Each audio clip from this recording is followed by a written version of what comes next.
Happy Friday, everybody. We made it. It's one of those weeks that dragged on. You want to know why? Because there's a couple of really big football games this weekend that I am jacked about. With the Broncos, it's can you capitalize on some momentum that you featured last week, putting together a NFL-worthy, solid performance, which has become a rarity around here over the last few years, especially on offense. And then on top of that, see you with a miracle win last weekend. Can they do the same, which is you're walking into a game in which you are a 14-point underdog. Are you capable of holding that? Like, that number, to me, is a myth. And maybe this is the wrong way to see it. 14-point dog usually says this other team is far superior to you, and all you need to do to have success is keep this game close. You can talk about moral victories. And if you lose on a last-second field goal, that's okay. You weren't supposed to win anyway. I don't buy it. I don't know what else to tell you guys. And CU fans listening right now, you tell me if I'm saying something you believe is incorrect. The way I look at the game this weekend against UCF, is UCF good? Yeah, they're good. But are they great? That, I don't think so. They got a good offense. Really good offense. Probably going to give your defense a test. But as far as the way that I view CU, you in any game during the Big 12 conference schedule are going to have the two best players on the field. No doubt about it. There's not a single person in the Big 12 that's as talented as a Shedeur Sanders or a Travis Hunter. So with that, I'm expecting you to at least be in every ball game in this conference. You don't have Oregon on the schedule, okay? Or at least last year's version of Oregon. You don't have Ohio State's or Alabama's or Georgia's that you're going up against. These are all gettable games. And I don't have any path that I could see there being a moral victory this weekend. I know there's some hard asses out there that are like, this is sports. There's never a moral victory. Yes, there is. There totally is. You know, if CSU in week 1 lost by 10 points to Texas, it's a pretty strong moral victory, given how good Texas is. What'd you just crack there, Brett? I heard a nice can opening through your mic. It's 5 o'clock somewhere, baby. Happy Friday. This is a very rare occasion in which I am drinking a Monster energy drink. Wow, you raided Dempsey's fridge. You're drinking a Monster, huh? I only go with one kind, the light blue kind. I think this is the lower sugary one. These ones I don't mind, though. They're pretty good. But it's very rare that I have these now. Well, I'll pull the clip because you're saying, expectations for CU. I heard it in the background and went, attaboy. Well, I just wanted to give the vibe. Yeah, you know what man. I mean? It's a Friday. Let's go. All I'm saying is there is absolutely worlds in sports in which moral victories exist. I don't think this is one. Don't care what the point spread and what Vegas says. This is either you win, you're happy, you lose, you aren't. And it's going to be a tough game. It's going to be on the road. I don't know, by the way, I saw some of the videos of the hurricane damage. It's in Tampa and stuff like that. I don't know how far inland that's going out to Orlando. I don't know if there's a chance that this game maybe gets moved or postponed or something like that. Now, Nelly, you haven't seen any of that stuff, right? I haven't even seen a hint that this game could get moved. But, yeah, with rain. Well, there is rain, and a whole bunch of other stuff happening. Let's do drills that say it won't rain. On the west coast of Florida. But I think this is win or lose. How do you feel, happy or sad, happy or mad? It's win the game or lose the game.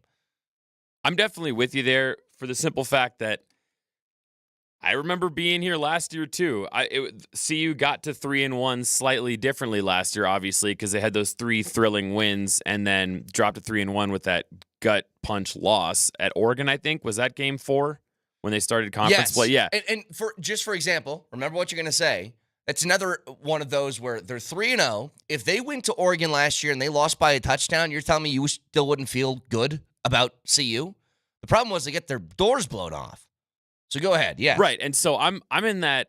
I'm kind of in the camp of I get it. Maybe Vegas thinks UCF is a much better team, but if they're 3-1 again and they go to Florida and they lose again and then they drop to 3-2 again, and now we're wondering if they can make a bowl game again. Yeah. It's just really going to cast a shadow over some pretty good wins so far this season. I agree with you. It's why I said heading into this week that this 3-game stretch from CU is going to be incredibly important. And basically, it's going to set the forecast for what the rest of this year can be. Because here's what I believe is up for grabs in the next 3 weeks. I'm not putting it all on this weekend, but the next 3 weeks. CU sitting here right now with a 3-1 record. They have at UCF, Kansas State at home, and then at Arizona.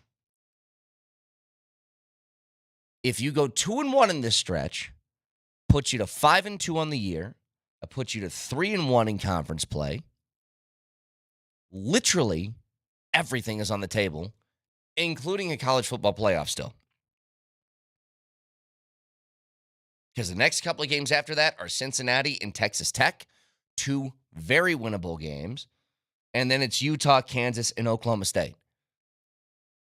You go 2-1 in this stretch, you have everything in front of you. You go 1-2, it's going to be a lot tougher. Because in those easy games that are left, Cincinnati, Texas Tech, Kansas, now you're talking about if you drop one of those games, you're sitting there looking to fight for bowl eligibility again. Like, it's a massive stretch. If they can start that 3-game trip off with a W, especially with 2 of these being on the road, it would be huge. So that's one. We're going to get to a lot of audio, by the way, from Nuggets Media Day yesterday.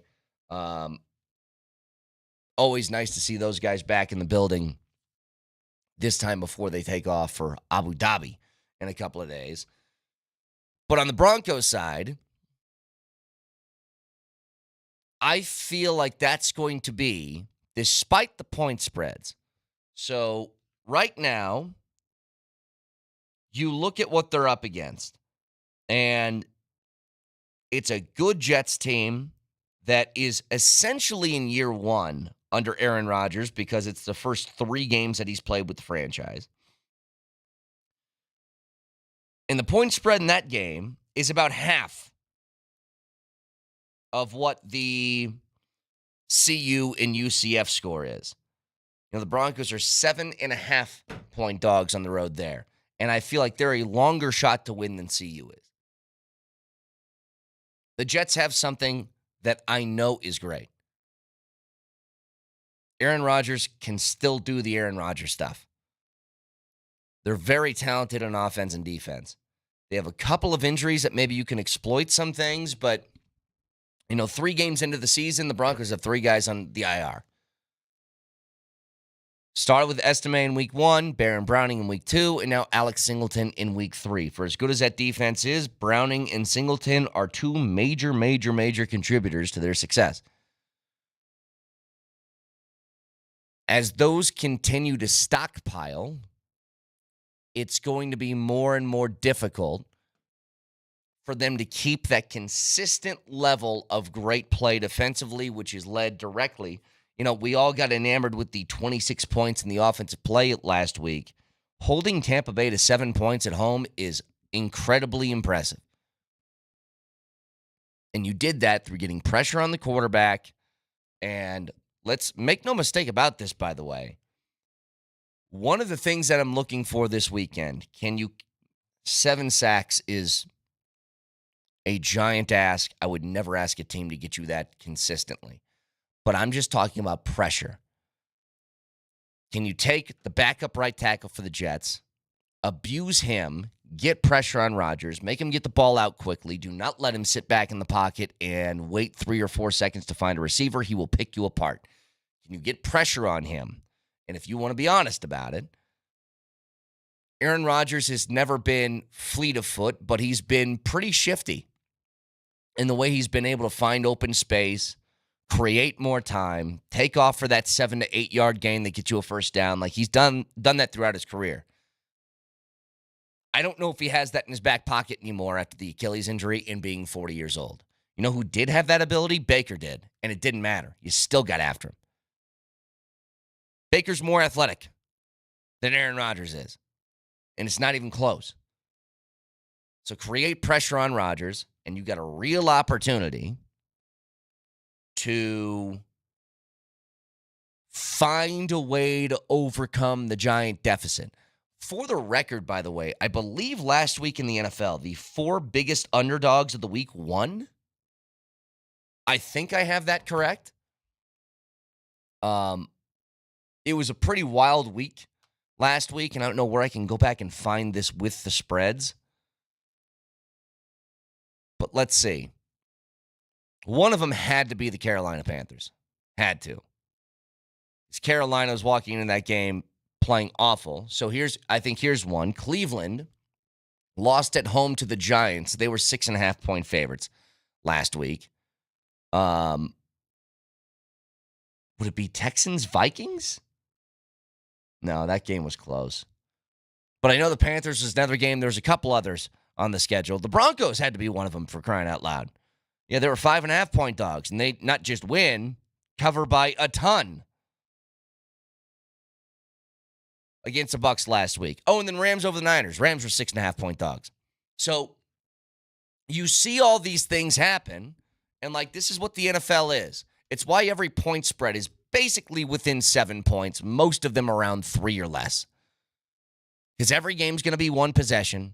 Every game's going to have that pivotal moment that changes everything where it's like one play makes the entire difference. The Broncos are wholly capable of doing that, but they just have a really uphill climb. To win on the road on the East Coast back-to-back weeks, not being home in between, you're staying at a hotel the entire time, certainly puts some multipliers on the difficulty level.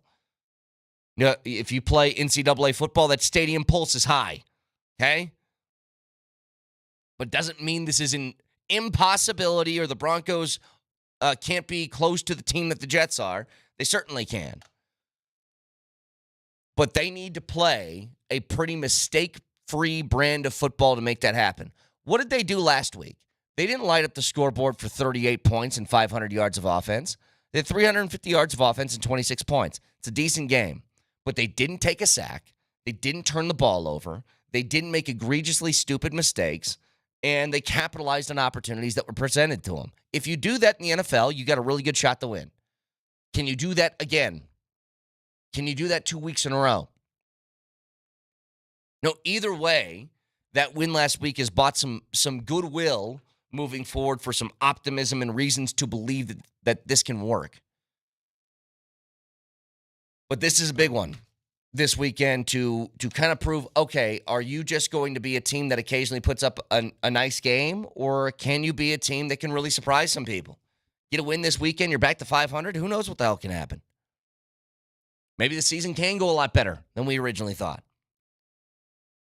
303-504-0925, broadcasting from the Backus and Shanker Studios. Serious lawyers for the seriously injured. A lot of audio yesterday that I want to get to.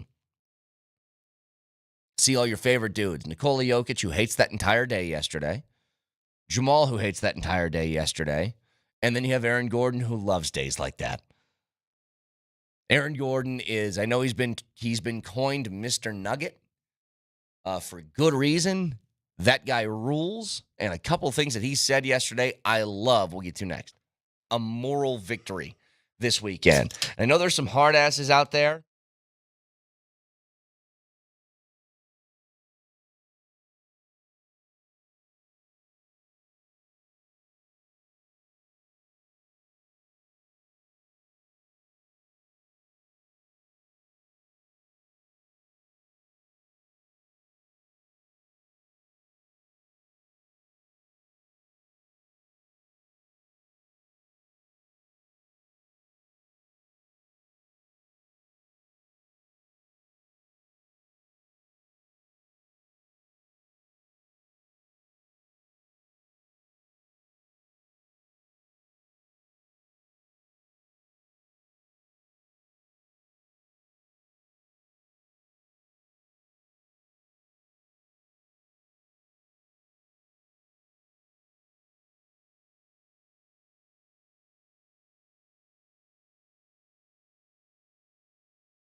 Nicola, welcome back. First and foremost, this is now your 10th media day of your career. It's a round number. Like, what do you remember about maybe your first or second media day coming around here? Just has anything changed at all? No, every year is the same thing, and I don't know why we're doing it every year. Everything is the same, completely the same thing. So, has maybe your perspective on the NBA and just your place in the NBA changed? I mean, of course, I was younger when back in the day everything was new for me. So now I kind of learn everything, and I know what's gonna happen. So maybe I'm not gonna say I'm not that stressed, nervous.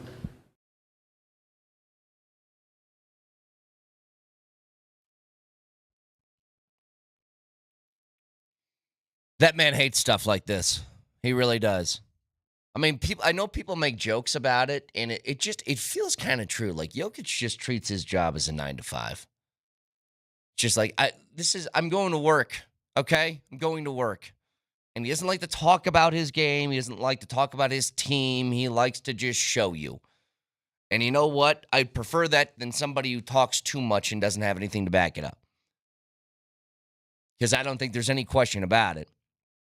Nikola Jokic always comes into the season in shape, playing peak basketball form at the beginning of the season. And he just doesn't like to discuss things like this. But I'll tell you what, couple of quotes that I really liked yesterday. And everybody was asked about the addition of Russell Westbrook. And I'm really excited about the prospects of what Russell can be for this team. To have veteran presence off the bench, and if nothing else, he's a guy who plays incredibly hard. And that's what I think matters most in this. Like, you just want to have dogs on your team. And he is 100% that. You know, Michael Malone was the first guy to the podium. He was talking about Russell and expectations for him this season. He said something interesting about Russell Westbrook. Listen. Yeah, no, I've met with Russ quite a bit, talked with him, great conversations. First and foremost, just have so much respect for his body of work. And, the only thing that he hasn't accomplished is winning an NBA championship. That's the only thing missing from a very, very impressive resume. And he saw something in this team, this group of players, this franchise, where he wanted to be a part of that. And that speaks to, what we have going on here. Russ was in the gym yesterday, and there was just a different energy. Can't explain it, but it's just his voice, his leadership, his intensity, his competitive spirit, I think are all things that are not only going to help this team, but I think he's going to really help individual players kind of achieve their potential and push them to be the best that they can be. So I love that he's here. I think Russell Westbrook, first ballot Hall of Famer. I love guys that bring it every single night, and that's what he's done every game he's pause ever it right played there. in. Like, that aspect of it, we've mentioned this about the Nuggets in the past. And I don't know if it's a necessity because you know what? They won a championship, I believe, without one of these types of guys. What is Russell and what can he bring to the team? He's a bleep hole. And I mean that in the most endearing way. Like, he will not settle for a subpar standard. If you are not bringing the effort that he is demanding, he's going to let you know about it. And he is as competitive as anybody in sports. I swear to God. I know the deficiencies of Russell Westbrook's game, but I've always had immense, massive respect for him because of that. The guy is incredibly talented, incredibly athletic. He does a lot of things that other guys can't do. And on top of that, give me a single game in which you've watched Russell Westbrook where you said he wasn't playing 100%. It doesn't exist. Like, the guy goes at it every second of every game. And here's the other thing.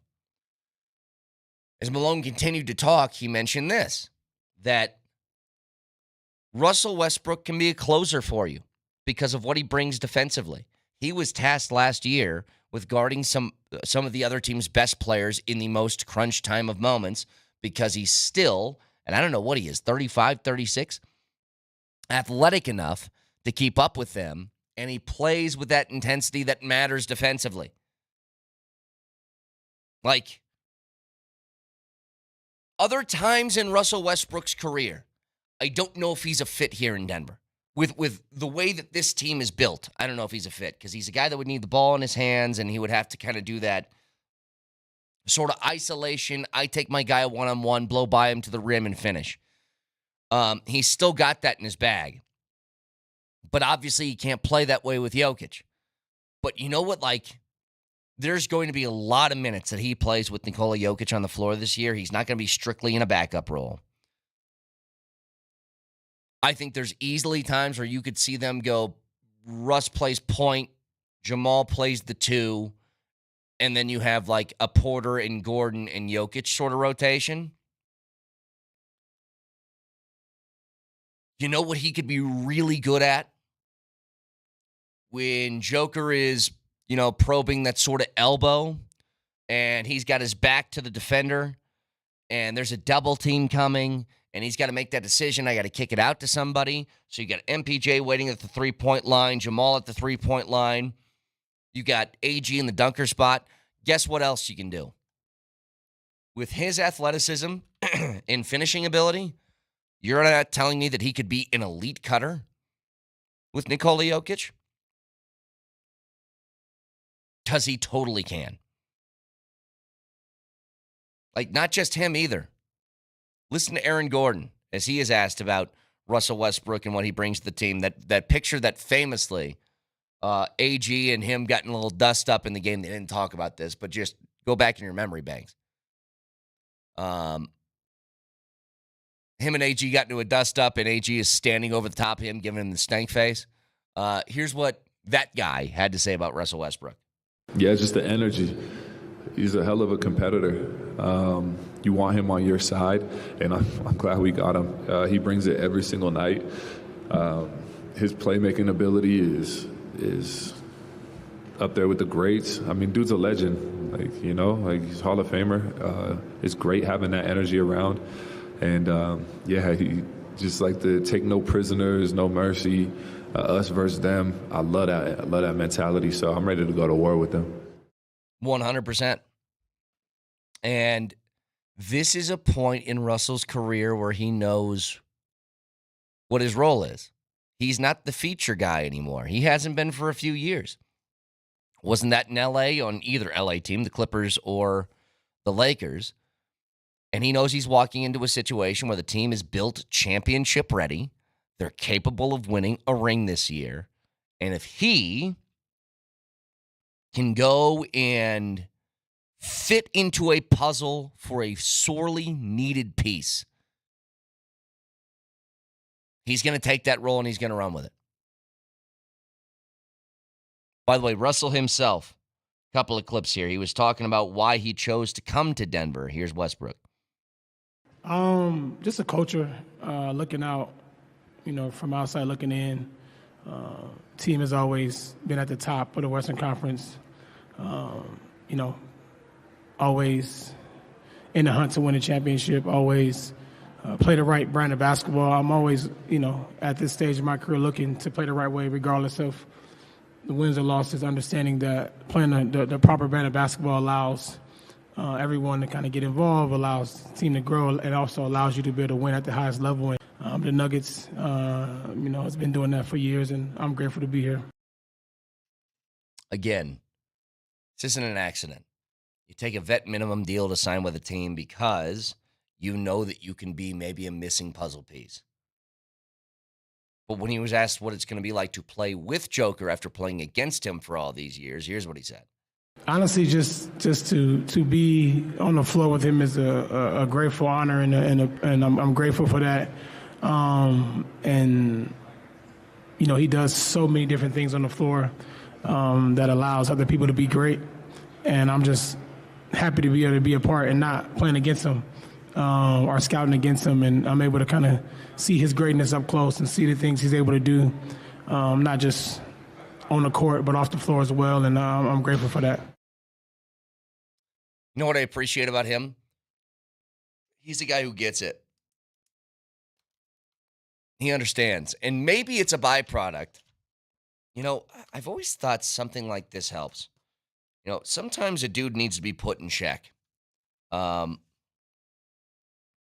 If you are a guy who's been the man, especially in sports, since you were a little kid, you were always the best player on the floor.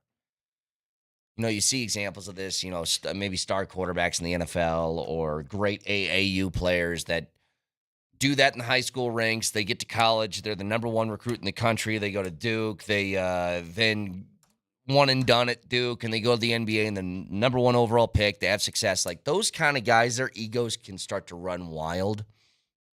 And we've seen that in more than just a few different instances, especially in the NBA, because those guys are superstars, like international superstars. What happened with Westbrook? He gets to the league as a high draft pick. He had all those other details. But when he got to the NBA, who was he playing with? Kevin Durant, who was the star player on that team and the unquestioned face of the franchise. And he had to find his fit in his role. Didn't mean he couldn't be a star in his own right. But you weren't allowed to say, this is mine and I do what I want with it. You have to play a sort of Robin role to Batman. And I think that can really help. And it's what gives him perspective in moments like this when it's later in his career. He doesn't need to be the star player who takes 25 shots a game.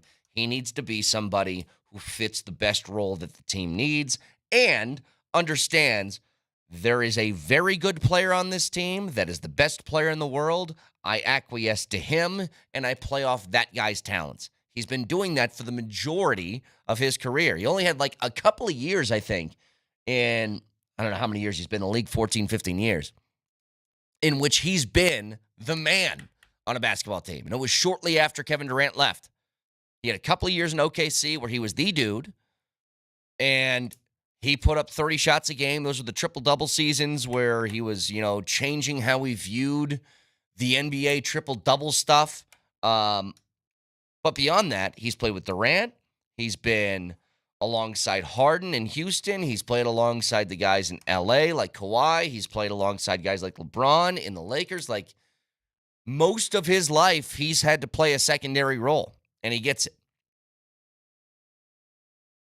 So one last thing here that I found interesting from Media Days yesterday. AG was talking about watching the Olympics, Team USA taking on Serbia, and cover the ears of Kevin Durant because he said basically the same thing that all Nuggets fans said, but he had an extra salty reason as to why. I'll let him explain. I was really torn. You know. One, you know, I was asked if I wanted to play for USA, and then the call never came around. So, like, there was a little bit of salt there in the first place, you know? And then just to see Yoke take him to the wire like that, it's like, this is dope, you know what I mean? Like, the dude on my team is finna just wash these cats. But all that being said, America. Here's what he's referencing, by the way, Nelly. He explained this, I think, on Twitter afterwards. It was after a game that they played against OKC. Steve Kerr, was the head coach of Team USA, came up to him and I guess asked him, do you want to play on the team? And then just never gave him a phone call. And you know what? I feel for AG. AG, for every step of his bleeping basketball life, has been the bridesmaid and never the bride. Even in the thing that you would say he was the best in the world at the time, which was dunking a basketball.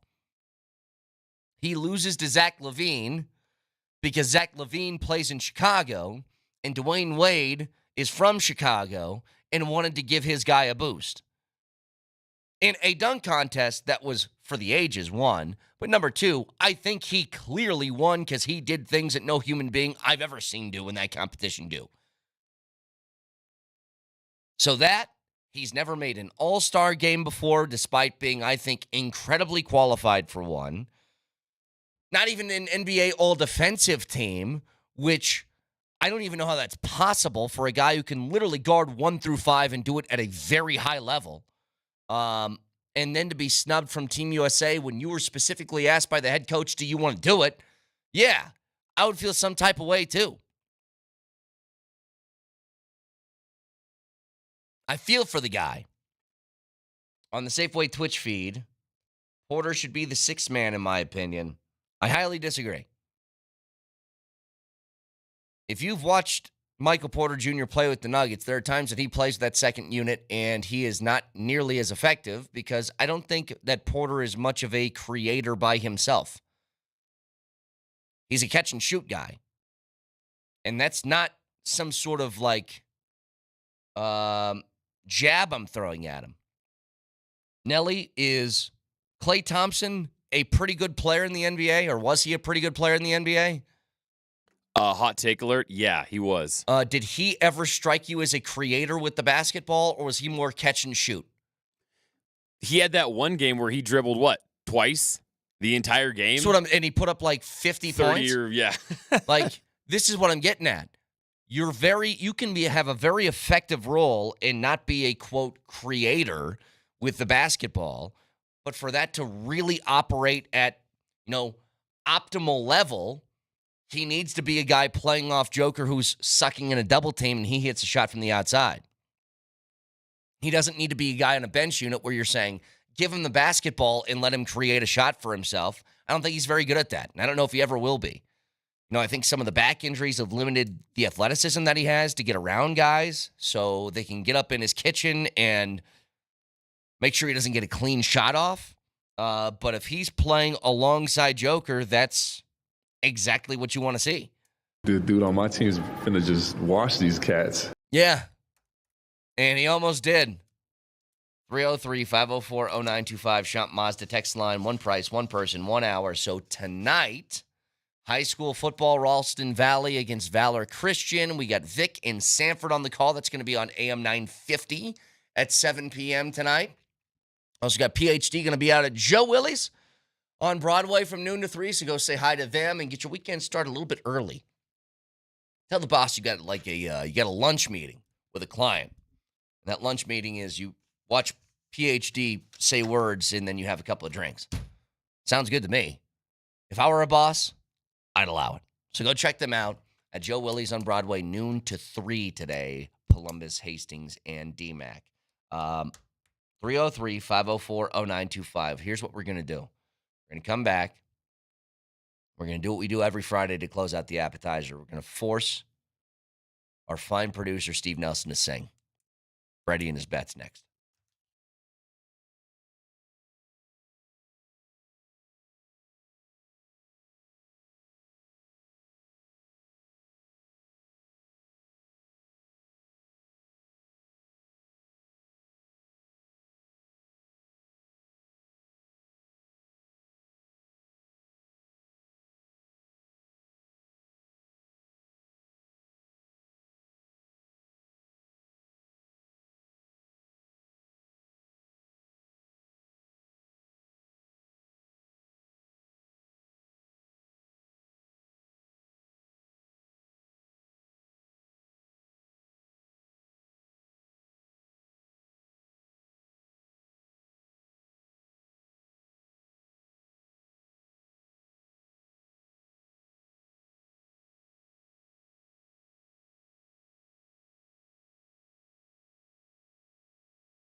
So isn't this song famously the Transformers song, right? It was in the first Transformers with Shia LaBeouf. Yeah. I'm trying to think. Oh, I know what it is. People made like jokes about this. They had other movies end with this song, and it's like this song kind of fit for every single movie, I think. No. Yeah, well, the thing was they would have the and like the intro hit at the end of That's other it. movies because the Yes. way the movie ended was Optimus Prime talking about planet Earth, and then this song came in. So I saw it happen with I'm blanking on the movie that just won every Oscar about the guy who made the atom bomb. Oppenheimer. Oppenheimer. Yeah, they did it with the ending of Oppenheimer. Dude, that little like that like that's a good, like it fits multiple things. I've said this a couple of times in this show. You want to make a lot of money, make a song that is fit for like sports, and you will just profit like crazy. When Fall Out Boy came back from their hiatus, Oh, and every song they made was pretty much tailor-made for sports. Yeah, it was. Well, they were like the college football anthem band, right? Yeah, like, Light 'em up, and Remember Me for centuries. Oh, man, they nailed it. What was the one way back in the? Oh God, it was kind of like Remember Me.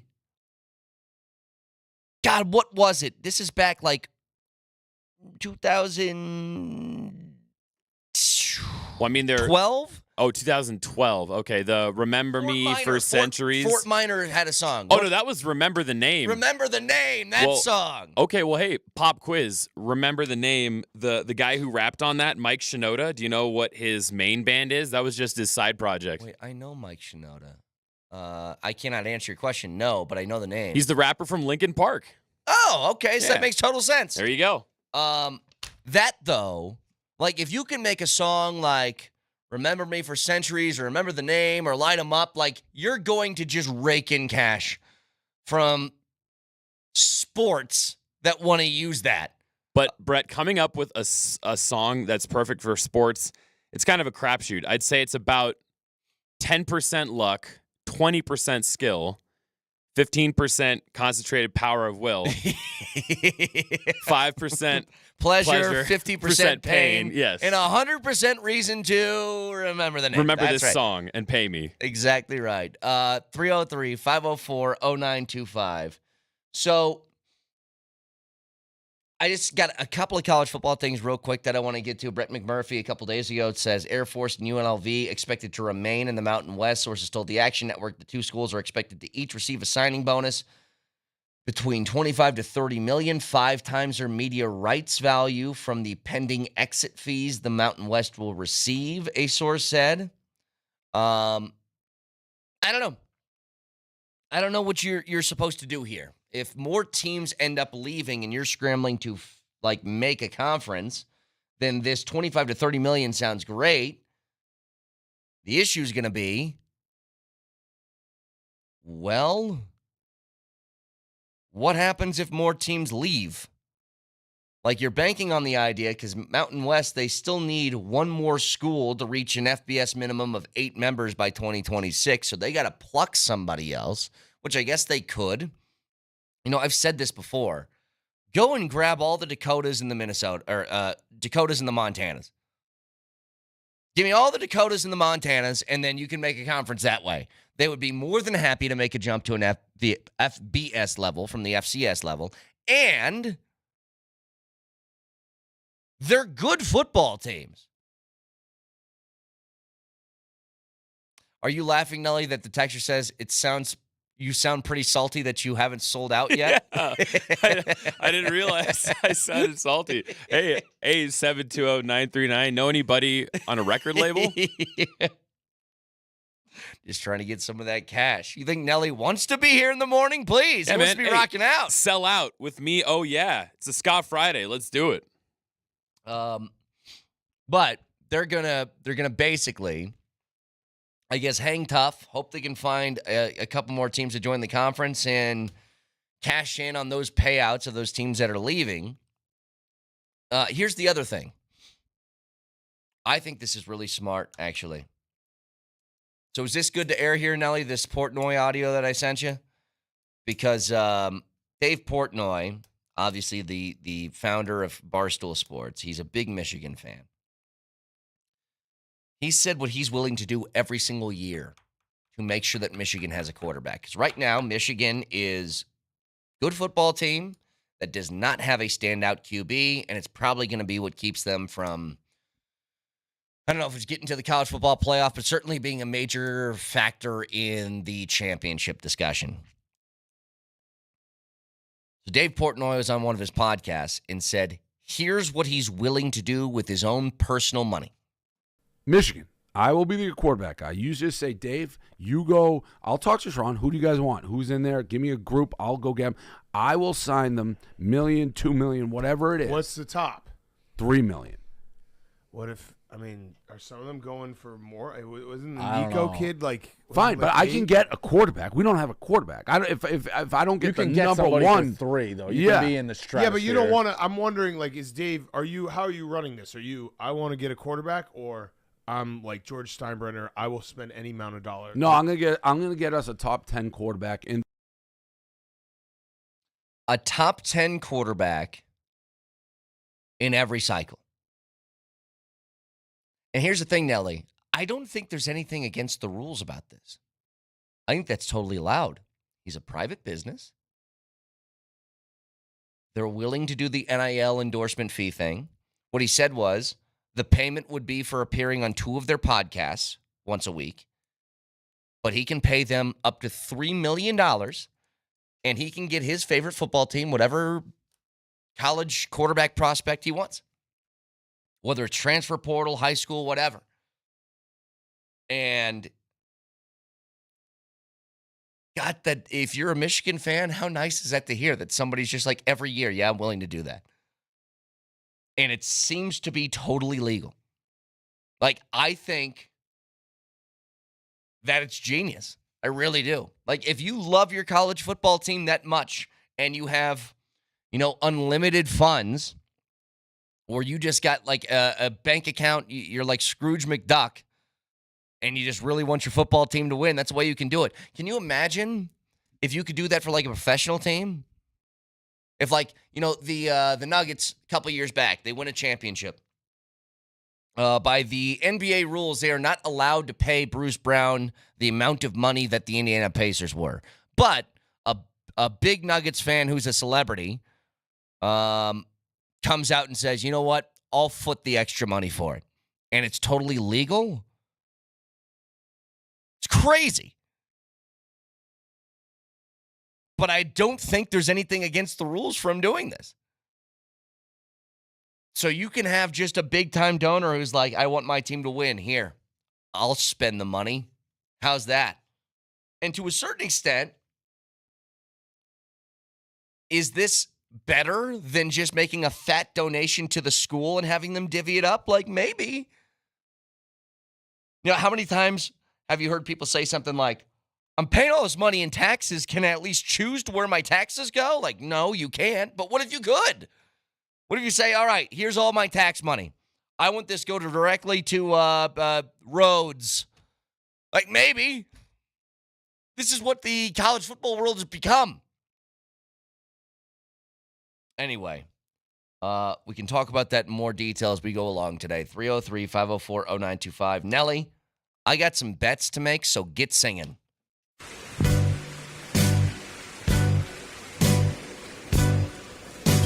Brady and his bets.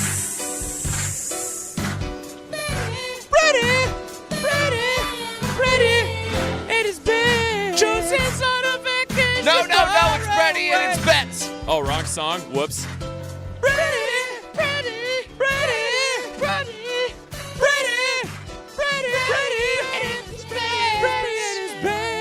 Yeah. Harmonize that, Nelly. Give me one more. Yeah. Give me one more of these harmonies. Sign me now, Texter.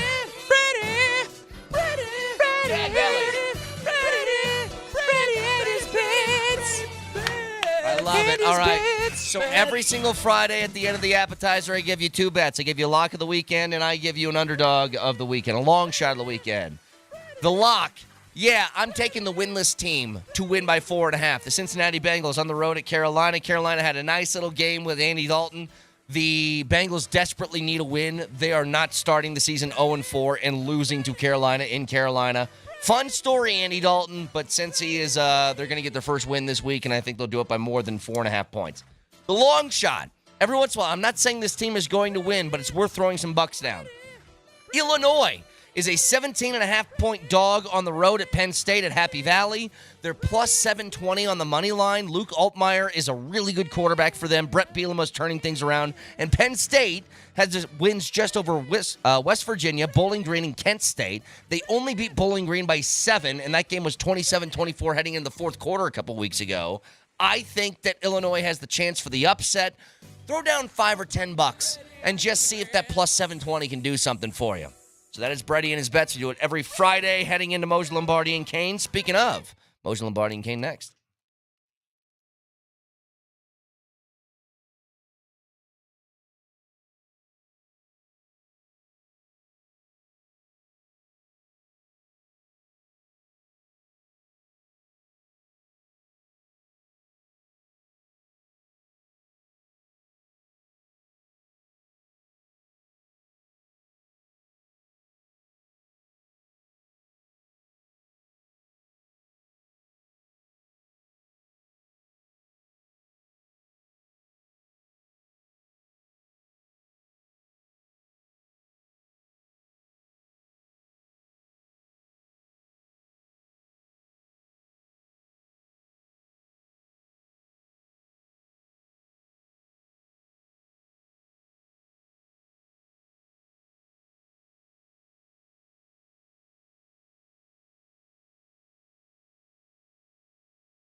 Nicola, welcome back.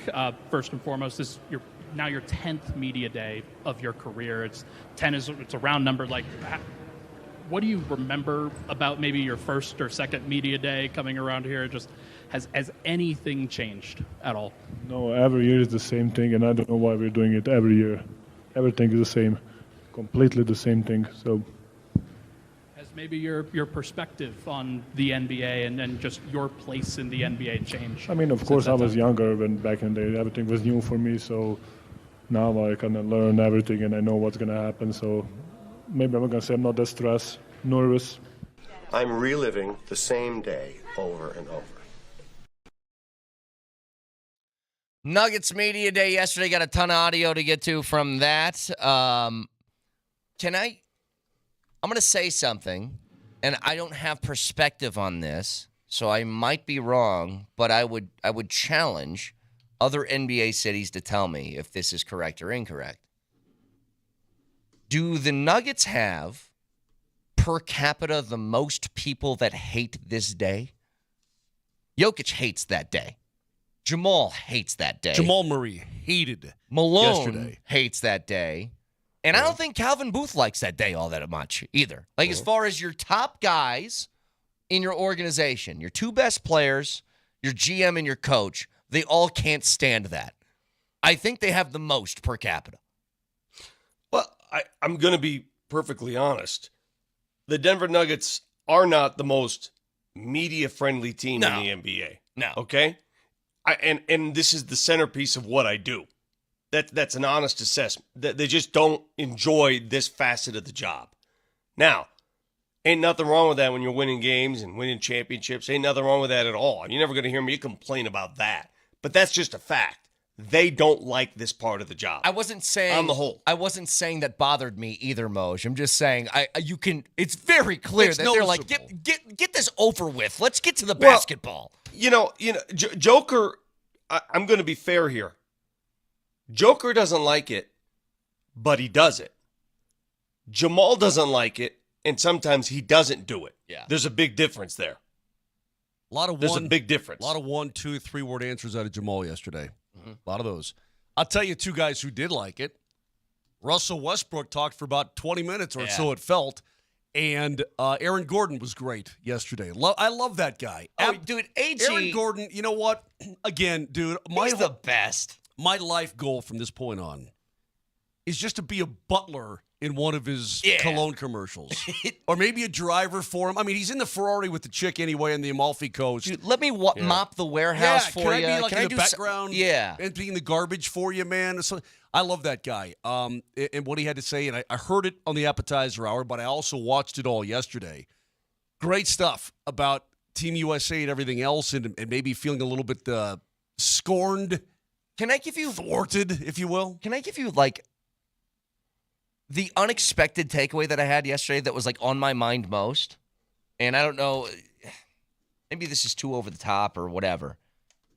I'm not doing that on a Friday. Neither is Vic, I can promise you. Well, listen. You're not going over the top on a Friday. Well, then keep me in check then.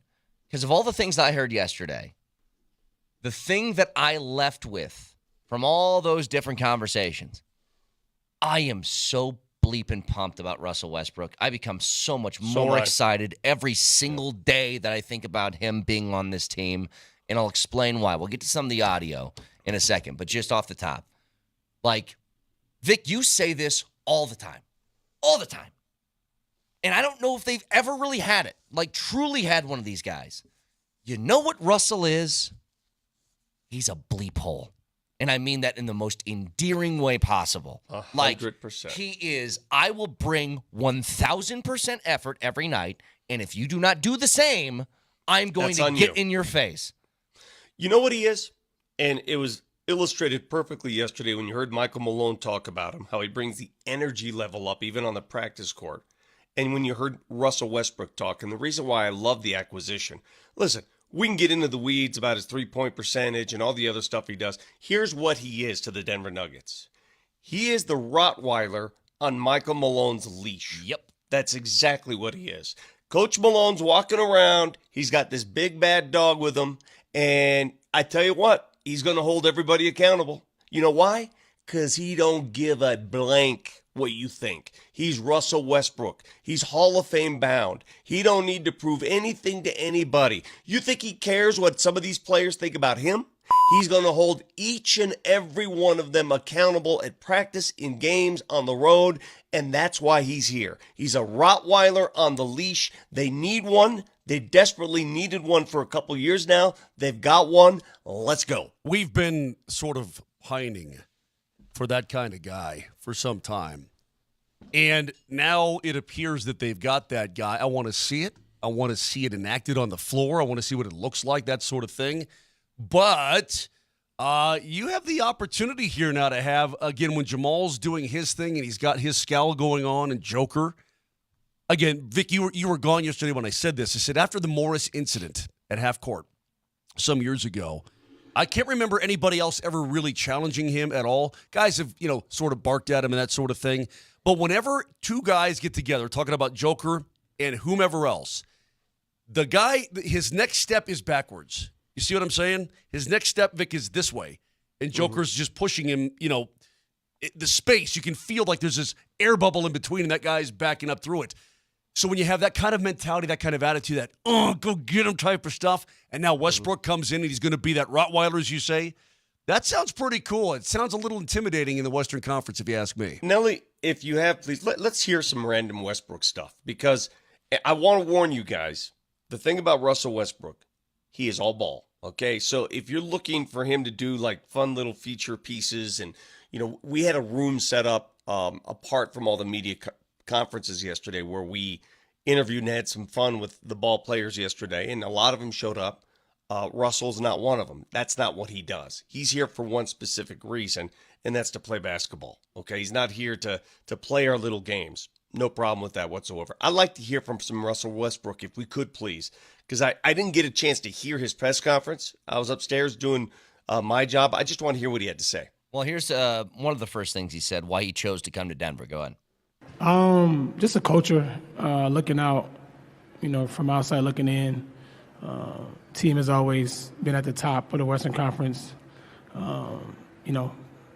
Always in the hunt to win a championship, always play the right brand of basketball. I'm always, at this stage of my career looking to play the right way regardless of the wins or losses, understanding that playing the proper brand of basketball allows everyone to kind of get involved, allows the team to grow, and also allows you to be able to win at the highest level. And the Nuggets, has been doing that for years, and I'm grateful to be here. All right, so what's playing the right way? He said that, he's made it known, playing the right way. What do you think he means by that? Well, it's a lot of team basketball, Vic. It's a lot of, I think, professional. I think it's deeper than that. Professional commitment to the game. I think it's deeper than just playing team basketball. I think what he means by that, it's the way they play your ass off. Yeah, you better play your ass off. I will hold you accountable if you don't play your ass off. The professional nature with which they play the game, I think, is part of that component as well.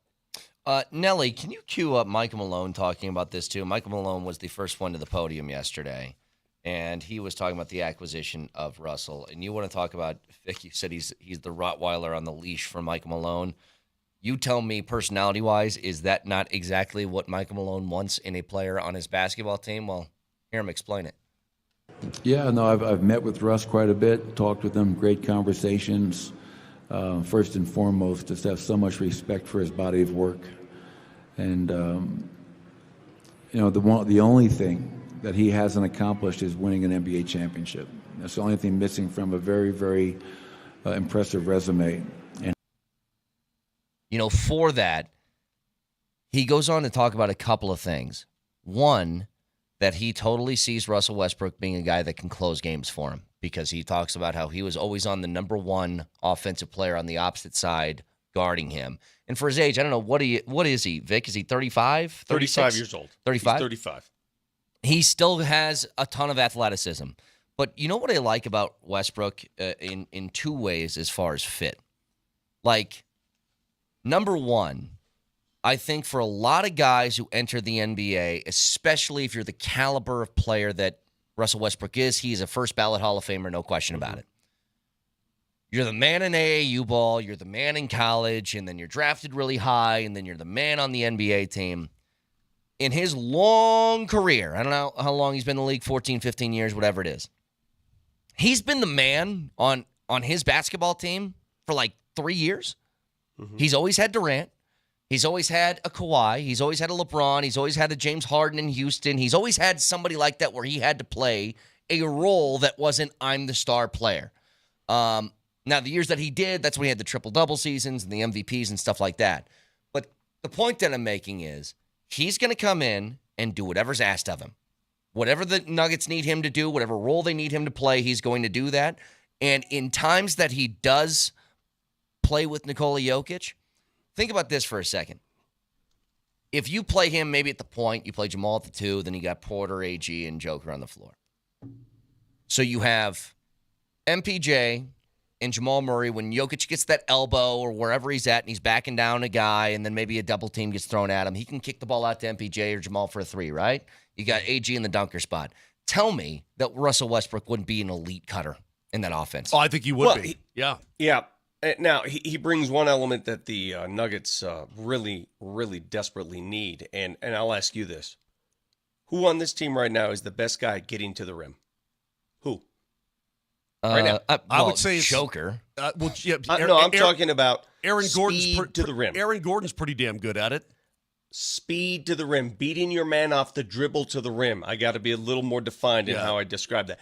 Beating your man off the dribble to the rim. It's probably Who's Russell the best right player? now. It's Yeah. Russell Westbrook. Yeah. It's Russell Westbrook. He's the best. They don't have one of those. Guys, they don't have one. They didn't have one last year. They didn't have one of those.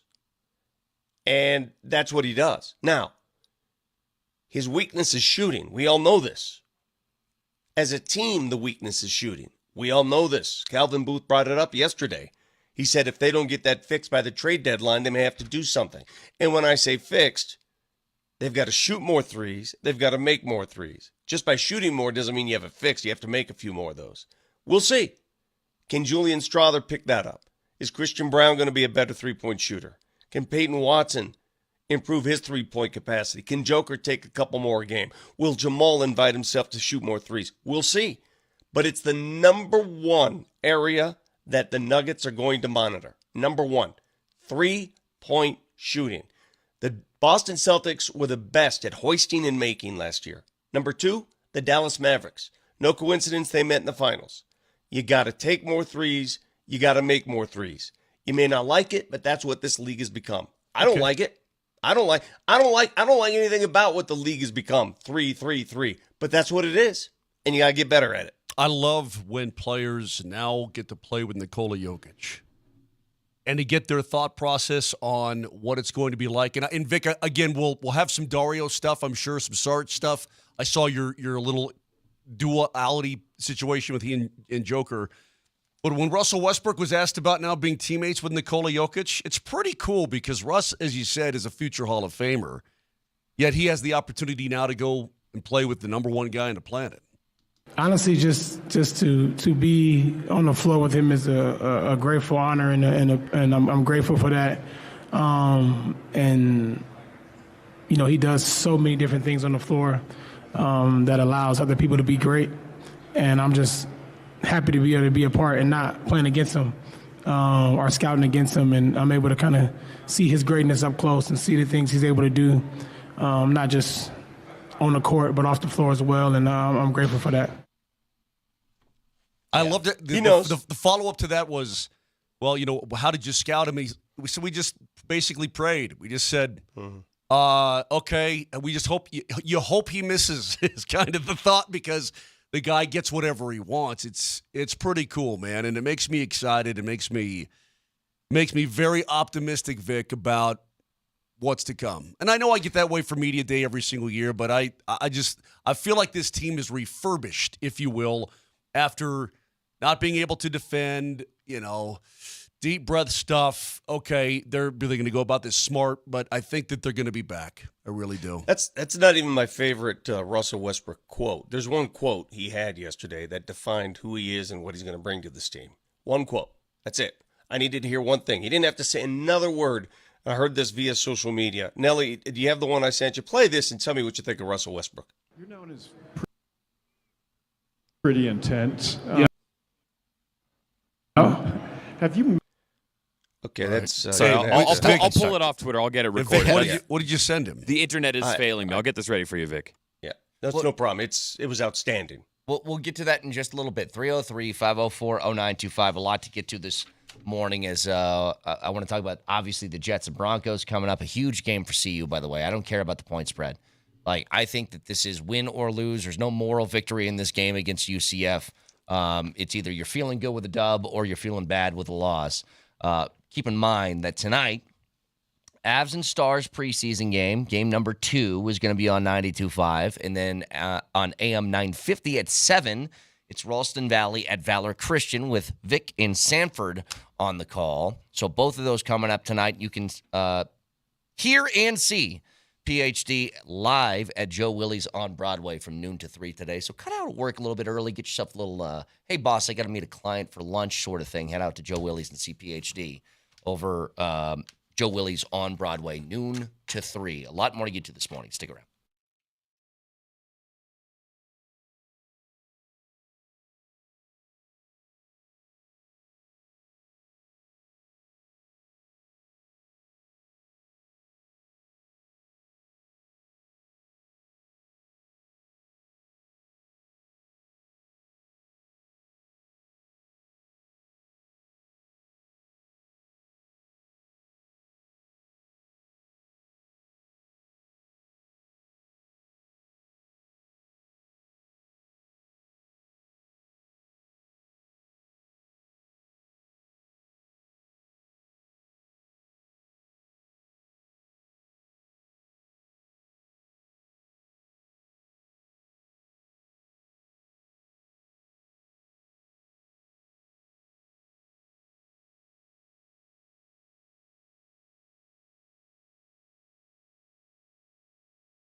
You're known as pretty intense. Yeah. Have you mellowed at all over the years, or are you going to rage to your last breath? Let me think. I'm never changing. I'm not going to change who I am. I'm not going to change anything about me. My intensity, and I think that the people confuse like intensity with competitiveness. And like when I compete, like I don't know, when I'm on the floor, I don't want to be walking around shaking hands, kissing babies. I don't really want to do that. I'm there to, excuse my language, but kick some ass. And besides that, off the floor, I'm chill, I'm mellow, I'm not as intense as you may think. I just like to have a good time and have fun. But when I am competing, I want to compete at the highest level, and that part of me will never change as long as I'm competing in this game, and I'm grateful for the opportunity, and the rest will go in history. That's how we do. That's how we do. That's Russell Westbrook. That's why you go get him. Compete level.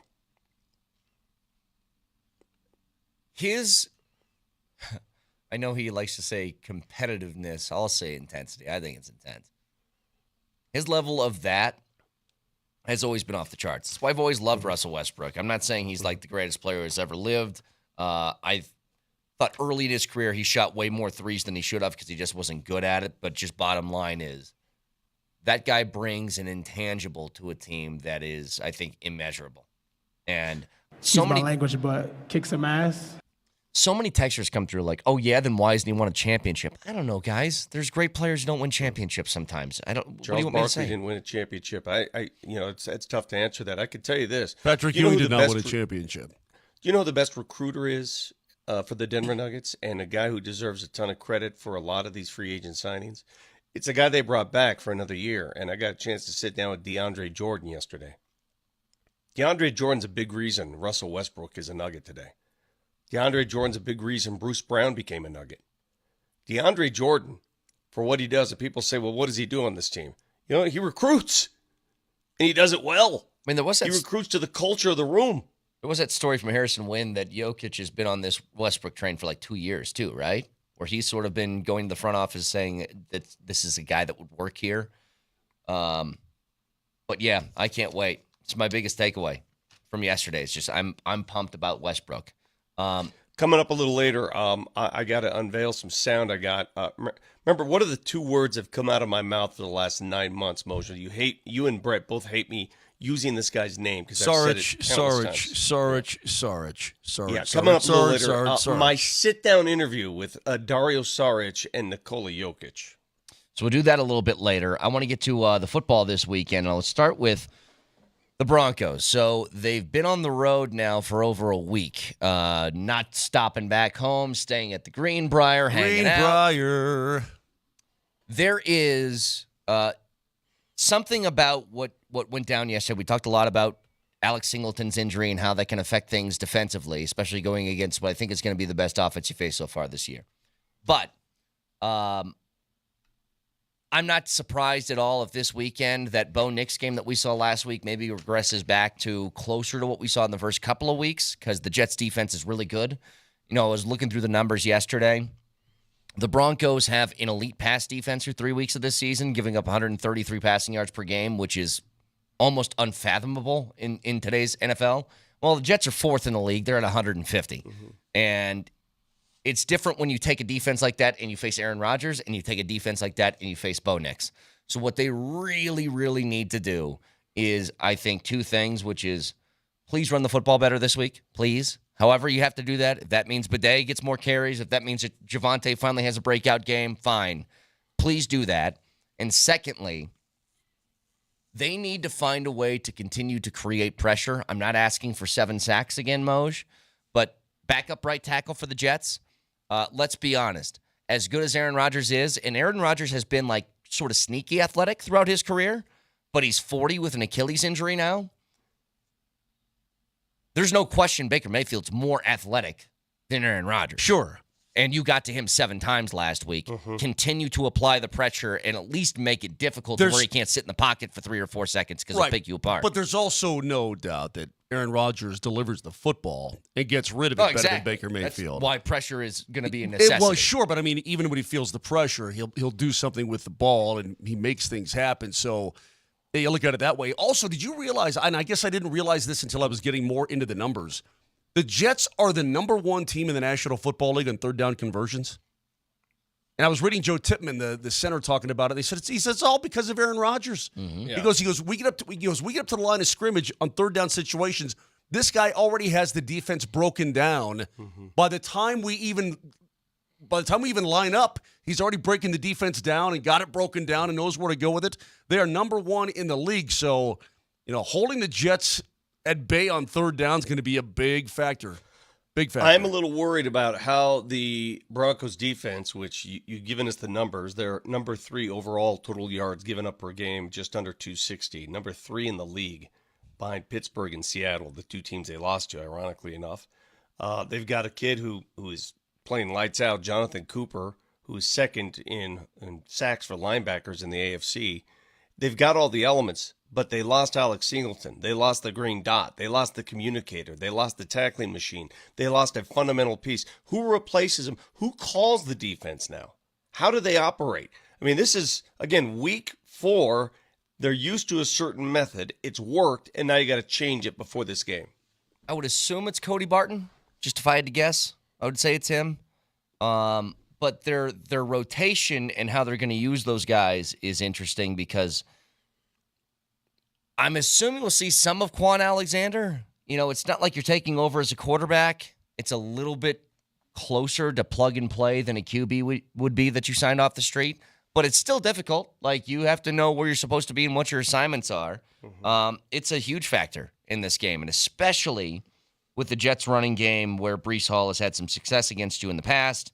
If you don't have that guy that's sort of your heat-seeking missile that's on the defense anymore, then somebody's got to step up and take that role. But defensively, it's going to be a challenge. It's part of the reason, when you asked the question yesterday, Vic, despite the point spreads, the Broncos right now, I saw latest was 7.5-point dogs, and the Buffs were 14. I think the Buffs have a better chance to win outright than the Broncos do. Really? I do. Because I don't know what UCF is. I got a pretty good idea of what the Jets are. Like, the 14-point spread is surprising to me in the CU game. I'm not surprised by 7.5 at New York. I'm not. Moj, how far is Orlando from Tampa? What, a couple hours? I've, in fact, in the Cup, here's anecdotally, as you love me to say, had to fly into Orlando back in 2022 to get to Tampa for one of the games of the Cup final. It's about 2 hours. Okay. I want to say. Because I don't know if you guys have been seeing the video coming out of Tampa. The city of Tampa is currently underwater. Right. I mean, it's literally underwater. It's now a sewer. I repeat, the city of Tampa is underwater because of hurricane. What's that hurricane called? Helene. Which one is this? Helene. Helene? Yeah. Yes.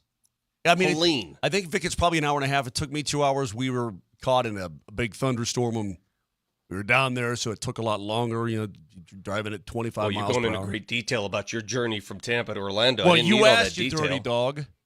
Yeah, with rain. I'm just letting you know, Tampa's underwater.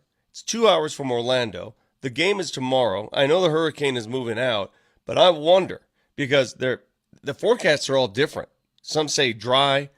If this sucker sits on that area, sits around for a while, that could be crazy tomorrow. Let me get my AccuWeather forecast. FBC Mortgage Stadium, Orlando, Florida. Saturday, cloudy and humid with showers and thunderstorms, high of 89. It's going to feel it won't rain. It's going to feel like 98. I'm reading this from WESH in Florida. The Orlando. great WESH, the WESH. It's yes. an Orlando TV station. As Helene, once a monster Category 4 storm that prompted area-wide tornado watches, lifts north and into Georgia, Central Florida could get a break from severe weather. Because I was looking up if they had contingencies for some sort of delay or postponement for that game. Doesn't look like they're even remotely thinking about that. So, who knows? How do you get there? If you're the Buffs, are you flying out? You're probably flying out today, right? Or just today. Yeah, how do you fly around a hurricane? Well, you got to fly. Yeah, you have to fly around it. But did you guys see the PJ that went directly into it? No, but they do that. They fly to the eye of the hurricane. I mean, these guys are pretty. They're pretty. Hang on a second. They're pretty tough. I'll pass on that. Yeah. Wait, what? But why? But why go directly through the middle of that thing? Why not, fly maybe around it, land somewhere? Well, do they get scientists who fly directly into the hurricane, and then you get to the eye of it, and it's like, so calm and cool, and and then you get great. out of the eye of it. It's not like, I mean, it's a gigantic storm, so it's not like flying into a tornado. If I said, guys, we'll take a flight, and this is going to be our flight path. Everybody on the text line says that the Buffs flew out before. They're already Look at this. Okay, Yeah. they're already Look at that flight path. It's right into the middle of this thing. They said, well, they kept the plane at 45,000 feet. Okay, so what? They they flew out. They flew out Wednesday. Okay, we got you. I didn't know that. I had no idea when they were leaving. So they flew out Wednesday. They got there early, chilling out, avoiding the weather. That's good. That's good. You've been on a plane though, Brett. It's not. It takes a specialized plane to fly into these things. It's not like you're taking a 737 and just going, let's go to the hurricane and hang. Yeah, it's still like that's why when you're on a commercial flight and they avoid storms sometimes, updrafts and downdrafts and all the wind shear and everything else, they tend to go around that. So if you were hopping on a flight, the plane won't come apart, but the passengers will be throwing up. So if you were heading on a flight, Moj, in a PJ, and you talk to your pilot for your PJ. I think that flight was coming out of Texas, somewhere on the east coast of Texas, flying out to like Miami or something like that. And he goes, all right, here's the path we're going to take. Right above the eye of that hurricane. That'd be rad. I'd be like, yeah, you know what? I think I can either wait a couple of days or we just go around. What are you talking about? I'm talking about flying my plane into an active category. So what you're saying is hurricane. They didn't fly into it; they flew over the top of it. Yeah, that would be awesome. I'd love to see that. I'd have my head out the window the entire time. That'd be really cool. Anyway, what do you guys give? Just your own personal thing. Don't look at your matchup predictor, Moj. Just in your head, odds for CU to beat UCF this weekend's what? I have no idea. I know nothing about UCF. I completely agree. I don't know what to make of them because they stomped two way lesser teams, and they needed a miracle. It's not a miracle. They played well in the fourth quarter, but they needed a 15-point fourth quarter to squeak out a win at TCU by 1. And guess what, Brett? You know nothing about UCF. But nobody does. Look, I'm not claiming to be an expert on breaking this game down. All I'm telling you is this. This is where I'm at mentally. When you head into a game as a 14-point dog, and let's say you lose on a last-second field goal, typically you can stomach that stuff. Like, you know what? Played well. Okay. I don't have that feeling. Like, I don't think there's any moral victory to take out of a loss. And people can say, like, oh, there's never a moral victory in sports. Sure there's not. Yeah. If CSU lost by 3 points to Texas in the opening weekend, you don't think you would leave that game feeling pretty good about CSU? Because I would. Of course there's moral victories. So let me ask you, after the CU-Baylor game, do you think the Buffs are inspired by their efforts, downtrodden, middle of the road? What are they? I think in a game like that, that gives you maybe a little bit of a boost. It's like, hey, man, we kind of stole one. Yeah, we stole one here. Now let's take advantage of it. That's the way I would think about it anyway. It's like, why not? You went into a game that you probably should have lost. You came out with a win. And I've said it before, man, you can use those games as springboards to really start rattling off some victories. Even in games in which you'd be underdogs, to boost a little bit of confidence. You always have faith that you can come back and win a football game. Like, I think that stuff matters. I think it's interesting. So you think, even though they're bigger odds against CU, that CU has a better chance of beating UCF than the Broncos have of beating the Jets. That's what you say. Yes. Okay. I'm not sure what my take is on that, but that would tell me that you think last week's win against the Bucs was a fluke. I think it's going to be incredibly difficult to win 2 weeks in a row against good teams on the East Coast at 11 a.m. I think that he's accurate in that. That's a very difficult challenge. If they can do it, Vic, then oh my God, I'm going to be incredibly proud of them sucking it up. I think that we say, and I'm going to agree with Brett, I think we say that the Buffs maybe have a better chance only because the unknown factor of UCF. Now, I did look up their backup quarterback. Their starter is KJ Jefferson, but their backup is Ja'Cory Brown. Big dude, 6'4", 220. Right. Now, you wanted to know that yesterday. I did look it up. I didn't want to. You were interested. Nobody in wanted to know that. At no point did anybody want to know the identity of their backup but now quarterback. you know. Now you know. You go into the game with more information than you had before. Do you want to know Who's why their it's backup different? punter? Here's why it's different. Let me explain this. And maybe this is just, I could be thinking this incorrectly, but it's just how my mind's working. Best players on the field on Saturday are going to be who?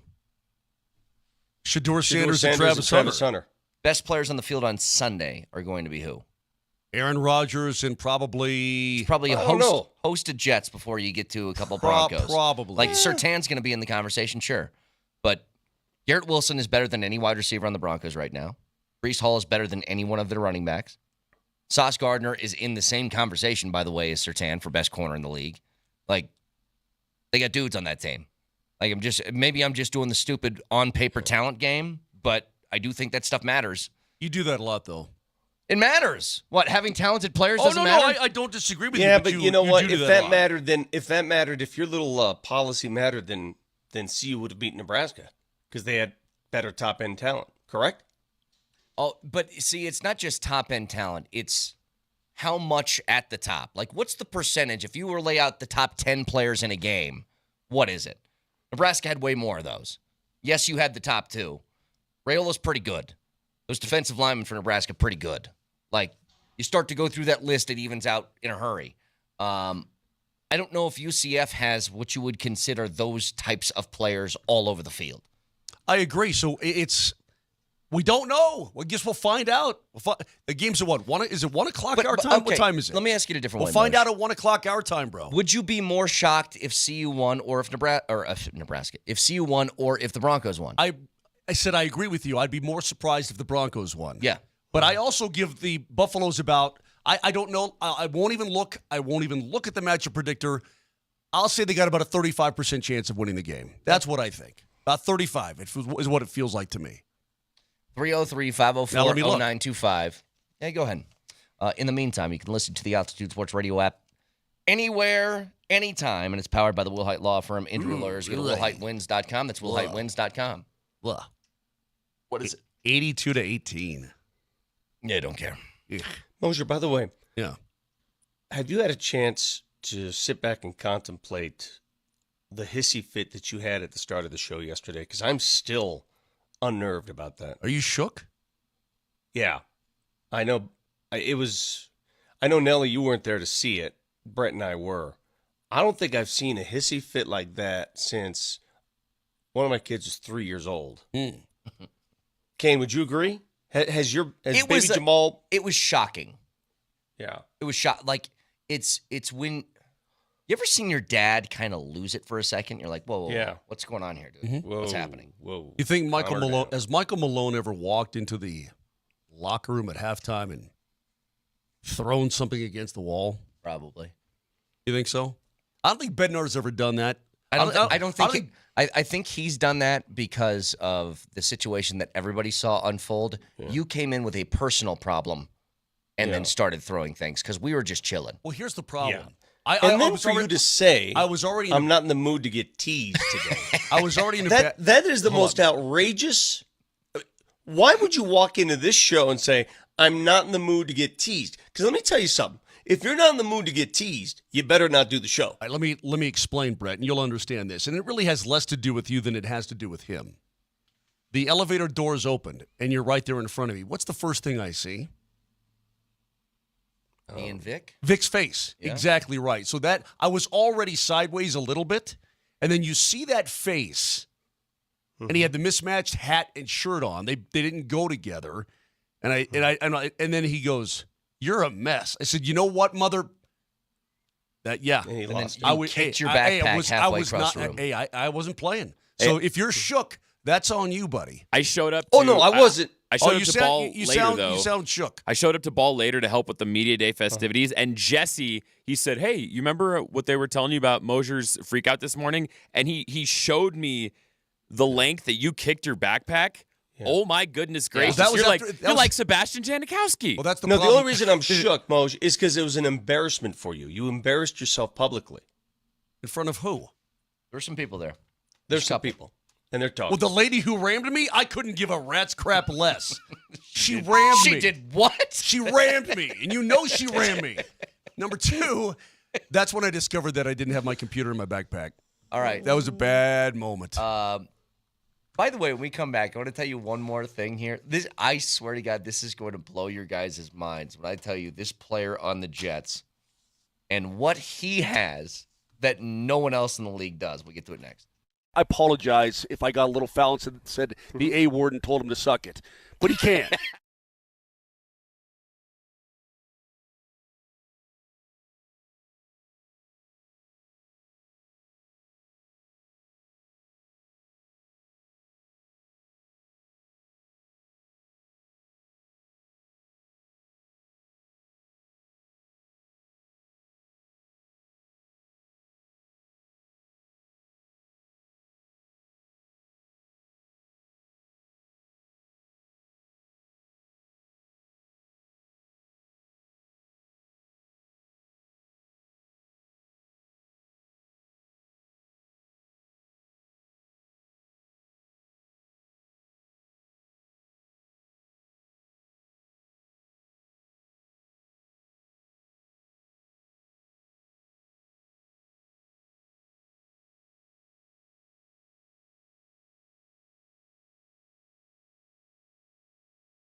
So listen to this.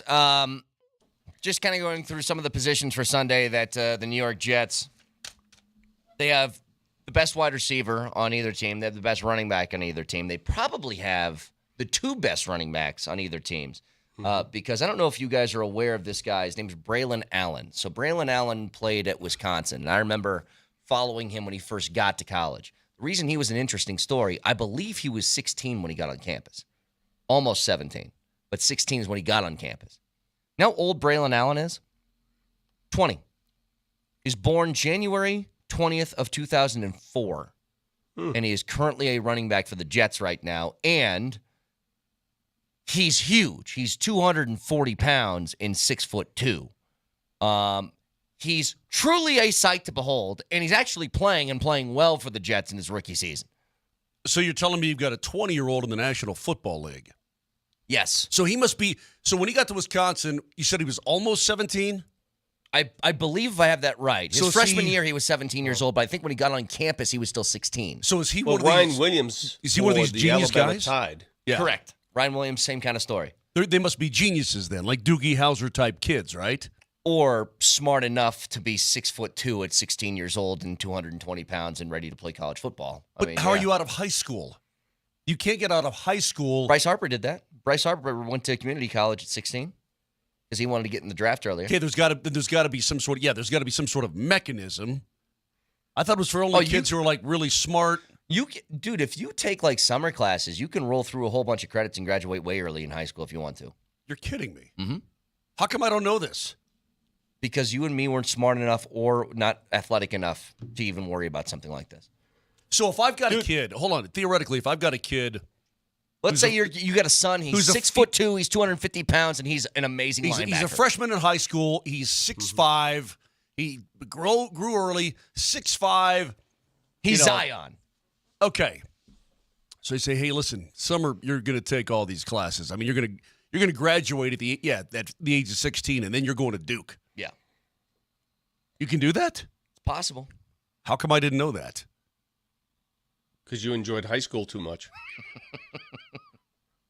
Because to be honest, Moj, who wants to spend their high school years taking class all summer? You know, I'll be honest with you. I don't like that whole concept. Like, chill out.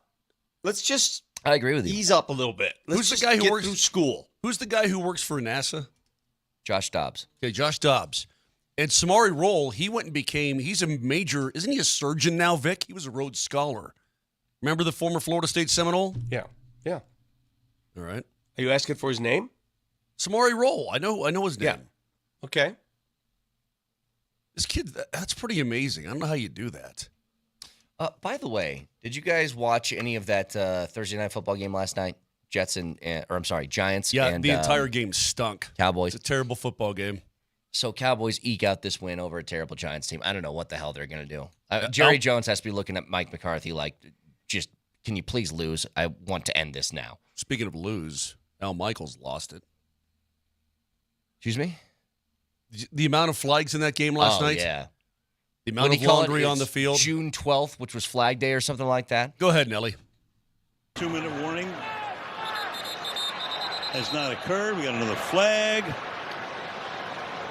It's like June 14th here, otherwise known as Flag Day, as you know. Clay Martin looks like a referee at a central casting. It's like a young Terry McCauley out there. But here's what I don't know. He was snippy all game. I don't know what either team does, but can I say something? Let's make the Giants. If the Giants were the Broncos right now, okay? And remember, a couple years ago, they were in the postseason. They made the playoffs. They extended Daniel Jones to, I think it was $40 million a year is what his contract was. But when you hear your GM on television during Hard Knocks this offseason say, why would I let my $40 million quarterback hand the ball off to a $12 million running back, talking about Saquon? Do you know what the rushing yardage was last night? I don't. It wasn't very good. 24 carries for 26 yards. Jesus. That's incredible. Basically running in place. That is incredible. I can't. If you're like, I'm dead serious, man. If you're a Giants fan And I know that Dable is, I guess, rubbing them the wrong way because he's losing football games now, and they loved Dable when he first got there because he was turning things around. You got to think the bulk of that responsibility has to fall on Joe Shane for just letting you know who likes the idea of their $50 million quarterback handing the ball off to a $14 million running back? The Eagles do. Philadelphia. Because they won a football game doing that last week. They just gave the ball to Saquon and said, score enough, and 15 points was enough. The worst part for the Giants, their rookie Neighbors, who's an unbelievably good wideout. Oh, my God, is he good, though? But he suffered a concussion last night, so he's going to be out perhaps. He said he was fine last night. He said he was fine? Okay, well, he got concussed and they yanked him, so we'll see. That was a weird concussion, too. I don't know if you saw it, Vic. He was trying to make one of those tiptoe catches on the sideline, and he just fell forward onto his face mask, and he was out cold. Well, dude, I mean, the face is in a helmet. The frontal lobe hits the ground first. The head gets shook. A concussion happens when the skull is shook and the brain vibrates in the skull. Okay. Thank you. What's the doctor's name from that Will Smith movie? Thank you, doctor. But what I'm saying is that play happens like 15 times a game where somebody's trying to tiptoe the sideline and falls forward like that. It was just odd to see somebody get concussed. But my God, is that guy amazing. Like, say what you want, pass on a quarterback. I want me a Malik Neighbors on this team. Please. Somewhere. So you're thinking to yourself, if Bo Nix only had Malik Neighbors, well, he would have a touchdown pass by now. They are severely lacking in the Malik Neighbors category. They are a little bit, yeah. I would agree with that. That's a great it's a great wager for the weekend. Can Bo Nix accrue his very first touchdown toss of his career? Is this the week? Check this out. No. Again, Vic, you and me talked about this. No. Yeah, I'm not complaining that he didn't. No. Exactly. No complaints that he didn't have one last week because he was great. It's just sort of a weird deal. It's just weird. That's all. Okay, so on Circa here, let's go ahead and try and find this. Passing props, okay. Over under a half a touchdown for Bo Nix is set at minus 168 on the over. Touchdown pass or touchdown? Touchdown pass. Okay. So for him to throw a touchdown pass, you'd have to throw down $168 to win 100. Well, that's because they figure it's got to be coming sometime soon. But Moj, I mean, he's going to be 4 games into his National Football League career. If you did that for every other quarterback in the league on Sunday, that number's probably like minus 270 or something like that. You know what I mean? Like it's still like pretty close to even odds. I wouldn't even know how to find Josh that. Allen will throw like 7 in the first half before Bo Nix gets to his.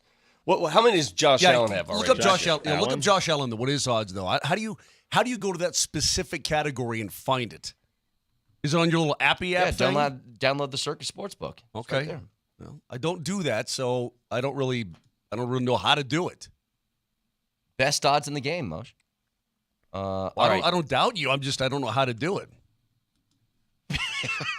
What? You should have just said it on the air, Nelly. Big odds. Thank you. I forgot. Okay, Oh, there it is. Okay. Who's this? That's Big Odds. Yes. All right, so Josh Allen, as they play Baltimore this weekend. So Josh Allen, they only have his at over 1.5 because they're assuming, I think, that he's going to get at least a touchdown. All right. For him to throw 2 touchdowns, it's plus 108. Oh, really? So, even money. Okay, essentially, yeah. All right. Texture says, Vic, Bo was not great last week. What? Okay. I mean, what is your... okay, let me handle this. Vic, Bo was not great last week. I guess your definition of great compared to what he was the first 2 weeks, all right? So great is obviously a very subjective term. Exactly. It's subjective. But if you compare Bo's game against Tampa to Bo's game against Pittsburgh and Seattle, what would you classify that as? Poor? Mediocre? Substantial? Okay? It was great. It was great. He played great. If you get that out of Bo every week, will you be happy or sad? Hey, That's dude. great. All right, how about this? Most the first time I broke 80 on a golf course, I played great. Yeah, you did. If you did, you probably played good. But I played great. That's what that means. Yes. For what I expected of Bo Nix, Yes. he played great last week. Great. So So Texter? everybody's great is relative, is what you're saying. 7512. If I gave you Bo Nix's performance against the Jets Sunday, the equal performance he had last week, would you take it? Yes or no? The exact same performance. Same numbers, everything. Would you take it? Yes or no? I would take it. Why would you take it? Why would you take it? Because it was competent Great! football. Because it was great. That's why.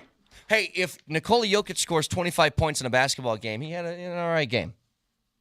If Christian Brown scores 25 points, he had a great game. He had a great game. By the way, MK, I mean, my God. The opening drive, he was 4 for 4, 70 yards. Couple teardrops in there. Perfect passes through the back shoulder. I mean, come on, man. I know that we're trying to compare him to Aaron Rodgers here, who does that in his sleep. I get it. Speaking of, Hey, three games in. MK just texted us, Vic. Aaron Rodgers to throw a touchdown pass against the Broncos. Bo Nix is what, minus 168? 168. Aaron is minus 500. Yeah. A little bit of a difference there. A little bit. 303-504-0925. Champ Mazda text line. You can get in touch with us on the Voice of the People, courtesy of the Altitude Sports Radio app. 5468, your text. That's not a miracle. That's common. That's common practice, my friend. Try this again. You can always get in touch with us on the Voice of the People on the Altitude Sports Radio app. It's powered by the It's powered by the Fricky Law Firm. They're in your corner.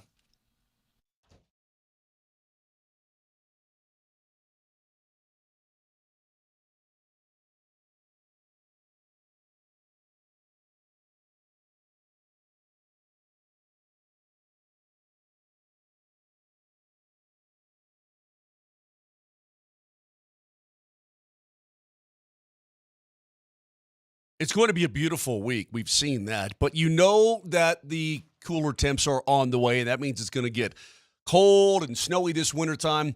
You want to get into a four-wheel drive for the months ahead and look good while doing it? How about leasing a new Ford Bronco Sport or a Mazda CX-90 for $299 a month at Silterhar Motors in Broomfield? Yeah, right now they've got that deal going on for you. So get in before the snow flies. Ask for it, the Mosier Special. You get $1,000 in free accessories or free 3-year maintenance or an extra $1,000 in trade allowance. Head to Highway 36 and Wadsworth to see it all. And it's big. Trust me, you'll love it there. Or go online, sthmotors.com. That's sthmotors.com at Silterhar. Everything you want out of a dealership.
Had a good time yesterday, Vic.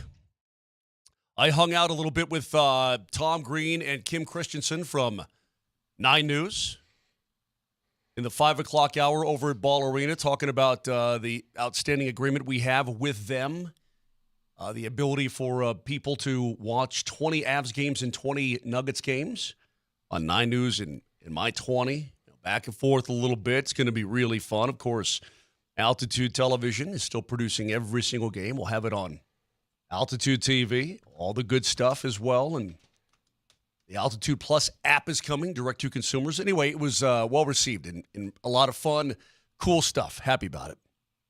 Yeah, if you guys missed the news yesterday, I'm sure you've heard by now, but the Altitude TV will have 20 games for both the Avs and the Nuggets, so 40 games total on Channel 9 and Channel 20 throughout the course of the year for select games. And then also we will be unleashing the Altitude Plus app in October, which carries everything that Altitude has, including Nuggets and Avs games and college games and all those Nuggets and Avs games through the first round of the playoffs, as always, and it's $19.95 a month.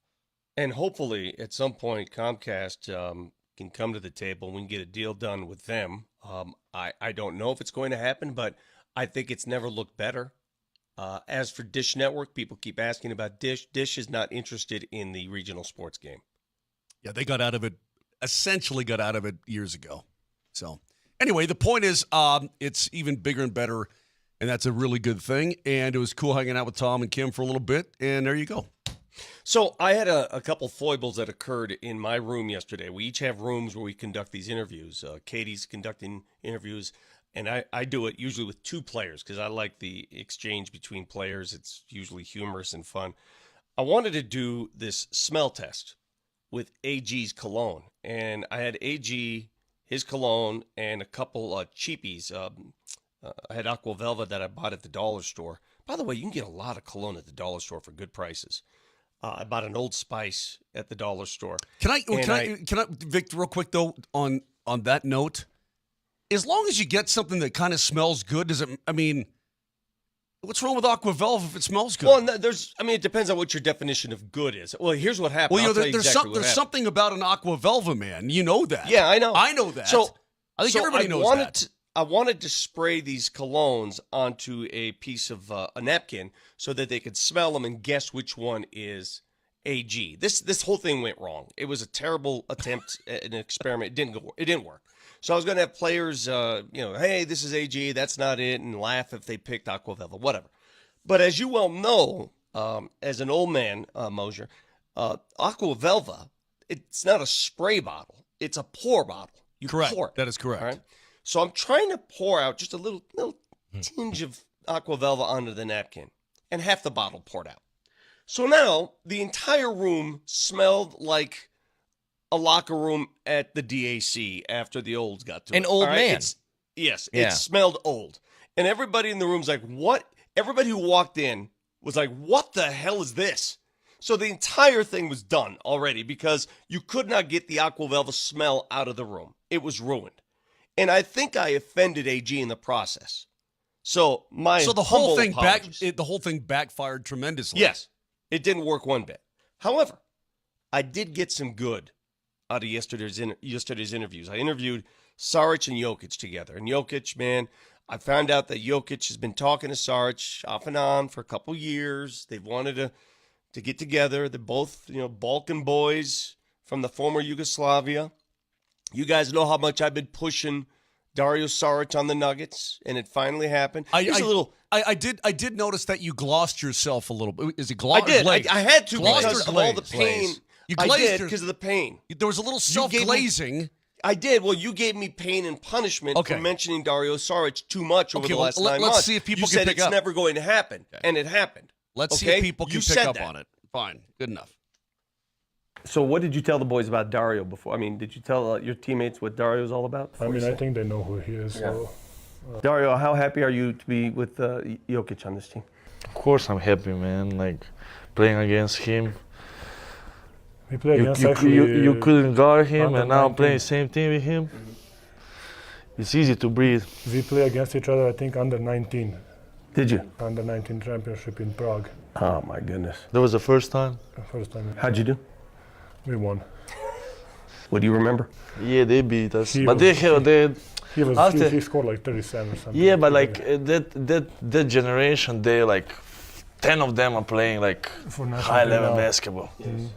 They have like really talented generation. I tell people, if you still had Yugoslavia and that team, how powerful would that team be today?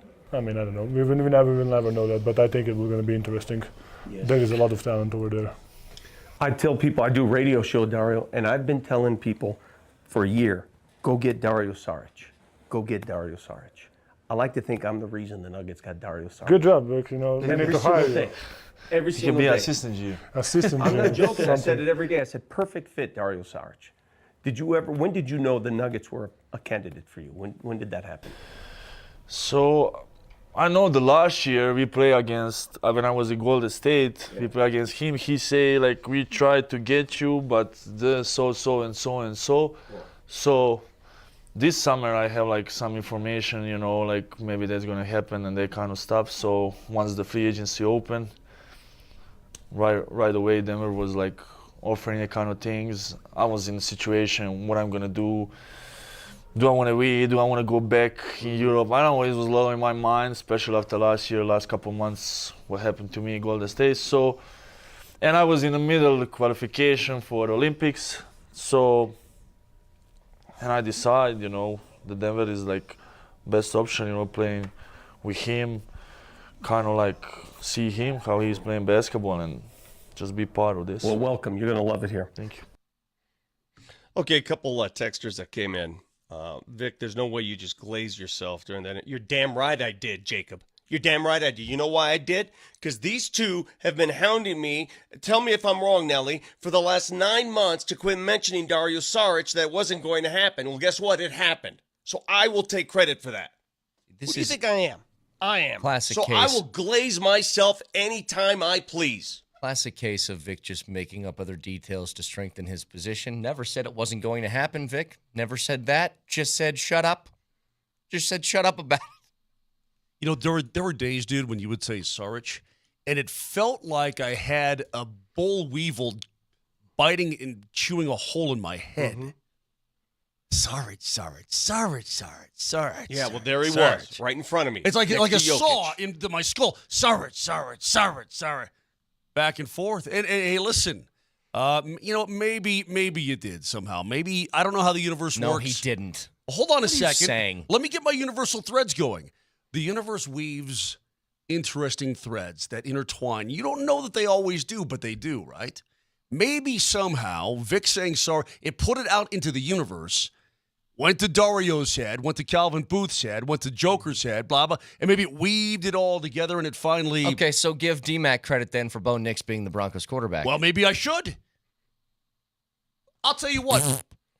I don't think it's a factor. But Yes! You got your Justin Fields, baby. Yes! but I can't prove it's not. Come on. See the difference? No. Big difference between D-Mac and I didn't react like a... I mean, come on. I didn't react like that in climactic fashion. I just simply stood there and did an interview. Like a professional. Like a professional broadcaster. Just sat there and took all the credit for it. Do you think like a professional? Would never happen, but if Bo Nix was on PhD, that he would not be as calm and collected as you? Is that what you're No, watching? he'd be climactic. You know the guy who benefits... The guy who benefits, I think, most from the Saric signing is a guy like Aaron Gordon, who at many times was forced to play the 5. Not that he didn't like to play the 5, but it gives him some a breather. You know, one thing we noticed in that Minnesota series, when Gordon had to go to the 5, that was hard, man. That was hard on him. Very hard on him. He had to face some big bodies in there. Well, but Vic, is this going to, when we get back to the, okay, let's manage minutes, let's keep guys fresh throughout the course of the season, is that where Saric comes into play? Or are we going to look at Joker again? He likes to play north of 35 a game. That's the kind of guy that he is. So my question is then, if he's north of 35, who's doing what? Well, I think I look at Saric as a real Swiss Army knife, okay? Because can he shoot the three? Yes. Can he play down low? Big body? Yes. Can he rebound? Yes. He can do a little bit of everything, which is exactly what that second unit needs. A little bit of everything. I think it's a perfect complementary piece. I really do. Can I ask you another question, Vic? Because you were talking about Peyton Watson has gotten taller, that he's an inch taller now. He told us. Okay. He told me. He sat in the room and told me, and who was with us in the room? It was Christian Brown. So I was walking out of the area you were doing the interviews, and were you the first? I think you were the first one to talk to MPJ. And he walked by me. He's taller than he's listed, correct? MPJ looks like he's like damn near 7 feet. He looks like to me he looked like Kevin Durant kind of, to be honest with you. That's what he looked like. He looks like he's almost 7 feet tall. So he's wearing the headband for interviews yesterday. And I go, oh, I like it. He says to me, you think I should wear it this year? Like what is my opinion supposed to do with it? What did you say? There's a proper answer I go, to dude, this. I barely know how to put my underwear on. I have no idea if the headband, it looks fine to me. The answer is absolutely he should. He looked great with that headband. Great. You know what's interesting, I need Vic? more headband guys in the league. Your question about the former Yugoslavia, it's probably, when you asked it, and I got Joker's response to it, I was a little, and he was cool about it because that was obviously when they broke up in 92, it was horrible. I mean, a horrible, quote, civil war Kane type laughed of at me when I said this. I'm telling you right now, if you assembled a team from the former Yugoslavia and you played 10 times against the U.S., it might be a 60% rate that U.S. win. It's almost 50-50. Let me go back and support what Vic is saying here too, because it was a very difficult time in that entire area when all the countries split up and there was civil war and Sarajevo was an absolute mess. But damn, there's some good players from these countries that were all former Yugoslavia, dude. Especially Serbia and Croatia. There's a lot. I mean, a lot. Vic, you're right about that. It was a failed experiment anyway. I mean, the country only lasted like less than 100 years, or something like that. It'd be way less than 100 years. It only lasted like 75 years. It was a real mess. I mean, you just tried to put all these people together, and it just didn't work. But nonetheless, what I'm telling you is that you're right. They would have been a powerhouse. Internationally. Today. Yes. Think about that team today. I can name guys from every one of these, well, except for Macedonia. I don't know anybody from Macedonia, but other than that, yeah. Here's what the lineup looks like this weekend, by the way. So tonight we're going to have Avs and Stars preseason game number 2 right here, Altitude Sports Radio 92.5. Vic and Sanford are going to be on the call for Ralston Valley and Valor Christian on 9:50 at 7 o'clock. So tune in for that. Saturday, that's going to be a good game, by the way. I'm jealous, Vic. You and Coach got a great one tonight. Saturday, we have Oklahoma and Auburn. That's going to start at 1:30. We have Wyoming and Air Force going to be on AM 950, which should be a great game. And then the Rapids taking on Minnesota United at 6 o'clock tomorrow on 92.5. And then Sunday, Chiefs at Chargers is going to be on 950. And at 5 o'clock, Avs. And first time this year, the Utah Hockey Club be in town for the first preseason time. game number 3. Ain't doing UHC. I'm not sure you have a choice, bro. I do have a choice. Put a nickname in there. The Not doing Utah Hockey Club going to be on 92.5 on Sunday at 5 o'clock. Utah, give me 2. 303-504-0925. Back after this.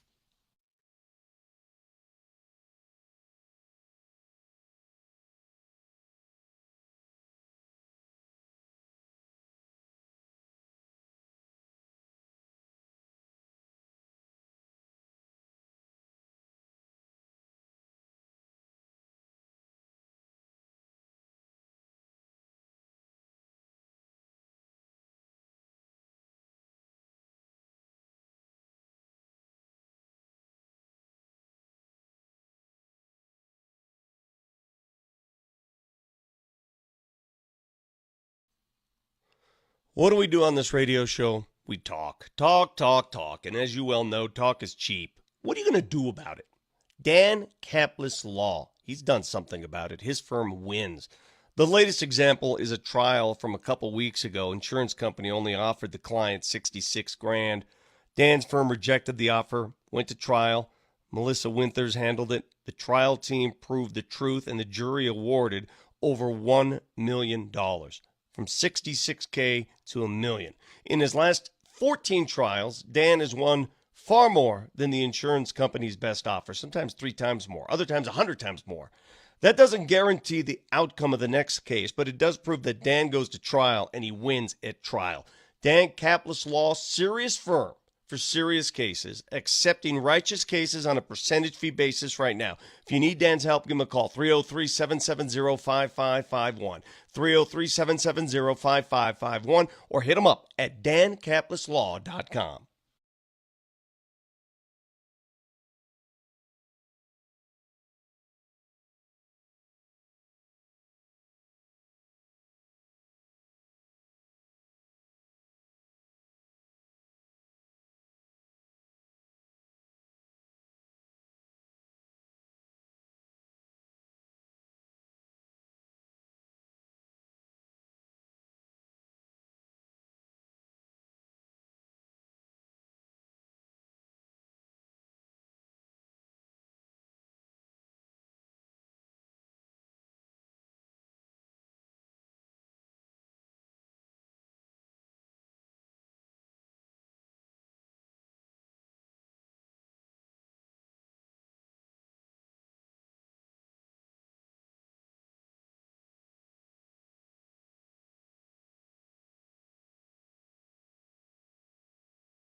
All right, so here's what I find really interesting. So, Vic, you've been out to the Circus Sportsbook in Vegas, correct? You've seen what they got out there, that little stadium swim. Beautiful, right?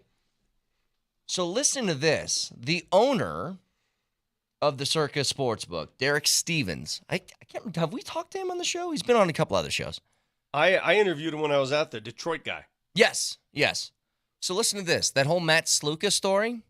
Uh-huh. This from Brett McMurphy. Circa Sports CEO Derek Stevens offered to pay Matthew Sluka the $100,000 he was allegedly promised in order to keep him at UNLV. A UNLV official responded on Wednesday saying, quote, "We won't be doing business with the Sluka family again." So he stepped up and he said, dude, I'll pay it if it keeps this guy here. And UNLV said, no, this guy's getting the hell out of here. Thanks. But I want that to dovetail over to this. Dave Portnoy, owner of Barstool Sports, was on his podcast. He's a giant Michigan fan, and he has a whole lot of money now. He loves Michigan so much. Here's what he's willing to do. Michigan. I will be the quarterback guy. You just say, Dave, you go. I'll talk to Sharon. Who do you guys want? Who's in there? Give me a group. I'll go get them. I will sign them $1 million, $2 million, whatever it is. What's the top? $3 million. What if, are some of them going for more? Wasn't the Nico kid like... Fine, but I can get a quarterback. We don't have a quarterback. If I don't get the number one... for 3, though. You can be in the stratosphere. Yeah, but you don't want to... I'm wondering, is Dave... how are you running this? I want to get a quarterback, or I'm like George Steinbrenner, I will spend any amount of dollars. No, I'm gonna get us a top 10 quarterback in the portal coming out every year. Top 10 quarterback. I don't think there's anything illegal about this, by the way. I don't think totally there is fair. either. I don't. Do you guys like it? I'm not. I don't know that I like it. You're just buying teams. Brett, do you now. like it? I don't Here's know. the thing. No, I don't like it, but I will say this. Think about this for a second. Mm-hmm. Nuggets win the championship, Mm-hmm. but now they've fallen into apron problems and taxpayer exceptions and luxury taxes and all this different stuff and bird rights. What if some just Nuggets fans said, you know what? I'll make up the money to keep Bruce Brown here. Leave it to me. And that was totally legal and allowed in the NBA. Mm-hmm. That's what's happening It's in the college. bizarre. Bizarre. Again, and every time I go down this road, people misinterpret my words. I think the players deserve to be paid, especially the top-notch revenue-producing players at any college institution. I do. I do think they should get paid. I think the way we're doing it right now, as somebody on Twitter aptly put, it's like a drug deal gone wrong because there are no policing it. You can't police it. Who do you go to if a drug deal goes wrong? Moj, I'll ask you. You've had many drug deals in your life. Who do you go to? Vic, well, you made this same analogy the other day, so I think the answer is nobody. You don't go to anybody. Yeah. So UNLV had a a drug deal go wrong, and I'm using the term loosely. Well, who are you going to believe? Sluka? The school? The coach? The parents? Who? Who's right? Who's wrong? Where's the contract? What was the contract for? Where's he going? Everybody blames everybody else. This is what you're going to get at every single stop. You know who's to blame?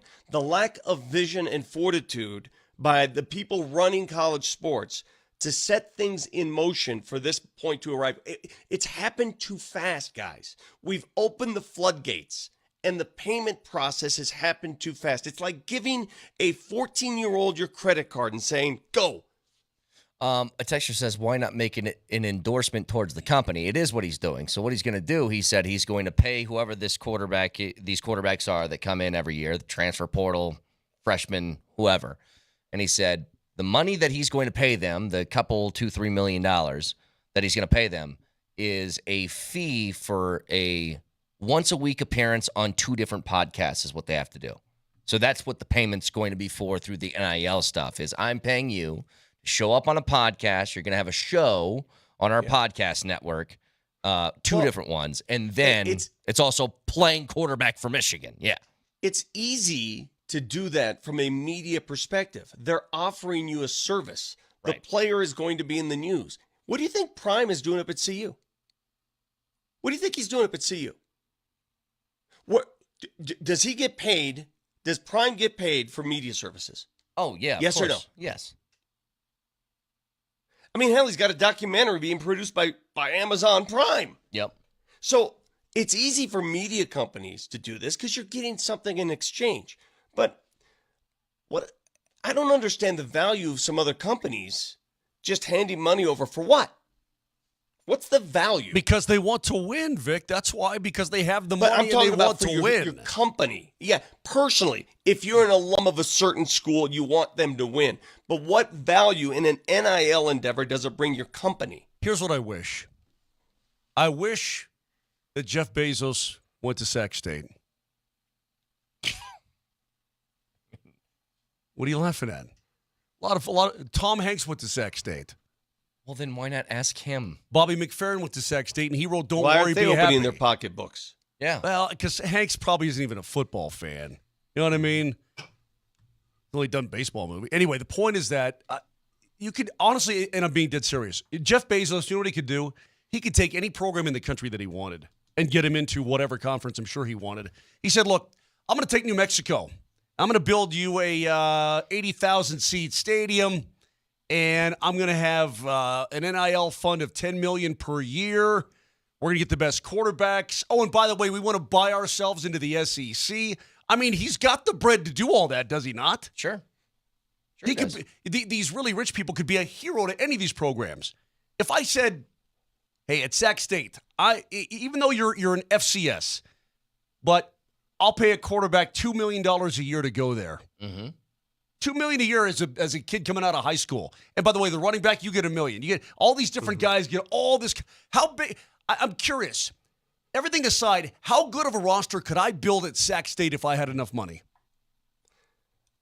Or do kids now? I got to go to Michigan because it's so prestigious, or I got to be a Golden Domer. Yeah, there's a factor of like I can make an NFL career a lot easier for myself if I go play at a big school. Moj. I mean, there's no way you get over that. If you can play, they will find you. I mean, Travis Hunter went with Coach Prime to Jackson for crying out loud, and he was one of the number one recruits in the entire country. What you're going to find at some of these smaller schools, and by the way, Beer Guy, I agree, it's a value to a guy like Portnoy because he has a media company. I'm talking about other companies outside of media. Obviously, pay for play in media is common practice now. This is what our business has become. It's become pay for play. But I'm going to ask you this. Are we going to see a group of athletes now that aren't necessarily NFL material, and they know it, right? It's going to be a risk reward if they can get to the NFL. But they can really capture that money now in the college game. Like this Sluka guy. I don't know how good he is. So you're going to go out of your way to get as much money as you possibly can during your college career. And it's going to affect those lower level institutions, the lower level schools who are going to lose talent like a Sluka to the bigger schools looking to pay him because they know this is the only payment they're going to make. Probably, yeah. By the way, speaking of money, this also from Brett McMurphy. Air Force and UNLV expected to remain in the Mountain West, sources told the Action Network. The two schools are each expected to receive a signing bonus between $25 to $30 million, 5 times their media rights value, from the pending exit fees the Mountain West will receive. But the Mountain West still needs to add at least one more football school to the conference to become whatever the term is. Real? To reach the FBS minimum. Correct. By 2026. Which is so here's the thing. The question I want to ask Moj. This is a risk. Like getting $25 to $30 million is really nice, right? If this thing holds together and stays firm. But if a couple other schools leave, then you might be left in the lurch. Yeah, for sure, but they are going to find. I think that Air Force will always have a home in the AAC if they want to go there. They can they'll always be able to go join Army and Navy in the AAC if they want to. UNLV, just because of the market and how big it's becoming, obviously you've got hockey there, you've got football there in the Raiders. I said this to you before, market size does not matter for college sports. Exactly. So what I'm telling you, though, is that it's becoming pretty damn hot down there, right? And UNLV plays at the what do you call that, Allegiant? That's where they play. I mean, you could potentially jump to a Pac-12 in the future anyway. No, but Moj, what I said was... So what's the big problem? Market size does not matter in college sports. It makes no difference. The biggest college football powerhouses are small towns. Okay. They're Tuscaloosa. But what I'm saying... Rutgers is in New York. Nobody cares. Right. What I'm saying is that UNLV, I think, will still be... It would be an attractive get for a future Pac-12 or whatever. I don't think people put stock into hold on a second, though. Those two teams are not in the lurch. Who's in the lurch is Wyoming. That's true. If the Mountain West folds, Wyoming is screwed. They've got nowhere to go. Absolutely nowhere. Hey, guys. Schools like that, New Mexico, nowhere to go. I'm beginning to wonder, has this decision by Sean Payton and the Broncos to conduct their week of practice in West Virginia, has the decision backfired a bit? Because rain yesterday, interrupted practice. Today, a forecast of rain all day. There's no indoor facility at the Greenbrier. They do have a bowling alley, but there's no indoor practice facility. Well, they have I just wonder if they're getting the quality work done that coaches want done. You know how coaches are about quality work done on the practice field. Well, we've heard before, Vic, that teams will even do walkthroughs and whatnot in a ballroom. They will get in. But you're not getting the same work as you would. Agreed. If there's rain all day at Bronco HQ now, they're indoors. They're indoors. You're not gonna risk injury, right? The last thing you want to do is put players on a wet field. Mm-hmm. Yeah, there's something to that, but I guess you weigh that against what. I mean, obviously, Sean Payton feels like the worst thing that could have happened is they come back home and have to do that same flight, that same early time again the following week. That's why he stayed there. I mean, he specifically said this before the season started. He specifically, I'm just saying, he specifically requested that for these East Coast games, the NFL puts at least 2 of those back-to-back because he wanted to do that this year. I don't understand the effects of that. You fly, you still have to fly. Yeah. You still have to fly from West Virginia to New York. You still have to suit up, get in the plane, do all that, and fly. 1 hour versus 4 hours. What's the problem? I don't know. I don't get the answer. I mean, this isn't. We're not going to Europe. I'm with you. I don't understand it, but obviously it meant something to Sean Payton. He thought it was a big deal. I thought it was a pretty good idea, too. I mean, the time zone change, I don't know. It's just, you probably get one extra day of working as opposed to flying and then I think it probably made sense at the time. Who can anticipate rain? I don't know. I don't know. They didn't have any issues with jet lag and time zones last week. They went to Tampa. They flew 4.5 hours. They got off the plane and won handily.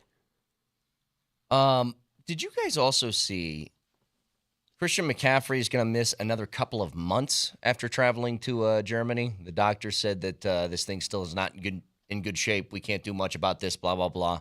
I don't know if it'll truly affect the Niners in the short term. Like, obviously, if he can come back late in the season, that's all they're worried about because they're going to assume that they're making the postseason. But the Niners are 1-2. Now, I think they'll get this thing turned around and be just fine. But he is a huge part of what that offense is. He does everything for them. Catches the ball out of the backfield, runs the ball. Do you think they should be concerned about this?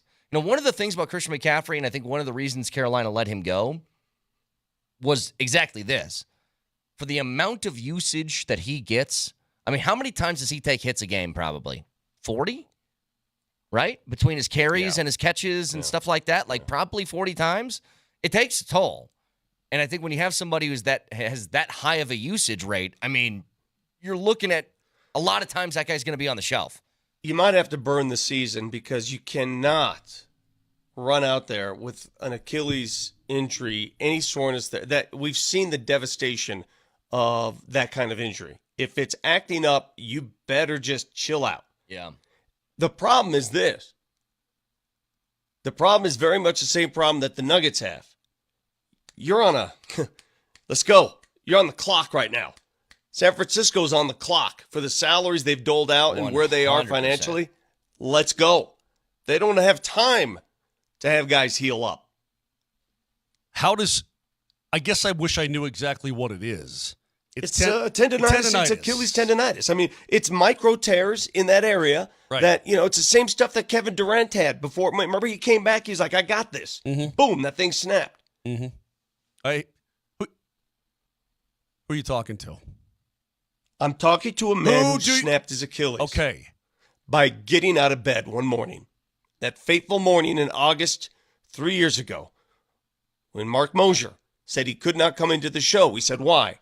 I got out of bed today and snapped my Achilles. You know the crappy part? First of all, you got the month wrong. Second of all, people would probably believe that.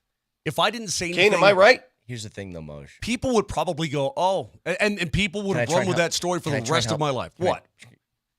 But you're not a helper. You don't assist at all. You're a piler honor. If you tell the actual story of how it happened, I'm not sure it's any better, is all I'm saying. At least I was doing a physical activity. What was your physical activity? I was fluffing your pillow? I was playing with my dogs, and I jumped high in the air. And it snapped. What? How'd you tear your Achilles? I don't know. I was setting a pick. I was backpedaling. I was playing with my dogs. How did Tim Patrick tear his Achilles? Playing the most physical sport in the United States of you know America. what he did? He just took off from the line of scrimmage and it exploded. No, he actually made a leaping catch. That Guys, was I was his petting my knee. dog. Oh, that was the knee. Fellas, I poured my dog some water. Moj, if you showed up and if this is like 2002, Joe Sakic is out for the season. Why? He tore his Achilles. Man, what a bummer. How did he do that? And the story was he was playing with his dog. A little bit different. Nelly, we got to. My wife will tell you the entire story. And the other thing is you said I jumped really high, which I'm skeptical about, and I don't know what high is. What is high? High for me? I don't know. I'm playing with the dogs. I jumped like woo. You know what? I told you might just want to keep it out of bed. Sit this one out, Moj. I swear to God, I cannot wait. For what? Until one of you is going to break something this. Oh, you wish an injury upon us. Absolutely. You better take that 100% back. I am. You better take that back right now. Oh, I think a good torn bicep would be good for you. I think it'd be healthy for you, bunion boy. You can watch the show live on Twitch. That's twitch.tv. Search Altitude SR in the search bar. You got the Altitude TV simulcast. And that is the Safeway Twitch feed where you can save more with Safeway. Receive our best deals, rewards, and perks as a Safeway for You member every day. Earn points and redeem for exclusive offers. So download the Safeway app and sign up for free today. Back after this. It was me being a healthy, active male. I mean, y'all thought I was bull jiving.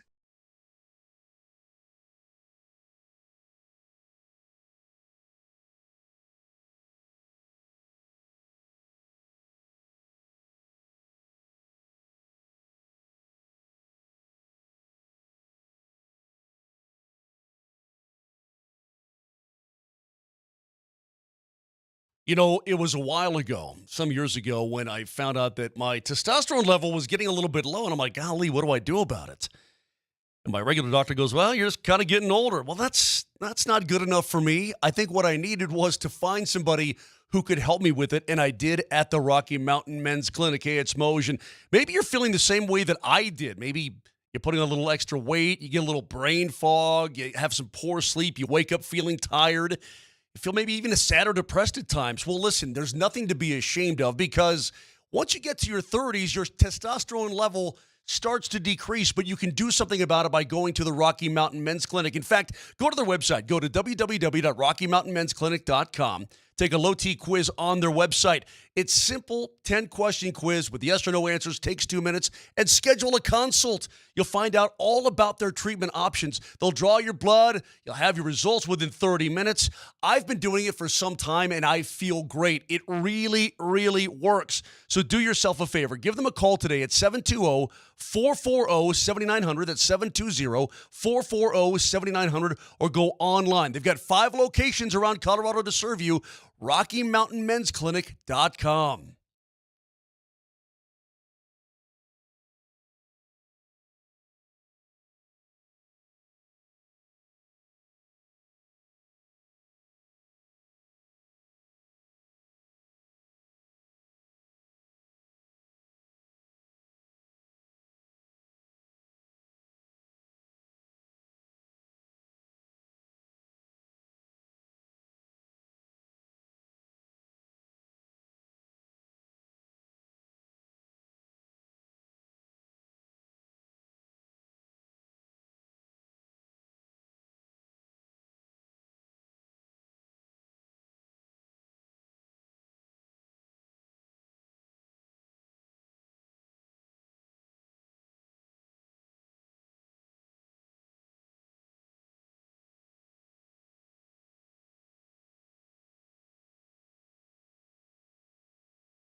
I'm going to tell you right now,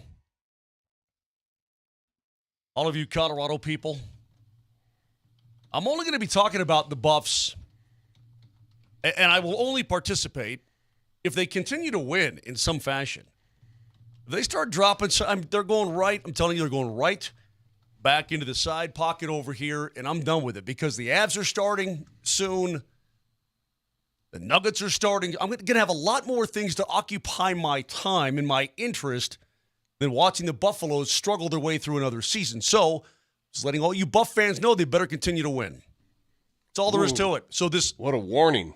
Is that a threat? Basically it is. I'm just saying you may be a 14-point dog at UCF, but there's nothing wrong with going there and knocking off UCF. There's nothing wrong with it.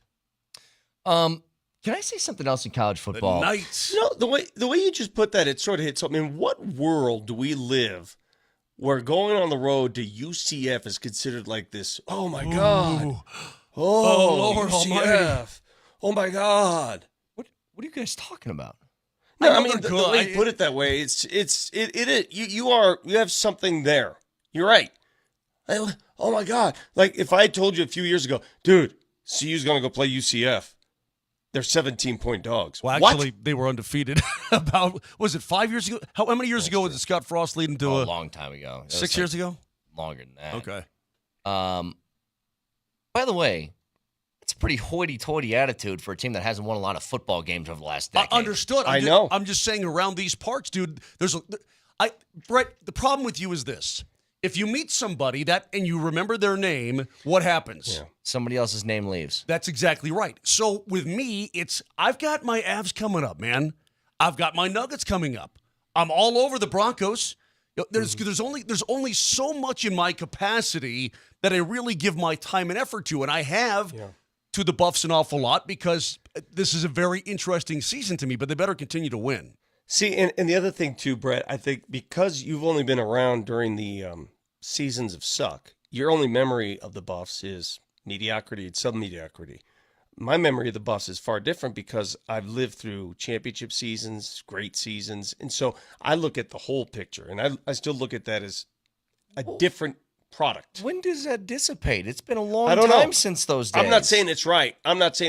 You're exactly right. There's no reason to look at it that way, but you do. You look at it through that prism, much like you look at Nebraska through a different prism. You do. It's just part of it. No, I grew up with it. I tried to convince Nebraska fans to not do this. Like they had that attitude. We're playing Illinois this weekend. I was like, you checked your guys' record lately? Because I wouldn't be having this kind of attitude if I were you. These games are important, especially if you want to make bowl games.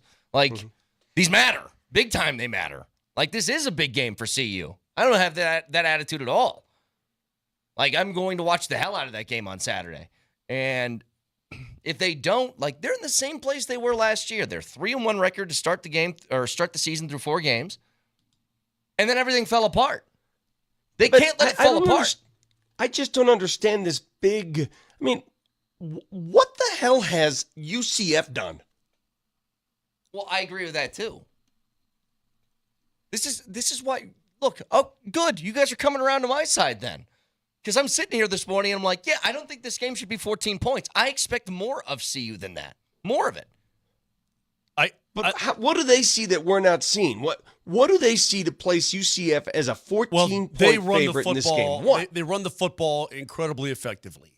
They pound the football. They did it against TCU on the road, too. I mean, they had, I think it was over 260 yards on the ground, maybe 280, they beat something like TCU that. by a point. Understood. TCU is 2-2. Understood. TCU lost to SMU. TCU gave up 66 points to SMU. I agree. And they beat... And they only lost by a point to Central Florida, and this is suddenly oh my God, Central Florida. What? It's ridiculous. I agree. I'm with you. That's what I'm trying to say, is that this weekend you should not view this as them being 14-point dogs. You should view this as CU should win. And by the way, saw a lot of this heading into the weekend, and I totally disagree. But there's a massive college football game this weekend. Georgia and Bama are squaring off against each other. It's the first time that they're going to square off without Nick Saban on the sideline in a long, long time. So it's number 2 versus number, I believe, Bama's 4, correct? Mm-hmm. 1.5 point spread, I believe, at last check in favor of Georgia. And some narrative about this from some other people is, well, see, this is what the 12-team playoff does. It makes this a less relevant game, less impactful game. I totally disagree. And I don't know why college football, especially hardcore college football fans, have the attitude that this is a bad thing. Because I'll tell you this right now. They played this game last year. You guys remember? And Georgia won. And then they had to play in the championship game. And then Georgia lost. And then that didn't matter anymore. Like, that's the kind of stuff I couldn't stand. I'm like, so the last game is the most important game, even though you thought that they were the best team in the country heading into that game, and now they're the 5th team in the country. That makes no sense. Like, how many times during an NFL season, NBA season, NHL season, do you get two of the best teams playing against each other during that week, and then there's a result, and then you play more games, and then they might face each other later? It doesn't take away the impact of the game. It's still fun. I don't think they're the two best teams. I think the best team in the country is Texas. Oh, I'm just saying two of the best teams, like a big matchup between two of the best teams. Well, Brett, what I'm trying to tell you is that I think that despite one of these teams losing, they're both going to get into the playoff anyway. Yes, if they take care of business. Yeah, so does this game really matter? Yes. It matters. Of course it matters. What do you mean? I think it matters. Seeding and everything else, both will have the opportunity presented to them to play their way to the Natty. That's it. And maybe they'll see each other again 2 more times down the road. I don't know how it's going to work, but I think both these teams will get in. Even a 2-loss team would probably get in as one of those like little 10 to 12ers. Last year's the perfect example. They've been trying to convince me for about 2 decades now that every game matters in college football. And I go, oh, really? Really? How about the team that didn't lose last year? Did every game matter for them? No, honestly, you can roll your eyes, Moj. Did every game matter for Florida State last year? No, it didn't. Well, then what the hell are we talking about? It's been this way for a while. Bama gets to have like a free pass once a year on a loss because they're Alabama. Yeah, that's the way it is. You can't have it both ways. You can't have it both ways. You're the one who said you wanted a bigger playoff format, right? You increase the playoff format, it just devalues the regular season even more. But I don't even buy that. I don't even think it devalues that at all. I think it's the same thing. I don't think so. You now you get our at-large bids. And who's going to be favored to get those at-large bids? Who's going to be favored to get those non-conference championship bids? Oh, but teams like Bama, Georgia, those are the teams. The same teams that would have gotten the benefit before. Now it's just a bigger pool. But because of the bigger pool, the teams that got left out or devalued in that process with 4 teams now get the opportunity to try and prove it in a playoff. I've always told you I like college football just the way it was. I think going to 12 ain't going to change a damn thing. Well, see, that's where you're wrong. Now you're just being dumb. Wait until you get a 12-over-4 upset in the playoff, and right. I think you'll think differently. Give me a 12 versus 4 this year. A good 12. Give me. All right, go ahead. Let's set it up. Who's 12 right now? Who's ranked 12? Well, that's not the way it's going to work because I understand the conference that, champions. but I'm just trying to. Okay. I'm trying to think what. So right team, now, 12 would be Michigan, 4 would be Bama. Okay. You don't think there's a shot Michigan wins that game? A shot, yeah. A shot, I guess. I'd love to see it. I'd love to see it. When you're starting, especially with that game's going to be at Bama, by the way, because those first games are going to be home games for those teams. You can't convince me that's not going to be an absolute blast to watch. It is going to be so much fun. Well, so was 4 versus 1 when they did it that way. It was fun. What was the difference? Oh, there's going to be a home crowd environment for a playoff game in college football. You've never seen that before. It's going to be insane. It's going to be so cool. I will argue to you that the more important game for each team this week would be Okie State and K-State. In the context of the Big 12 conference and your ability to stay, listen, I don't think UCF the winner getting an automatic bid. Yeah, well, eventually, yeah. But I mean, is BYU going to stay at the top of the conference? Probably not. There are losses coming. Probably. Utah may run the damn table, but I'm talking about getting into that title game and then getting the bid to go all the way. This is a big game for both these teams. They're both coming off horrible losses. K-State worked over at BYU, and Okie State wasn't terrible. It wasn't they terrible. Lost to Utah by a couple points. I mean, you're right. They did lose to Utah by a couple points. Where was that game? It was in Okie State. Oh, it was in Stillwater, wasn't it? You lost at home to Utah in your conference. On scale, that is not a bad. It's not like a terrible loss. Understood. Kansas State's was. What I'm telling you, though, is that this game for both of these teams, for the future of this entire season, incredibly important. Totally. For two teams that had hopes of reaching the opportunity to get an automatic bid. There you go.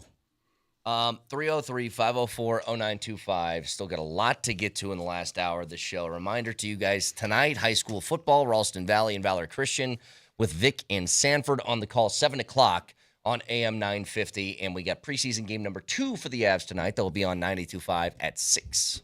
I went to Parents Weekend at Cincinnati. I'm not a big Bearcats fan, that kind of thing. When the Buffs host the Bearcats in October, I'm going to be all Buffs all the time. I pay attention a little bit. It was fun to go to the game. Nippert Stadium's 100 years old, really cool. Brother-in-law Bob, what do you think my sister, what do you think their kid goes? I would have no idea. Let me ask you. What makes you think? What makes you think we would have any clue where your brother-in-law's kid goes to school? It was a rhetorical question. Kid goes to Utah.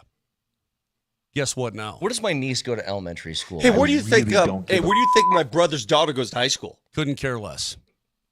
My point is this. Well, okay, so what do you think we care? My point is this. Well, are you becoming a Jayhawks fan because Izzy's there? Not really, but I asked Christian Brown for tickets yesterday. Okay. He was looking into it. Okay. All of a sudden, brother-in-law Bob. Oh, running Utes this, running Utes that, Utes. Wait, do you? I'm like, you poser. Do you get to do that? Big poser. Do you get to do that if your kid goes to a college? Now, it'd be different if your kid played athletics for a college Well, like that. D-Mac's kid played at ASU, and so he had all the ASU gear, right? Totally makes sense. But I'm saying if your kid just attended a college as a student, is it weird for you to try and glom on to, like... I don't think I could do that. Dude, if baby Jamal Kale went to college at Georgia, right, 100%. I don't think if she's just a student, I'm not becoming a Georgia fan. Now, if she played softball there, it's then so totally. funny. I have zero affinity for Kansas. My other daughter went to Loyola Marymount. I don't care.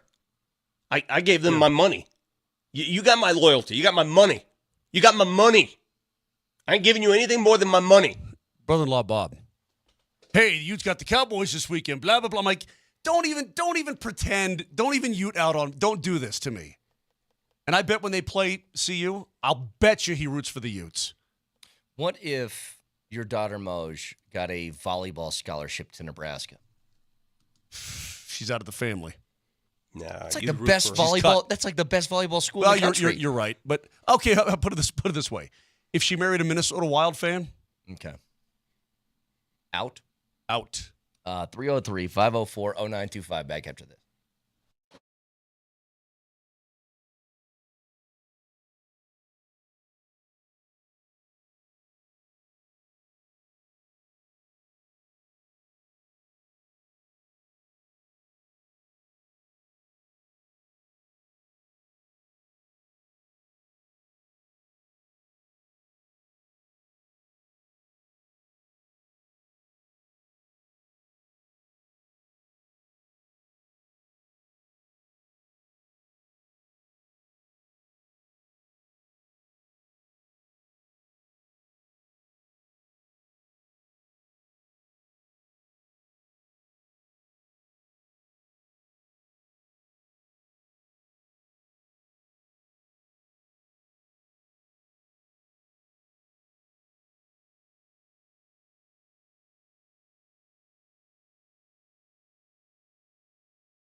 Is this Andrew WK?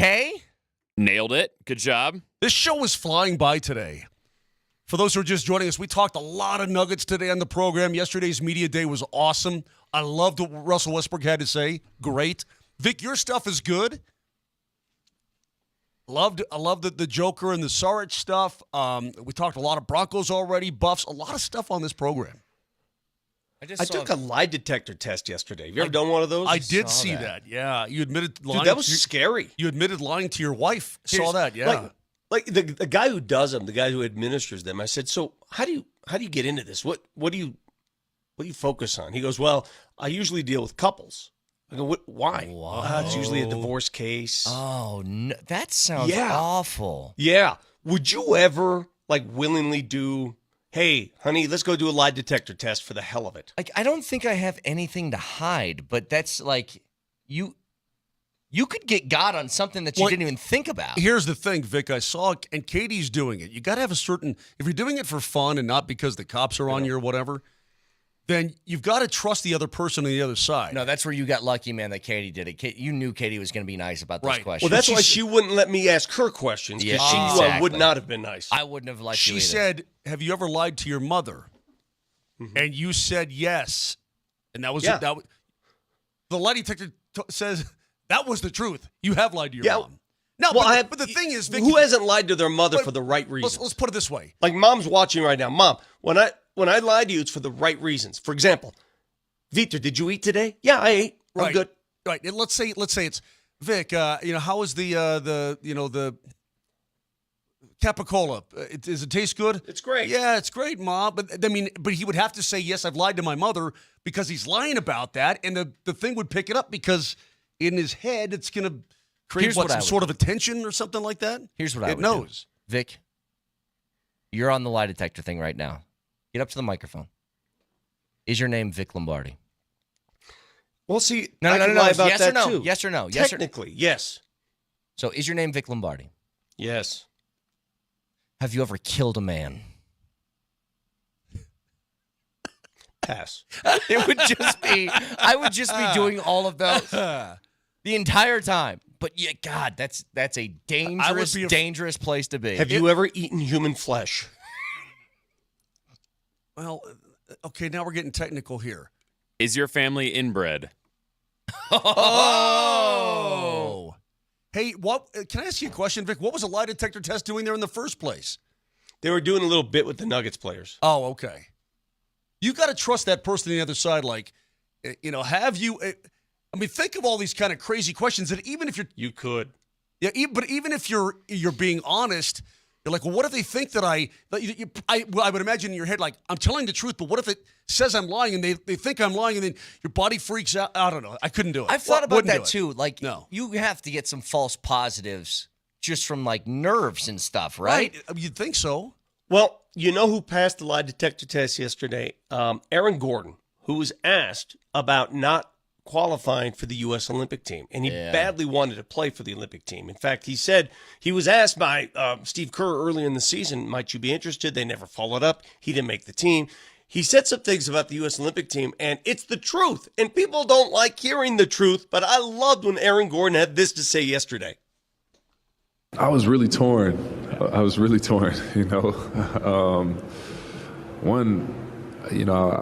asked if I wanted to play for USA, and then the call never came around. So there was a little bit of salt there in the first place, and then just to see Yoke take him to the wire like that, it's this is dope. You know what I mean? The dude on my team is finna just wash these cats. But all that being said, America. You know what? I bet hates that answer is Kevin Durant, because I think Nuggets fans said the exact same thing. It was hey, really fun to watch Jokic play. I was rooting for the U.S. to win, but here's the thing with him, and this, God, do I feel for AG. AG, at almost every step of his professional life, has been the bridesmaid, never the bride, right? Never quite made an all-star team. This dude can't even get an all-NBA defensive team nod despite being able to guard 1 through 5 at an elite level. The thing that he does best is dunk, and he lost in a dunk contest that he should have won because Dwayne Wade wanted to give his Chicago guy some love. Like, every single step, he's just been just on the outside, including this U.S. team, which, as you said, Vic, according to him, Steve Kerr asked him, do you want to be on the team, and then never called him. Well, he didn't call him because LeBron James took over the general managership of the team. That's why. Feel for the guy. Was it a, hey, will you play for Team USA, or was it a, hey, would you be interested? Why would you even broach the topic? Agreed. If you weren't going to have him on the roster. Well, because maybe you don't know who will and who will not play, and I don't know. I don't know. I would love to have seen AG on it. Even if he didn't get a lot of PT, I think that he would be, to me, he's an unbelievably good representative of the Denver Nuggets, and he'd be an unbelievably good representative of the USA. Why not try that with your girlfriend? People listening out there that have a girlfriend. Hey, just out of curiosity, would you be interested in getting married? We aren't gonna, but just, are you interested?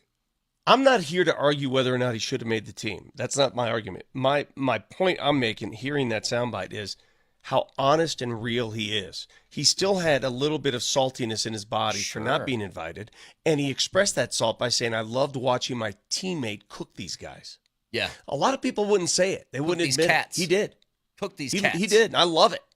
Oh, he said, wash these cats. Hey, did you get Joker to say what we wanted him to say? He was not able to say that line, unfortunately. Okay. As far I got as somebody I know. to say a line.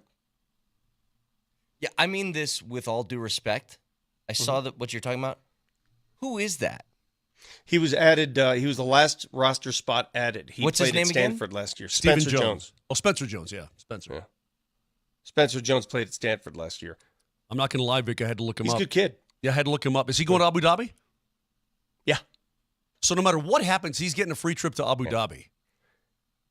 Can I be totally transparent? Yeah. I had no idea who he was when he sat down. Had to introduce myself. Oh, did you do that? But I like Hi, him. Vic Lombardi, and he said, hi, Spencer Jones. Yes. Like the guy a lot. He was hanging out with DeAndre, said all the right things. Here's what he said afterwards. It's not like I prompted him. He just said this. I'm Spencer Jones. And the greatest radio show I've ever heard And the greatest radio show I've ever heard is on Altitude 92.5. is on Altitude 92.5. And I really think Vic Lombardi deserves a raise. Deserves a raise. Thank you very much. Thank you very much. Again, unprompted. Yeah, just on his own, right? You know, if you took out your audio in between those, perhaps. No, that was just the echo. Oh, that was an echo. Yeah. Yeah. If I had- didn't know. You know what? That's a rare thing. I didn't know an echo sounded like a small Italian man. Hey, is there an echo in here? Hey, listen. Wait, did you say small Italian man? Oh, dude, don't. Okay. You can't force this, Moj. You gotta wait for the right I know, opportunity. you're right. Okay, Now's my not the bad. time. Nelly, Yeah, hold no, on to yeah, it. hold Don't on do to it. that. Don't do it. Stop. You gotta wait for the right time. I will say Moj. this, though. If it was me, if I was in charge of the Denver Nuggets, and any new guy, whether it's Spencer Jones, Trey Alexander, any of these guys, right? And I said, hey, you're coming into the league, I would just basically handcuff them to DJ and say, they're yours. I would trust him to take care of that kid in every capacity possible. I'll tell you what's interesting, too. Russell Westbrook was talking about, helping out some of the younger players. And he said, by the way, Jamal Murray can teach me a thing or two, even at my age, because he's such a great player. I thought that was really cool. But did you hear what he said when he was asked if he had a mentor when he came into the league? No, what'd he say? He said, yeah. And he's still we're best friends, Nick Collison at OKC. Huh. I guess Didn't know Collison that. took him under his wing, and they're still really good friends. But I thought that aspect as well, hey, let me help steward some of the young kids into the league and help them along. I thought that was a great answer yesterday as well. Brett, when you joined here as a young aspiring journalist, who took you under your wing? I mean, who showed you the ropes? Scott Hastings. Really? No. Who else? It was just kind of like I got a little baby sea turtle and I put him in the ocean. I said, "Go, buddy." No, that's not what happened. Vic and I took you, for those who don't know, Every day we Vic fed and you. I, we basically, From our bosom. like a little, like a baby bird. We Can you bring name home a the worm. specific example of how Well, that yeah. happened? Well, From I our mean, bosoms. I'd have to go back, over 5 years. Yeah, go ahead. But we took you to all the functions. We took you to all the games. We introduced you to everybody. We got you out at Sanctuary, for God's sake. You embarrassed us, even though we did it. You embarrassed us with your jelly-stained shorts and all that kind of thing and flip-flops. It's a good show that day. But nonetheless, we took you under our wings and brought you around and basically put you out there to the world. Everything you have as a human being in this town, outside of Launchpad and 100%. Casey and Dave and Ryan, Every endorsement, everything else is you all wear, because of us. half Everything. the golf shirts you own. Yeah, who half they the stuff. from? This is mine. Oh, that's why it's. I So wanted to do an old plain. school thing where Yeah. Frank. By the way, just quickly here, Patrick Beverly on his podcast, he was asked about the Nuggets and is their window still open? This is what Pat Bev said. You got Jokic on the team, and you got Jamal Murray on the team. You got enough, right? They might not be the loudest team, but when the playoffs come, they have a system that they run so well, and they know each other so well. You know, they're a matchup problem for any team in the playoffs. Minnesota built their team just to beat the Denver Nuggets. They literally built the team just to beat Denver Nuggets. You know, so I think Denver's going to be there. I think Denver's definitely going to be there. I think if Denver was on the other side and didn't meet Minnesota until the championship, I think Denver would be the champions right now. You know what I'm saying? It's just the luck of the draw and who you play. But Minnesota did beat them. They had their number the year before also. So, but I think that's really the only team that can beat them in a 7-game series is the Minnesota Timberwolves. See, that's exactly. I don't know if about it's the year only before team. thing. The year before thing probably doesn't work, but Yeah, Nuggets beat him in 5 the year before, so that didn't work. But he is so right about matchups because Joker brings that up all the time. You ask Joker, how you guys going to do this year? Depends on the matchups. Yeah. Matchups matter. Well, I tend to believe Pat Bev and Jason Tatum a little bit more than Bill Simmons and Zach Lowe. That's what I choose. You can believe whoever you want to believe or listen to whomever you want to listen to. But the guys who play against them, the guys who see the team and how it functions and so on, I tend to believe those guys more. I put more weight on their thought processes regarding the Denver Nuggets. That's not to say, Vic, there aren't issues that have to be overcome and play out during the course of the year. It's okay to admit your vulnerabilities. It's okay to expose that stuff. And that's why I loved hearing from Calvin Booth yesterday when he said what we're all thinking. Is this team a good enough shooting team right now? Can they shoot the three well enough to make it? And he said that's something we're going to monitor. And if it's not on par by the trade deadline, it's something we're going to have to do something about. yeah. 303-504-0925. Got drunk takes coming up in 30 minutes. Stay tuned.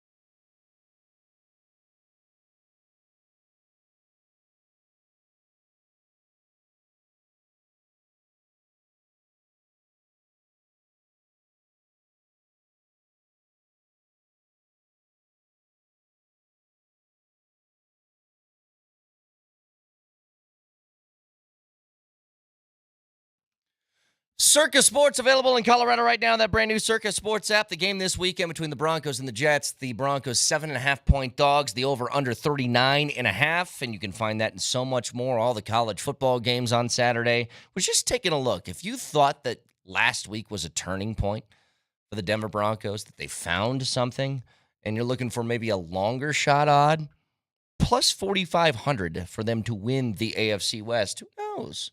Throw a couple of bucks down on that. See what happens. There's that and so much more with the best odds in the game on the Circa Sportsbook. Tight money line splits and excellent customer service. Download the app right now or go to circasports.com. And always remember, any gambling problem, call or text 1-800-GAMBLER.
All right, main question heading into Sunday. Do you believe that last week was a real change for the Broncos? Or is this going to be how the season goes? A couple of weeks of suck, week of cool, and then maybe another week of cool with a couple more weeks of suck. Like, what do you think it looks like? I do think there was a bit of a change. And I think it's the change came from the coaching staff and the way they coach it up on offense. And I think you're going to see more shots downfield if they're going to stack the box. If you're going to stack the box and you're going to tempt me to throw the ball, you got to let the kid throw the ball to the outside and let the receivers make some plays, which is what they did on the opening series. Now, can he make those plays consistently? Can he? That is yet to be seen. What do you think, Moj? You believe in what you saw last week offensively? Well, I believe what I saw was good stuff. I mean, I liked it. I think that what they've done, Vic is correct, but what they've done more of, rather than just, hey, let's take shots downfield early, which they did right away. I mean, they first play from scrimmage, they're up top. I think they went to Bo Nix and they sat amongst themselves and said, okay, what does the kid like? What can the kid do? Do we want to give him free reign to take off and run and so on and so forth? Do we want to throw in a little more RPO in there? Because when you look at his touchdown run, he's boom, right? So they basically started to cater it even a little bit more to what he can do, what he likes to do, what he will do, and they went that direction. Now, that's not to say that you're not going to run up against a defense this week that's pretty damn good. I mean, they really are. Yep. But the Broncos' defense has been pretty damn good, too. I do think that they found a little something. Now, I'm not saying that's going to equate into a ton of wins this year, but they found a little something. This is a growing process, and I hope every week they put one more Lego on the Star Cruiser. You got, here's what's interesting. They somehow find a way to win this game this weekend. It would be a pretty big upset. Be a huge road trip. Huge road trip. 7.5-point dogs. But you could say the Broncos are a 500 football team through 4 weeks with that kind of schedule to start the season is pretty damn cool. Yep. Damn right. Because that was a behemoth of a start for a rookie quarterback to go on those road environments against those types of defenses. If you can come away 2-2, that's really damn good. By the way, if this is any sort of benefit to you guys, the 4 biggest underdogs of the NFL weekend last week all won their games outright. Wow. Yeah. Let me think. All right, so the Broncos were one of them. The Broncos are one. The Houston, Minnesota Minnesota was another. Okay. That was No, that was not. That was only 1.5 points. Rams, Niners? Rams were another. Okay, that was one. We're looking for 2 more here. Oh, how about Washington at Cincy? Washington was the third. What's the last one? Pittsburgh? Nah, that wouldn't be one. Nope. Cleveland over, or I'm sorry, the Giants over Cleveland. Really? Oh, yes. Okay. Well, those were 2 6.5-point favorites. Those were 2 what? 0-2 football teams, or no? 1-1 versus 0-2. Yeah. Okay. Yeah, but the 4 biggest underdogs of the weekend last week all won the games outright. So, I mean, it's a huge anomaly to the process, but just interesting. So, to add an extra layer, what you're telling me is that the law of averages would say that if you're that big of a dog again this week, it ain't going to happen, or it shouldn't happen. That's what you're telling me. Yes. Matchup predictor probably shouldn't. Matchup predictor says 70-30 is what it is. And the Panthers, 5.5-point dogs last week. They won against the Raiders, too. So I'm just saying, look, this is what the NFL does, right? That's why all these spreads are basically within a touchdown, is because they know this is probably going to be a 1-score game. You play these games 10 times. Even a big underdog is going to win 2 or 3 of them. You know what? The factor, though, Vic, of an 0-2 team not wanting to drop to 0-3, that sort of desperation factor, that figures into it. I mean, maybe that's why the Giants won. Maybe that's why the Broncos won. They played better football. But if you drop to 0-3, you realize you got no shot whatsoever, which is surprising that, Cincinnati Bengals dropped theirs, right? That Jacksonville got so beat up. During Brady and his bets this morning, against the Bills. During Brady and his bets, I said my lock of the weekend was Bengals 4.5-point favorites over the Panthers. There's no way they go 0-4, and there's no way they lose that 4th game at Carolina, right? I don't care what Andy Dalton did last week. Cincinnati's got to find something. They're too damn talented. Dude, what's your lock of the week? Mose, just you have a said- lock? oh, yeah. Do I have a lock? I know. I got yours. Mose, what's your lock of the week? That's a pretty damn big one. Although, I mean, Jaden Daniels went insane on that defense. Yeah, he did. Andy Dalton went insane last week against the Raiders, and maybe that's not saying as much, but it ain't like the Bengals D is that great. And when you I got my lock. In all honesty, when you look at Joe Burrow's game, if they're playing probably almost any other team in the league, outside Kansas City, blah, blah, blah, Joe Burrow's game should have won that damn game. The game he had at quarterback, they should have won the football game. Yep. What's yours, Vic? Tell me what yours is. San Francisco at home against the Patriots. What are they at? -10. God, do you think they cover the 10? Dude, they're That's my lock of the week. Dude, they're the Walking Dead. I'm just telling you what my lock is. Okay, so Purdy's going. I mean, if you're paying Ayuk the money, he better get open, right? You're missing so many different guys. McCaffrey's gone for another couple months. Oof. Okay, that's a pretty good lock. Let me give you another one. How about the Raiders over the Browns at home, making up, as Antonio Pierce says, oh yeah, you want to make some business decisions? We're going to make some business decisions going forward too. What's the spread on that? 1.5. Dude, here's the thing. I'm not throwing down a single cent on Cleveland this year. I have no idea what to do with that team. None. Cleveland should be good. They should be really good, actually. You want an 0-3 team that's going to get a win? Tennessee's going to walk into Miami and beat up Tim Boyle. I don't even know who the backup quarterback for the Dolphins would be at this point. That'd be the fourth guy. If you saw Tim Boyle on the street, would you be able to identify him? Actually, it's going to be Tyler Huntley, perhaps. Yeah, old Scoop. Tim Boyle stabbed me. I wouldn't know who it was. No. What if he slapped you across the face 3 times? No clue. No. None. What if he slapped you forehand, backhand, and then forehand? Well, I would know then because I'd go, who the hell are you? What are you doing to me? What are you doing? I'm Tim Boyle. Oh, okay. You better know who I am next time. But even if he said that, even if he goes, I'm Tim Boyle, I'm like, good for do you. Work for an accounting firm? Did I do something wrong? Boyle and Dillard or something? Come on, man. Jaguars 0-3 at the Houston Texans. They're going to get waxed. Houston's coming off a bad loss. They got tattooed. The Texans there you go. If that man stabbed you in the sternum, would you have any idea who that man is? Excuse me, sir.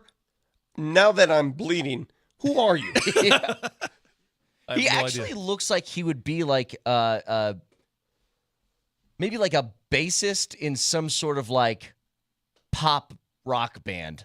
You know what I mean? He looks like one of Nelly's bandmates. Like, seriously, Nelly, if that guy was in your, what's your, not Grillo Fanfare, the other one? Stray the Course. Stray the Course. He could be in Stray the Course. He'd be that guy in the pop punk band who you don't think can scream, and then he comes out of nowhere and does a yeah. Look, we were just talking about Linkin Park earlier. What was that? Chester Bennington, yeah. He's got, like, if Chester had hair, like, that's a little bit of the vibe. That's a little bit of what I'm getting. Tim Bennington, let's go. Lock of the week. Tell me that you went to band camp with Tim Boyle. This one time, did he play the at flute? band Yeah, camp did he play with the Tim flute? Boyle? You're telling me you couldn't see Tim Boyle doing this? I got a new game. We're going to play. We're going to have Nelly just pop up random photos of lesser-known athletes and give us clues. Well, it's and got to, just see if we can identify. we got to get it more specific than that. Like, give me a position. Like, just take back. Okay, that's fine. He'll opt for the. the clues. It's like, hey, dude, it's like the Masked Singer. See, but this. All right, here's the problem, Vic. This is a bad radio game. We're a radio It show. We can't do really is. Yeah, I forgot we're on It the really radio. is. Yeah. And not only that, it takes a while to set up. So That's a good point. Thank you for the We thought. used to do that with the voice game. Remember I kicked you guys' butts all the time on the voice game? I never lost? Yeah. Never lost. But if you're looking for a little musical interlude. Oh, God. No. Mosier. No. Mosier. Yeah, No. if you go to that, I'll get my toy accordion, and I'll drive this show right off the road. No. Don't do it close to the mic. Not close. Not close.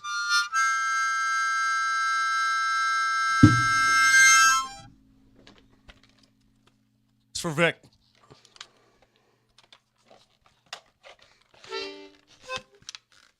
I love this song, though.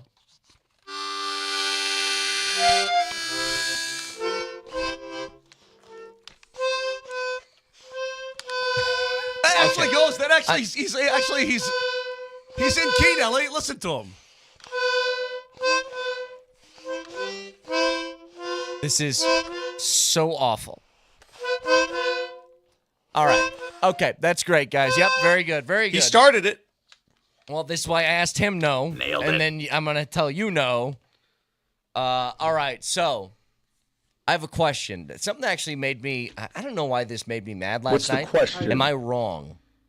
So the A's played the last game at the Coliseum, and they had a sold-out crowd, and it looked like a lot of fun. I'm not taking away from that. All I'm saying is to use that and be like, how dare you take this away from I this know. fan base? I'm like, I was guys, laughing. I mean, yeah, it's so funny you say that. We see all these introspective pieces, these memory pieces, these nostalgic pieces. Oh my God, it means so much to Oakland. When 90% of the time when you turned on an A's game, there'd be 4,000 people running around with open seats everywhere. Come on, who you fooling? yeah. I mean, maybe it's wrong, and I'm not saying that they didn't have a good fan base. They were obviously turned off and knew that their team was on the outs, and so they're just doing a bleep you thing. But I'm telling you, man, like 100%. You cannot take that last game and tell me, look what they're taking. You can't use that as the sample, okay? Can't do it. They wouldn't be taking it away if that were true all the time. Well, if that nostalgia and all that love affair and all those fans, if that were actually true all the time, they'd still be playing in Oakland. Part of the problem, Vic, too, is that they did need a new ballpark. And everything that was sort of proposed and going here, going there, all this stuff. And I'm not saying that the owner hasn't been terrible, even as a billionaire kind of guy, but they just could never get a new ballpark done. Honestly, that ballpark, Vic, you've been to it a bunch. I've been to it 1,000 times. Dude, when I was a kid, it was old and smelly and busted up. All right? Yeah. If you're going to compete, you need the new hotness, right? So they're going to go to Sacktown for at least 3 years until they get this Vegas thing figured out. But they needed something. That's all. And did you see what happened after the game, by the way? No. People went crazy. Well, they took stuff? No, there's taking stuff. There's smoke bombs and stink bombs all over the field. People ripping up turf. It was pretty nuts. Yeah, I mean, well, the place is going to get raised soon. But you're exactly right. The arms race that exists in pro sports for stadiums and arenas, that's just part of the deal now. Did you guys see that the owner of the Utah Jazz and their new hockey club now, the owner of that wants $1 billion in public funds for a new arena? He's asking for close to $1 billion. This is the same guy, mind you. Be careful. I mean, because we're told, put your games out. Remember, he put the games out for free. Remember? Mm-hmm. He put the games out for free. Well, he had no choice. His network folded. Because they lost the network. Right. And now he wants $1 billion. Yeah, I'm really torn on this. Do I think that if you own the team, then you should front at least most of the pay if you want a brand new building? Then I kind of do. I kind of do think here's that. what I know. At the same time, you've got fans over a barrel because if they love their team and you're threatening to leave unless they pay, would you really be like cool with parting for your team without paying just a little extra tax? I don't know. I don't know how that works. God bless Mr. Bolin. One of the greatest owners I've ever seen in the history of pro sports. All he wanted to do was win. He put a lot of his own money, all the time into that team. But he wasn't the richest guy, Vic, in the National Football League. He could not afford his own stadium. If he let's say Mr. Bolin still owned the team and he wanted a new building, he would have to go public funds, or he would have to get a group of people together. Blah blah blah blah blah. He couldn't do it on his own. God bless him. That being said, the guy who owns our teams, or the owners of our teams, they built their own joint by themselves. Mm-hmm. And the people who own the Broncos right now, you know what they're going to do? You're going to build their own. They may want some tax concessions or something like, but if you're talking about the cost of the stadium, they're going to pay their own bread. They're not going to come knocking on the public. Hey, can we have a 0.8% sales tax on every blah blah blah blah blah blah blah? I mean, they do their own thing, and that there's something to be said for that. I didn't realize, Vic, that he was asking for a bill to try to build a new place for the Jazz in the. Yeah, and that's because they're trying to squeeze two sports into that arena. And Flax is right; it's the same issue that they had America West Arena back in the day in Phoenix when the Coyotes showed up. Suns played there. The Coyotes played there. What was the problem watching Coyote hockey games? Well, some seats were obstructed. You couldn't see the other end of the couldn't ice. see the goals. Yeah. Yeah. Like it wasn't made for hockey. So this is what you get when you relocate a team. May not be able to play an arena that suits both sports. They have at the Delta Center. It's really, if you've been there, it's very steep. Well, Vic, you've been there. It's very steep. Sure. So for the hockey players, it's going to feel like they're right on top of them. But the ends, they have to push those seats back. They're the retractables into the underneath part. That's where it goes. And if you're sitting up top, because you got to stretch the rink all the way back that far, it's going to be difficult for some people at the beginning. But boy, that's a lot of money, man. It's a lot. I mean, hey, we got you a team. Now give us a bill. That's tough. Hey, speaking of baseball, did you guys see Chuck go yard once again last night as he tied Cargo for fifth all-time in Rockies home run history? Farewell tour extraordinaire. I always wondered, for guys who do this, they finally say, all right, I'm getting out of here. And maybe it's like this sense of relief where you're like, all right, I'm just going to go out there and have a blast these last couple of games. But he goes out there. Let's say he hits like 3 bombs in the last 3 games of the year. Do you think he's like, maybe I can play a little bit longer? Hey, am I near DH? Maybe he'll get the itch, so they'll DH next year someplace. Like, honestly, I've said this forever. Charlie Blackmon could play until he's 45 years old and I think hit 240 every single year. Yeah. Like, he's hitting 255 this year. I really think he could hit 240 if he played until he was in his mid-40s. Well, Arias is going to probably get the batting crown, and he's batting .316. What is and I'm curious because I haven't kept on top of it. What is the lowest average that wins the batting title? Ever? I'm just curious. He's at .316, and that's tops in Major League Baseball right now. Well, no. Because I remember with .316 was tops, just like, tops in the National League. National League, I'm sorry. Yeah. Bobby Witt Jr. is hitting .332. Is he really? Okay. Yeah. Okay, I was looking just at the National League. Because I remember when those numbers were up by 370, 380, and that was everything. Well, dude, Tony Gwynn ain't walking through that door. I know. Neither's Rod Carew. Yeah, you got to go back some time and listen to the conversations between Ted Williams and Tony Gwynn. Like, they had a special bond and friendship, and obviously they're both the most unbelievable hitters of all time, perhaps. Pretty cool stuff, man. But I mean, nobody's going to hit 350 again. Well, consistently, never, ever, ever. You know, it might happen. Is Bobby again. Witt Jr. the son of Bobby Witt Sr.? I would assume so. Yeah, I think that's how that works. Well, yeah, what if I had a boy and I named him John, but I just said John Kane Jr. It's just like there's no John Kane Sr., but it's like the junior tag. I'm not sure you can do that. Sure you can. By the way, one other baseball thing real quick. So the Yankees just clinched the AL East yesterday. 3 games left on the schedule. They have a 3-game set against Pittsburgh in New York. Aaron Judge is at 58 homers.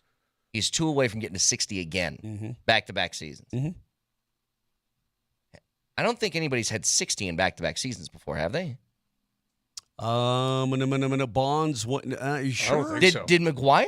McGuire might have, actually. I think so, because he got up. Yeah, I think you're right. When McGuire and Sosa were going at it, he had a couple seasons there where he was tipping the scales. So let's see. I'm pretty sure McGuire did, actually, after he had that 70 home run season. Yeah, 70 God, and then 65 the following year. Yep. It's amazing that Judge is where he is, because years ago, if you got to near 60, who's this? Who are we looking? Is that Bobby? I don't know. Witt You Jr.? told me to bring up pictures of obscure athletes. Is this the former Georgia quarterback? It is not. Is that the quarterback at UNLV that's leaving?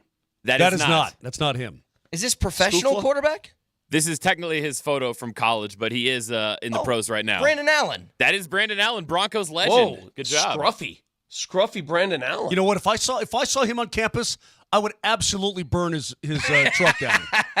Like, that guy deserves to have his truck Excuse burned. me. Why'd you burn my truck? I don't know. Look at your face. Was it? By the way, I messed Honda? I messed this up entirely. Judge hit the 60 home runs 2 years ago, not last year. My bad. You're bad.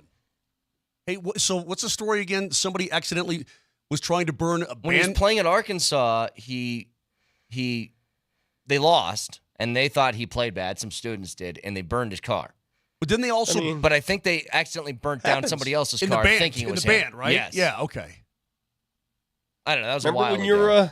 Remember when your truck was ablaze after that horrible show we had a couple weeks Oh, yeah, of course. Yeah.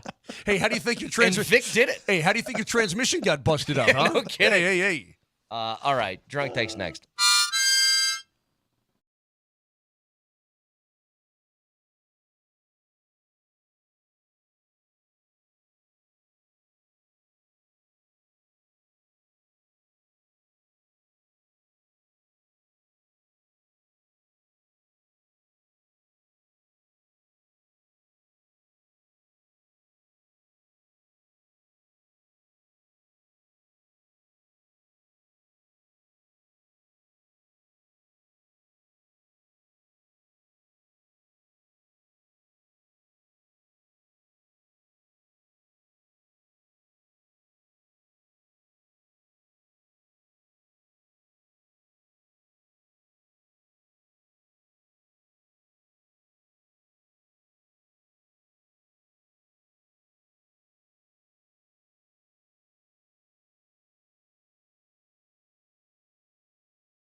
Broncos 7.5-point dogs heading into this weekend. CU 14-point dogs heading into the weekend. And I still feel like the better shot to win, I think, is CU. You guys mentioned it earlier. What the hell has UCF proven? And they've proven they got a good offense. So what? So does CU. They have that too. Yeah. I don't want to underestimate them, but I just don't know enough. The first two wins, the drilling of New Hampshire and the drilling of Sam Houston State, those don't mean anything to me. That means nothing. The win to TCU, Judge, that means something. We don't have enough information. They beat TCU by a point in comeback fashion. TCU gave up 66 to SMU. What does that prove? I don't know what UCF is. We'll find out. Find out tomorrow afternoon. Maybe in the rain. We'll see, but we'll find out. As far as things that catch your intrigue this weekend, is Georgia and Bama the best game of the weekend, football-wise, for you? Like, if you had to watch one game that wasn't obviously one of the local teams, is that it? Yeah, it's a mega game, right? Because I'm looking like the NFL's got some good ones. Like Bills-Chargers is Sunday night. Bills-Ravens is Sunday night. That should be really good. But I don't know. Like, if I had one game, I want to see how Kalen DeBoer taking over for Nick Saban can handle the Kirby Smart train that seems to keep rolling every single year. And Carson Beck, I know Georgia they win a lot of games, they score a lot of points. I'm just not a Carson Beck dude. I think he's more in that realm of like those Greg McElroy sort of Bama teams where it's like the team is such a machine that he's going to look good in the process. Ooh. What? The game I want to watch, I just found out, is on the Peacock, and I don't have the Peacock. Is that the one I just mentioned? No, Louisville, Notre Dame. Oh. Louisville, Notre Dame? Yeah. They're doing that to me. Are you getting the Peacock? Yeah. I might have to for that game. Crumble, and the walls come crumbling down, and the walls come crumbling. Look at Vic. He's been holding out for a long time. I'm looking at all these. He's finally bowing. He's finally bowing down. This is the state of football. This is the state of sports. For everyone, and I understand everyone's complaints about what has transpired the last few years. We've all been affected by it. But let me give you where all these college games are located over the weekend. There's a game on Fox, several on ESPN, Fox Sports 1, SEC Network, NBC, ABC. Peacock has a couple games. The CW network has a couple games. CBS. Let's see. Have I missed any? I mean, that's as a wide a net that's ever been cast for college football. Holy moly. I mean, and these are all top 20. What I just listed for you, by the way, those are top 25 games. All over the place. See, these things like these Peacocks and stuff like that, like the only way I think they get me is if my team that I need to watch is playing on. Well, that's what Vic well, right eventually now. your team will get there, though. They'll rotate there. I'm just hoping it's not for a couple of years. I'm not sure Sac State is ever going to be on the Peacock. Doubt it. But Vic, they got you. If you want to watch, it used to be Notre Dame was on NBC every single weekend. NBC, the Notre Dame Football Network, right? That's what it was. And now they're like, hey, Vic, out there in old Denver, Peacock it up, baby. Come on now, give us a little bit more bread. This is 15 versus 16. This is a big game. It is a big game. This isn't, usually they reserve those Peacock games when you're playing an also-ran. These are two ranked teams. So that's where it's going, guys. Wait, would you have not bought it if Notre Dame was playing Bowling Green? Would you say, I'll just pass on watching Notre Dame this week? Probably. Yeah. Probably. Because CU's playing at the same time. There's plenty of other options. I'll check in, Gamecast, whatever. I'll check in, no problem. But the NFL is, we've mentioned this, it's going down that same road. They're going to be behind these walls sooner than later. And the reason is because these networks own these walls. The networks own them. NBC owns that wall. CBS has a wall. So does Fox. So does Disney. We got an update, by the way, from the Greenbrier. Practice has been now moved to inside the Greenbriers tennis courts.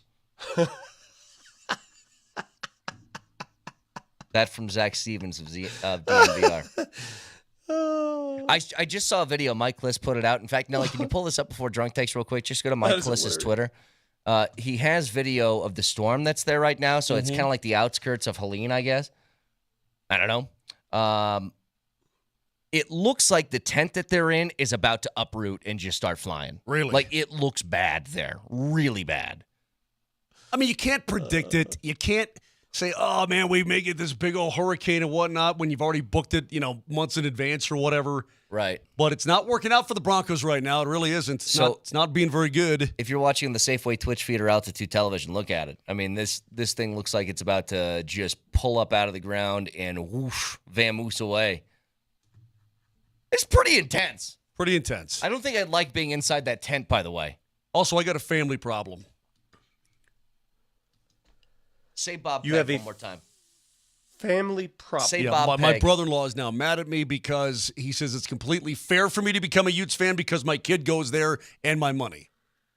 I said, no, you're a dork. You should it doesn't work though. He's not playing ball there. He's in computers. If Bob, giving your money to somebody makes you a fan of them. Yeah. Bob Moj sends his money to a lot of people and places he's not a fan of. Trust me. You know who one of my favorite people in the world is? My drug dealer. I give him a bunch of cash. Yeah, I love the IRS. Give them a lot of my money. I root for them. The IRS collectors. What's a great football team? Favorite part of the week, please, Drunk Takes. Dun, dun, dun, dun. Mosher, Lombardi, and Kane present dun, dun, dun, dun, dun. Drunk Takes. Brought to you by Lariat Lodge Brewing Company. Crack open a cold beer or enjoy scratch food and a cold pint at one of their 2 scenic locations in Littleton and Evergreen. Drunk Takes are clips from throughout the week. We slow them down to half speed. It makes it sound like we're hammered. By the way, shout out to all the people at Lariat Lodge. The good people that own Lariat Lodge. Great beers, great food. Go check them out at those scenic locations. All right, Nelly, what's first? He can't get it through the thing. He's got to do the thing, and then he's got to put the thing back These on. aren't that bad. Does that jack you up a little bit? Yeah, that jacks you up. Okay, yeah, it jacks you up, doesn't it? Yeah, good. You know what? You deserve a good jacking up sometimes, to be honest with you. Sometimes you just get high on your hog. You know what? You need to get jacked up. What was that, Nelly? That was you trying on Mosier or Vic's or somebody's glasses? Oh, yeah. Yeah, Vic is... That was about wearing glasses? Yes. Vic, those Benjamin Franklins, you're blind, dude. That's crazy, the amount of just blur that's in I those. have horrible vision, dude. Goodness. What's next? And dress up and pick her up to watch TV.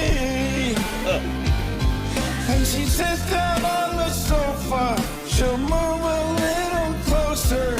She can't get enough of me. Yeah, John. I love that. John Elway. Great job, John. Great job. Love it. You love it? You want Love some it. more of it? I absolutely do. What's next? Do you think he was bare-ass wind in the back of the gown? You know, thing? I like those gowns though. When they say put it on and you know you're just kind of free flowing. I like that. I may cut my other Achilles just so I can have wear one of them gowns around. There is something about that. When you wear one of those hospital gowns, it's just you feel everything. What's next? Point to those gowns. I don't know. I'm going to do the Marilyn Monroe next time. You should. Right in the recovery room. What's next? From the 5468, Mosier's wife lives with a big old fat. You know what? If she ever throws you the remote, you can say, "Congrats, honey! You threw it to a big fat guy." You just threw a remote touchdown to a big old fat guy. All right, last one, Nelly. Go ahead. Get into country and erotic stuff and A little dinghy sitting on the chair for everybody to see out of nowhere. Nobody prepared for it. Nobody was expecting it. We were talking about legs and butts for a while. Hey, talked about big old legs and big old butts. Crazy. Rapids clinched to playoff spots. Congrats to the Rapids. Okay.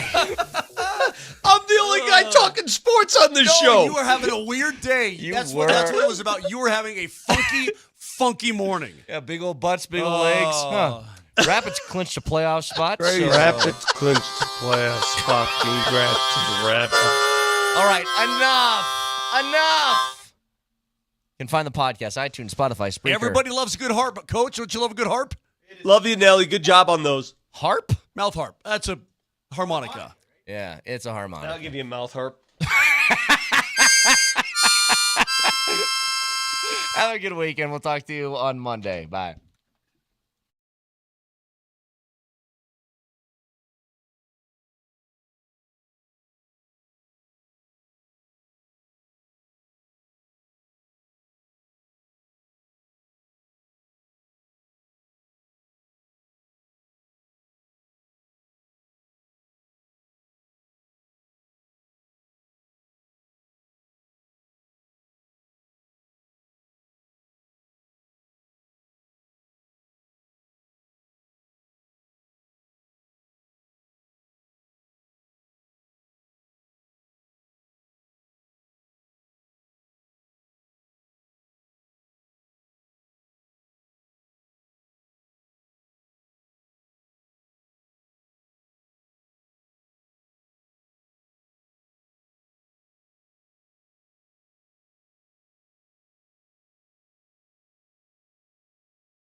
Welcome into the program on a Friday, a football Friday, a vibey football Friday, Altitude Sports Radio 92.5. How good are we feeling?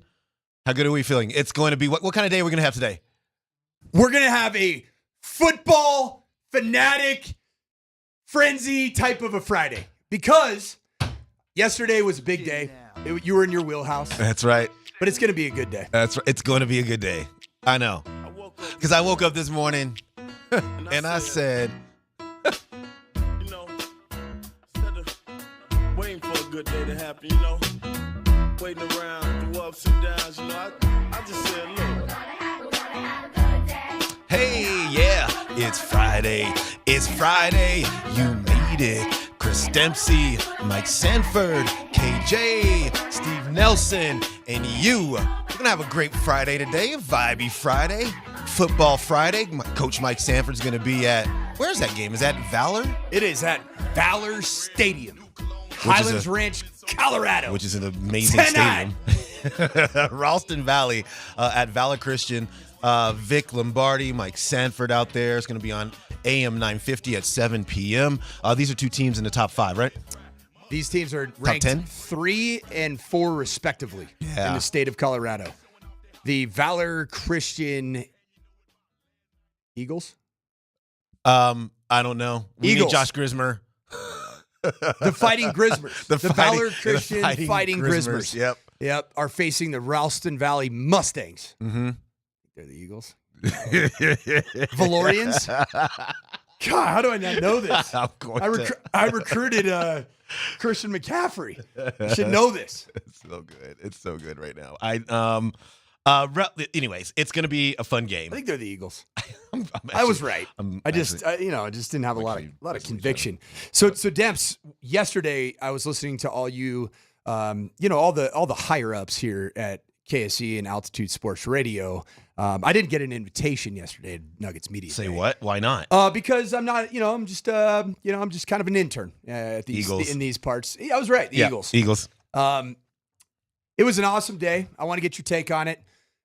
We also had Avs Media Day. What was it? About a week ago or so. Yep. Preseason's already kicked up. It's sweater season. I am here for all of the Nuggets and Avs. But just not on this 2-hour program that much. You know why? Because it's September 27th. It is the height of football season. Yep. We have a CU Buff team that had one of their most significant wins in the last 10 years. Ooh. You got to think about it. There haven't been many of them. I mean, I think my one win when I was coaching the team was pretty cool. It was good. But it didn't make us 3-1. It made us 1-5. We have the Broncos now riding high, coming off an awesome first leg of a two-game roadie. Yep. And then we got Alabama, Georgia. It's gonna be a good game. Football this has got to be it's a football Friday. And if you like football, this is the station to listen to. Would you agree with that, KJ? I would definitely agree with that. So anyway, about the Nuggets. Give me I want to get a quick synopsis of what you observed. Yeah, no, we'll get to it. Okay. It was a fun day yesterday out there. A lot of interviews were had, and yeah, we'll get into it. I just love that Nikola Jokic was already in midseason post game presser form. I don't like this. I don't. It's the same thing every year. It's the same. Waves it around. And I love when he looks at the question. He's like, "It's the best." I love him. I just love him, man. I do like the goatee Fu Manchu thing. Like he just he looks tough. You know what? He looks like? Somebody who could solve at least 2 major world conflicts currently. That's a look that somebody could come in and be the I am that guy. No doubt. Hey, you guys got problems with each other? All right. Then come talk to me. Come talk to me. Exactly right. And then we'd put his brothers in the room too, and then it's done. Yeah, it's done. Unfortunately, he adds his brothers, then probably both sides are wiped off of planet Earth of all the conflicts that are going on. Hey, you wanted it to be over. Didn't say how it would be over. Stand it. Did you watch that game last night? This one, I'm looking at the highlights. I did. Flaggy McFlaggerson. Lots of flags on that football field. The whole game. Are the Cowboys not good or good? Well, Or they have a average? quarterback that's highly overrated and very much overcompensated. I walked right into that one. I'll tell you who's not overrated. Who's that? Is Malik Neighbors. He is going to be a star he's a in stud. this league. Yep. He had a productive day. He's wide open. Like the Cowboys have major defensive problems. I know the final score wasn't massive. It was 20 to 15. Yeah. But in between the 20s, the Giants were moving that football. Mhm. And the Giants have plenty of problems themselves. I think that what is a traditional rivalry, the Giants-Cowboys, I mean, it's kind of always been a bit of a, had some rivalry vibes to it. Yeah. I just think that those are probably two of the worst teams in the NFC. I'm not feeling it. I have some doubts about the NFC in general. Just like the Bucs were kind of the hottest thing in the NFC. Right. And the Broncos just said, hey, we got you. Yeah. A team that a lot of people picked to finish last or second to last in that division just went and boat raced them in their own stadium. And then you have the Saints. They fell apart against the Eagles. Yeah. I don't know how good the Eagles really actually are or not. Yep. It's just the NFC is really, really weird.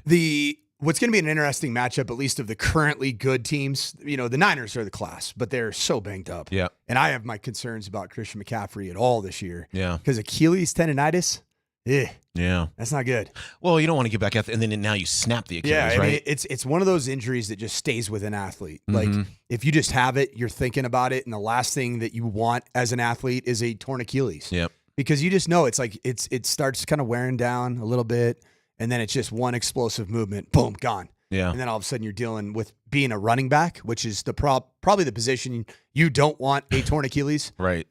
So I have questions about the Niners, their health. But the game that I'm going to be watching in the NFC is the NFC North. It's actually where it looks like some of the good football is being played. Vikings are undefeated.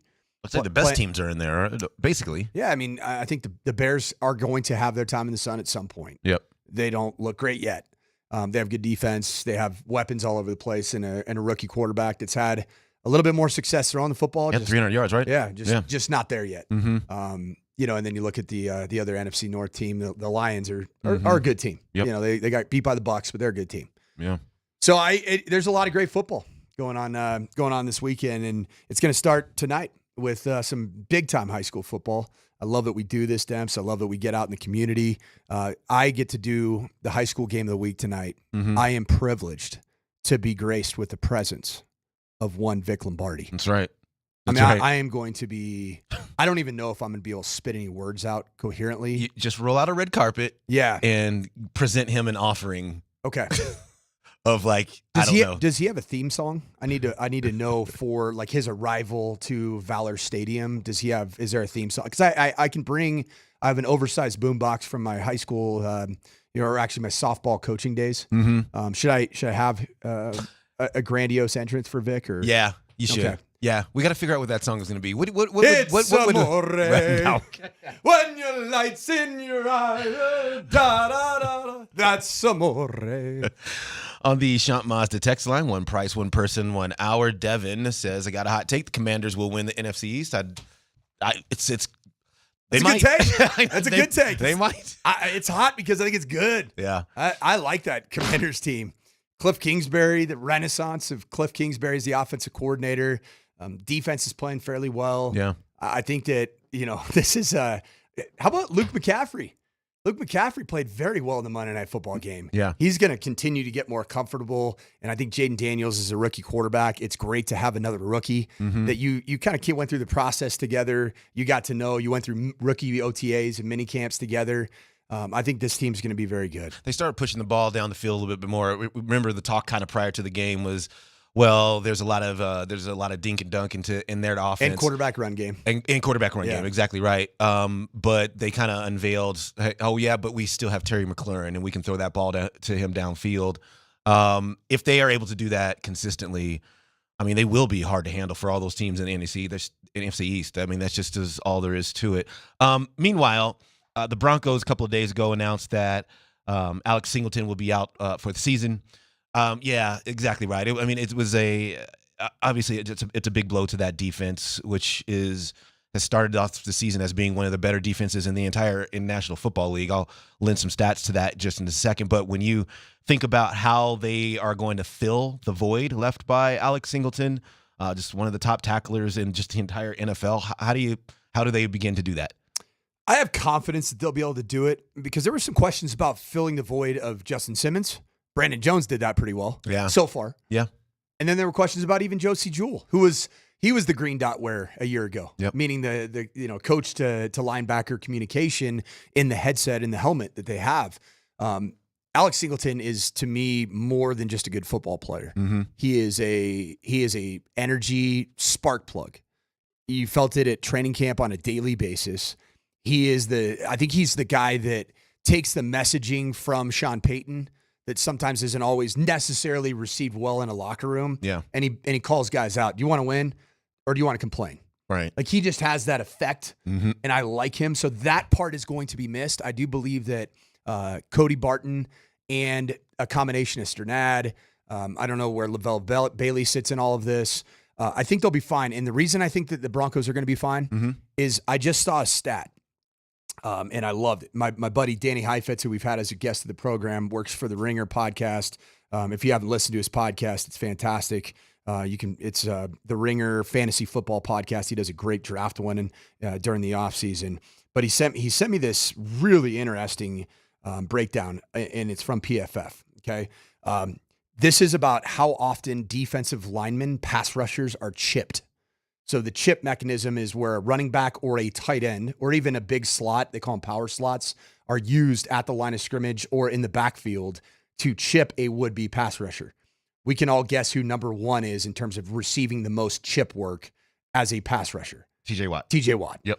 44.05% of the snaps, he's seeing a chip. Wow. So not only he's not just facing a tackle, right, and potentially even a tackle and a guard on a double team, he's also getting a running back, a power slot, or a tight end at the line of scrimmage. Guess who number 2 and 3 are? Who? Jonathan Cooper, Nick Benito. Yeah. That tells me a lot. And you can say that stat doesn't matter. I've coached the game, and you game plan for certain rushers. And right now, that's telling you that through 3 games, that NFL offensive coordinators are watching the film and say, we need help with that guy. Okay, and to piggyback. I like off piggy of that, tails. Yeah, piggy tail. Piggyback off of that. The Broncos are 3rd in the NFL in pass rush win rate so far this season.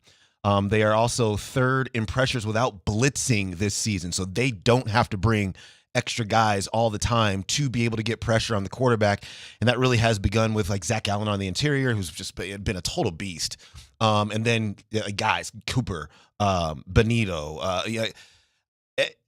What the Broncos defense is doing right now is, it's really, really good. It's really, really good. And your stat, I think, speaks to the fact that NFL offenses are starting to get wise to that and just exactly why are these guys getting home so much or getting pressured on all of our quarterbacks, and now we got to start doing something about it. What I love about the Broncos' construction of their front is that they do have 2-3 really good edge rushers, and I think that Jonah Ellis is going to continue to factor into this because it's just about the rotation, fresh bodies coming off that are just willing ballistic pass rushers. Well, the chip it helps you on the edges. Where it doesn't help is in the interior pass rush. And you mentioned the name that makes this all go, and that's Zach Allen. Zach Allen, in his last start against the Tampa Bay Buccaneers, he had a pass rush victory against 4 of the 5 offensive line starters for the Buccaneers. That is like next level impressive. That's wild. That's a stat that I saw in NFL Next Gen Stats when I went through the NFL Pro, and it just shows you that you can't. This isn't a pass rush that's built around a Max Crosby, a TJ Watt, a Julius Peppers in his prime. This is built around the strength of the whole. And the whole parts of this pass rush is something that is going to be a great storyline to continue to develop. And the loss of Baron Browning looked like a big loss. And it still is. Yeah. But it's more about just the depth and quality that they have in that pass rush unit. Yeah. And I'm so excited about watching it. I don't just pat myself on the back a lot, but in the middle of the summer when we're going through the roster and the question is where are the Broncos? What do they need? And one of the things I just said, they do not need edge rushers. Agreed. These guys were productive players. You and I said that a Yeah, year exactly ago. right. And everybody Yeah. said they got to draft a number one pass rusher. No, you know what you do need to draft is a number one receiver or like an elite tight end because that void is still there. Correct. All right. Maybe I'll just ask this question going into break, and we'll answer it on the other side. Can the defense keep the Broncos in the game long enough for them to upset the Jets in New York? We'll talk about that next.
Coming to you live from the Backus and Schenker studios.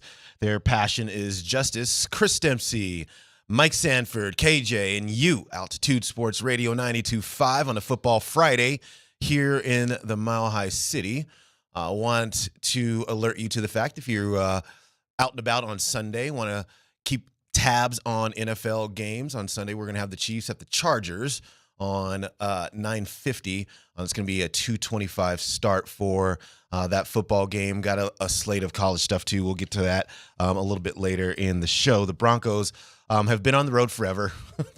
They left a couple weeks back to go to Tampa, and then they are staying in West Virginia, and then they're going to play in New York against or New Jersey, actually, very technically, against the Jets.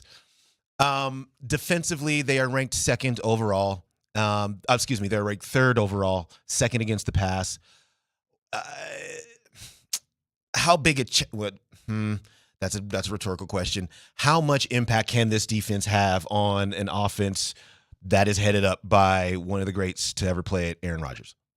It's going to be needed to get a win, at one of the strangest environments in football. I don't know if you're watching the Giants game last night. Like, it just seems weird. Yeah. I went to a Monday Night Football game there a year ago, Packers at Giants. I remember that. It's just a strange venue.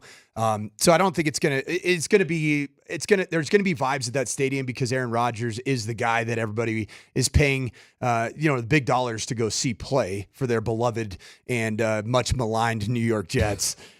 But I think that the best friend for a young quarterback is one of two things. It's a great run game, which we have not seen consistently or even anything remotely close to it in Broncos country through 3 games, or a great defense to keep you in football games. And that's really what got Caleb Williams his first victory as an NFL starting rookie quarterback. Jaden Daniels, even his first victory in his first 2 games before he took off and did all the things himself and won a game because of his own play, in that Monday Night Football matchup against the Bengals. But a great defense will keep the Broncos around, and I do believe it has to this point. It wasn't just a Tampa Bay Buccaneers type of a scenario where the defense kept him in that game. It kept him in the game against Seattle, a 3-0 team. It kept him in the game against the Steelers, a 3-0 game or a 3-0 team now. And so this defense, I believe, because it's built with really good quality of depth in the front, and then it also happens to have one of the better coverage secondaries currently by most analytics. And the superstar of the year to me has been Riley Moss. Yeah. I love Riley Moss. I love the way he plays the game. I love his fight. I love his competitiveness. Everybody could say that, he looks a little bit different than every other starting quarter in the National Football League. I don't care about that narrative. The narrative I care about is that he's an ultimate competitor. He plays with a massive chip on his shoulder. And he also happens to be one of the more physical players in the secondary from the corner position, which isn't always the case. I love this Riley Moss. Yeah, I do too. I think PFF graded him out as the number 1 corner last week in last week's games. It's so funny about that too, because I think in the beginning of the season, prior to the season, we were kind of wondering just how that was going to go across from PS2, and did they have a guy on their roster that could lock it down, or were they going to have to get back in the draft and figure it out? I think that ship has sailed. Locked. He's got it locked down. Yeah. Because even the yards that he's given up, the touchdown he did give up against Godwin, that was good coverage. Yeah, it was. A great throw and great catch. Yep. That's what's going to happen in the National Football League with veterans like Baker Mayfield throwing a football in the red zone. Those are the throws that are eluding the Broncos so far, right? I mean, the Broncos had a similar 50-50 type fade throw in the end zone, and Bo just left it a bit outside and didn't give his receiver, I believe it was Reynolds, could have been Sut. I think it was Reynolds. I think you're right. Yeah. But it was a 50-50 type ball and just didn't leave enough space for it, whereas Baker Mayfield did. But Riley Moss is a sure tackler, and he keeps the ball in front of him, which is okay. He competes against even, the in front of him throws, and he's had PBUs. He's had, he's made throws uncomfortable for quarterbacks, even in zone coverage where he's not just straight man and he is just draped over a defender. He's been challenged vertically down the field, and I've loved the ability to use his body and to use the little subtle tactics to get back in position, whether it's a little tiny tug of the hip He's done a great job, and he is a technician, and he's a player that shows up on game day, and that's what he was at Iowa. And when I coached against him at Iowa, everybody wanted to go after him, and wanted to target him. And you saw on game day, this dude has a different gear on Sundays in the NFL and on Saturdays when he was an Iowa Hawkeye. And the crazy part about this, coach, is he's literally just scratching the surface. I mean, these are the first few games that that he's getting his feet wet in the NFL and learning, the personnel and the schemes and what the little tricks the veteran wide receivers will.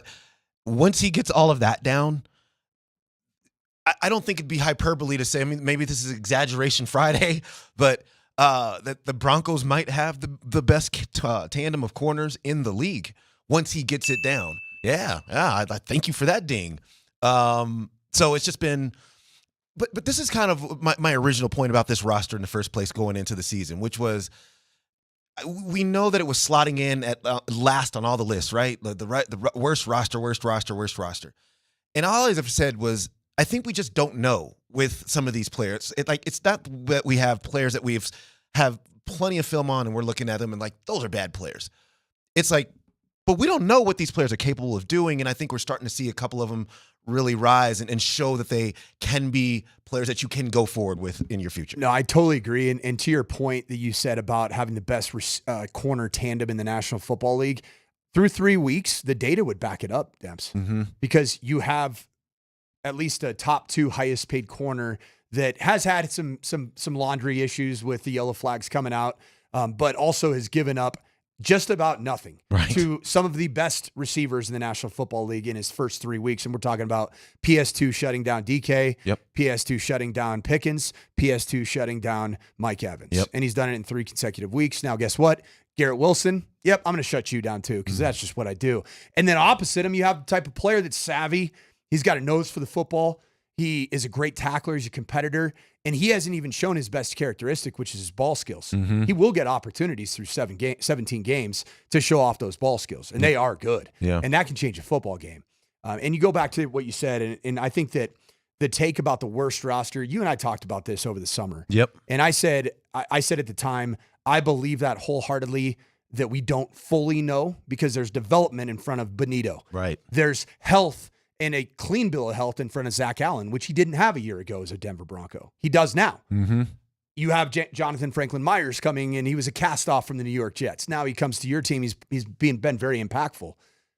I felt like all of the good that existed through training camp, it showed up in that joint practice against the Packers. The Packers, like Jordan Love after the practice, like it's a good defense. And they felt it. And I think that the defensive side of the ball, to me, right now is where the hope and future of being not just a good outfit, but a potentially playoff-worthy, playoff push-worthy type of a unit. The offensive side of the ball, on the other side, to me, has a lot to prove. Yes, they do. To show that so you many question marks. Have that kind of caliber of personnel on that side. Yeah. And they're searching, man. they are searching for what that formula looks like. And it just looks like there's going to have to be a lot of draft capital and free agent acquisition to happen on that offensive side. Let me ask you about Tyler Bidet because we're really doing this, aren't we? Well, that's what he said. No, we are. We're doing it. Yeah, we are. We are. That's what he said. We are going to stay so fresh and so clean. We are in so fresh and clean series of our life right now. Even KJ, man, we've already learned that KJ is Team Bidet. We know Coach Sanford is Team Bidet. I'll never refer to myself in the third person again. I apologize to our listeners. But yes, we are on Team Bidet. Bidet! I know. Somebody asked him in the middle of the week. He said he just changed the pronunciation. Yep. You could just do that, huh? Yeah. You just say, now let's say my name like this. I didn't know that you could just do that. Yeah, it sucks that both you and I have last names that really can't get we can't get creative with. Like, send forward.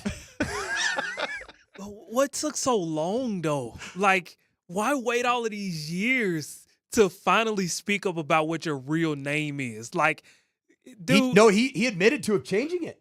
Yeah, like his familial pronunciation of it is Baydee, BAY -DEE. Correct. And then he did on record come out and say that there's some things that have gone down in his family and his life, and that he will share at some point in time that Right. he just opted into a new pronunciation of his last name. Yeah. Cool. Hey, tote the rock, man. I'm great, dude. You're balling.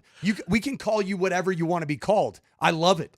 How many carries should he get? 12. See, I'm with you. 12 minimum. Yeah, I'm with you. And I love when he and Jaleel McLaughlin are on the field together. Okay. It just gives me all the feels because I love Jaleel McLaughlin and this shotgun split back package that Sean Payton used in week 2 against the Steelers for Bidet's big carry. Yeah. I think it was a long run. Right? Yeah. And then 16. He used it again to throw the swing screen out to Jaleel McLaughlin in the third quarter. Same exact presentation. Bidet in the backfield, motion Jaleel McLaughlin from the backfield. He actually lined him up in the slot this time and threw the swing screen. And this opens up a slew of a package to be able to have some play actions off of, to be able to have some screen game off of. And I like those two in the backfield at the same time because they show me some positive juice, some direction. I want to see something that's pointing us in a direction that we can see what is to come. Yeah. And those two players show me that, where I'm not seeing that right now with Javonte. And they are a couple of just a few players on that offensive side that when they touch the ball, I mean, they could take it. It could be a chunk play. I mean, at any given time. And that was one thing that the Broncos certainly have been wondering if they had, how much of do they have on the offensive side of the football. With those two guys, they certainly have guys that can really change some field position in any one given play or take it straight to the house in any one given play. So I'm with you, man. He went from 1 carry to 9 last week, and 9 to anywhere in 12 to 15. Yeah, 12 to 15 Let's go. is exactly right. Because you're not married to any other running back really on the roster. And while studying the film, I have learned that Javonte Williams as a pass protector for a rookie quarterback, there is still tremendous value in that. Okay. Great. Mm-hmm. Then utilize him predominantly on third down. What about Bidet? Has he been in hasn't been in a lot of really, I'd say, like high leverage situations on a 3rd and 7, 3rd and 10. We already saw from Sean Payton the utilization of Samaje Perine in that 3rd down role. Mm-hmm. Javonte Williams has already shown us this year his value as a pass catcher and a pass protector.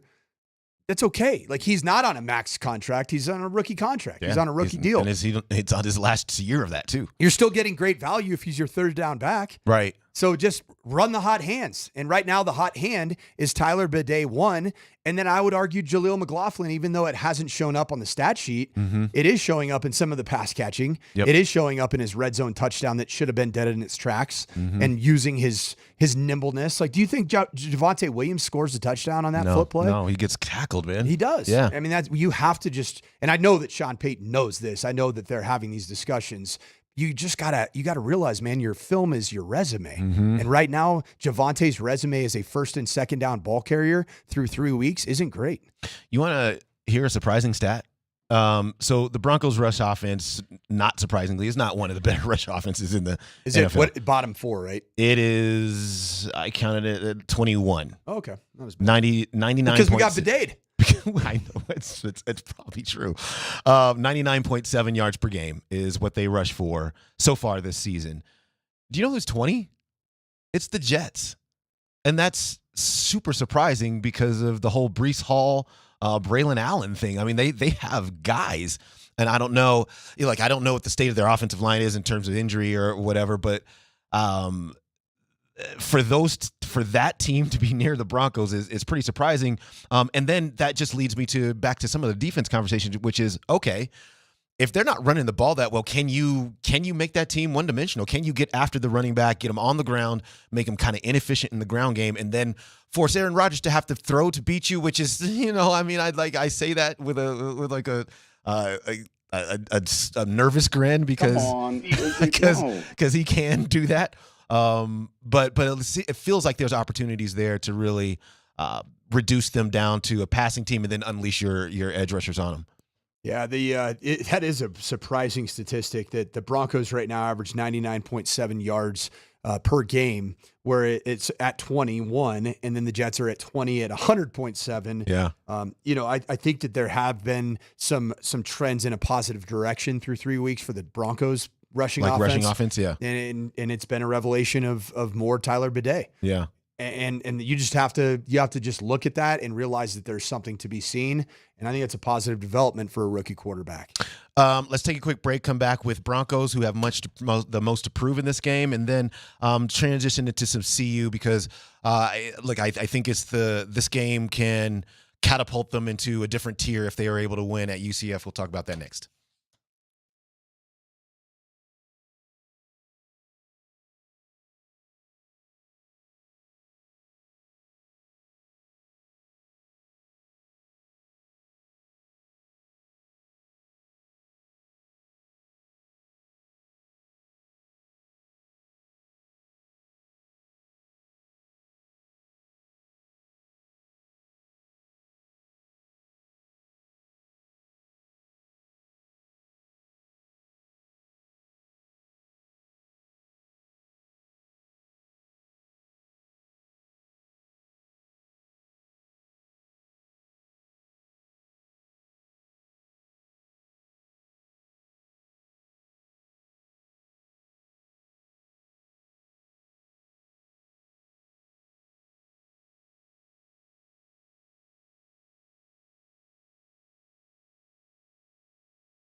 Welcome back to the program. Chris, Coach, and KJ with you. Altitude Sports Radio 92.5. Sad piece of news just came across my screen. It looks like it's a couple of hours. It was posted a couple of hours ago.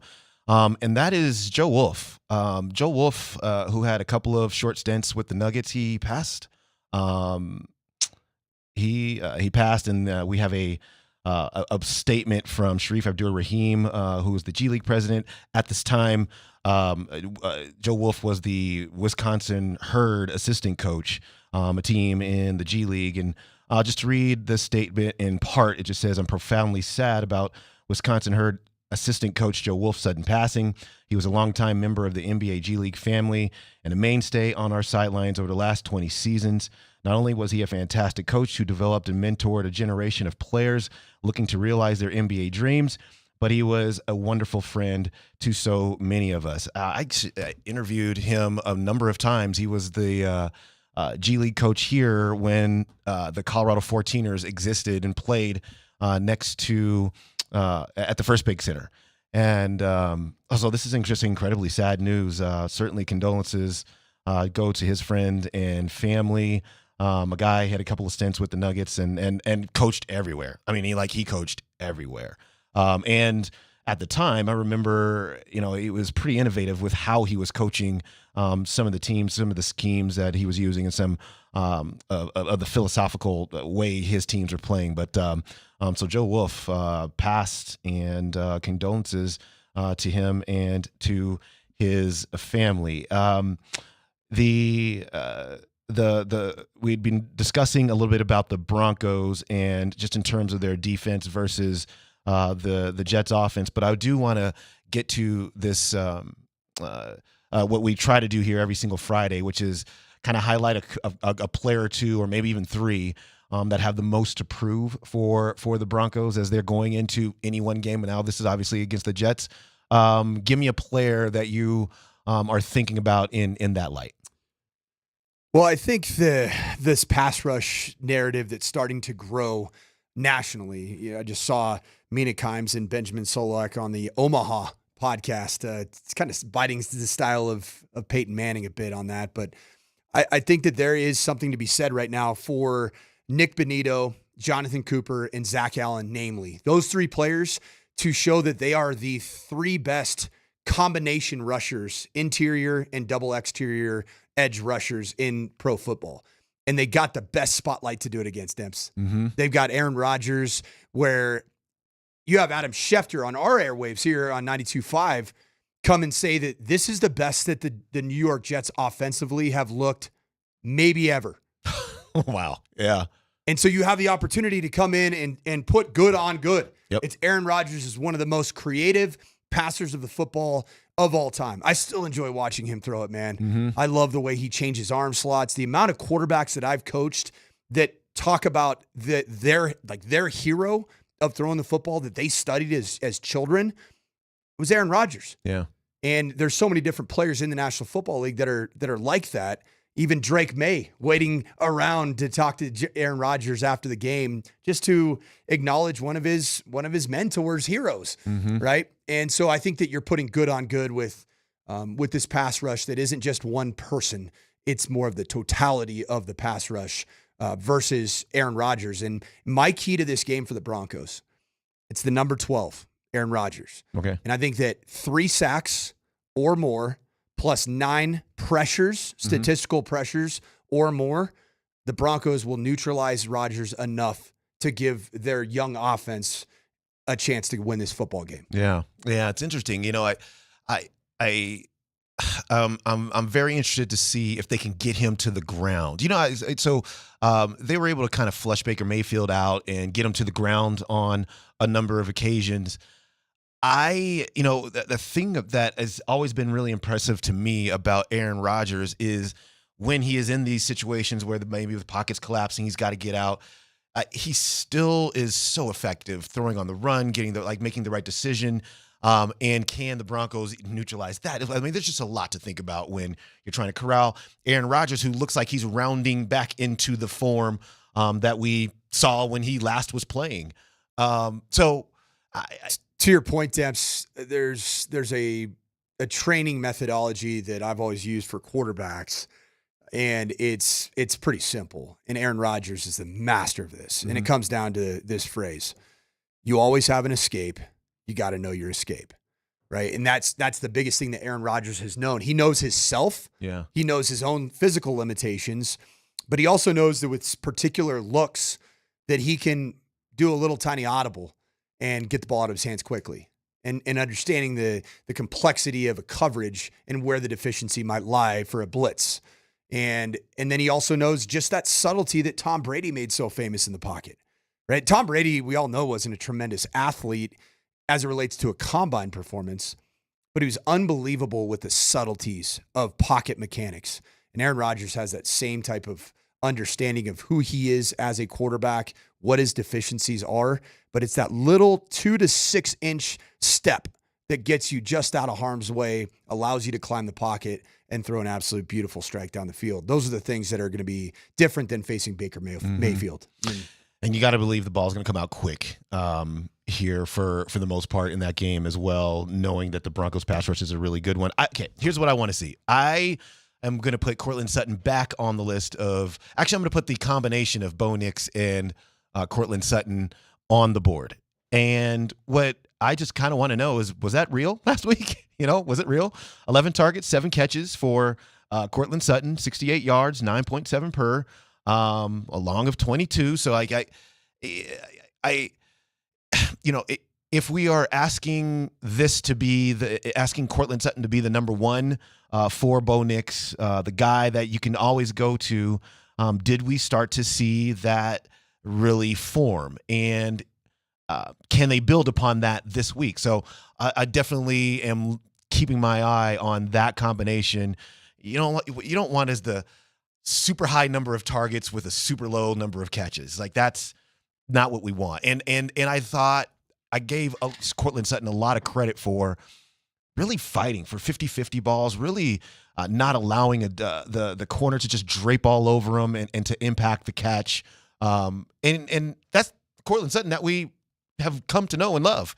So can he do that again? Can they continue that connection there? I also want to see more of Tyler Bidet. Can they get him the ball, and can he be a little bit more of a, put this in air quotes, a little bit more of a bell cow? Can you put the running game a little bit more on his shoulders, and can he handle that? So those are two guys that I'm definitely looking at. I have a sneaking suspicion that he can handle it. Yeah. Just based off of even the way he's built. Yeah. And watching him become a little bit of the bell cow because he was the third or fourth or maybe even fifth running back in preseason games. So he was tasked with toting the rock. Yeah. And he did it very well. And he was a positive coming out of certainly the last 2 preseason games. I think this player's a really exciting player. I think there are some comps in the NFL, like guys that didn't come into the National Football League with a lot of pomp and circumstance. I mean, shoot, Jaleel McLaughlin's in the same boat. Yeah. Austin Eckler, didn't come in with a ton of pomp and circumstance. These guys weren't heralded as, franchise backs the day they arrived on the facilities of the franchise. But these guys are, I think the running back position opens the door for stories like Tyler Bidet to become much more than they may have been signed up for originally. What's been interesting in the last couple of weeks has been Troy Franklin. And they're starting to just use him a little bit. Yeah. And, I wonder how that's going to go over the course of the season. But let's see some more of him. I want to see how that kind of, I think he's got something to prove. I think to me, it feels like that Troy Franklin's in this inflection point for his season, that if he can just continue to show that, hey, A, I can get open, B, I can get downfield, I'll make the catches when the ball comes to me. He got 5 targets. That was the 3rd most targets on the team last week. So it feels like that situation, which looked like he was probably going to have a lost season, is turning around. It is turning around, and the thing that was so wild about the way that Sean Payton the way he attacked the Buccaneers defense from the opening whistle was downfield throw to start the game off to Courtland Sutton on the back shoulder. Play 2 was a hard play action pass. Troy Franklin is running a deep post, gets behind the corner, gets behind the safety. He's open. Oh, no ball. And Bo wisely, Yeah. he checked the ball down to Atkins. It's fine. But I'll say this, for NFL standards, Troy Franklin should have scored a 60-some-odd yard touchdown on that second play of the game. And then the third play of the game was the go ball to Josh Reynolds. Right. So first 3 plays, when you watch the film of it, shot. Yeah. Sounds like our guy, was it Lil John? Shot. I love it, man. Yeah, I want to see some more of that. It's interesting. You saw a little bit of a blossoming of what they might be doing with the passing game against the Tampa Bay Buccaneers. Can that continue to evolve in this game against the New York Jets? Okay, tonight you have the Avs preseason game. Avs are at Dallas. You can hear that right here, Altitude Sports Radio, 92.5. That's going to be at 6 p.m. It's just like one of a lot of things happening on our air this weekend. The Rapids on Saturday at Minnesota as they continue to try to climb the standings. They are in third place. I think it's about as high as they can get as second, 1 point behind Real Salt Lake right now. You can hear that right here on 92.5. That's tomorrow at 6:30. If you're looking for college football, we got Oklahoma at Auburn. That's going to be on our air here, 92.5 at 1:30 as well. And speaking of college, Colorado is in Orlando to play UCF. We'll talk through that next.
Well, we got to load the box up and pray and stop the run. I feel good about our scheme. I feel good about what I saw at practice today. I feel good about what we've been accomplishing versus the run defensively. We got to improve in some certain areas, but I think we get Chidozie back this week as well. That's a tremendous plus because of his attitude, his leadership, and the way he works. Tremendous plus. Let's see you, Coach Dion Sanders, on the challenge ahead for the Buffs, 1:30 tomorrow at UCF. I think it's a really important game. Let's just start. I will just lend some stats to what he was talking about with the UCF running game. R.J. Harvey is their main running back, averaging nearly 150 yards per game on 7.6 yards per carry. Oh my God. Correct. It gets worse. He had 180 yards and 2 touchdowns against TCU. He's got 8 touchdowns already this year. A couple of other backs, Boone and Miles Montgomery, are averaging nearly 7 yards per carry. And the quarterback is KJ Jefferson. He can run that rock as well. So he's a big boy. Yeah, 245 pounds. Yeah. And was the starting quarterback at some of our favorite friends in the sales team here, the Arkansas Razorbacks. That's right. Yeah, he was there with Kendall Briles. He knew to leave that program. Yeah, got to get out of there. Got to get out of there. Yeah, nothing good about there in Fayetteville. But yeah, this is a team that if you look at what UCF's been able to do, they're 3-0. We all know that. Okay, but their schedule so far, we've talked about. They beat New Hampshire. Yep. 57-3. New Hampshire's not very good. Nope. They're an FCS program.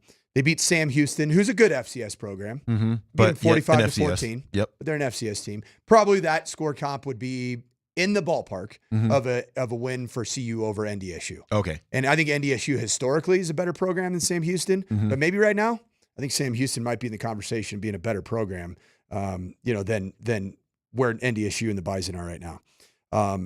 Sam Houston beat New Mexico State, an FBS team, 31-13. Oh, wow. Just 2 weeks ago. Okay. But all these numbers are a bit inflated because of their opponents. TCU is not a good football team. Mm-hmm. TCU played a bad SMU team and gave up 66 points. And most of it was because of actually turnovers and blocked punts and pick sixes and scooping scores. TCU right now is Texas Cheeks University because they stink. They absolutely stink. So I here's what I think about CU. Yeah. If they are who they say they are, Yep. then they're good enough to beat this UCF team. Why are they 14-point underdogs in this I don't game? know, because Vegas knows things, and I don't know why. Yeah. But Vegas didn't know it last week about the Broncos and Bucks. It was 7.5-point spread, and Broncos won by what, 19? Yeah. Yeah, they obliterated that. That's a 26-point change from what the Vegas odds were against the spread. Yeah. I don't know. I think that it's the standard. I'm going to give the same prediction the entire year for CU football. Mm-hmm. And this is why I think Vegas is putting the odds at 14.5, 15, or whatever it is. Yeah. Is if a team is able to put them away to the tune of a 2, 3, or 4 possession lead mid to late fourth quarter, that's the path forward. Yeah. If you keep it within 10, 7, and there is time to allow Shedeur and this crew to do what they do at the end of the game, especially against prevent type looks. Yep. They'll beat you. So it's either going to be a UCF win by 14 or more, or CU wins close. And it's going to be behind the arm of Shedeur Sanders and his heroics late in the game. Which, quite honestly, if there's an area of that UCF defense that is weak, it is their secondary. Now, that TCU game, TCU threw for like 400 yards in that game. So there are opportunities for CU in the passing game against them. I do wonder if they can hold up against the run. I really do. And then also, I wonder this. They must get this solved. And that is, you cannot give up a bunch of yards and points in the first half.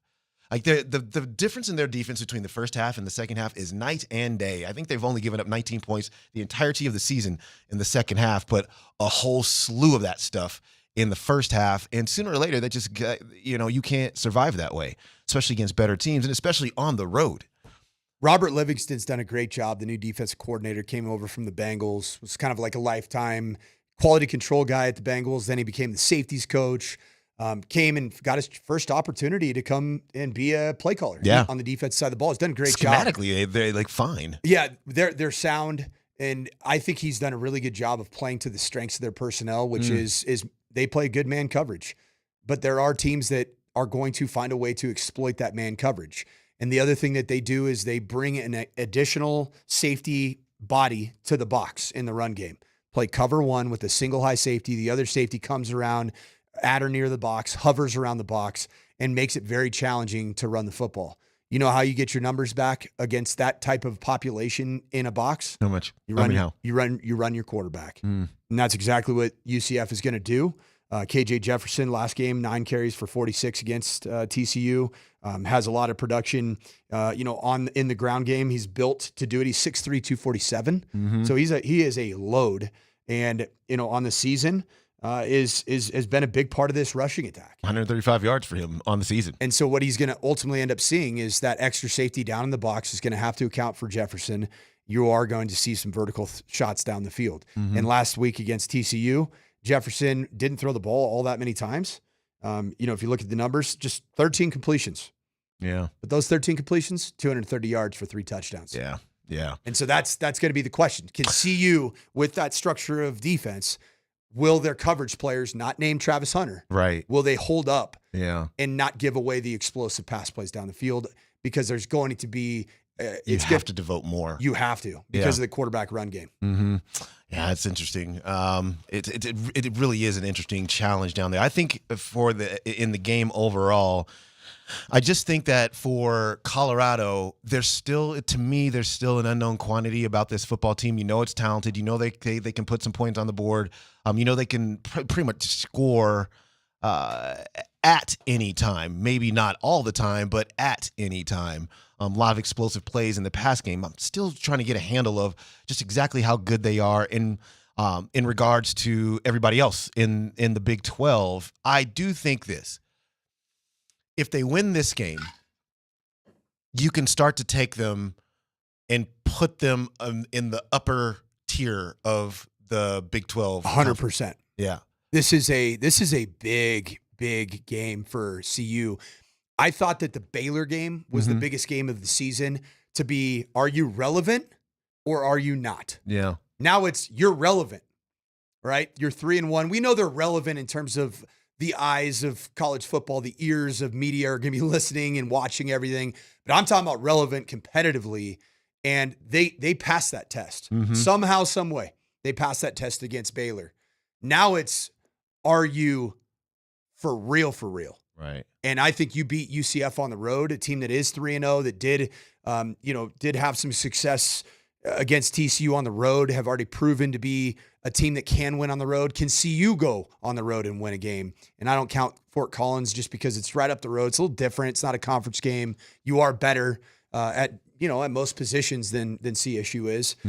This is going to be the first real challenge. And I'll say this: if CU goes to Orlando, Florida, and gets a win, they have my pure, undivided attention for the remainder of the year. Yeah. If CU goes and gets absolutely boat raced and run out of the stadium, then I think they're going to have lost some of that relevance. Yeah. You just become another team for a second straight season. I agree with you. I think the stakes are that big. Number 23 Kansas State is following that here. Then you go to Arizona. It's been up and down season for them. Cincinnati, same thing. At Texas Tech, which is a tough place to play. That's just all there is to it. Utah back at home at Kansas. It's been a struggle for them a little bit this season. Then you finish up against Oklahoma State. So, it's a, I love how you said it. Who are you really? If you are who you say you are, then these are the kinds of games that you're going to have to go and win. At some point you have to win. Not only do you have to beat the teams that are comparable to you, but then you have to win games that we don't expect that you would. That's how we know you start your program is starting to grow into something that Dion has said it's going to be. So this is a small opportunity to be able to do that. It's kind of a big opportunity. I think it's massive. to be able to do that. Yeah, especially because this is where Coach Prime's from. This is where a lot of his recruiting chops are directed. And there's a lot of conversation about UCF's going to have the best recruiting weekend in school history solely because of Coach Prime. Mm-hmm. But all that stuff doesn't matter. Oh, yeah, that's right. All the recruits. None of that stuff matters. What does matter is in this result, I think you win this game, you are now thinking about competing for a Big 12 championship. Mm-hmm. I really believe that. Mm-hmm. You get boat raced in this game, I think that you are starting to stare bowl ineligibility in the face. Yeah. And that's where you find yourself. 3-1 is Colorado's record going into this game, and then they just get tougher after this. Alabama and Georgia is the game of the weekend.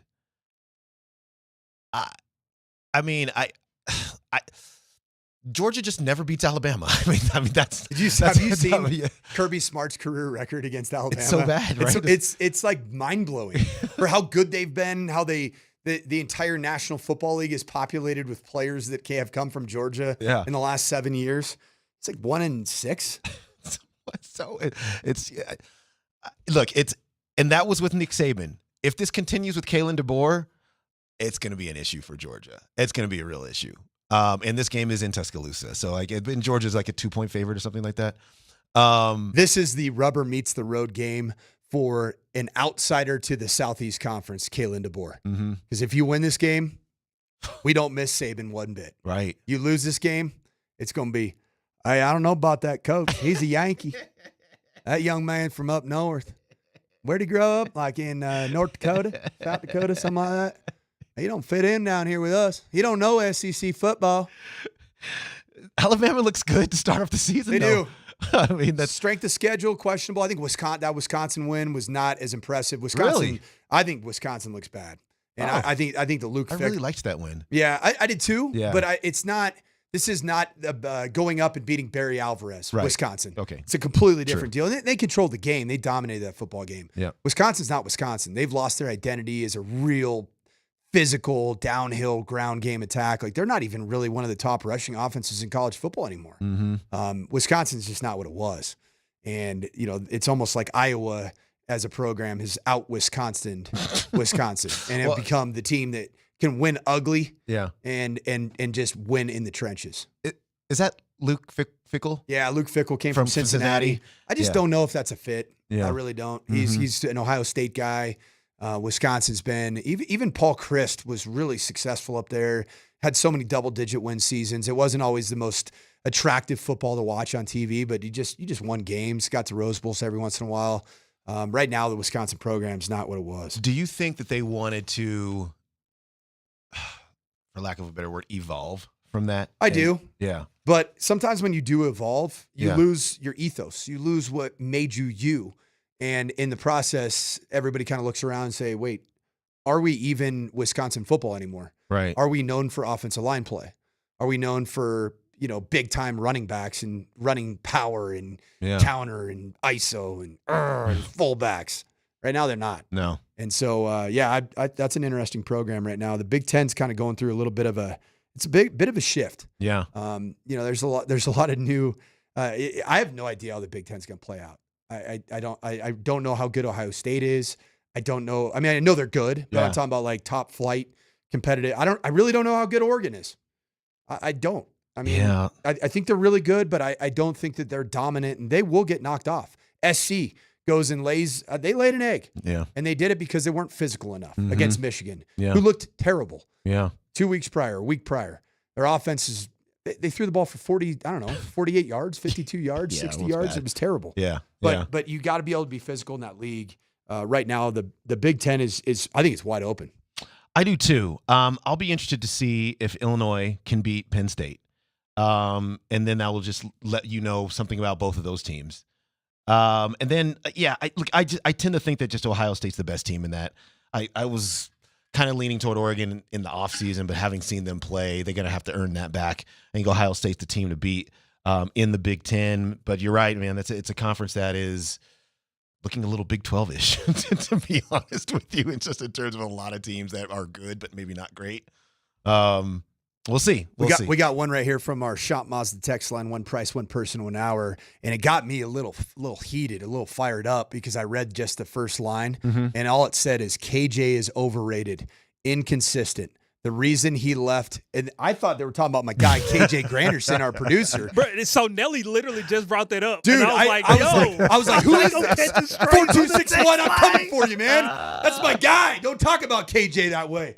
They're talking about KJ Jefferson, the quarterback that left the University of Arkansas and transferred. And this is what it says. The reason he left Arkansas is because the line quit blocking for him because he was flaunting his NIL. Okay, KJ that must is be not it. the guy That's who's an Arkansas flaunting his fan. NIL. He is very humble. He goes about his business. Thank you, 4261, for not making it personal. Because we would have had to make this personal. It would have got ugly around here. It would have gotten. I mean, I would have find out where you're at, man. No, you don't come with my guy like that. And he's going to prove just how good he is right up next if KJ's NFL notes.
Dempsey and Company present KJ's NFL Notes. Why are you smiling? Because I love football. Football's fun. Fun, sir. Fun, sir. It's fun. Brought to you by Mountain High Appliance. Locally owned and operated since 1993. Colorado's most complete appliance store. All right, it's that time that KJ takes us on a spin around the NFL. All the latest news and notes. KJ, what's story number one? Well, first off, let me give you guys a quick update. So for those who are not aware, the Broncos are at the Greenbrier, and the outer bands of Hurricane Helene is starting to stretch into the Virginia/West Virginia area and is causing downpours. So the Broncos are doing walkthroughs at the tennis courts of the Greenbrier. So are these indoor tennis courts? This is an indoor tennis court. Ooh. So wow, what a resort. Indoor tennis courts? Dude, Love it. This is this almost kind of sounds like one of those horror films where you have this great family outing planned and you're going to go, and then all of a sudden it's just one thing after the other, man. That's exactly what it sounds like. But I will say this much, and I know you guys agree with me. I don't want any excuses. I don't want any excuses on Sunday when they head to New York, because you chose to have fun on this trip. It's going to be an excuse Monday. We're going to swap it out for Exaggeration Monday. I keep saying this because D-Mac, I was on the Altitude After Dark with him last night, and he has leaned all the way into this Greenbrier, like, why? What are we doing? and I'm like, hey, man, you have to apologize publicly. If they go and get 2 wins out of this road trip, it's going to be known as the Greenbrier trip. And it's going to be all because Sean Payton created Greenbrier to be a destination place for training camps in the National Football League and for teams to stay on East Coast roadies. And here he is. I think that the Broncos might actually have training camp there next year because the facility will be under major construction. Interesting. Mm-hmm. That actually is a good little point there. Mm-hmm. All right, So, Dimps, I hey, see so you. I better learn Hillbilly, man. I better get, 'cause I'm going to be out there for 18 days again. A little birdie told me. I'm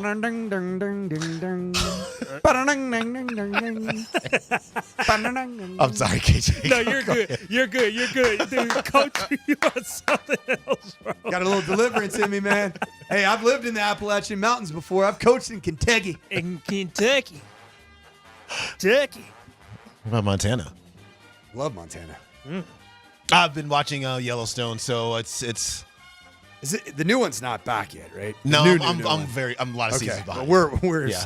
Amory and I finished that up like 18 months ago. Yeah. Now I'm playing catch up. Major catch up. I am so mad at Kevin Costner. Please, keep us on track. Do not spoil it for me. No, I'm just mad that he's not doing any more in the future. We all know that. All right, you know what? Let's get back on track Yeah, here. thank you. So here is my favorite audio of the day thus far. Drew Brees was on The Herd with Colin Cowherd, and Drew Brees has some advice for Bo Nix, but specifically regarding how you handle Sean Payton when he wants to throw nothing but jabs at you and he's snippy with you. How do you handle being coached by a coach like Sean Payton? Yeah, be just as demanding right back to him. Okay. You know, Sean likes that. Sean wants to see you confident and sure. Everything. Obviously, Sean and I got to a place with our relationship where it was almost like we could finish each other's sentences. Yeah. I knew exactly what he was thinking before he called the play. We had just rehearsed it so much. We had talked about it so much throughout the course of the week that, I knew the minute we crossed the 50-yard line, this was the play call coming out of his mouth. The minute we're inside the red zone, this is the play we're running. The minute they go to this defense, he wants this, or that pressure, he wants this, right? And it's stuff that we've talked about and rehearsed together. Night before the game, we're dotting the call sheet. Here's my favorite play, Sean. He's telling me his favorite plays, right? We're just, again, rehearsing it over and over so that we can just be as if, kind of one, one mind out there together. But look, there of course there were moments where, man, I'm going to make a mistake. And we got to the point where, man, he knows that I knew that I made the mistake, right? He doesn't need to be yelling and screaming at me. But for a young quarterback who he's trying to really teach and coach and kind of get on the same page with him, there's probably going to be a lot more of that, and he'll be pretty firm with you at times. And I think what he loves to see, and I think a lot of this came from Parcells. Parcells would be very demanding on his assistant coaches, right? And Parcells wanted those coaches to have the same type of, kind of intensity and confidence coming right back at him. So I think Sean loves that coming back from the quarterback. You know who needed this advice, Coach? Russell Wilson. He needed this advice because Sean Payton was it in Detroit last year when he just dressed him down in front of the entire world. And what Russell Wilson should have done was get right back in his face and yell right back at him. Well, when Russell found out that Sean Payton was hired as the head coach, one of his first calls publicly that he let everybody know was to Drew Brees. Mm-hmm. So I'm guessing he got this advice. Oh, yeah. It's just that it wasn't in who In he him. is, the fabric of his personality, Yeah. to be so audacious as to go right back at Sean Payton in those moments. When I hear Drew Brees talk, first of all, I love Drew Brees. He's a deep thinker. He is a dude, man. Like that's the kind of quarterback you want to coach. And I don't necessarily know that Bo Nix has all those same traits. Mm-hmm. I don't know that. I do know he's got some snippiness to him, at least with the media. Yeah, he does. Sure does. He's definitely doesn't like D-Mac when he asks the same question the second time. But I didn't know that Drew Brees and Sean Payton's relationship was quite so much of a Nicholas Sparks romance novel. Yeah. We Yeah. finish each other's sentences. We finish each other's sentences. There's a oneness. One mind. But we fight like cats and dogs. This is the Notebook. That's what's happening here. When we crossed midfield, I knew what play he wanted. When we got in the red zone, we knew what we wanted to call. A certain type of pressure.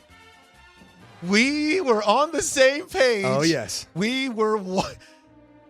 I love Sean Payton so much. When I came from the San Diego Chargers, I didn't know whether I was going to be able to really trust a head coach ever again or an organization. But Sean Payton, he came in, he rescued me. He is my hero. We became one. We finished each other's sentences still to this day. Look, listen, Drew.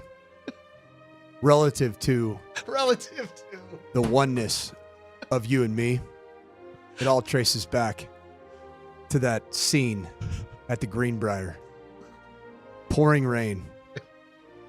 We ran for each other, embraced one another. And then we won the Super Bowl that year. I love you, Sean. KJ, what's next? I can't. Winning doesn't make you a winner. Oh man, let's transition to a little bit more of a serious story here. Christian McCaffrey is dealing with Achilles tendonitis, and he went to Germany to get it looked at by a specialist he specializes in all kinds of Achilles surgeries and in just the ankle and foot itself. And after that meeting, according to the San Francisco Chronicle, Christian McCaffrey is set to miss another couple of months. And Coach, I'm gonna set this up for you. As a coach, and obviously as a GM with John Lynch, like, is it getting to a point where you've got to kind of have that conversation of let's go ahead and call this season?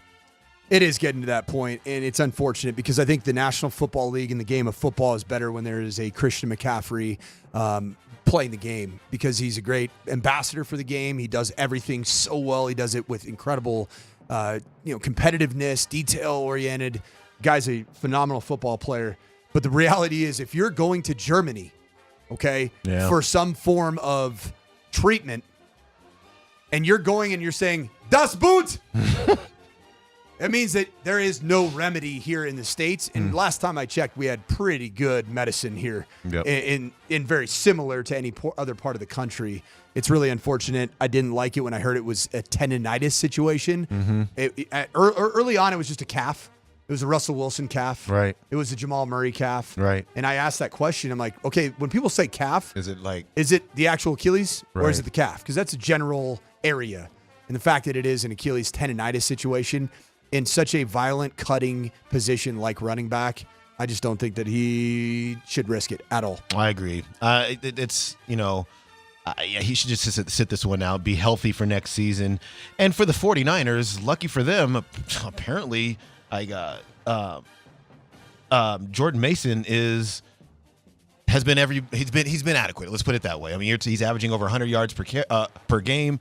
He's got 324 yards this season overall, averaging 4.8 yards per carry. So which is second most in the league right now. Yeah. So I mean, it's also all the other things that Christian McCaffrey does as a pass catcher, as a receiver. The motion guy. He just does so much for your team. And then you compound it with the loss of Deebo Samuel. Jawan Jennings does step up, but it's just not the same 49ers football team. And I think this is a massive blow to what I think was the leader in the clubhouse going into the season in the NFC to compete for a Super Bowl and win a Super Bowl potentially. And I think it opens a massive door to potentially a team like the Packers or the Vikings or like somebody from the NFC North. The Eagles, if they keep their stuff in order, which I don't think they will, it opens up the path for them as well. The Niners are not in a great spot as it relates to their health. This segment is sponsored by Mountain High Appliance. We are Colorado's most complete local appliance store with locations in Denver, Louisville, Littleton, Colorado Springs, and Glenwood Springs, offering every major appliance line and brand. MountainHighAppliance.com. KJ, what's next? Winning doesn't make you a winner. Coach, Dempsey wants to fight with you. He wants to absolutely fight with you. Yesterday, as well, you know what? Let me backtrack. Yeah. Let me backtrack. Last night, look at him. Last night, obviously, the Cowboys beat the Giants 17-15 in one of the ugliest wins you'll see in all of 2024, and it's not even close. They got to 20, right? Yeah, they did. 20 to 15. Was it 20-15? I'm sorry, I checked out early. I do gross. Apologize. The game was ugly. It was gross. Yesterday, before that game, Dan Orlovsky, on the second biggest yelling show on ESPN, Get Up, decided he wanted to stick up for Dak Prescott. And he says that it is the people around Dak that's failing Dak. It is no longer Dak's fault. But as you guys start having the week to dissect the film, it feels to me like it gets worse and worse. Yeah, and part of this reason is I don't think there's an offense in football that sets their quarterback up to fail more than the Cowboys do with Dak Prescott. The fundamental ways to get your quarterback to play better or make it easier to play better. You run the football, the Cowboys can't. You use play action, the Cowboys don't. You use motion, the Cowboys don't. You throw screens, the Cowboys don't. They're bottom 3 or 4 in a couple of them, bottom 10 essentially in all of them. In many ways, they're saying, Dak Prescott, we want this to be as hard as possible on you. Greeny, it reminds me a little bit, I don't know if you remember, when Brady went down to Tampa, initially, the way that I categorized it was they're so reliant on high-end execution. It's the same with the Cowboys offense. And it's so easy for them to be like, this guy sucks. No, they're making it hard to execute consistently. Dan, listen. Demps, listen. Preach, Dan. Preach. All of you defenders of one Dak Prescott, I got news for you. You're saying right now that it's Mike McCarthy's fault. Well, before, it was Kellen Moore's fault. Correct. And before him, it was Jason Garrett's fault. Yes. You know what Tom Brady did? He won in New England. What happened to New England after Tom Brady left? They are the drizzling doo-doos. He goes down to Tampa, and he wins. Championship, Super Bowl. What is Dak going to be the problem? Just keep firing everybody, getting rid of personnel. Dak is the freaking problem. And yes, KJ, we are now a yelling show. Please have the floor, Debs. Dak Prescott, 22 of 27, 221 yards and 2 touchdowns. I rest my case.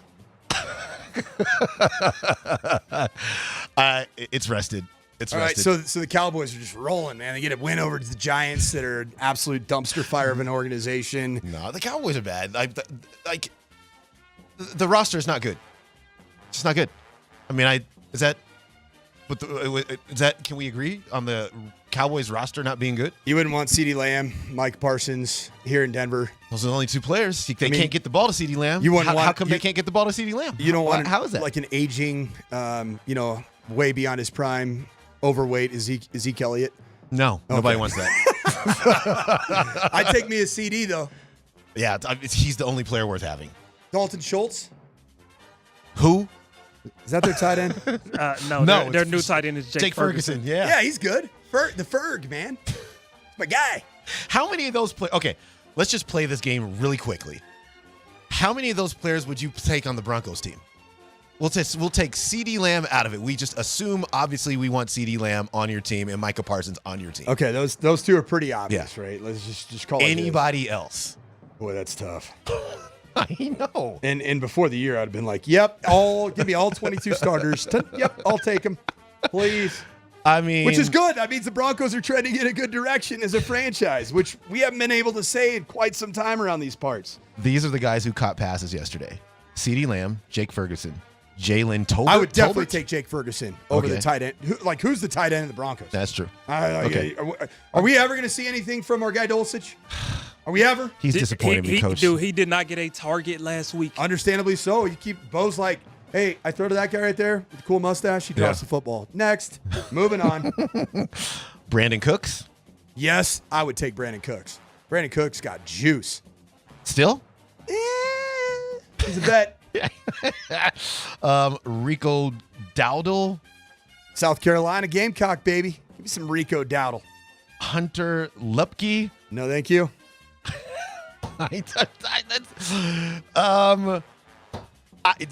This roster, I don't know what they've done here, but it's not good enough anymore. And I'll grant you that Dak Prescott does not win in the playoffs. He just doesn't, at least not yet. But I don't know what he's supposed to do with this crew around him. And just to make matters worse, it just came down a few minutes ago. Michael Parsons has been confirmed with a high ankle sprain, and that his time limit is undetermined right now. There you go. Okay. All right. That's going to do it for this edition of KJ's NFL Notes. When we come back, we'll have some predictions for some of the games over the weekend, and maybe I'll have a word or two about Media Day.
Nicola, one thing that has changed on Media Day, you have a very strong beard or goatee. I was wondering if you're planning on keeping that, and do you like the menacing look? I need more compliments, Marlon, more compliments. To scare the opposition. Yes, that's changed, yeah. But it's going to go probably away pretty soon. So if you watched any of Serbia in the Olympics, he's got the same look. A little bit more too. Like it's even a little bit. Yeah, he's diving even more into it. Yeah. Like, keep it, Nicola, man. I want that, Nicola.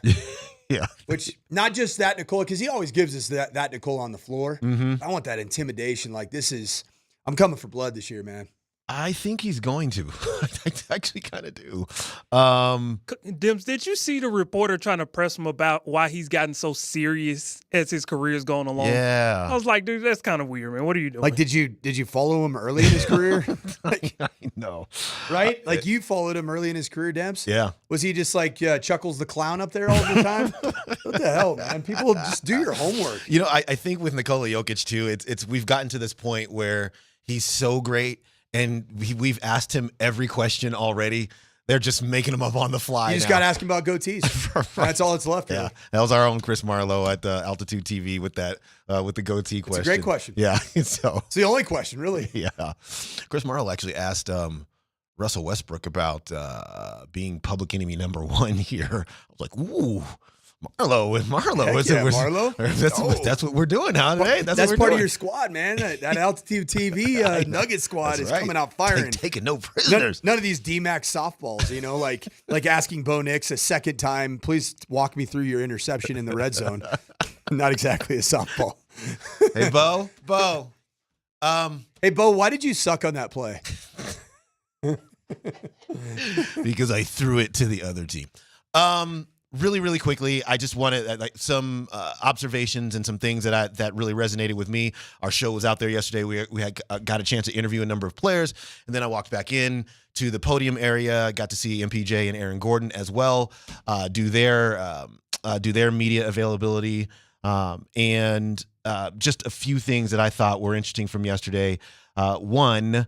Aaron Gordon is just a total stud. I'm not breaking news here, but he was asked about his brother and the number, changing his number from 50 to 32. And he went into a really, really good answer as to why he did that and what that number meant for him and his family. He talked about if you'll recall, he had a pop-up sale at his house. I saw it. Yeah. So somebody asked him about that. He said, "Whoa, why did you feel like you wanted to connect with the community?" And he just looked at him and he goes, "It was a yard sale, man." That's all it was a yard sale. I just had a bunch of stuff I didn't want anymore, and I put it on sale. He's one of a kind, man, and he is eligible for a contract extension starting today. So we'll pay see. the man. Yeah. Pay the man. So I think that he can make up to $30 million per year. Give it to him. So it's a pretty penny, but I think he's worth it. Did you hear the quote from AG talking about the role that he and the others have around Nikola Jokic? Mm-hmm. I loved that quote. Yeah. It was just talking about we got the greatest player on earth, and it's our responsibility surrounding him. Yep. To see to it. Yep. That essentially that legacy is written in stone. Mm-hmm. Yeah. It was a really good quote. I mean, it's just everything that he said was so good. And then he had a quote about somebody asked him about the U.S. basketball team, which was interesting. Thoughtful response. Yeah. Well, and I didn't know. So in his response, he says, they had asked me if I wanted to be on the team, and then they never called me again. So he felt a little salty about it. Do we have that? Yeah, this quote right here. Yep. I love the ending of it. I was really torn. I was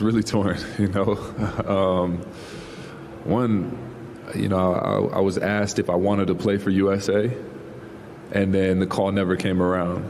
So there was a little bit of salt there in the first place, and then just to see Yoke take him to the wire like that, it's like, this is dope. You know what I mean? Like, the dude on my team is gonna just wash these cats.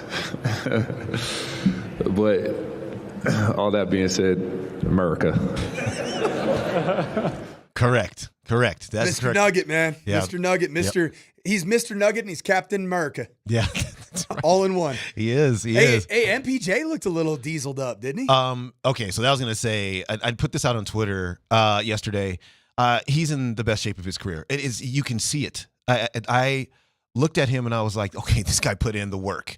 And then he did talk about wanting to be in better condition to really be more active on offense, and to be a little bit more nimble on defense. So MPJ looks in great shape. He also talked about, can he bump his points per game average from 17 to 20? We talked about that actively kind of toward the end of last season. So we'll see if he can do that. He expects to take a couple more 3-pointers per game, which, okay, all right. You know, let's also just make sure that we're mixing in stuff toward the rim as well, and his mid-range as well.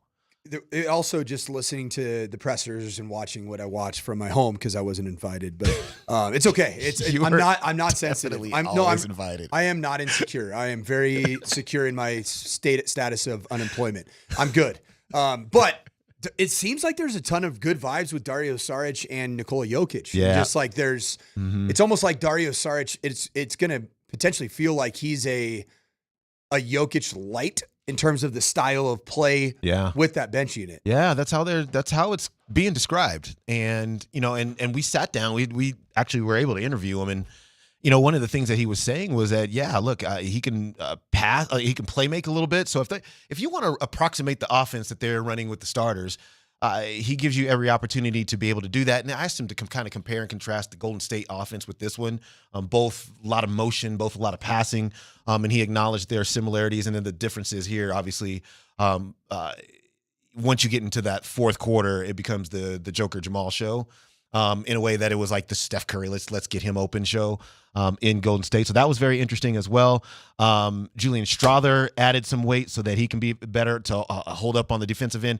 Incidentally, I know that this has been termed a competition. I think this is probably not a competition. I think Christian Brown will start at the 2 guard, and then Julian Strawther will be the shooter off the bench. For our fine listeners, if you haven't seen Demps' recap, which we're kind of going through right now, but it's just so poignantly written from his socials. I saw it on Instagram. I think it's on Twitter, on X as well. I loved it because there's so many things about it that make so much sense in terms of how this offseason went, which may have seemed a little disappointing to some, not landing, you know, like this no name, like no questions asked, franchise altering player in the absence of KCP.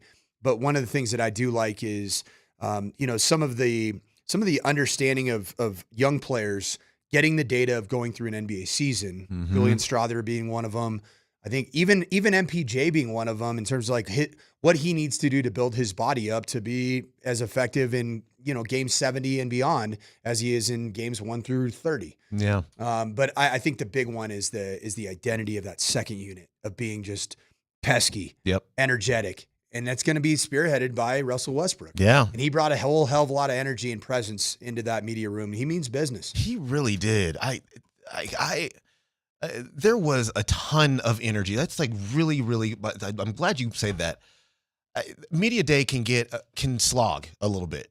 And it just didn't yesterday. I know the players didn't love it. Like by the time noon and 1 o'clock came around, like they were done with the thing. But the thing that was palpable in the air was the energy, and so much of that due to the addition of Russell Westbrook. So like already from an energy standpoint, he's paying a lot of dividends, and so we'll see how that translates to the court as they go to Abu Dhabi. Do you real quick think that maybe some of the inconsistencies of Jamal Murray, the player, we know can be attributed to health? Yeah, but can some of it be there's a little bit of a pendulum of energy? At times and presence. Yeah. Can there be a positive effect for a veteran like Russell Westbrook in terms of showing somebody what daily energy, daily lifting up all boats looks like for a player like Jamal Murray? Yes, 100%. 100%. I described this yesterday as this. I think that in Jamal Murray's life, he has never practiced against a player who will push him the way that Russell Westbrook will push him every single day. And what I think that will do ultimately over the course of the season is he's going to go into games and like, how coaches, you probably said this, that we want the practices to be harder than the games. Yep. Yeah. And I think for Jamal, he's about to live that reality going against Russell Westbrook. But it's going to pay such huge dividends on the court early in the season and then into the playoffs when you start to get the elite defenders and all those kind of guys on you. So, yeah, no, I'm with you 1,000%. This is Russell Westbrook, by the way. It's going to be great. My job is to be able to push Jamal to be the best he can be and play the highest level he can. He's an unbelievable player, and he still has so much room to get better in a lot of areas, and I'm grateful to be able to be here, to be able to help him along the journey and vice versa. I'm always open and understanding and be able to learn from other guys as well because that's how you expand your game. That's how you stay around longer, and I'm grateful and looking forward for the opportunity. I think he's going to be a total asset to the locker room, man. I just do. That's amazing. Okay, really quickly. Winner Broncos Jets. Give me a score. Jets. Okay. 27-17. Yeah, I'm with you. I'm going to go Jets 23-20. Ooh, 23-20. Okay. See you. Buffs are going to win on a 2-minute drive. Oh. And Shedeur Sanders is going to throw like a one-handed grab to Travis Hunter with time expiring. They win, and okay, I got CU winning too, and I think I have them winning by 10. I'm going to go 35-25. I actually think that UCF's going to have a lead, and they're going to play with their food and allow CU to come back in again, just like Baylor did. Just like right. Alabama, Georgia. I've got Georgia. I think that this is the game where all those deep Southerners realize that not one of us is coaching this team. Crimson Tide, I think, are going to start falling apart. It's going to be a fun football weekend. We appreciate you guys joining us. Valor Christian or Ralston Valley? Oh, I got Valor, man. Do they ever lose? Jared Ionesito, man. He's the head coach of the Mustangs. It's going to be a great ball game I know tonight. Nothing about Tune Ralston in at Valley. 9:50 a.m., baby. I live literally 10 minutes away from Ralston Valley. I know nothing about them. Dak Prescott or Mike McCarthy? Who wins that one? Dak. Of course he does, because he gets everybody fired. Get out of here. Oh, see you later, Mike Sanford. KJ, we love and appreciate you. So it has been confirmed by Mike Kliss that Cody Barton will be the green dot on Sunday, and he will be taking over all of the play calling for the defense. Love it. Love it. Love it. Cody Barton, step right on up. Let's get 12 tackles, Cody Barton. Let's go. All right. PhD, incidentally, is at Joe Willie's on Broadway right now. They are coming up right now.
Dum bum bum ba dum dum dum dum. The Funky Friday starts right now.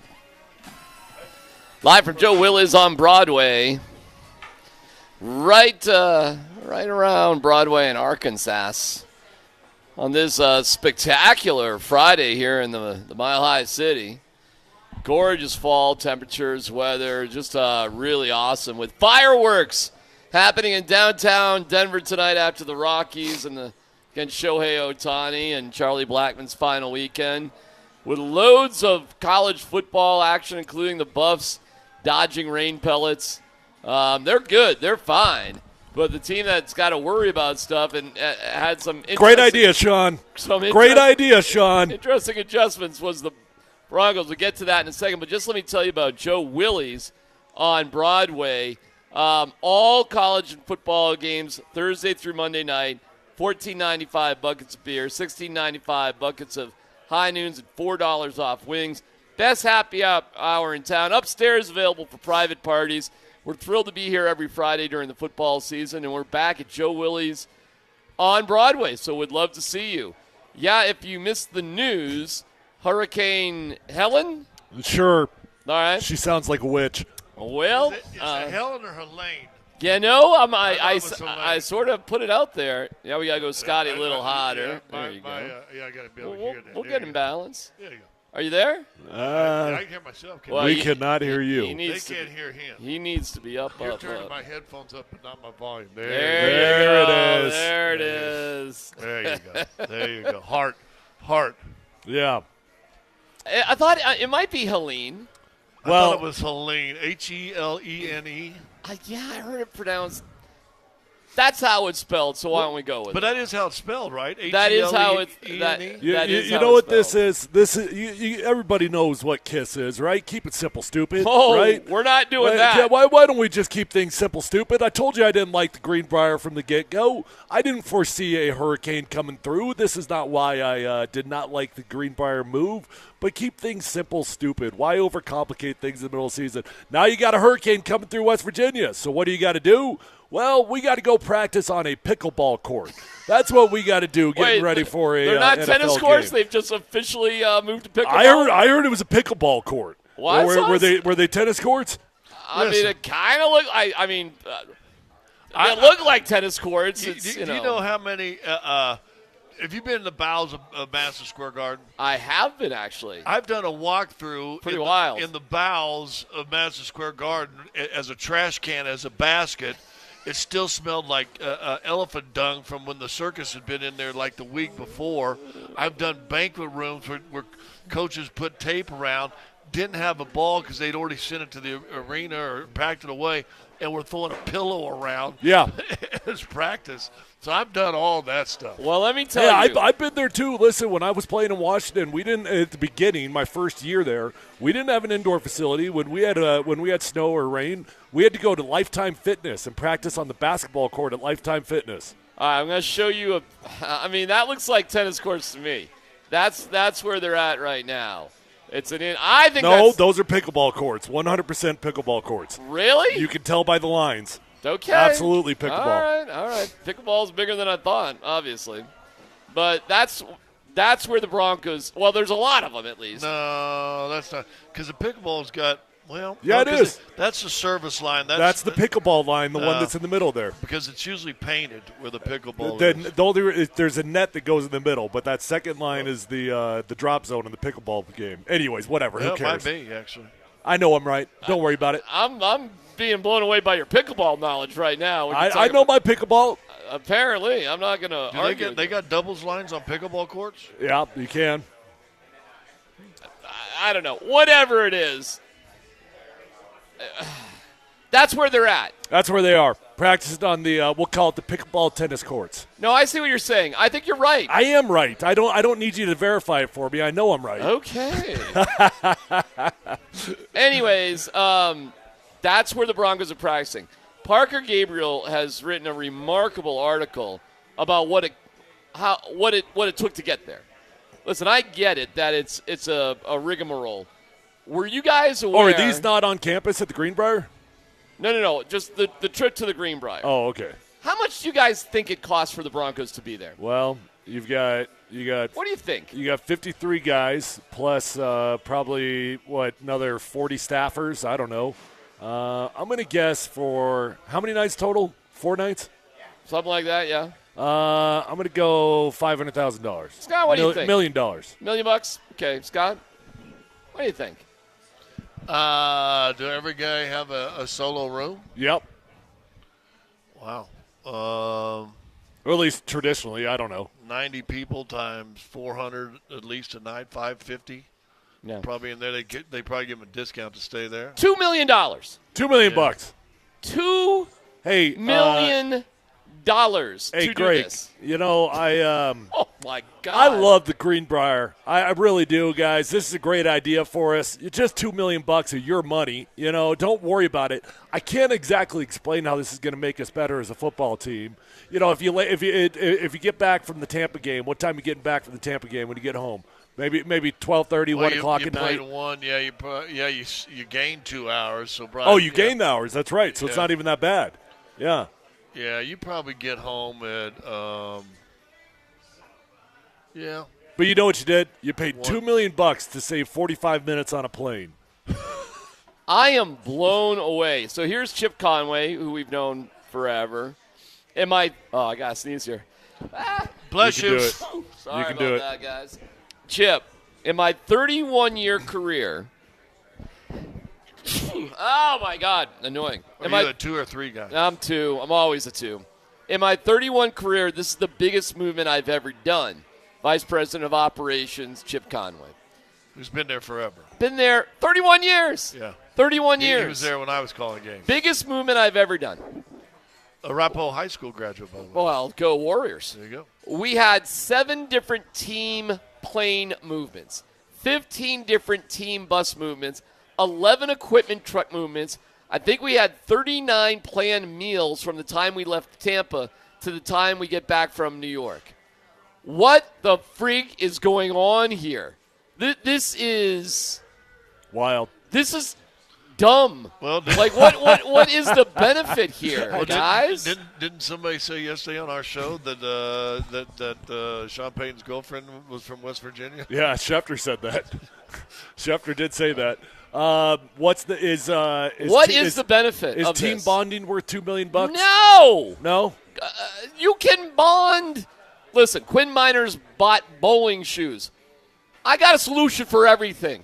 Celebrity Lanes, Arapahoe and Parker. You want to keep going? Dinner? I don't know. Fogo de Chao. Park Meadows Mall, that's a cool place.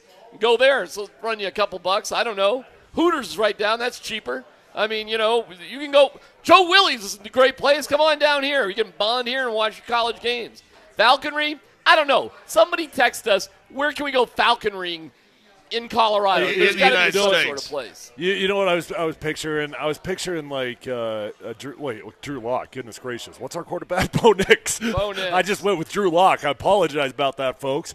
Could you just picture Bo Nix out there doing falconry and the falcon like landed on his arm and slicing it up or something? Golf. Bo Nix lives next to a course that hosted a PGA event last month or whenever it was. I mean, listen, man, I don't get it. Sean Payton's folly. I mean, I guess if they get a win, okay. But everything I've been reading about this entire trip, and listen, the hurricane, I mean, it's not even bad luck. Hurricanes happen on the East Coast in September. Well, no, it's bad luck. I mean, come on. You couldn't have foreseen a hurricane coming through. You know where a hurricane doesn't hit ever in September? Denver. Thank you. By the way, they have falconry in Colorado Springs. There you Colorado Springs, about where? What exit? It's probably at the Broadmoor. That wouldn't surprise me. That's a little bit south, but whatever. We can get there. Beginner falconry lessons starting at 173. Okay. All right. They would need some space. Yeah, I don't know, maybe near Monument, maybe Citadel Mall area. I don't know where the falconry's at. I didn't like this trip from the get-go. It's hard to explain just how like we are creatures of habit, man. And in football, like the day of the week matters. The time of the day matters. And we practice on Wednesdays. You got your off days on Tuesdays. When you just get out of your element, it's just weird. The closest thing I've ever gotten to this is just the couple-day East Coast trip, right? But I've never actually staying out there in between trips. I feel like I could understand it if you were, like, doing 2 games in New York City or maybe New York City and Philadelphia, where you got to get on, like, a 30-minute flight. But this one, either way, you got to get on a flight and go to a different state. I think this is one of the most insane things I've ever heard of in my life. I have no idea what the bigger purpose of it is. I'm laughing when I see the Broncos media attendance being deluged because so many media members from Colorado actually went out there. There's a lot. There's not just a little. There's a lot of media people out there. And they're moving it inside to a pickleball court? And I get it. It's a walkthrough. Well, they had to pay more to get the full-size tennis court. They already spent $2 million, so they had to settle on the pickleball court, no tennis courts. I'll tell you this: one thing you cannot accuse Greg Penner ever of being is cheap. There is. What do you think? Like, how do you pitch this idea? Like, what do you think the PowerPoint looked like to Greg Penner? Like, I think this was planned a year ago at least, right? They talk about in this article months, not quite a year, but months ago. Months. I think this was still a new owner trying to give the coach and the franchise saying, yeah, we'll do anything for you. And to me, it's Sean Payton taking advantage of the situation. Listen, if they go out and win the game, great. Like, is $2 million worth of investment worth the win? If they get blown out, is $2 million worth of investment? Well, so I mean, if we wanted to break this down, like, very simply, what are the literal values? Like, what's the value out of this trip? Well, the only value I could think of is staying on the same time zone. But is it that big of a deal? Is it that big of a deal? A 2-hour difference? Yeah. Listen, I'm judging from the NBA, and that's where you're going. Game, day off, game, day off, game, and it's that quick. You're talking about game. 7 days, game. And so I can't sit there and validate that the 2-hour time difference is going to blow you up. I will say this, though. Being out on the road since when they go out last time, Friday? Friday. So they'll be out Friday till this coming Sunday. 10 days. So I'm going to tell you, and I said this yesterday, watch how they come out and play against the Raiders on the following Sunday. Because a long 2-week trip like that can affect your body for 5-6 days afterwards. Different bed, beds are important for us. I'm not even kidding. Like people, we used to always joke, like, some guys waste their money on cars. I waste mine on beds because I could never get a bed that I was comfortable in, right? You got back problems, you got shoulder problems. Seriously, just being in a different bed for an extra week, it adds up on your body when you're a professional athlete. So it's just it's just a week of tax that you got to pay at some point. You got to pay that tax. And then what no one else thinks about is you've been gone now 10 days, 10, 11 days. You'll probably get in again 1 or 2 in the morning by the time you get home. Now, all of a sudden, who haven't you seen for 10 days? Mama, the kids, everything else. So now it's a total catch-up for 2 or 3 days. Family might be in town, whatever it is. It's the end of the month. Guess what I've got to start doing? I got to make sure all my bills are set. I got to get on my apps or whatever and do that. And now all of a sudden the real world comes back and crushes you for a little bit, and you're like, and now you're away from football. Your mind, your sports mind goes away for a little bit. I do understand training camp. I get it. I think there's value when you go on the road for a joint practice. You're in Louisiana in August. That's got to be uncomfortable, and maybe, this is a little bit better. I understand all that. This is the most gratuitous waste of money and time that I've ever – first of all, the Broncos have never done this, okay? This has never happened. And I'm just reading more details. Well, it's only a waste if you lose, right? So I guess they go out there and they win the game. Hey, great idea. I think they have to overcome this trip to win this game. I don't think this trip is going to help. But, okay, I am actually blown away by the arrogance of Sean Payton to even propose this because he did this in New Orleans. This is mind-blowing to me. So, best of luck. Well, let me ask you this. He was famously wild. quoted a couple of years ago or a year and a half ago of saying that ain't my hump, talking about having not beaten the Raiders. I think they were talking about the Raiders. It wasn't our hump. Yeah, not our hump. You used to go to Greenbrier all the time in New Orleans, stayed out west. Couldn't Greg Penner say, well, that ain't my hump? Right. Right. Yes! I do think you're right, Yes! though, Scott, there's still a bit of a rookie ownership group. I know it's not the first season. You know, in 5 years, would they say yes to coughing up $2 million for a trip like this? No, probably not. No. Like I said, hey, feather in Greg Penner's cap that you're footing it. I actually think it's a rookie mistake, if I'm being honest. Like I guess feather in the cap for being generous, but I think it's overall just, hey, at some point ownership's going to be like. I will say this.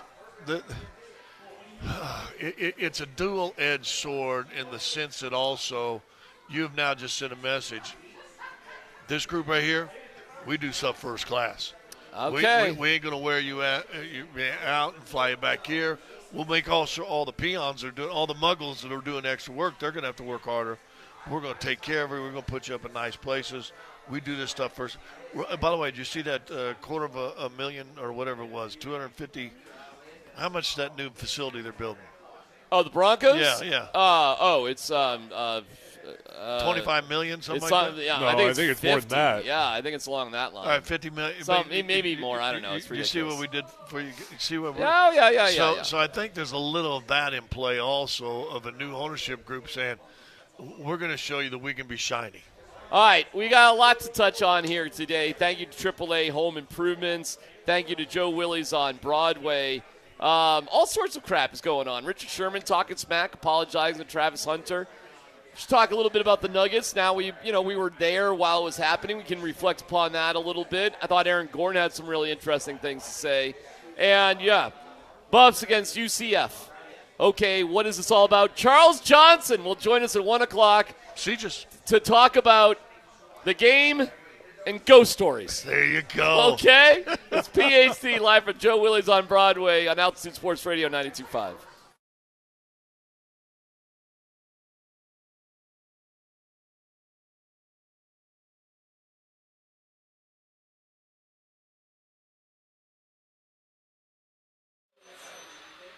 Hey, what's going on? It is D-Mac for Mike Marooney.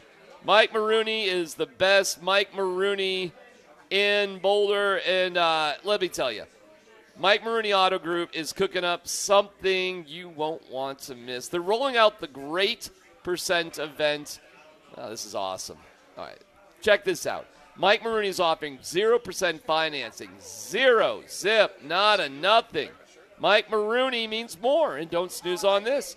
Limited time offer with limited funds. These rates are so low, they're practically underground. And get this, they'll deliver your new ride anywhere in Colorado free of charge. So no matter where you're at, Denver or Durango, Boulder or Breckenridge, La Junta or Sterling, or just, not in Nebraska though.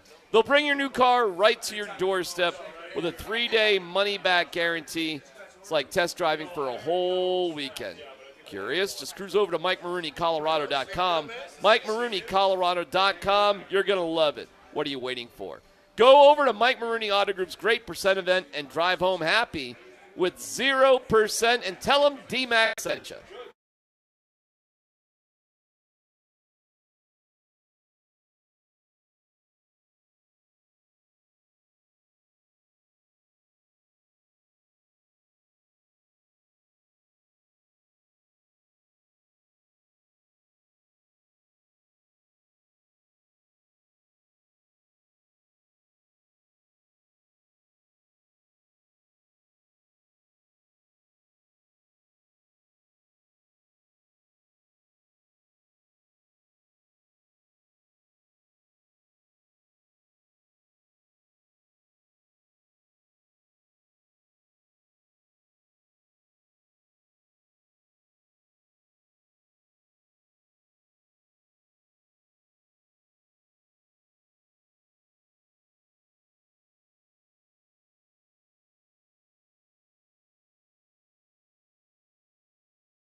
Well, I think it's been gradual. Definitely the execution and the play production was better Sunday. That's why we moved the ball more, went down and scored a few more points. But I thought we caught a great rhythm. We stayed within our strengths and we moved the ball down the field. And, moving forward, we got to find ways to score touchdowns in the red zone. But I thought we did a good job of, kind of controlling the game and running the ball when we had to, converting on third downs. And that's just going to continue to build my confidence and then the offense's confidence. And, we just got to keep stacking those kind of games. That's our guy, Bo Nix. We're at Joe Willie's on Broadway between Arkansas and Louisiana. That would be a good football game. During the pro and college football season, Thursday through Monday, $14.95 buckets of beer, $16.95 buckets of high noon, $4 off wings.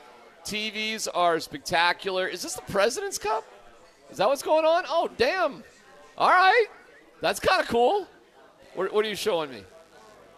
What? Oh, Arkansas? That's just baseball. Oh, well, yeah. Yes, of course. I know Arkansas baseball. It's legendary. It's unbelievable. Arkansas baseball is unbelievable. So if they could have caught a pop-up, they would have beat Oregon State, brother. Exactly. Dude.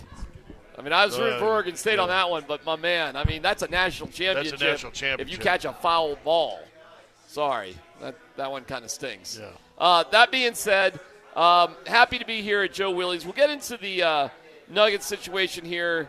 Not situation. First day of training camp is actually going on. Actually, it's wrapping up right now. Started at 11, so they're getting a little bit of a run in and probably come back tonight sometime and do something doing else. Whatever, drills, right? Whatever, yeah. Yeah, whatever they're doing. They're here Friday, Saturday, Sunday, and then off to Abu Dhabi. That's a road. That's a road trip. Yep. Not quite as They're complicated. stopping by at the Greenbrier, though. I bet you there's a bunch of players that don't want to do that trip. The Abu Dhabi trip? Oh, yeah. I know it's a once-in-a-lifetime deal, but come on. You want to talk about getting out of your element, just big old distraction. I guarantee you those guys don't want to be on a plane for 17 hours. Well, I talked to a coach yesterday. Yeah. He said, hey, you going with us? Yeah. I said, no, they're not taking us. He goes, lucky. See? Well, that's exactly what, yeah. That is so different, though, than what the Broncos are doing because it's actually quite an honor that the Nuggets are playing the Celtics. We see what's going on here. You can say whatever you want, but what a long way the Nuggets have come that they're invited to be on this trip. In a place like that. Right. Yeah. This is self-imposed by the Broncos, or it's a different deal. Yeah, this is self-imposed by the coach. The Nuggets are self-imposed by the league expanding dollars and eyes and viewers and everywhere else. All right, this is a Sean Payton production, and Drew Brees. Who is he on with, Dan? Drew is Colin Cowherd. So here's Drew Brees. This is fun. Reflecting on what life is like with Slim Shawnee. Yeah, be just as demanding right back to him. Okay. Sean likes that. Sean wants to see you confident and sure. Everything.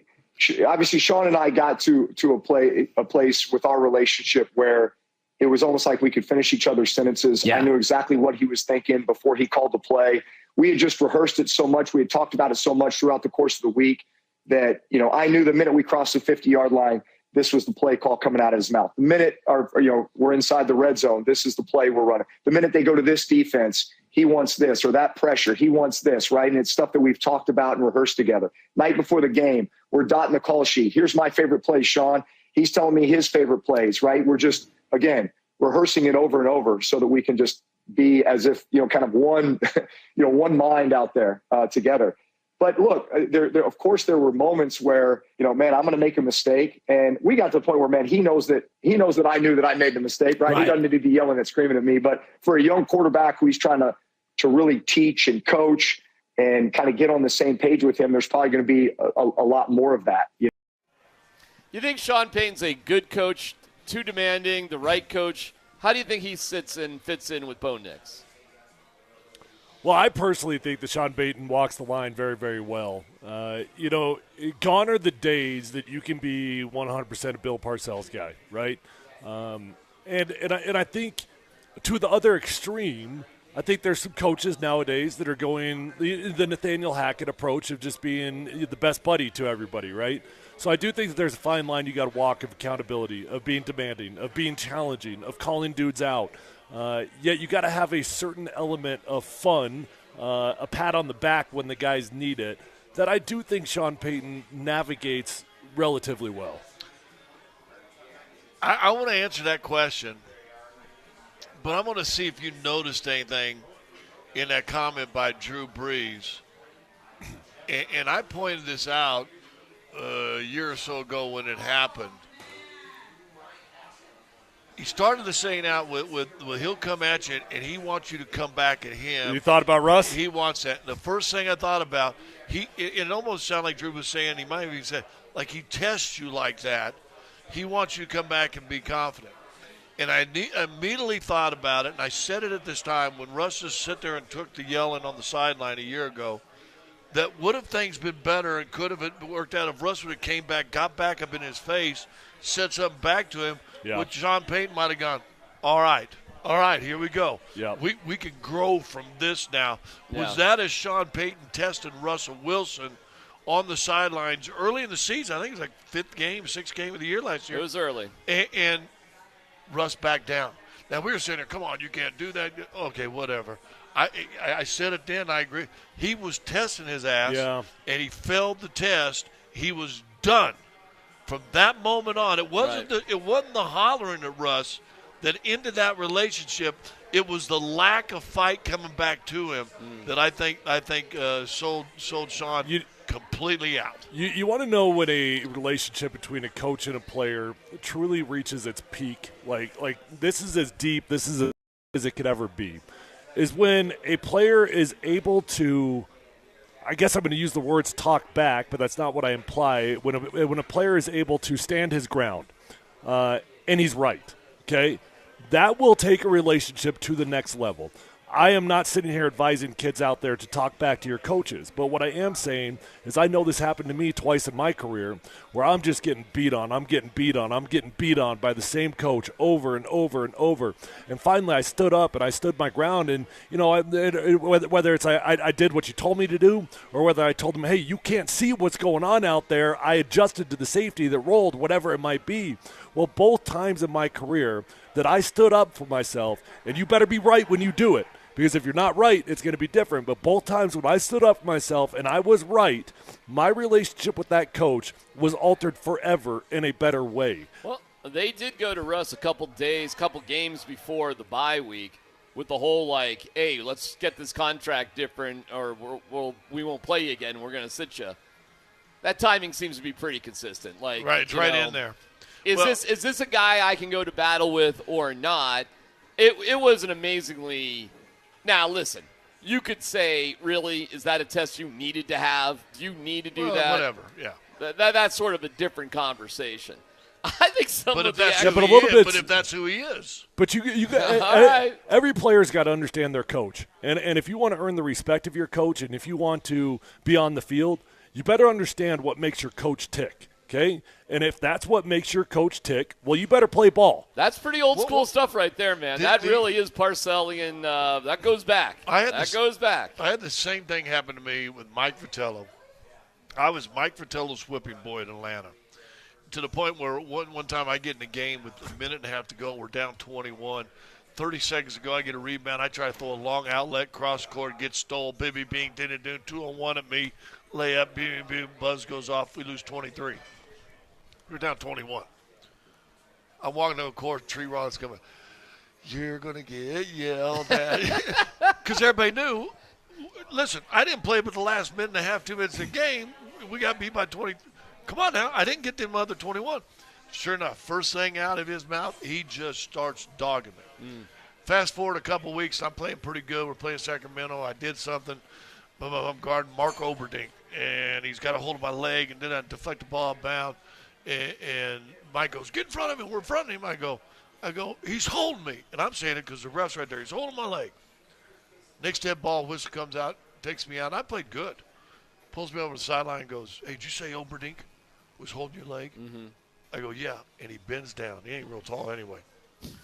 Gets in my face, starts tapping my knee. "You just sit right there so your little boo-boo don't get hurt." Oh, my God. How did you not punch him? Dude. How did you not punch him? I looked at him, and I said, "F you." He said, "What'd you say?" And I leaned up, and I said, "You heard me?" And I just stared at him. He turned around, played back-to-back, played the next day. We were down guys. He had to play me. I had a double-double. Yeah. See him in the hallway. We fly to New Orleans. Yeah. Stood up for yourself a little bit, didn't you? Oh, look at that, huh? I go, he said, I pitched you off, didn't I? I go, yeah. He said, you stood up, and not only you stood up, but then you came out and played. Didn't I hold you down. Yeah. And I'm going to tell you, it just made me think of this when Tyler was talking. Mike and I are good friends right now. I consider him a good friend right now. Yeah. Never, ever got hollered at ever again the next 2 years, whatever it was.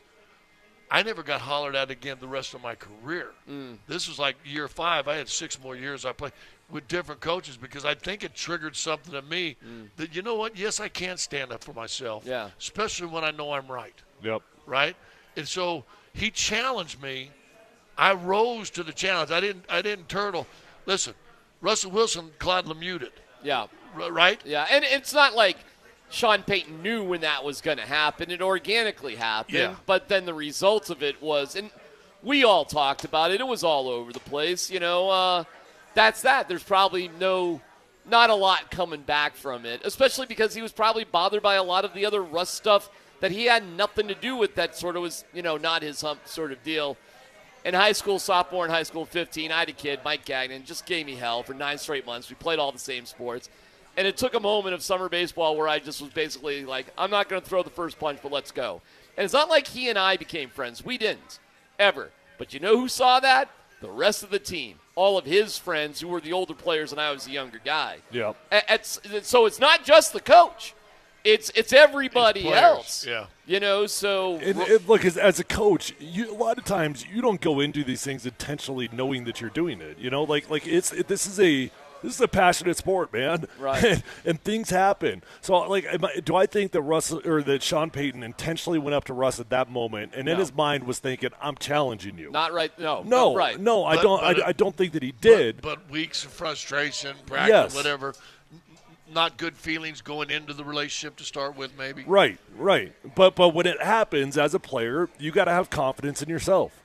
When does this test happen for Bo Nix? That's a good question. That's a great question, and it's probably going to be a while. It's not coming this year. Because wouldn't you be killing a younger player? Well, here's why it won't for a while. Because he anointed him too soon. Yeah. He I'm picking him 12. Everybody said, hey, he's a second or third round quarterback. Scott, he basically called him Drew Brees the day that he selected him. Yeah. Like he put that on him. Sean Payton put Drew Brees on Bo Nix. I was talking with Andy. It's funny me calling him Andy. I usually call him stupid. You can call him stupid here. It's fine by me. We'll understand who you're referencing. So I'm doing our little podcast. We're talking there tonight, and it hit me, and we're talking about that right there. And Andy's big thing. Quit calling him Drew Brees. Now he's got other people saying it, and it started with Sean Payton. I said, when's the last coach that you guys can remember with the Broncos that made a mistake by putting those type of accolades out on a young player? Because Drew Brees is a Hall of Famer. I mean, it will be, right? I mean, he's that good. There's no question that. Who was the last coach that did that and think about it, and you're going to go, ooh, that was a mistake too? What young coach? Maybe he overdrafted a little bit. You talking about Josh McDaniels? Nope. Who? Mike Shanahan, when he drafted Brian Griese, you know who he compared him to? No, I don't Joe Montana. Oh, ouch. So now Brian Griese's that's rough. Coming into the season, and what do? You end up benching Bubby Brister after 2 mediocre preseason games, games, and anoint him, who you've called when you drafted him, Joe Montana. Yeah. How'd that work out? Not great. It was tough on Brian in the beginning. Now, Brian is... He's unbelievable. He's such a great dude. Great dude. I am blown away. If you just look at the evolution of Brian Griese from what he was here to what he is now, it's but let me ask you this. Kind of absurd. And with his mom's passing and the house he's got here in Colorado still, right? Judy still going. I think he healed in Denver. Mm. You know, from a bigger picture, forget football, forget all this stuff. I think there was a lot of healing took place for Brian Griese, the man, in his time in Denver. I would ask him that if we ever got to interview him. Well, that would be great. He's now the quarterback's coach out there in San Fran, and it's a fascinating question. All right, when we come back, let's go through some of the Nuggets stuff that happened. Then at 1 o'clock, we'll get into the Buffs going against UCF. Charles Johnson will join us to talk about ghosts and the Buffs, which is an interesting combination. But Aaron Gordon, it was fascinating because something we all were struggling with. Are we rooting for Serbia or Team USA? Well, AG's comments were awesome and very interesting how he got shafted by Team USA. Details on that coming up next.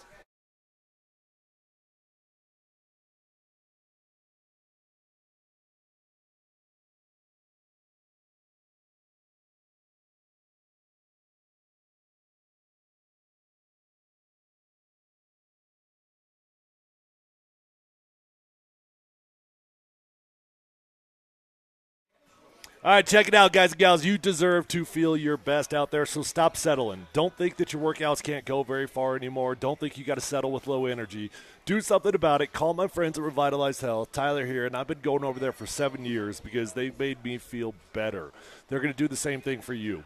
Guys, they can help you out with testosterone, with peptide therapy, hormone replacement, and medical weight loss options. They're going to come up with a customized game plan for your body and your needs, and you're going to flat out feel a whole lot better. They've got 3 locations, so they're close to you no matter where you live. Let them know that Tyler Polumbus sent you on over, and find them online at revitalized-health.com.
Just a culture, looking out, from outside looking in. Team has always been at the top of the Western Conference, always in the hunt to win a championship, always play the right brand of basketball. I'm always, at this stage of my career looking to play the right way regardless of the wins or losses, understanding that playing the proper brand of basketball allows everyone to kind of get involved, allows the team to grow, and also allows you to be able to win at the highest level. And the Nuggets, has been doing that for years, and I'm grateful to be here. That's Russell Westbrook. Boy, is it weird seeing him in a Nuggets uniform. Right. And we are at Joe Willie's on Broadway. They open at 10 on the weekends. Just upstairs, really cool, cozy little upstairs area with all the games and everything. Man, they have done a great job putting this place together. What an amazing place to watch all the pro and college football games. High noons, $16.95 buckets, $4 wings, best happy hour in town. And Tuesday, all-day burger madness. So between Arkansas and Louisiana on Broadway, it's Joe Willie's. I do want to get to AG, but just real quick on Russell Westbrook. Now that we've had a day to sort of, think about this for a second, how long is this going to be weird with Russell Westbrook on the team? What is the incubation period where he's going to feel like a Nugget? When he gets his first technical? I don't know. Okay, does he have to go after or stand? Does there have to be that moment against the next teammate? Is there something that has to ingratiate himself to the Nuggets fans? No, I don't know if they have to ingratiate him. I think the Nuggets fans are bought in. I think, though, the first time you see a backdoor cut, weak side, bounce pass from Joker, catch dunk from Russell Westbrook, and he's going nuts and high-fiving Joker and pointing at him. Maybe that's it. Then the fans are going to go, oh. That Joker and Westbrook are together. Yeah. Well, I could be wrong on this, but in my mind, I don't really see Russell Westbrook as a Nuggets villain. I see him just kind of as an NBA villain, right? So I don't know. Do Nuggets fans have a vested interest in disliking Russell Westbrook? Well, he set the NBA triple-double record in Denver against Denver. And the fans were cheering him because Denver was up, and Denver blew a 15-point lead, ended up losing the game. And I'm like, dude, you were cheering for him while he's hitting these threes. And then after that time, it became, to me, a downhill slide. I don't know. Yeah, I would agree. I think he's a bigger NBA villain than just a Nugget villain. That being said, everybody I've talked to, all of his teammates love this guy. I mean, absolutely love this guy. Other than maybe LeBron, but I don't know. I'm glad he's here. I think it's going to be fascinating, and I don't know when that moment is. All right, let me ask it this way, and then we'll get to Aaron Gordon in a second. Can you think of the moment where Bruce Brown became a Nugget? I don't know. I think people were trying to figure out who he was, but it seemed like, that bounce pass from Joker between his legs, behind him, underneath him. Brown catches it in the lane and dunks it. After that, he was a golden god. And then people were actually coming out to watch him warm up because he was usually one of the first ones to warm up because they always had country music. I'd always walk in the arena and go, well, Bruce is still out here, because they would always play country western music for him while he was warming up. I was going to go when the stock show came to town in January and Bruce Brown started showing up in cowboy hats. And it was he walked the stock show. Now, you got to understand something. Bruce Brown grew up in Massachusetts. He went to the University of Miami.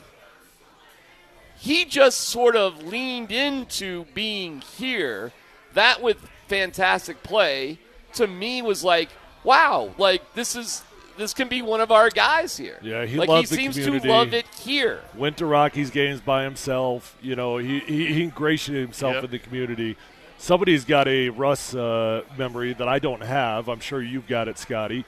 But somebody says that Russ blocked Rocky's half-court shot one time. I forget that. Yeah. How long ago was that? Oh, I think he did it multiple times, to be honest with you. Did he? Yeah. Okay, all right. Well, that's something. He did it so much, I was actually curious if somebody was going to ask him about his relationship with Rocky the mascot during his presser. It didn't quite go there, but Which the original Rocky had relationship with all sorts of big-time players. Yeah. I mean, him and the Barkley stuff. Barkley hit him. Golden. It was fantastic. Golden. Okay, Aaron Gordon. First. Now, hold on. When did he become when people have said he became a Nugget? Because would you not say, do you not think a lot of people feel like you forget he played in Orlando for a while, that he's so in with the Denver Nugget fan? Absolutely. I doubt anybody thinks of, well, first of all, he looks so different than he does now, so maybe that's part of it too. But, like, do people realize he was like, what, a 4th overall draft pick? He was the franchise for the Magic. He was the infamous, dunk competition, which he didn't win. Yeah, right, exactly. Won. But his whole career started anew when he became a Denver Nugget, no doubt about it. I love AG. He's not the loudest, most boisterous guy, but you got to listen to this cat, man. He is smart. He's insightful. He just looks at life a little bit differently. Scotty violated him yesterday. I saw it. What happened? That was straight up violation. Which time? Wow. The first time. The hand kiss? Nope. The big hug? The little pinch on the rear end. Oh, yeah, I did pinch You pinched AG on the rear end? Yeah, that's my guy. I mean, it was like underneath the cheek, too. Not like top cheek. It was underneath the cheek pinch. Well, that's the insight you get on this particular show. Yeah. Can I say something before you go on? I love him. I really do. And some of it's born out of bias. We've all had to go in the locker rooms, into losing locker rooms. Yeah, that's not good. And, guys that you got to avoid. And you've got into winning rooms. So you go straight to Jamal when they lose, right? Yeah. Well, there's some irony there. There's some weird irony there. Sometimes he's better when they lose than when they win, which is and then you go into locker rooms, and there's that guy that always wants to be out in front when they win, right? AG is there win or lose. And as a guy that goes into the locker room having to get interviews, a guy that's willing to stand up in front of the camera, win or lose, right? I respect. I gain a ton of respect for him. Justin Simmons. You know what? Alfred was like that when I was. Is that right? Really? Alfred was big like that when I was doing the Bronco stuff. Yeah, but Alfred just wanted to be in the media the whole time anyway, so he's just. But I will say this: sucking up. You did not go to Alfred in the first go, because it was like, and I don't know if it's just bipolarism or what it is, but it was like because he'd play at a insane, mental, crazy pace. Yeah.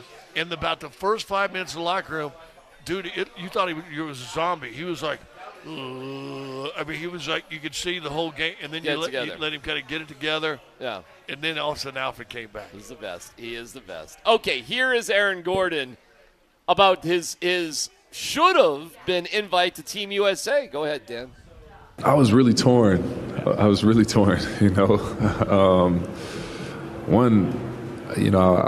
asked if I wanted to play for USA, and then the call never came around. So there was a little bit of salt there in the first place, and then just to see Yoke take him to the wire like that, it's like, this is dope. You know what I mean? Like, the dude on my team is finna just wash these cats. But all that being said, America.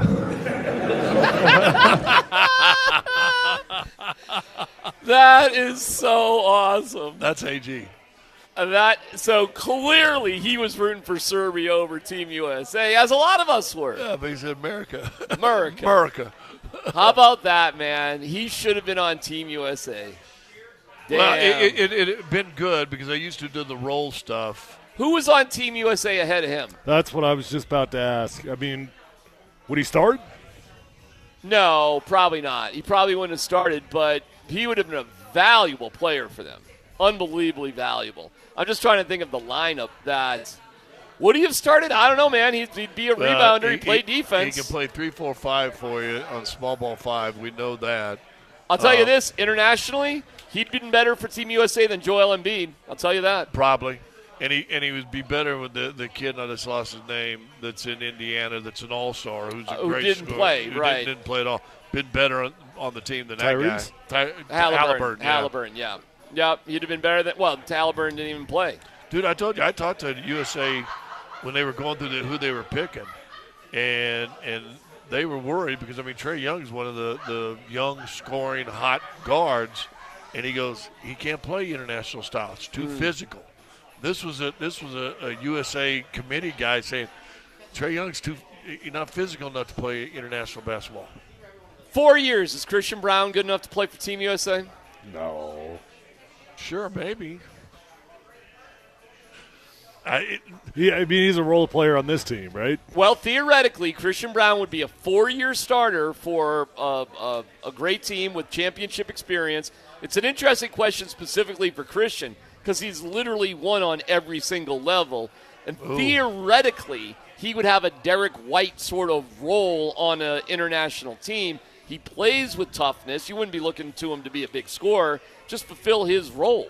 You got to see what the next 3 years kind of pan out to be for Christian. Yeah. Like I said yesterday that between him and Peyton Watson and somebody else, Strother, somebody's got to explode on the offense side. When I say explode, I don't need 20, but I need consistently 12 to 16 every single night. If he does that, the leader of the next Olympic team, you realize is going to be Anthony Edwards. Slam dunk. No doubt about it. It will be his team. And then you got to figure the rest of it around him. There'll be a new batch of American players coming up. I don't know. I think it'll be his Peyton Watson, I think, that's a little, we'll see. But Christian, I think, if he fulfills his potential, it would be the last thing to check off his basketball. Think about it. So high school, college, pro, and then you got a gold medal in the Olympics. Who's got that? Dude, I don't know. There's not many people that have I bet that. you some do. Who? I bet you some do. It's a small number. Not Carmelo. Not LeBron didn't go to college. Who? Kobe? Kobe.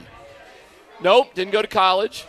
Seriously, who is it? I don't know. High school, college, pro, gold medal. When I was playing, I played with a guy named Billy Thompson, who had won a championship with the Lakers and won a championship with Louisville, and I think he won a high school. And at the time, I think he was only one of 2 or 3 guys that have won all 3. I think you'd have to go to a guy like Bill Russell or something, maybe. You probably got to go back when it was popular to be in college. Was Bill Russell? Michael Jordan? Did he win a high school championship? He didn't start his freshman year. Well, that's a whole weird story. Jordan, maybe. I don't know what he did in high school. He's got the rest of it. Well, let's look it up. Something to look up. But coming up next, Charles Johnson, UCF. CU, Ghosts, the whole deal. How are the Buffs going to do? You know what? This place is actually quite a few people here actually right now. Joe Willie's on Broadway between Arkansas and Louisiana. Hey, it's PhD on Altitude Sports Radio 92.5.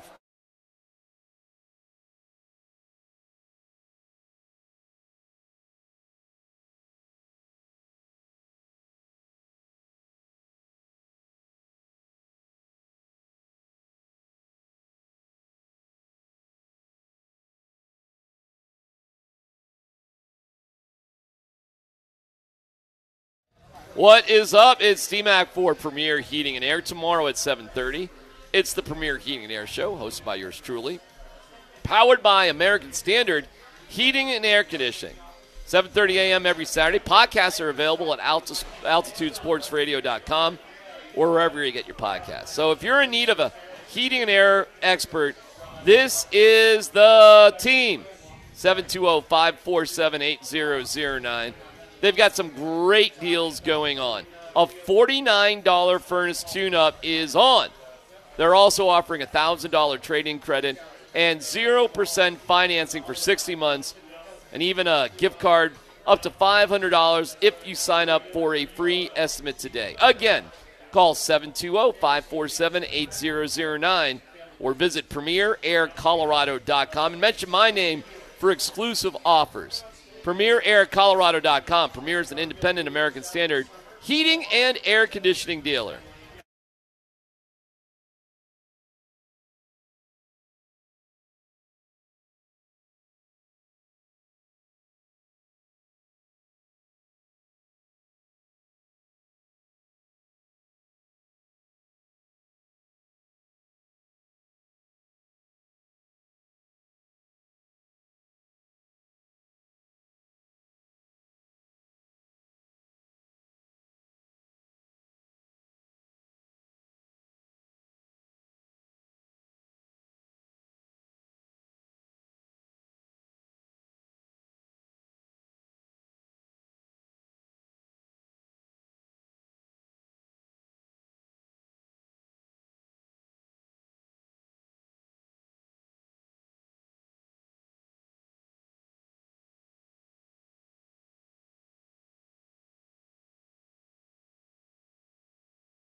trying to prevent end of the game defense. Smartly trying to get a reroute and all rushing from one side. The Big 12 opener comes down to this play. Sanders gets the feet set toward the end zone for the game. It is caught by Worcester, just like 1994.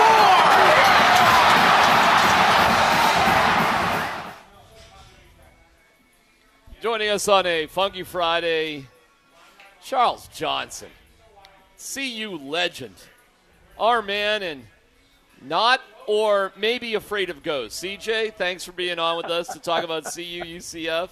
But your name came up for another reason. Scott, you want to? Oh, Charles, I was just the Zubu tour. The Zubu tour. I told you. Yeah, the story came up about us up in that attic, third story of the Croak Patterson, and you were scoffing at drawers moving out of desks and stuff like that. Spring loaded. Come on. As soon as you started making fun of it, 2 or 3 drawers opened up, and last thing I remember seeing your backside run down them steps. Hey, look, Tyler, this, and I'm not that guy, right? I'm not one of those guys that, this stuff happened, man. It's free. I was like, you got to be kidding me. Now, I don't know if they had some kind of mechanism set up to swoop people out, but, man, I'd never do it again. I'll tell you that. I'd never do it again. Now, here's my question, though. After the drawers opened up, did you go back in the building? Did you? Because if you returned, I don't even know what to say about that. Listen, he returned. Hey, listen, you know me. You know what I look like. I'm not white. It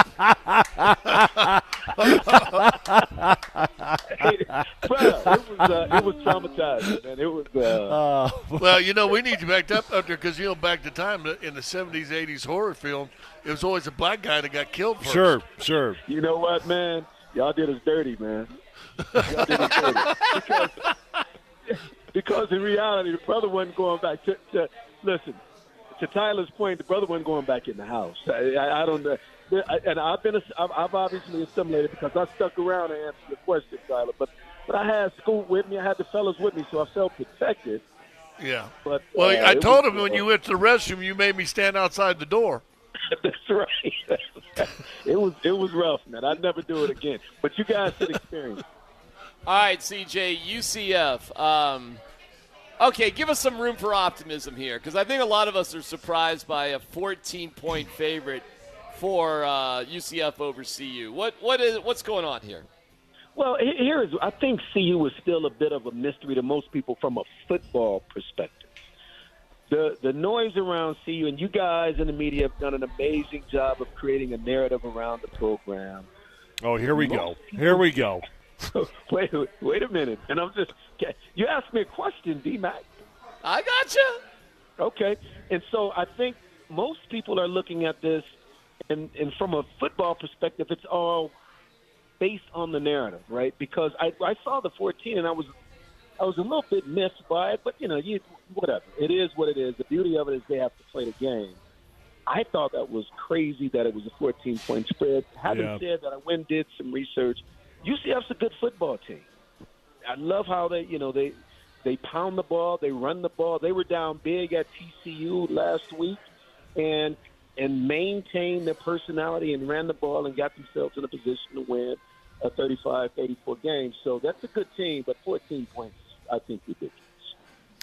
Yeah, Charles, I think we're going to learn a lot here this weekend. This UCF team, they run the ball over 50 times per game. They're averaging over 300 yards on the ground per game right now. Now, granted, they played New Hampshire, and I forget what the other no-namer was. But, this game is going to say a lot, right? Because, Charles, I don't know how you feel. I don't know who this team is yet. I'm crossing my fingers, holding out. They're pretty good. If they win this game, what do you think that means about this team? I mean, are they in the hunt for a Big 12 championship if they win this game, or are you still keeping the bar pretty low?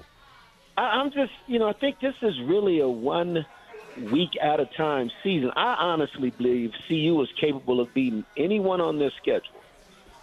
And with who's left, they're capable of losing to just about anyone on their schedule. I think this is a team that it's a week-to-week deal. Now, what I will say is that I'm beginning to see a little bit of a personality, right? An identifier, a team that identifies with something, and is beginning to settle in with some degree of comfort with who they are. I'm beginning to see that for the first time. But, there are some things that we still have to shore up. We have to be better on both sides of the ball. I think I'm curious to see how they defend against this running attack for UCF. Will they load the box and say to one of Scott's Arkansas guys, KJ, who's the quarterback at UCF, transferred from Arkansas last year. Good football. Yeah. I'll tell you something. Had a great years, and then last year fell off the map, but I blame the coach. Right. Now, he's a good football player, good quarterback. Yeah. I would make – if I'm CU, I'm loading the box and making it let your perimeter guys – if your perimeter guys can beat my perimeter guys, then you win the game. But I'm not going to let them do what they want to do, which is just ground and pound. So we'll see how that KJ Jefferson. KJ Jefferson. Yeah. Hey, you get him in a position where he can do some RPO and you let him go, watch out. He can throw the ball a little bit too. He got a little wild last year, but the year before he was outstanding. Good football player, good quarterback. When I saw that he was their starting quarterback, as much as we talk about their running game, that kid is a good football player. We have to watch him as well. Nobody knows CU football, the history, has participated, been around the program more than you, CJ. Who is the most comparable player in CU history to Travis Hunter? There isn't one, and I'm on record as saying if you want to create and I'd be curious to get your thought on this as well, Tyler. But if you want to create the comparison, I say it is a mashup between Deion Figures and Michael Westbrook. That's who Travis Hunter is. He is arguably the best receiver we ever had, and he's arguably the best corner we've ever had. And as good as either one of those two guys on the respective sides of the ball. I've never seen anything like it.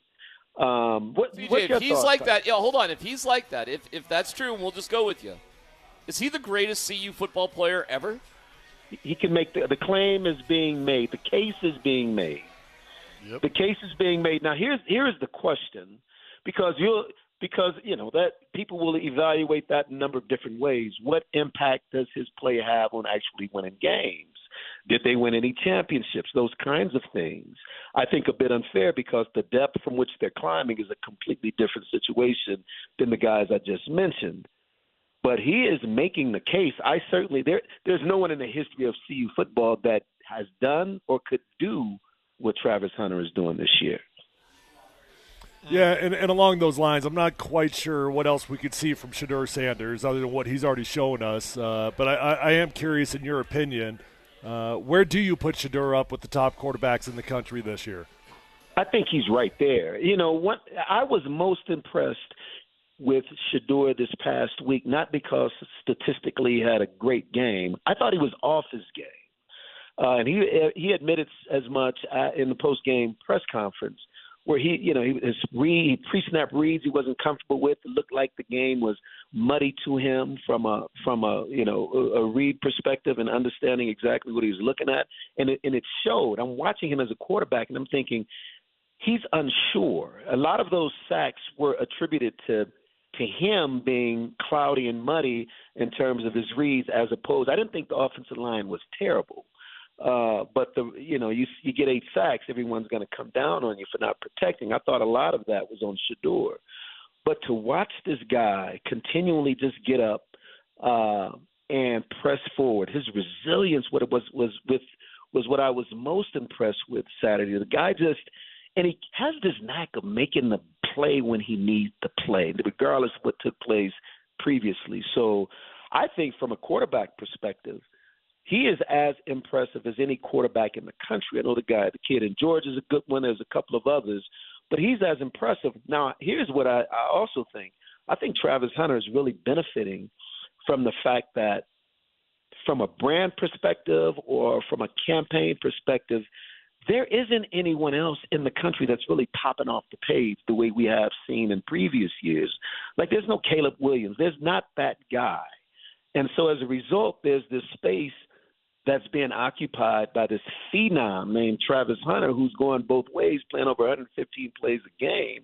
and is doing it at a very high level. I think that bodes well for him. And, you know, we're, almost a quarter way through the season. This continues. Travis is going to be, not only will he be in New York, but I think he'll be the odds-on favorite to win that trophy.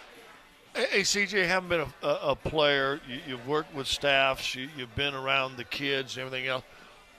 What is the key when a team can turn around and be a winning team on the road? Because, you know, it's easy to play at home when everybody's in love with you. What's the key in college to get these kids able to play competitive games on the road? Yeah, I think the first obvious answer is you got to be talented enough to win, to beat good teams on the road. But I think sort of the thing that we don't talk about enough, and I think it's the biggest challenge, not just for CU, but in this sort of transfer portal world in which we live in, I've always thought our teams was just there was a level of trust and understanding what everyone's role was, which takes time to build that kind of chemistry and culture. To go in a hostile environment, I remember Coach Mack used to always give us T-shirts when we went to hostile environments that had a saying on it that sort of molded our mindset for that particular game. Like, there will be no ambush. That was a home game T-shirt. But he would give us these sort of themes of the week, and we bought into it and believed it. But that requires trust, and trust requires time when you talk about, you know, understanding what the offensive lineman is capable of doing and what they're going to do and believing it. Those types of things, I think, are difficult to sort of identify in teams because the faces change so frequently in this day and age that you don't really know everything about everybody that you're lining up next to week in and week out. Yeah. All right, CJ, really quick, and we appreciate you being on with us. What does the idiot media collectively, you know, those morons, those idiots, what did they get wrong about CU the most? Yeah, I couldn't have said it better, D-Mac.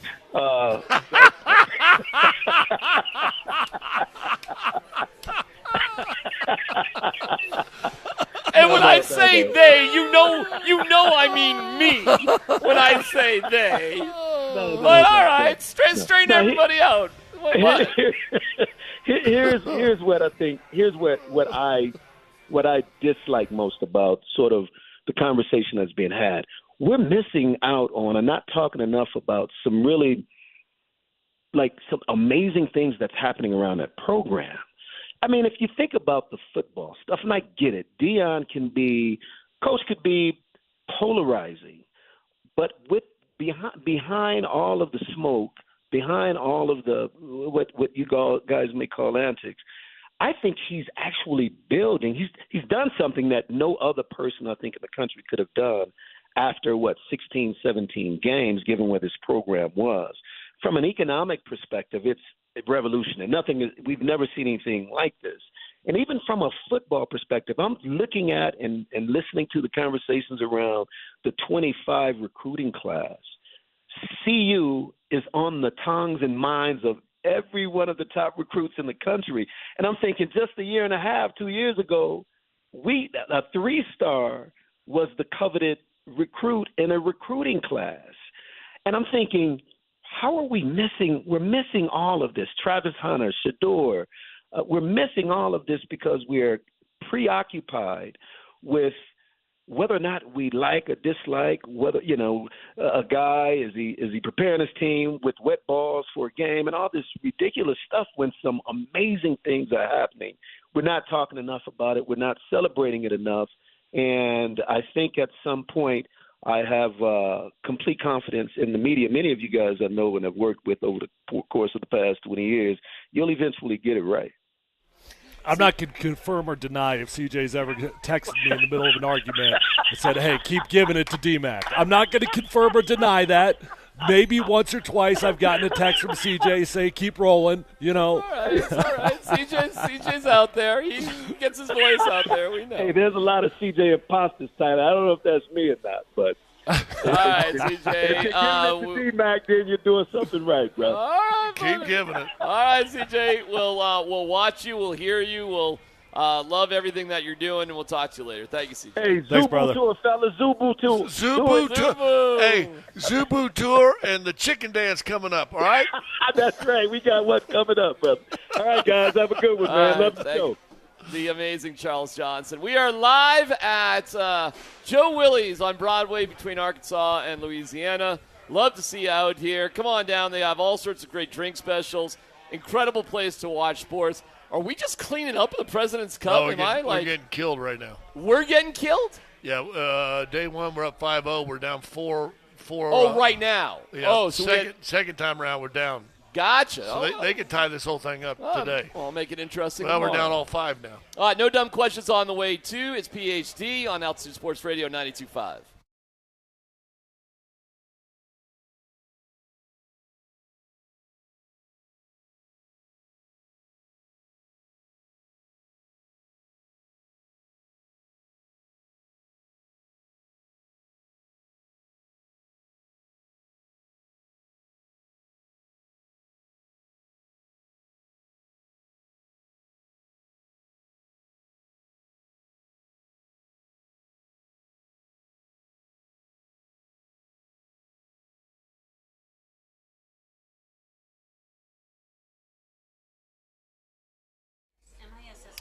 Hey, if you're out there struggling with hair loss, much like I was, I got great news for you. You got to call my friends over at Advanced Hair Restoration and get that bald spot, get that thinning hair, receding hairline, get it fixed up right. Do it one time only, because Advanced Hair has the groundbreaking Advanced FUE. So whether you have a receding hairline, thinning hair, or bald spot, Advanced Hair's simple one-day treatment is going to have your own natural hair start regrowing the very next day. Guys, Dr. Tanya Pauls is amazing. The entire team over at Advanced Hair is the best of the best.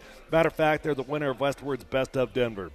Advanced Hair worked for me, and it's going to work for you as well. Matter of fact, guys, they guarantee that your own natural hair is going to start to regrow. So go get a free consultation, get $250 off and 250 free hair grafts by calling 720-459-HAIR. That's 720-459-HAIR. Or go online and see those before and after photos at advancedhair.com.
All right, we are live at Joe Willie's on Broadway between Arkansas and Louisiana on Broadway. Incredible place to come for football action, open at 10 a.m.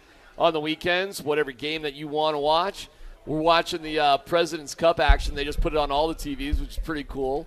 But no matter what the game is, it's on at Joe Willie's. Great beer specials, awesome upstairs area for events. You can get it on here at Joe Willie's, man. It's awesome. Joe Willie's on Broadway. We're going to get to No Dumb Questions in just a little bit, where you can win a $100 gift card to Old Chicago. Just throw in your No Dumb Question, 303-504-0925. But first, let's go to Michael Malone a little bit, because he was asked yesterday about his relationship with management, which felt like, is everything going all right here? Here's Coach Malone. Well, me, Calvin, Josh, I think as long as we're aligned and communicating and collaborating and also challenging each other, like Calvin and I shouldn't always agree. If we're always agreeing, then we're not really accomplishing what we need to accomplish. But through those disagreements and through those conversations, you come to a greater good. And this is a reality. I mean, like, you look across the NBA landscape, teams are letting great players walk because they don't want to approach that really dirty word of second apron. And as a coach, I have to educate myself because I put blinders on. How do we win the game tonight? But I have to give respect to Calvin. I have to give respect to Josh and understand that it's more than just tonight. It's also a much bigger perspective on how we're going to be set up for success, not just tonight and this season, but for down the road. And all you ever want as a coach is to have the support from your front office and have the support from your ownership group. And I have that. I've had that from day one. And I feel very fortunate to have the relationship that I have with both Calvin and Josh, because I've been around this game a long time, and I know that doesn't exist in a lot of places. All right, who wants to take the first crack at reading between those lines? I don't know if I was going to read between the lines. I was going to say, I guarantee they've had some conversations, because the line where he says, I put blinders on, as a coach, I put blinders on to win this game tonight, and I've got to be able to see down the road. I think he had blinders on last year, and I think if there was any heated or hard discussions from last season during this offseason, it was about, we wore the guys out late, we didn't have enough, and our bench wasn't ready to play in the big moments. Could we have adjusted that, get the bench ready a little bit more with a little more time in the regular season, and maybe also dually give these guys a little more rest? Well, if you whether you believe the rumors or not, there were some rumors circulating. There was some friction in the room about the draft, which I don't know what that would have been over, quite frankly. So I'm not even sure how much I buy it or not. But then there was stuff that started circulating once the Jamal contract came out, right? And I would imagine that Coach Malone was in the camp of, let's get this sucker done.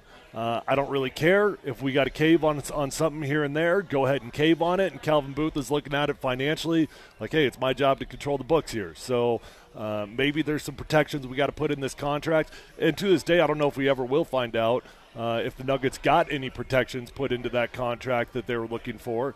I do agree with what Coach Malone said there. There should always be a healthy amount of disagreement within management and coaches. But disagreement or debate? Debate.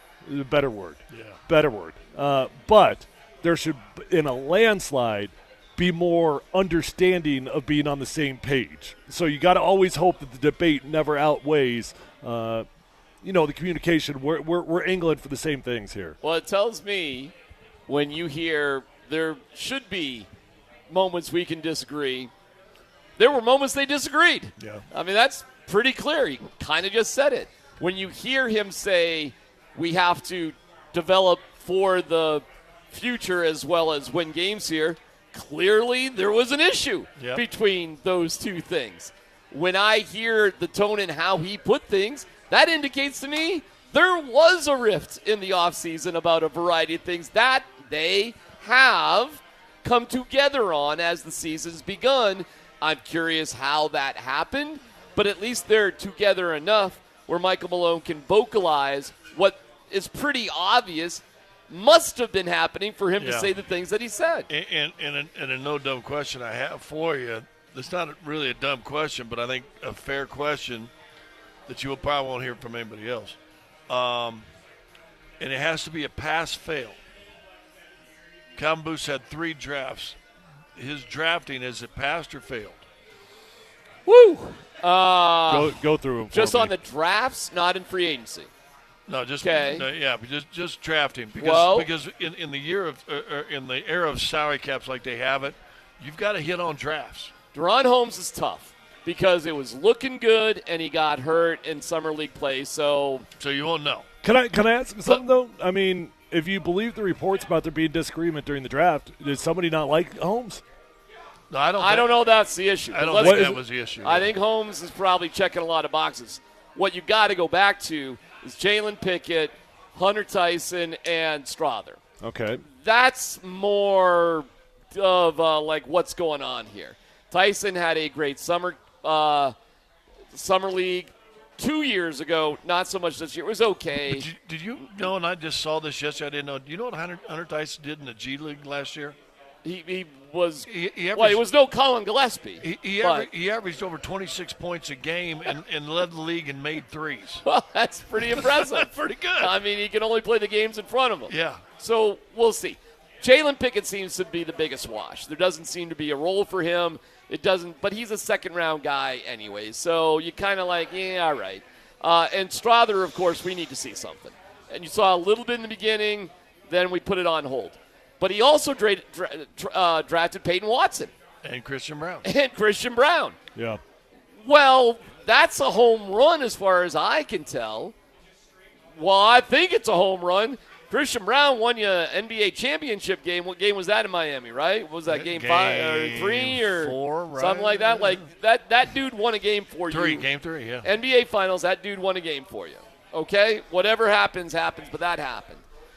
We're hoping Peyton Watson, who barely played at UCLA, but can if you're sort hoping, of do you step give up. that a pass? You took a math class and said, well, I'm hoping he does good on that math test. Man, I think it's a pretty good draft getting those two guys. If I'm wrong, I'm wrong, but that feels pretty good to me. Well, I'd say anytime you pick up somebody in the second round that is a contributor, that's a hell of a draft class. I think the only real miss right now is Jalen Pickett. I don't know what role he fills, and I don't know if that would – listen, man, that might be an issue, though. That may be an issue because you did hang on to Reggie Jackson for a year that a lot of us didn't think he was going to be around for.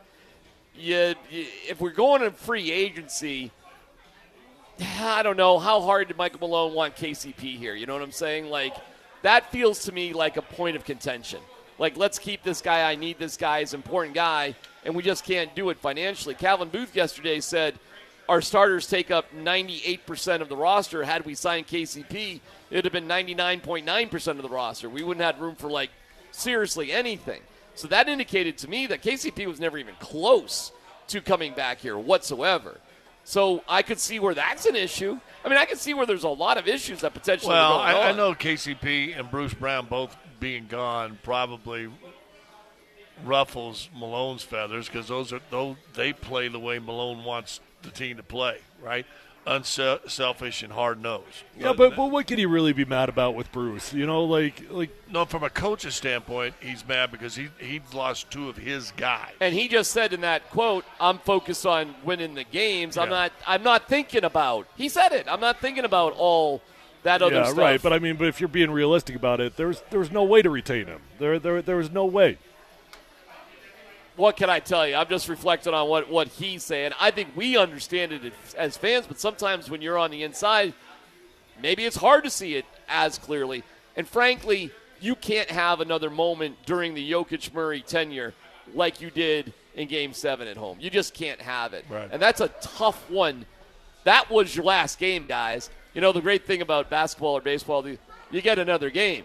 when it's a Game 7, that says something, doesn't it? Oh, man. And it would have been a lot easier if they just got blown out by 20, and Minnesota was better. I remember when Carmelo had the Nuggets in the Western Conference Final, and they lost Game 6 at home. Scott, you remember that? They just got blown off the court. And he didn't play, and he admitted he didn't play. And it was just like, okay.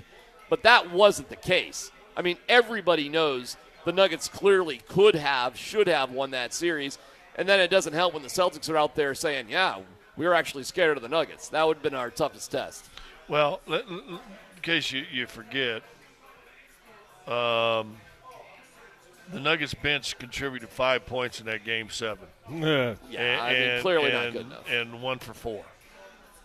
How many points per game do you need out of Russell Westbrook? Bruce Brown numbers, in my opinion. 10 to 12. He had averaged in regular season the year they won it just under 10 in the regular season and averaged 14 in the postseason. If you got a guy that you know you're getting 12 points a night out of him off the bench, that's going to go a long ways for this team. A long ways. It'll be huge. It'd be great. Well, and I'll go back and why I say the drafts. Christian Brown, the first round. Peyton Watson, the last pick in the first round. Peyton Watson, you're right, as we all see the potential. But we've also seen in all sports great potential from dudes that never show up, and all of a sudden you're down 5-6 years into when's it going to happen that eventually potential will get you fired, bud. Gets a lot of coaches fired. All right, let's go to no dumb questions, Dan. Columbus, Hastings, and DMAC present No Dumb Questions. This is your safe space. Safe place. I'm leaning into the segment. You're a smart guy. Send us your not dumb question now. Tweet it, text it, or Twitch it. It's No Dumb Questions. With thanks to Old Chicago Pizza and Tap Room. Visit oldchicago.com for a location near you. No Dumb Questions brought to you by Old Chicago Pizza and Tap Room. Visit oldchicago.com or to order online. Find a location near you. We pick out a winner today who get a $100 gift card to Old Chicago, 303-504-0925. What's no dumb question. What's the dumbest thing? What's the dumbest guy thing you think about once in a while? I'm sorry? The dumbest guy thing that you think about once in a while? The dumbest guy thing. Huh. Well, I think about my beard a lot. You do? Yeah. Do you really? Think about that a lot. When you think about your beard, what are your thoughts? How long can I embrace a lifestyle of looking homeless? What are the answers to those questions? Well, so Tyler? far it's gone on a few years. We're still rolling. Yeah. You've embraced it. Yeah. Yeah. Guy thing I think about, I don't know, dumb stuff like what time am I eating? I don't know. Like, it's kind of what am I doing next? I literally don't know. My whole goal in life is to sit on my couch in front of my 75-inch TV, to be quite honest. If I'm being honest, I live my whole life looking for the next project. I mean, every day I'm just looking for a new project to work on around the house.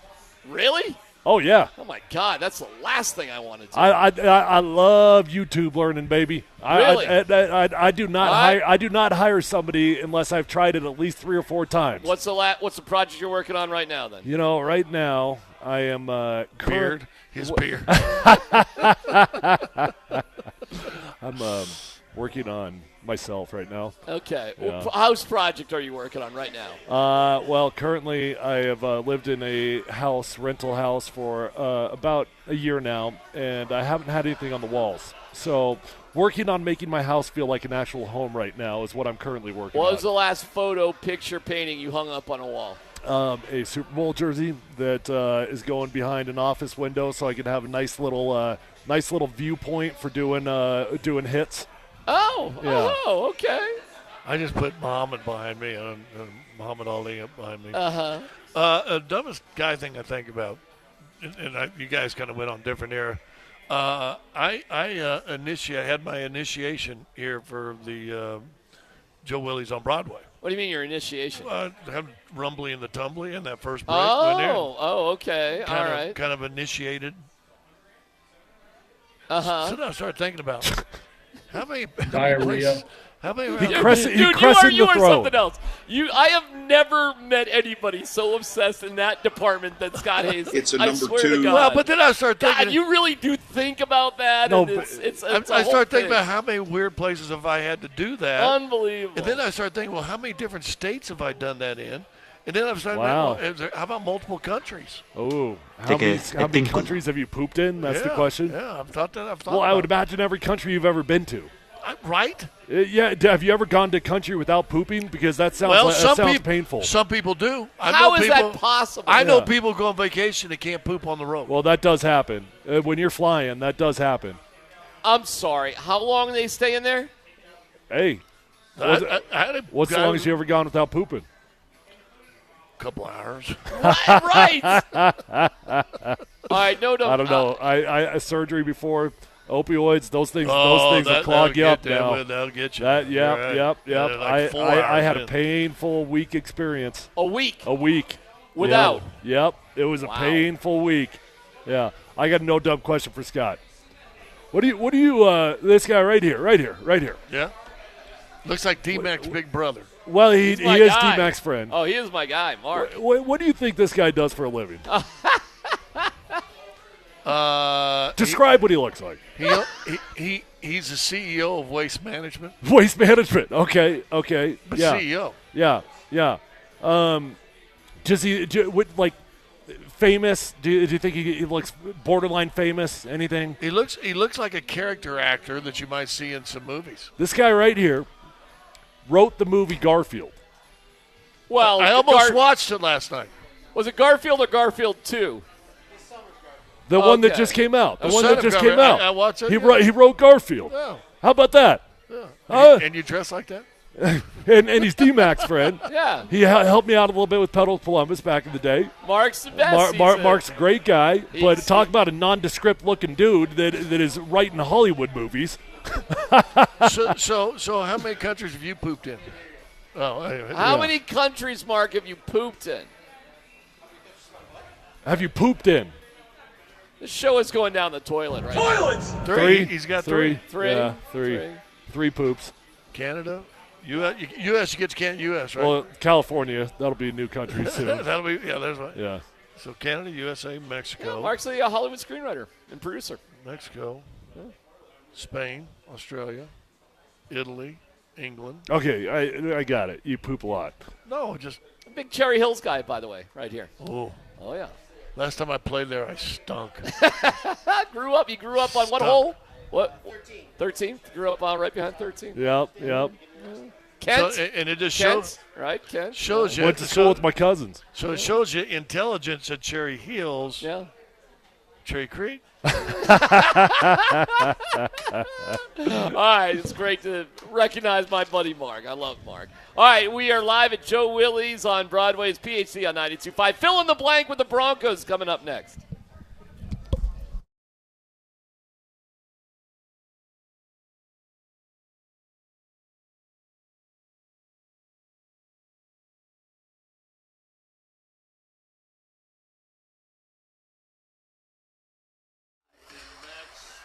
Hey, what's going on? It's C-Mac for Old Chicago Pizza and Tap Room. Here's what's great at Old Chicago. It starts with scratch-made crust. Old Chicago at its absolute best. That's pizza crust made from scratch, which is legendary. It starts with good dough, and then you can pick 3 options. Chicago-style tavern thin, OC thick, that's deep dish, and one of my favorites, the ale crust infused with real beer. Then you build your own melty, cheesy, perfect pizza. Or try a specialty like the Chicago 7. Founded in Boulder in 1976, raising the bar on pizza ever since. And the weekend is here, so the World Beer Tour is on. If you're a beer lover, this is for you. It's your ticket on a beer journey around the globe from the comfort of your Old Chicago. And you get rewarded just for enjoying beer. Try 110 local and legendary beers and take the tour to earn rewards along the way with branded merch and even $5 OC bucks on your next visit. Again, Old Chicago, man, they are the absolute best. Love, love, love Old Chicago. Discover your next favorite pint. Discover that next delicious pizza at Old Chicago. Find your Old Chicago at oldchicago.com.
Well, we're treating it about the same. We got a lot, I think, still that we want to correct and review and get better at. And so, I think we got good energy out there on the field. Today was really good. We didn't necessarily, sometimes after a win you settle a little bit and you become complacent. I think we handled it well today on just moving forward, going to the next practice, going to the next game. We got a new opponent, and, that's what we're worried about. We're live at Joe Willie's on Broadway between Arkansas and Louisiana. Awesome place to watch the games. They open at 10 a.m. on Saturday and Sunday. Wing specials, drink specials, happy hour, incredible food. Tyler's polishing off, I believe. The second round. Second round there for you, Tyler. That was my second Chicago Shelby loves dog. The Chicago dogs are pretty good, right? Hey, I don't have a Chicago dog very often, only probably like once or twice a year. Yeah. But they are a solid little treat. They are. Ain't no doubt about it. Ain't no doubt. So it's Joe Willie's on Broadway. All right, time to fill in the blank, and Dan is gonna keep track of this. Keep track of this, and then we'll see how we do with this on Monday.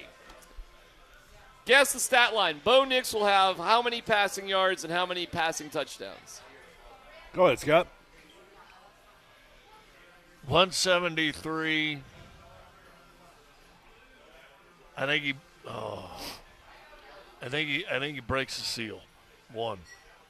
Tyler? I'll go 226 in yards. It's just yards and touchdowns. Is that the question? Sure. We can do others, but yeah, for now. All right. I'll go 226 in yards, and hallelujah, we throw for a touchdown, baby. Welcome to it, Bo Nix. You're an NFL quarterback. It's hard to imagine a starting NFL quarterback going 4 straight games without a touchdown pass. So I'm going to give him 1. He's got to get one of those. One INT. Can I toss that in there also? I was going to go 2 INTs. Okay. Are you going to go 2 as well? 2, yeah. Yeah. Unfortunately. So I think the defense is a little stiffer. Not that they haven't played good defenses. They did. Hey, it should be a tough environment. I mean, that fan base is fired up right now. Yep. So I'll go 1 his fault, and I'll go 1 that's like, it bounced off some guy or whatever. Something like that. Those are and a strip fumble. On Bo Nix? So 3 turnovers? Oh, 3 turnovers to 1 touchdown pass is kind of a disaster. Well, we got our butts whipped. Well, I know what's going on for your score prediction then. The Broncos will rush for how many yards, and who will be their leading rusher? Oh, that's a good one. Bo Nix. Don't overcomplicate it. It'll probably be Bo Nix again. Okay. And as a team, they rush for 113. Ooh, that'd be good though.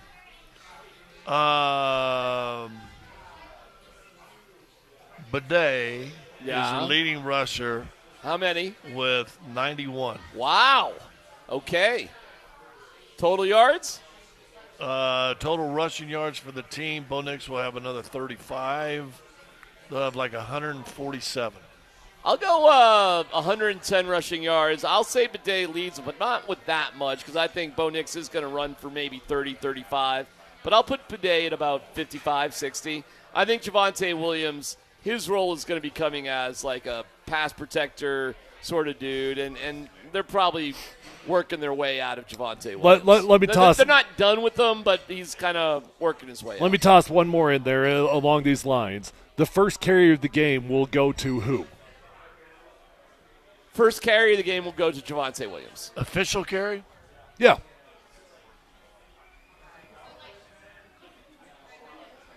Yeah.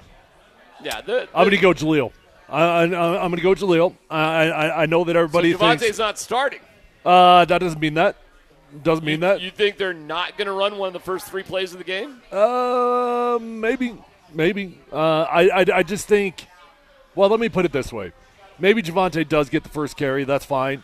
But I don't think they're going to go to Tyler Bidet right away. If they're trying to work Javonte out, my point here is that I think Jaleel will get featured more before Tyler Bidet will. I think they trust Javonte Williams with pass blocking just a pinch more, and he's pretty good at it.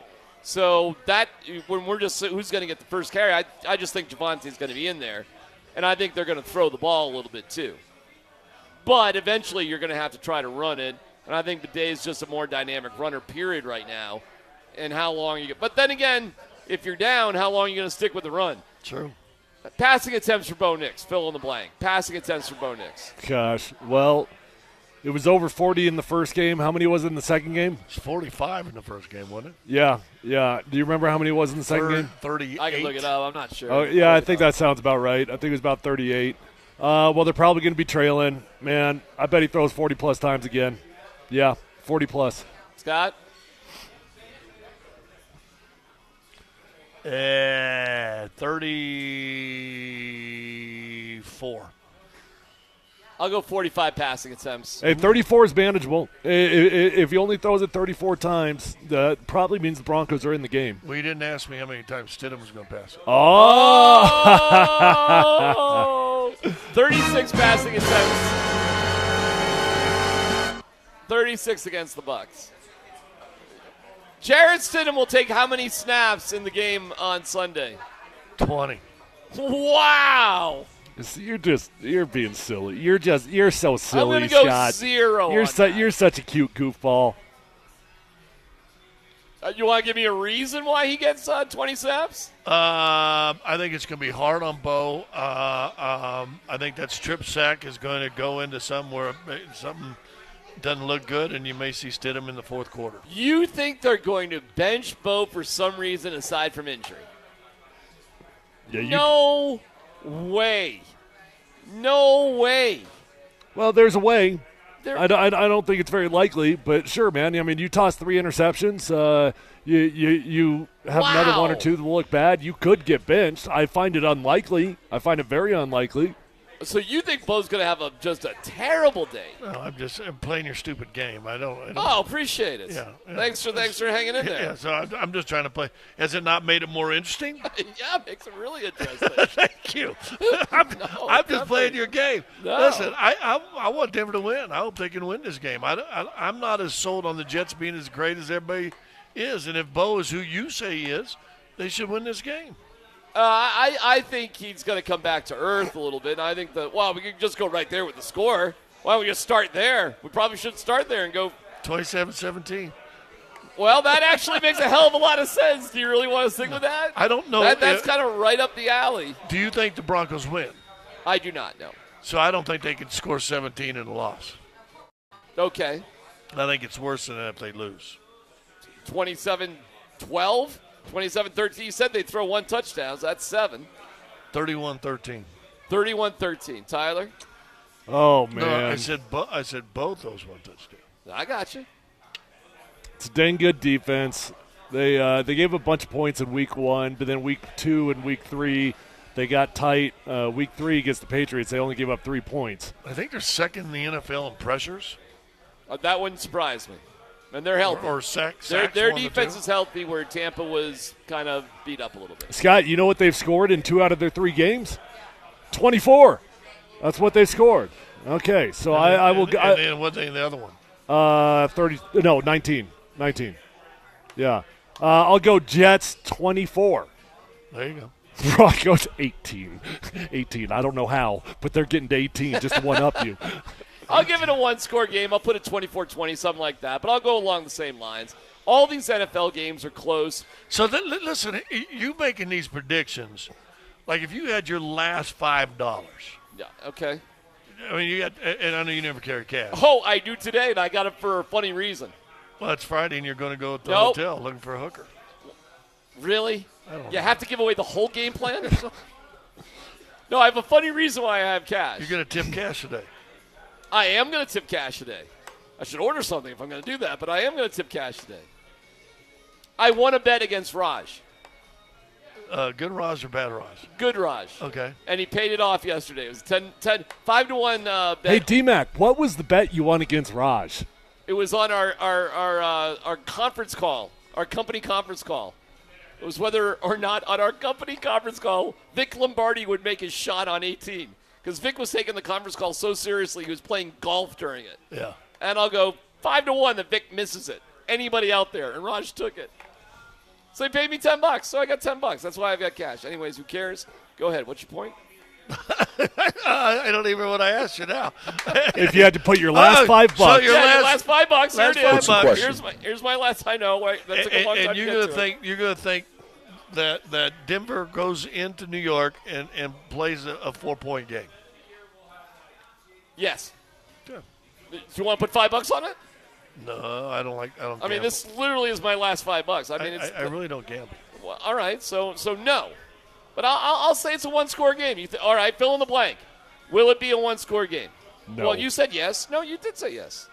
That was just because I was Price is Righting Scott. Actually, I would have done $1 if I was doing that. Do you think it's going to be a one-score game, which would be 8 points? Nah, they'll lose by 10 plus. 10 plus. No. So this is going to be a smoke show for the Jets here. Well, is a 10-point game a smoke show? Yeah, it's starting to be. More and more in the NFL it is, actually. What's the point spread? 7.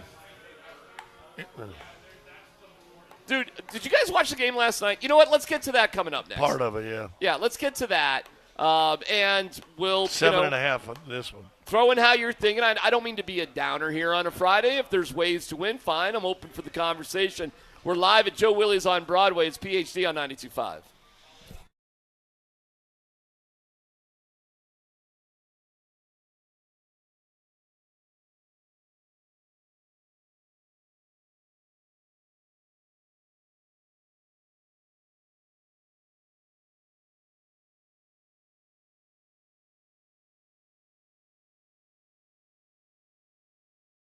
Hey, what's going on? It's C-Mac for the Rocky Mountain Men's Clinic. Guys dealing with erectile dysfunction is no fun, no good, but we do have the Rocky Mountain Men's Clinic for you, okay? So if this has been an issue, and listen, man, it's not something that thousands of other men haven't been dealing with and maybe be dealing with right now. So don't be embarrassed by it, and don't settle for this intimacy destroyer. Research shows that men can draw apart from their partners when ED affects their sex life. The Rocky Mountain Men's Clinic wants you to have a spectacular weekend and a tremendous life. Their treatments work when the pills or herbals fail. So let's go. Let's go. With treatment rates well over 90%, some treatments can have you last for an hour or more, and you could be having sex the day after your appointment. So schedule that consult today. Your initial visit's only $99. Includes a medical consult with a Colorado licensed medical provider, a TNPSA test. If medically advised, a test dose. If it doesn't work in the office, your visit is free. They've got an expert staff, and you're like a lot of men, you could be having sex the day after your appointment. This is simple. Just call 720-440-7900 or visit RockyMountainMen'sClinic.com.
All right, we're live at Joe Willie's, where the doors open at 10 a.m. for college and pro football every weekend.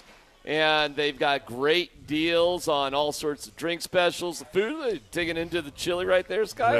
Yeah. Looks delish, looks great. And they've done an amazing job with this fabulous neighborhood sports bar. We highly advise you. We'll be here every Friday if you want to come by and say hi. And if we've had a lot of people come today. A lot of people come say hello. It's been awesome. It's people are cool. We got the Arapahoe Warrior reunion going on over there. I understand Drew Goodman's the president of that club. Oh, he could be. That's right. He could Just think of famous Arapahoe Warrior parents. Are you one of them? I am. It's proud to be a Warrior. We got a little buzz going on. Hopefully we get that taken care of. The lead story right now, well, who is the culprit? When did it start? Scott's iPad. Scott's iPad? I hadn't moved it the whole time. I don't know. Let me tell you what's going on ESPN right now at ESPN.com. The lead story, and I'm not sure if it's Helen or Herline, but she is Hurricane. She is causing some havoc right now. And the lead story is what the Broncos are doing. But that leads us to another debate. Are they pickleball or tennis courts? Oh, yep. I'm going to win this debate. I'm going to win this one. I say tennis court. Let me see it again. Now, let me read to you the reports about what they are. Okay. They are tennis courts. However, they double as pickleball courts. And from the astute reporting of Mike Kliss, the vast majority has been pickleball action. Right. So it looks like I could tell you the difference if I see the photo. I'm not arguing it here. I'm talking the roots of what they've built and what it's become. Right. So, well, like everything else in life, whether it's a basketball court or a tennis court, they're all being converted to pickleball courts nowadays. So, but the one thing, pickleball courts don't use the double service line. There would be a stripe in the middle in that front box if it's a tennis court. No. Now you could call something, even though something else happens there. Sure. So you could call it the Greenbrier Tennis Court Facility, as it probably was built as a tennis court facility. Correct, but it's still called that, despite the fact it's mostly pickleball that happens. Yeah. So it looks like that's. Have you guys participated in the pickleball fad yet? No, and I feel bad about that because I was actually bought pickleball gear for my birthday in June, and I have yet to use it. I bought the Warden pickleball gear last Christmas. And you haven't used it? Generally speaking, I'm anti-fads. I'm anti-things that take over historical stuff. Like Vic went on his long rant about, pickleball courts are taking over basketball courts inside Lifetime Fitness, and I tend to agree with Vic on that. But I got to tell you, man, I'm in on pickleball. I am. Pickleball's fun. It's great old man sport. It's lazy man's tennis.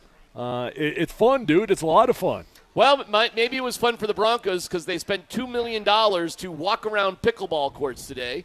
That was the cost. I mean, those are nice facilities. Well, good thing they existed because how else are you going to get for $2 million? Where else could they have practiced? Littleton Golf and Tennis would probably take their nets down for $2 million. Right over here, they could have gone over there. I'm just pointing out, and I guess it's a shocker that there's hurricane weather in September on the East Coast. But Cody Barton says he'll have the green dot calling plays. Sean Payton said, quote, everything went good. We got our work done.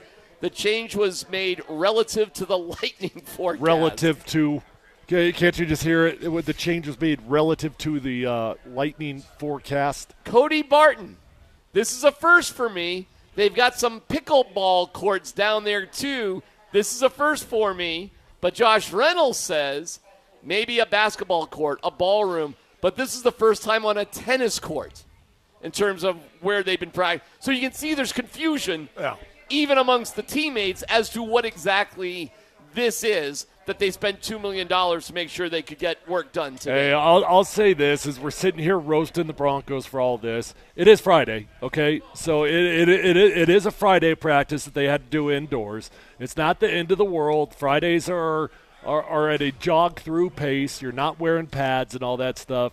So I don't know. What was the weather yesterday? Tyler, what was the weather yesterday? I mean, if the hurricane's there today, what was it yesterday? Rainy, and they moved from turf fields to the artificial, from the grass to the turf field. They have a turf field there, but too. They did practice outside.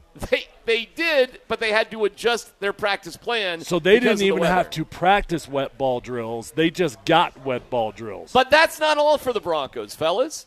The Broncos have spent the week in the Greenbrier. The team's travel plans changed with the weather as well Friday. Today, as instead of traveling to New Jersey from the nearest airport, they bus to Roanoke, Virginia for their chartered flight. What a disaster. What a disaster this thing has become. So they had to. So Chip Conway, who's just said they had 39 meetings throughout the course of the week, months of preparation, they had to logistically change their flight, arrange buses and transportation for equipment, players, personnel, whatever. That changed today for them to get to New Jersey. It is going to take them longer to go from North Carolina to New Jersey than it would have taken them to go from Denver to New Jersey. Still liking this plan? We're still good with everything going on here. You're really on this right here. I'm just reporting the news. I would sit there. If it's nothing, it's nothing. But you're giving attitude with your reporting. Because there's a certain sense of you got to be kidding me-ness. But let me ask, but don't you feel – see, and maybe I'm just doing this for you. I want you to hold back a little bit today on the rest of this. What do you mean? I want you to hold back. And if they go out and lay an absolute dinosaur egg on Sunday afternoon – I think this rant is golden and absolutely worthwhile. Now, if they go out and find a way, they beat the Jets, upset them, they win that game 27-24, then you're like, Scott, hey, tell me, where practicing on a pickleball court and taking longer bus rides that didn't need to be done in the first place is the key to switch. Where did they have to fly out of? Roanoke. How spell that? R-O-N-O-K-E. R-O-N. R-O-A-N-O-K-E. R-O-A-N. Okay. Are you doing a little? I'm seeing how far it is. I'm seeing how far it is from the Greenbrier. How far is it from Dove Valley to DIA on a charter bus? You know what? You want me to back off? Fine. I understand my own snarkiness. I can feel it myself. I gotcha. I can hear it. No, Nate, go ahead. No. It's fine. No, it's all good. Here's what's a trip, though. Here's what's a trip for me. I'm more outraged of the arrogance of Sean Payton on this than Boys, you are. Hold on. 2.5 hour drive. That right there is a flight almost from New York to 2.5 hour drive from the Greenbrier to Roanoke. This can't be right. I'm telling you, add it all up. I guarantee you the trip from the Greenbrier to New Jersey is taking them longer than it would take from Denver to New Jersey. Well, yeah, because they wouldn't have to drive 2.5 hours. I know DIA is out there. I know DIA is out there, about a whole 30-minute drive and everything. Yeah. It ain't 2.5 hours. Do the Broncos fly out of Signature at DIA? No. Oh, yes, at DIA. Okay. Yes, they fly out of Signature at DIA. Same place the Avs and the night. Okay. The only reason I bring that up because I've been out there and it's nothing special. Anybody can go out there. It's awesome, and I assume they bus from the facility to there. Although you guys just drive to. We drive and park. Okay, but so do the Avs, by the way. Yeah. That's what they do too. But either way, you just drive up there. There's no big terminal or anything. You literally park in the parking lot, walk through this place onto the plane. Yeah. Get screened. Boom, boom, boom. Yeah, you know what I'm saying? Yeah. They got a metal detector. You got to walk through. I got it. You walk through that. I'm sure that's really looked at seriously. And then about 3 out of every 20 people, they screen their bags. It goes pretty quick, I'm going to guess. Yeah. Whatever. No, I can get you. Well, all right. Yeah, okay. I'm not advocating for nefarious behavior. Yeah. All right, whatever, man. That's the story today. Here's what I'm saying. That's what's going on with the Broncos today, y'all. If your snark is, and I like your snark. Listen, you made a 20-year career on it. 20? 30. Oh. Well, how long you been married? I mean, keep going. 36 together. 30 married. 30 married. A long time. But go ahead. if your snark point being made. 1 to 10, 0 to 10, if your snark today on this on a Friday is 7. Yeah. And I'm being very serious about this. Yeah, 31-0. It's gonna. They explode. get embarrassed. They have a Miami debacle. Yeah. In New York. Yeah. This needs to go to about 11.5. Yeah. This becomes a movie called Peyton's Follies. Yeah. Like a waste of money, waste of time, waste of. Let me ask you this. You asked before how many games can a coach lose? This would definitely count as one. I mean, if this turns out to be a disaster, this one goes on Sean. If it's a disaster, yes. If they lose by a score, I don't know. Whatever. I mean, I mean, if it's a ball game, it's a ball game. Sure. Yeah. But if they get blown out, it's a disaster. If it's a disaster, not only does it go on Sean, it now goes in the file for at the end of the year. If this hasn't been developed, this hasn't done this now goes into the Peyton file. Dude, when they were rolling out on the pickleball courts today and getting on a bus for a 2.5-hour bus ride, what do you think the spirit of the team was? 2 hours, 38 minutes, to be exact. Yeah, I can't believe having had to ride buses. I mean, and it's the easiest way to do it. Like we go Philadelphia to, is it New York or New York to Philly or somebody that will train it sometimes. Uh-huh. And it's only about an hour and a half, but it's still like, which is faster than driving to the airport, getting on the airplane, 20-minute ride, getting off the thing. It's easier just get on the train, hour and a half, you're in whatever city we're in. But it's still a pain. Dude, it's you a think pain. Sean Payton is sitting in that front seat of the bus and every player's walking past him like rolling their eyes? No, because there ain't no players on that bus Sean Payton's sitting on. Hey, everybody's in a good mood. I mean, they just got a vacation. They were staying at a 5-star resort. Nobody's mad. Nobody's mad. Dude, this is what – okay. But the last time I checked, they all get paid, and they can go on 5-star vacations anytime they want in the offseason. Not in the middle of the year. No, I get it. That's when you usually don't go on a 5-star vacation, in the 4 months that you're working. Unless you're Vic.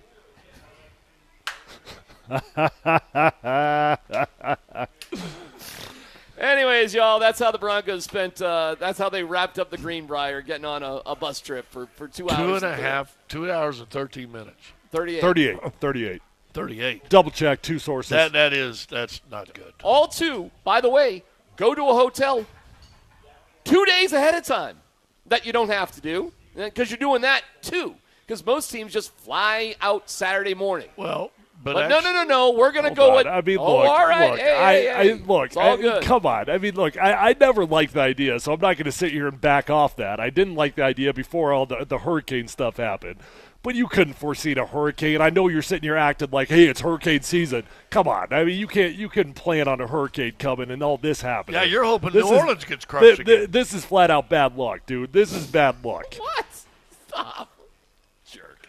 I'm not hoping anything bad happens. But, yes, hurricanes do happen in September. Yeah, my buddy I just talked to this morning lives in Florida, and I said, hey, you guys okay? And he goes, yeah, just missed us.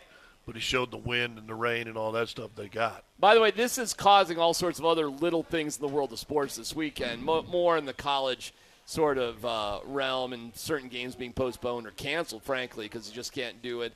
Well, what's going on with the Buffs game? I mean, they cleared them. They're fine. They. So it's not going to be a problem down there. Well, I like what Prime Florida? did. He was aware of it and a little bit nervous about it. So they flew out on Wednesday just to sort of avoid any potential problems, because maybe it's not impacting that area, but it could impact airports or travel or for other people. I think what Prime did was actually really smart. They got ahead of it. The hurricane passed them by. They're good. They're fine. Because I read a report. Now this is written 2 days ago, but it said that to expect multiple rain delays during the Buffs game. I don't know if that's changed. Oh shoot, man! Where are they? Daytona? Is that? Orlando. You know what? Orlando. It's a Friday. Who do we need to check on? There you go. Oh my God! You want to get Bianchi on again? Are you kidding me? I mean, we ought to. Does he do West Virginia weather? He's our Buff weather guy. Dan, maybe in a half hour if you call up Chris. Now he told me he wasn't trying to ignore us last week, but he was catching up on some sleep, considering he starts work at 2 a.m. But it's our show. It's important for us to have him on. So wake up, Chris. Yeah. Get on a vehicle that people are listening to. Instead of 9 News? There you go. Scott, I was on 9 News yesterday. Oh, I bet you were. On 9 News. I bet a lot of altitude people were on 9 News yesterday. I saw my guy Jacob Toby from 9 News. He was a busy guy. He was there. They got a new show, 9 News at 3. We need more news. We give you 9 news of 2. We got 9 news of 1. I told him, I said, that's a pretty creative name, but it matches with 9 news of 4 and 9 news of 5, right? I said, you got creative people? I did say that to him. I said, you guys got some creative people in there. 9 news of 3. Ooh. Well, could they possibly come up with 9 news of 2? Why stop? Just keep doing Keep doing the same 3 stories, the weather for 10 minutes an hour, and 2.5 seconds of sports. Well, I mean, let's be honest. This is sports show at 12, following up sports show at 3. Grandmothers and shut-ins, they need to be known what's going on. Seriously. They're not going to leave the house, though. Okay, we have Let's Football Go coming up next.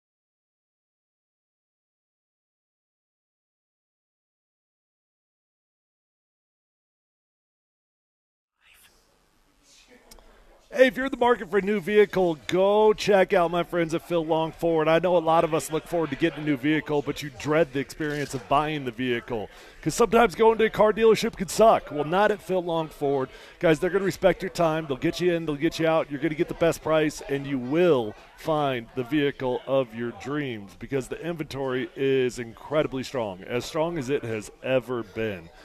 Cars, trucks, vans, SUVs, electric vehicles. If you haven't tried one of those electric vehicles, hey, go give it a test drive. That Ford Mach-E Mustang, F-150 Lightning, these are special vehicles. I'm telling you, you're going to fall in love with them once you give them a test drive. At Phil Long Ford, you're going to get the best price. You don't have to worry about that. The interest rates are solid. Incentive deals are great. They're going to take care of you. And the best part is, guys, you don't have to drive all over the state of Colorado. Just go to one car dealership because you will find the vehicle that you're looking for there. They've got an award-winning service department. So once you buy that new vehicle, keep it serviced with my friends over at Phil Long Ford. You're going to have a beautiful vehicle for a very, very long time. Feel free to shop from the comfort of your own home at phillongford.com. Let them know that Tyler Plum sent you on over and go find your vehicle of your dreams this weekend.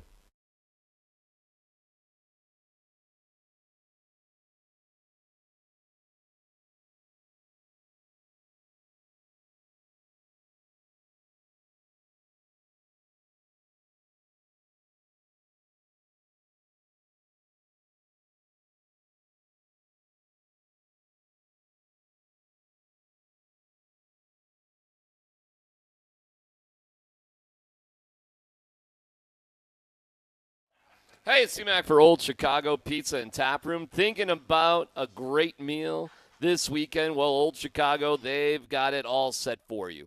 The You Had Me at Pizza, $29.99 takeout deal is on now. This is fantastic because you don't want to worry about cooking tonight or maybe over the weekend with all the games on. Well, you can get this unreal pizza deal to go. $29.99 for a delicious large 2-topping pizza on a scratch-made flaky crust. Plus, it comes cheesy, dippable mozzarella sticks and a giant gooey chocolate chip cookie pizza. $29.99. Feed the whole family, no dishes. This is what I'm talking about at Old Chicago. And if you're just wanting to know what makes Old Chicago pizza so great, it is that scratch-made crust.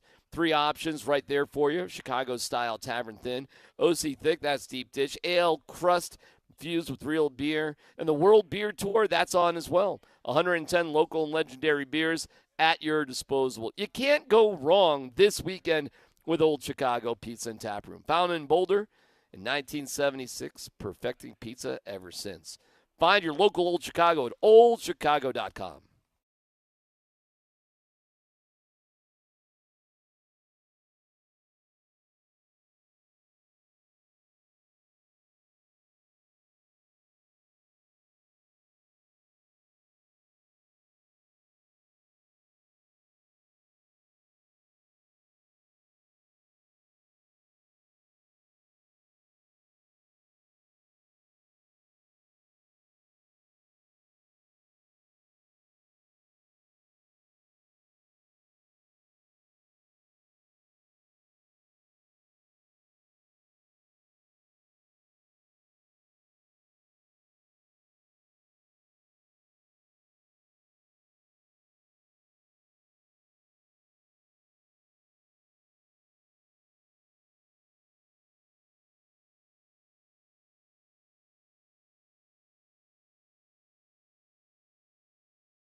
All right, Old Chicago, and it's good, and MountainHighAppliance.com is great, and all of our sponsors are wonderful. Check them out at MountainHighAppliance.com. That's MountainHighAppliance.com.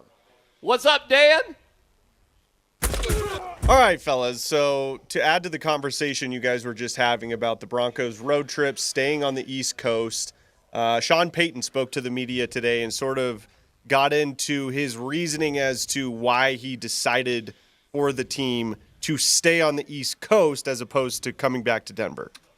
We're traveling. We're on Eastern time zone, but I like the time together. I think, early in my career when we went to London, I didn't know, and then having done it, I like those trips where you get a week. We had to leave several times because of hurricanes, and so I always said to Mickey, if a hurricane got a name, I wanted to leave town regardless, because I just think that it's good for your team. What do you think is different than if you had gone back to Denver? Would it have been more of a rushed week? Would guys have? No, I think the week's the same. I think the week's the objective is just avoiding all the experts sleep and avoiding the time zone change, back and forth. That's why we requested a couple games back to back. Requested a couple games back to back. So one of the reasons, if I get this straight, one of the reasons he wanted to leave New Orleans during training camp was to avoid hurricanes. Stop. No, that's what he just said, didn't he? Didn't he just say that? He just said that, yeah. Oh, gosh. Okay, so we all understand the irony of that statement, right? Okay, hey, we wanted to avoid hurricanes. So let's, go to a hurricane. Is West Virginia hurricane country? The East Coast the Eastern Seaboard is. I have evacuated my home in Massachusetts in September. Yeah, that makes sense. I don't mean to blow you away with how weather works, but it includes very large areas of landmass. Weather's an amazing thing. They had a big one in Atlanta a handful of years ago. Yeah, this is going to impact rain in St. Louis over the next few days. But again, for the record. All right, we got it. The last hurricane in Colorado was just checking. Pretty good here. Yeah, not bad. But what do you say to the argument of the bonding and time together? Overrated. Forced togetherness. Overrated. These guys spend so much time with each other.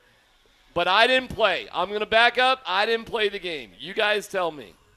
I think there's definitely something to going away for training camp. And I think there's a certain element of bonding that comes with that. And also a certain lack of distractions that come with going away.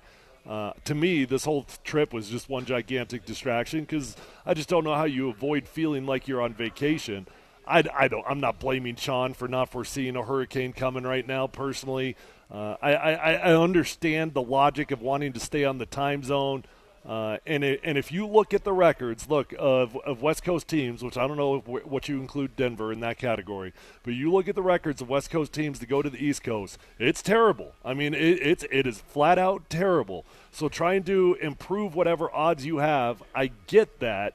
Was it worth $2 million if I'm the owner? Probably not. Do we have sunny days in January and February here, Tyler? Yes. Looking at one. We do, right? Yeah, looking at one that's looking pretty nice today. But September. Guess what else happens here, why we don't have Super Bowls here in Colorado without a roof? Guess why else they don't have that? Why, D-Mac? Snow. I think because of weed. Unless you're New York. Yeah. Next story, Dan. All right, let's hear from Richard Sherman. He was on a podcast with Lions wide receiver Amon-Ra St. Brown, and they started discussing what Travis Hunter is doing at Colorado, specifically as a wide receiver. When it's time for him to get paid, and he could do it. But as a receiver, I just think he'd kind of blend. Yeah, I agree because, I'm watching him. I'm like, he's a solid receiver, but, I think he's better at corner because of his ball skills. Okay, so Richard Sherman and Amon-Ra St. Brown say that Travis Hunter is sort of bland at wide receiver. Well, Travis Hunter caught wind of this. Wait. Didn't I say something similar 2 weeks ago and just got roasted? Hey, there could be more than one dumb person. Okay, go ahead. Yeah. So Travis Hunter caught wind of this. You and Sherm. And he responded. Brown. He responded and actually talked about how Richard Sherman called him to apologize. Yeah, we talked on the phone, you know. Yeah, man. Just, hey, like you said, it was just he ain't mean for to go out that way, that type of no negative energy, you know. He was telling me that he watched me a lot, but you know, I grew up watching them. You know, 49ers my favorite team when I was growing up, so you know that was low-key our rival, the Seahawks. Yeah. Them playing DB. I modeled my game after him when I was younger, so yeah, cause you know he was locked down DB. So yeah, man, you just know. He's telling me he apologize, you know. I accept the apology. You know, I ain't mean for if I did anything wrong. You know, it just kind of hurt me because I look up to him. So that's pretty much what it was. So do you think Travis Hunter would take that into consideration at all and try to just go the corner route in the NFL? No. Well, first off, first-class response from Travis, as we would expect. Yeah. He's a first-class human being that has proven time in and time out that he doesn't do controversy. And he does everything in his power to diffuse controversy. So first-class response from him. No, man, I mean, he will not be listening to the words of Richard Sherman and Amon-Ra St. Brown when it comes time to it. He'll be listening to his agent, and his agent will be telling him, here's your best opportunity. I stand by it. I think he's going to be best at wide receiver. I do. Look, I didn't play defensive back, and I didn't play wide receiver, right? Mm-hmm. So I'm not dismissing their opinion of it. I just look at what Travis Hunter can do, and he's got a skill set that is different than the typical wide receiver in the NFL. And what he's got is what people get paid for, and that is speed. What is that skill set? Speed. You get paid for that. And you know what? I heard Mike Sanford talking about. He heard rumors that Travis Hunter didn't necessarily test well in the 40, which I don't know what that means. But I know what he looks like on a field, and he looks like he's the fastest dude on every field I've ever seen him on. Well, he's not faster than Horn on the same team. I don't know about that. Was Jerry Rice the fastest guy? No. Sometimes guys can just play football. I don't know how else to put it. Was Skeets Nehemiah the fastest guy when they tried? He might have been. Yeah, he might have been. How'd that career go? Not great because he was a track star. Yeah, they gave him a shot. You know. Well, Scott said he's average route runner and just got hammered for the entire afternoon, and now you got an all-pro wide receiver and probably a future Hall of Famer Sherman? Cornerback saying the same thing. But he's apologizing for it. But so did I understand. That's what. Okay, I didn't hear it. Did you hear the apology? Well, they apologized to Travis Hunter. He called him and apologized to him. Well, that doesn't change his opinion. I mean, clearly that is Richard Sherman's opinion. He's just apologizing because it came across poorly. I didn't mean to come out like that. Amon-Ra St. Brown, did he come off of that statement? No, I guess not. And that don't mean he can't play it. Listen, we ain't even talked about this. I sent you guys a video. They're walking through the CU facility and stuff, and these are all the buffs that are in the NFL and stuff like that. So he asked him, so where you want to go? Right here. This is where I want to go. And he points. Camera goes down. He's pointing to the Denver Broncos. Yeah, that would be awesome. I'm like, and Shadur's going, no, dog, don't say. He goes, no, listen, I'll be happy anywhere I go. But he pointed to the Denver Broncos. Hey, Scott, I mean, that'd be great. You're not. I don't know about the take of he looks average as a wide receiver, but you're certainly not alone in thinking he's better as a defensive back. 9 out of 10 people will tell you he's probably going to be a defensive back at the next level. I've always stood on an island on that one. It's just my opinion, and but there are more people that disagree with me than agree. Broncos end up drafting Travis Hunter. What do you want to see him play? On the field. I want to see. Fine by me. I want to see him. Love it. I want to see him on the field every single down on offense, and then probably about 60% of the snaps and nickel or dime on defense. Awesome. Does if love it. Surtain and Dixon play as well as they played to start the season all year long, you drafting him to be a cornerback for you? Well, I mean, the question I guess is, would you rather have? I don't know. Would he play Jaquan McMillan's spot or Riley Moss's spot? I mean, Riley Moss is playing pretty good right now. I mean, we're nickel. So I guess we're with McMillan or somebody else.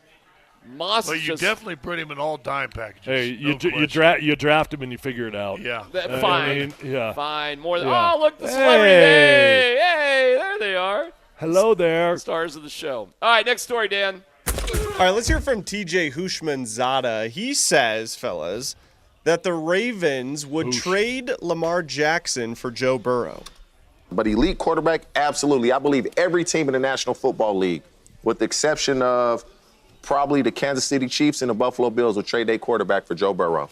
No Baltimore Ravens? They would trade their quarterback for Joe Burrow. Okay. Ooh. Come on, TJ. That's what I believe. Let's just safely say they not trading Lamar Jackson. The Chiefs and the Bills, everybody else would trade their quarterback for Joe Burrow.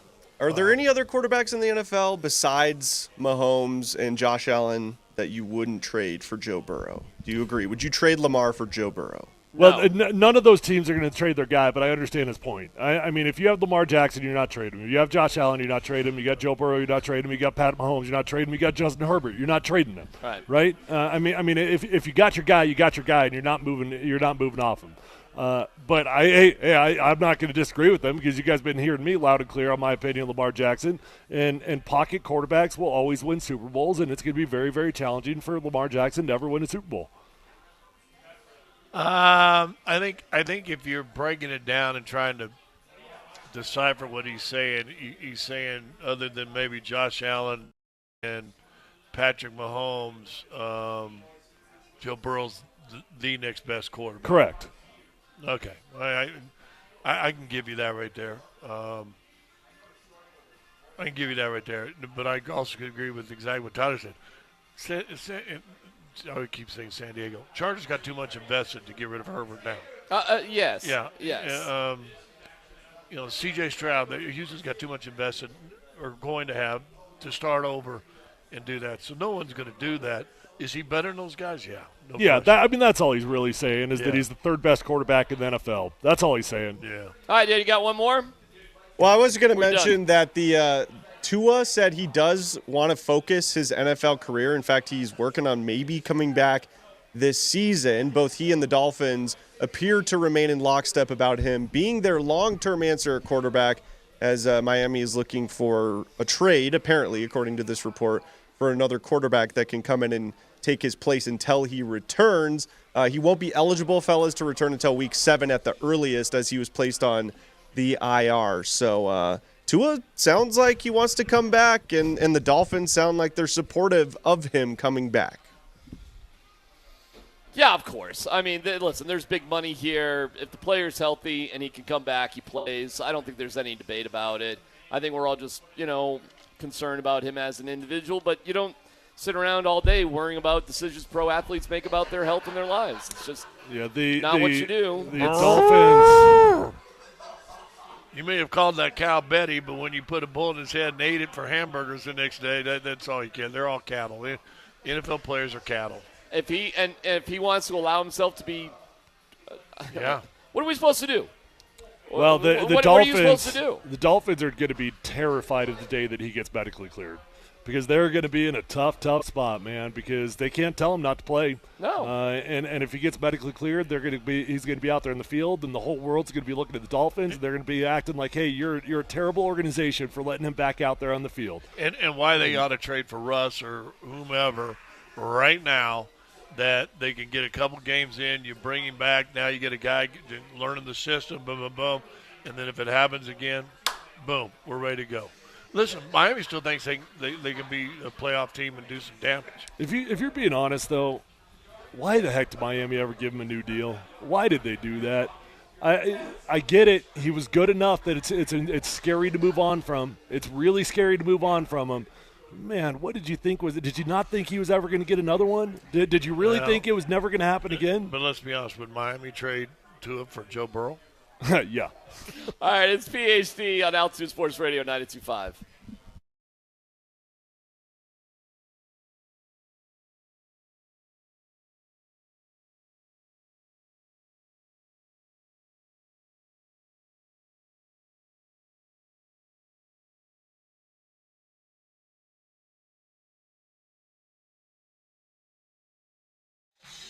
Hey, what's going on? C-Mac from Mike Maroney, Chevrolet GMC. You're hearing a lot about interest rates. Will they be cut? How much they're going to be cut? Doesn't really matter. Well, listen, my friends at Mike Maroney, Chevrolet GMC in Longmont on Vista View are taking matters into their own hands. During their Great Percent event, they went ahead and secured the lowest rates on the planet. This is amazing. This exclusive rate buydown can help you lower your current car payment and get you into a new Chevy or GMC. Outstanding. Plus, you get more peace of mind with their 3-day money-back guarantee. So lock in your low rate today at Mike Maroney Chevrolet GMC in Longmont on Vista View. Online, it's Mike Maroney Chevrolet GMC.com. That's Mike Maroney Chevrolet GMC.com. Mike Maroney means more, and they're out to prove it. Mike Maroney Chevrolet GMC. Together, let's drive. GMC, we are professional grade. Make sure you let them know your pal D-Max sent you.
All right, what's going on, guys and gals out there? If you want to look and feel better, sleep better, get more energy, call my friends at Revitalize Health, the best in the industry. I know there's a lot of options out there for testosterone, and of course, Revitalize Health can help you out with that if that's what your body needs. But there's so much more to your health and wellness, and that's why Revitalize Health specializes in testosterone, but peptide therapy, hormone replacement, medical weight loss options, vitamin B12 shots, whatever your body needs. They're going to come up with a customized game plan, and you are going to feel amazing. You will feel so much younger, fresher, sleep better, have more energy, all of the above. With 3 locations, they're close to you no matter where you live. Let them know that Tyler sent you on over. Find them online at revitalize-health.com.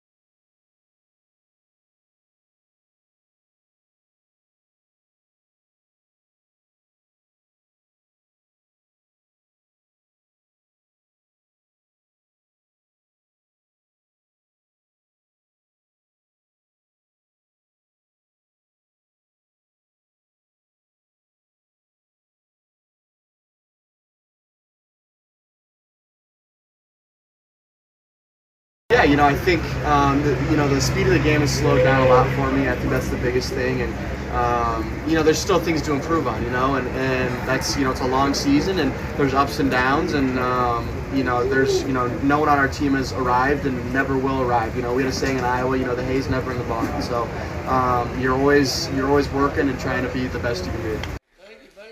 That was Riley Moss before he was getting on a 2.5-hour bus ride to get to an airport, to take a plane flight to New Jersey, to take another bus to a hotel. 45-minute bus to the hotel. To the hotel, yeah, because it's where You're they're staying in Jersey. Probably flying to Newark. Yeah, that's a fun.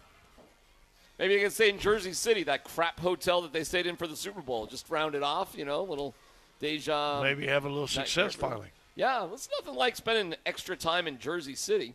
Thanks to our friends at Revitalize. So much bonding, though. There's so much bonding. So much bonding. We got bonding on the bus. Bond. We got bonding on the bus. We got bonding on the pickleball court. $2 million we got bonding worth at the of bonding. Falconry. $2 million worth we of got 4 flights worth of bonding. My God, the bonding is just through the roof. That bonding's just that you can't put a price on that. Thanks to our friends at Revitalize Health. Visit them at revitalize-health.com. They can bond you together. They can make you stronger. We had Charles Johnson, CJ, on earlier on the Ramos Law Hotline. Car accident? You need Ramos Law, medical doctor and attorney. Check it out at ramoslaw.com. It was great to hear CJ. He's optimistic about CU. I look at the Champ Mazda text line right now. Champ Mazda text line, one price, one person, 1 hour. How does Travis Hunter not go number 1 overall? He's 2 players for the price of 1. Mel Kiper on his big board of draft prospects actually did have Travis Hunter number 1. Does his Heisman prospects improve after this weekend? I don't know. I think that Travis Hunter will be in the running for the Heisman when it's all said and done because the story is just too damn unique, right? I mean, how does this story not end up with Travis in the room? Would you guys agree with that? By the time we get to the room and they're sitting there, if he's not in the room, something's wrong. Something's wrong or here. Or something happened. The story is just too dang good. I don't think he'll win it. I do think that right, wrong, or indifferent, you have to be on winning teams. I think this Buffs team this weekend means a lot. I'm just going to say that. And I know I'm squirreling here a little bit, but this weekend, you win this game against UCF. I'm telling you, whatever you want's in front of you. And I'm not talking about national championships. I'm not going crazy saying they're going to be in the playoffs.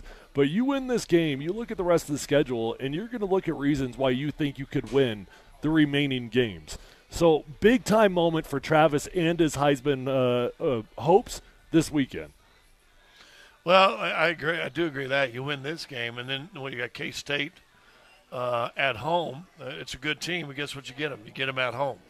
So I think if you're trying to establish the program and everything else, win those games. Win some tough games at home, right?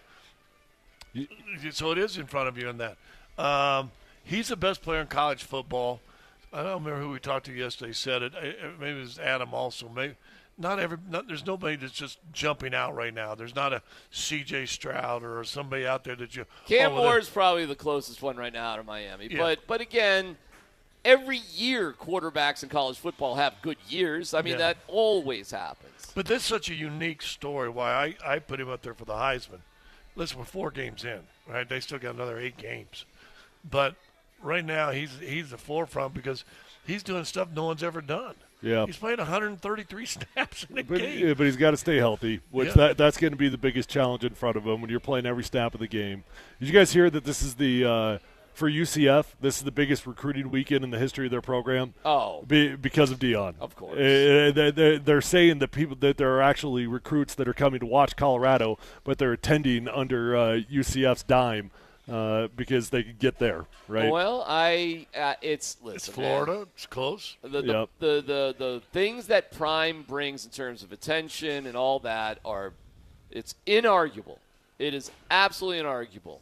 So how much do wins? That is a weird thing because what he's done attention-wise, and for other schools too, it was friends and family watching CSU play UTEP. Plenty of media credentials could have been given for that game, let me tell you. Nobody was rushing through the doors there.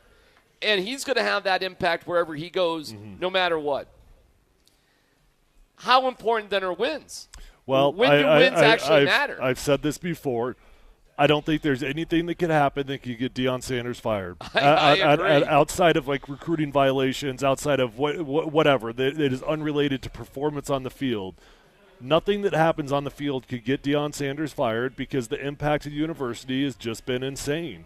And you know what? I thought Charles Johnson did a good job of reminding us, look, guys, you were talking about the worst program in America last year, and look at all the fun stuff that's going on. You look at the recruiting class that's already lined up for next year. It doesn't matter. I mean, Dion Sanders could lose out the remaining games, and he would not get fired. See if you guys agree with this. I think we ought to start paying attention here in another week or two.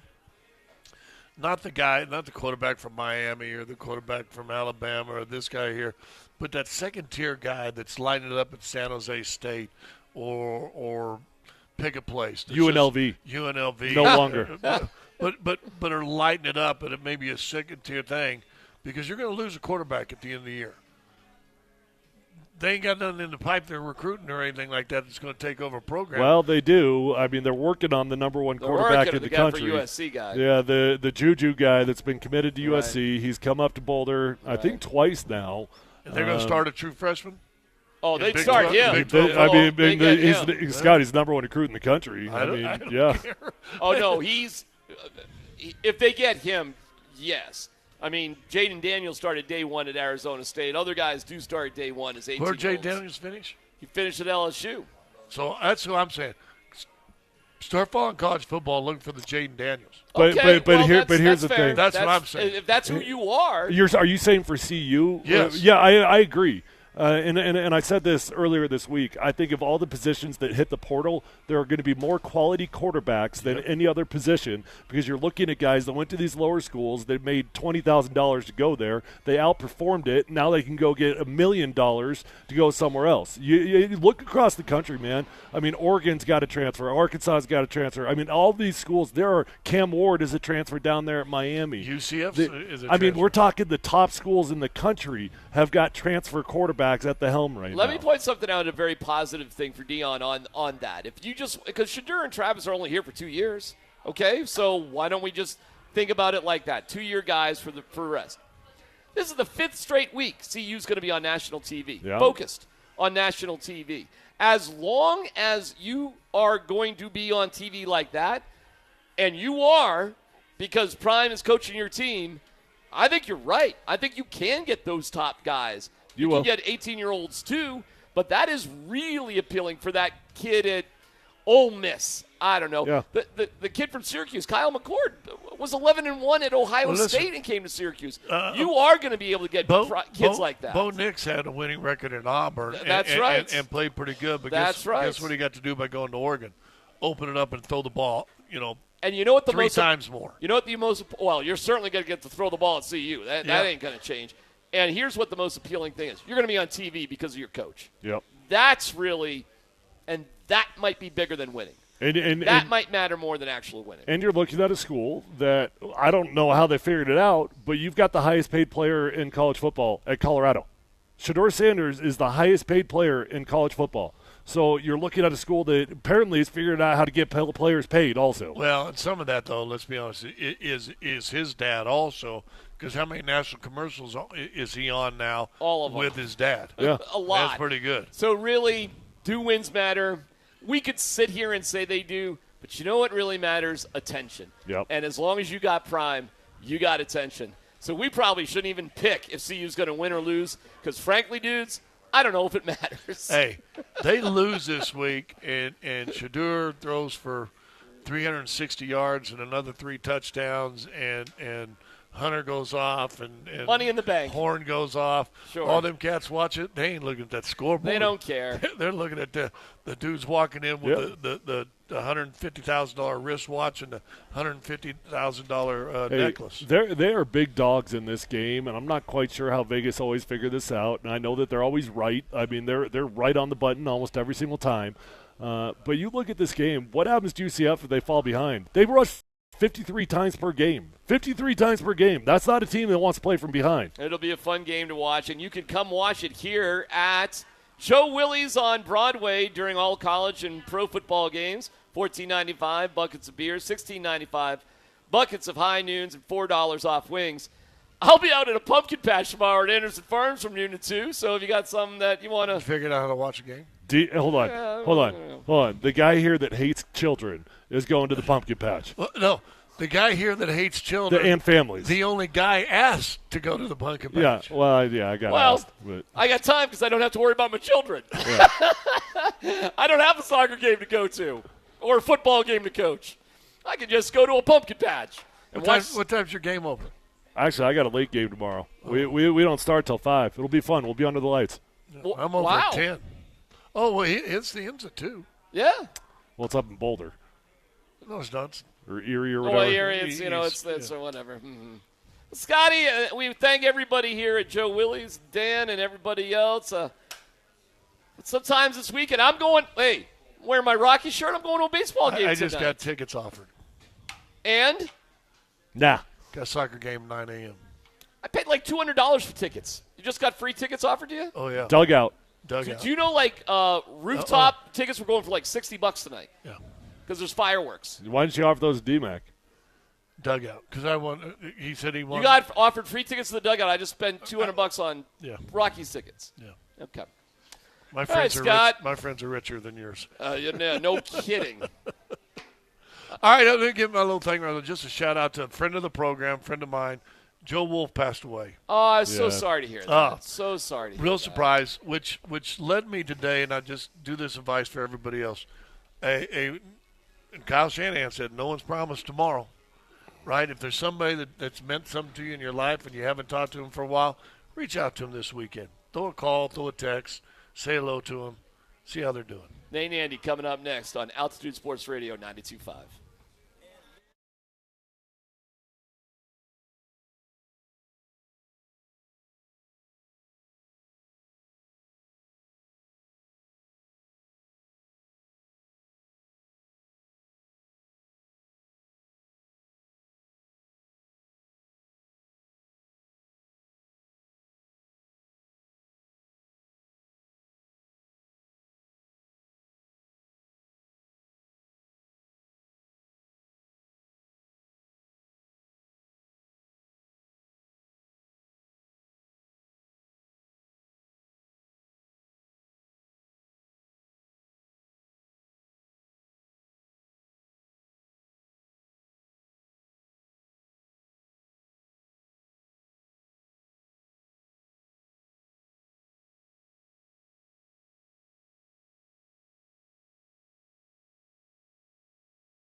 What's up, Denver? This is Gabe Landeskog. You're listening to Landeskog Friday with Kreckman and Lindahl. Andy Lindahl.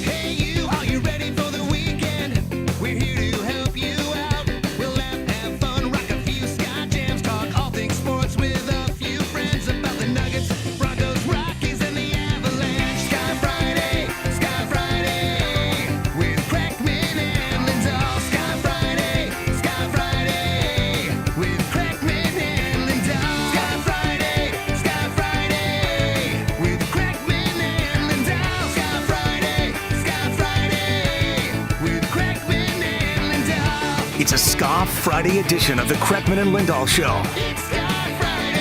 Altitude Sports Radio, 92.5.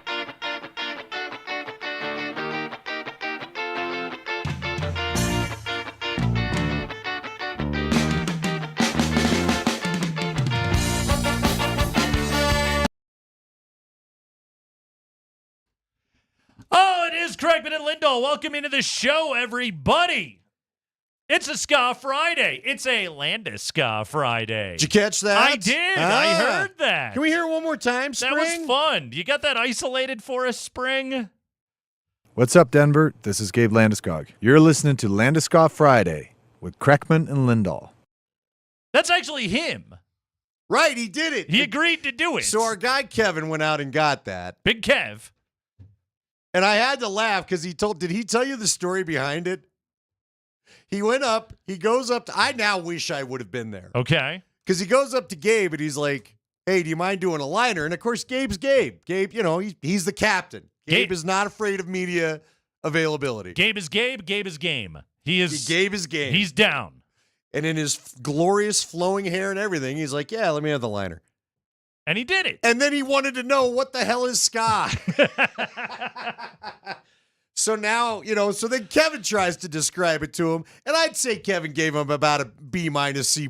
I'm like, no. Now Nate and I got to go out there and explain what ska is to the guy. Was Kevin's answer just, I don't know, it's this annoying music that they like? No, he said something like, I don't know, it's got guitars, but it's kind of big bandish. And I'm like, no, it's the happy music. Big band. At the end of the day, it's punk with horns. Just say that. That's not what it is. It's the closest thing.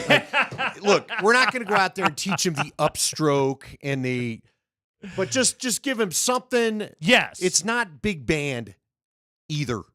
It has horns, a la big band. Do they all have horns though? There's a couple like that have like a saxophone and that's about it. Yeah, there are ska bands that don't have horns. That is true. For me, I judge your ska band on the quality of your horn section. Because again, if you got your one friend that plays sax and you didn't want to leave him out, so he's in the band all of a sudden, that ain't enough. Did you ever watch? There was a documentary about ska music. It was called "Pick It Up Ska in the '90s." No, I think you told us about this, right? It's very good and it's very illuminating and obviously ska music, which Andy and I are really into, and we play ska Friday. Surprisingly, a lot of people that listen to the show are too. It's great, yeah. I don't know why anybody would dislike ska music, but I'm sure they'll tell us on the text. Some people are terrible and should go away. Wow. So anyway, So in this documentary, one of the things they talked about was even in the 1990s, and this is when I was in high school. I was like a sophomore in high school, and me and my friends started going to ska shows. And you would go to a show, and there would be 5 bands on the bill, and every band had 7 dudes in it. Because there was a singer and a guitarist and a bass player and a drummer and a trombone player and a sax player and an organ player and a horn and a trumpet player. And by the end of the time, you're just like, there's 9 guys on stage in this band. Well, one of the results of that is that nobody made any money at all. Because I've been there. I've been there with you're just trying to play a quick show. And you're lucky to make $50. All those punk bands with 3 dudes in them. There's a reason. They were doing a lot better than the ska band with 11 people. They were making 3 times the money of your average 9-person ska band. Think of the Mighty Mighty Bosstones. They paid one guy just to dance. Yeah, I was about to say, dancing dude can't get a full cut, right? That's got to be in the contract. As far as I know, he did. He was in the, I don't know, can you think of a Boston show without that guy, though? You needed him. He was a critical part of the experience, but also as a result, they didn't make any money. So I respect the bands these days that are just like one horn player, two tops, we're out. Okay? We can't be sharing this money with everybody. We saw less than Jake and Ska Fest, 5 dudes these days. 5 dudes. Yeah, but see, they were smart because our buddy Matt Appleton, who we talked to, and Little Johnny Christmas is playing with them too.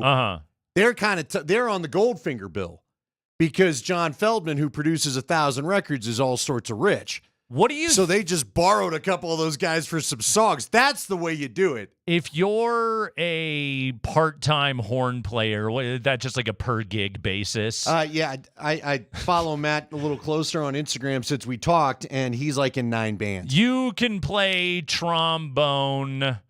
We'll give you a case of beer. How about this? So we talked to Matt Appleton, right?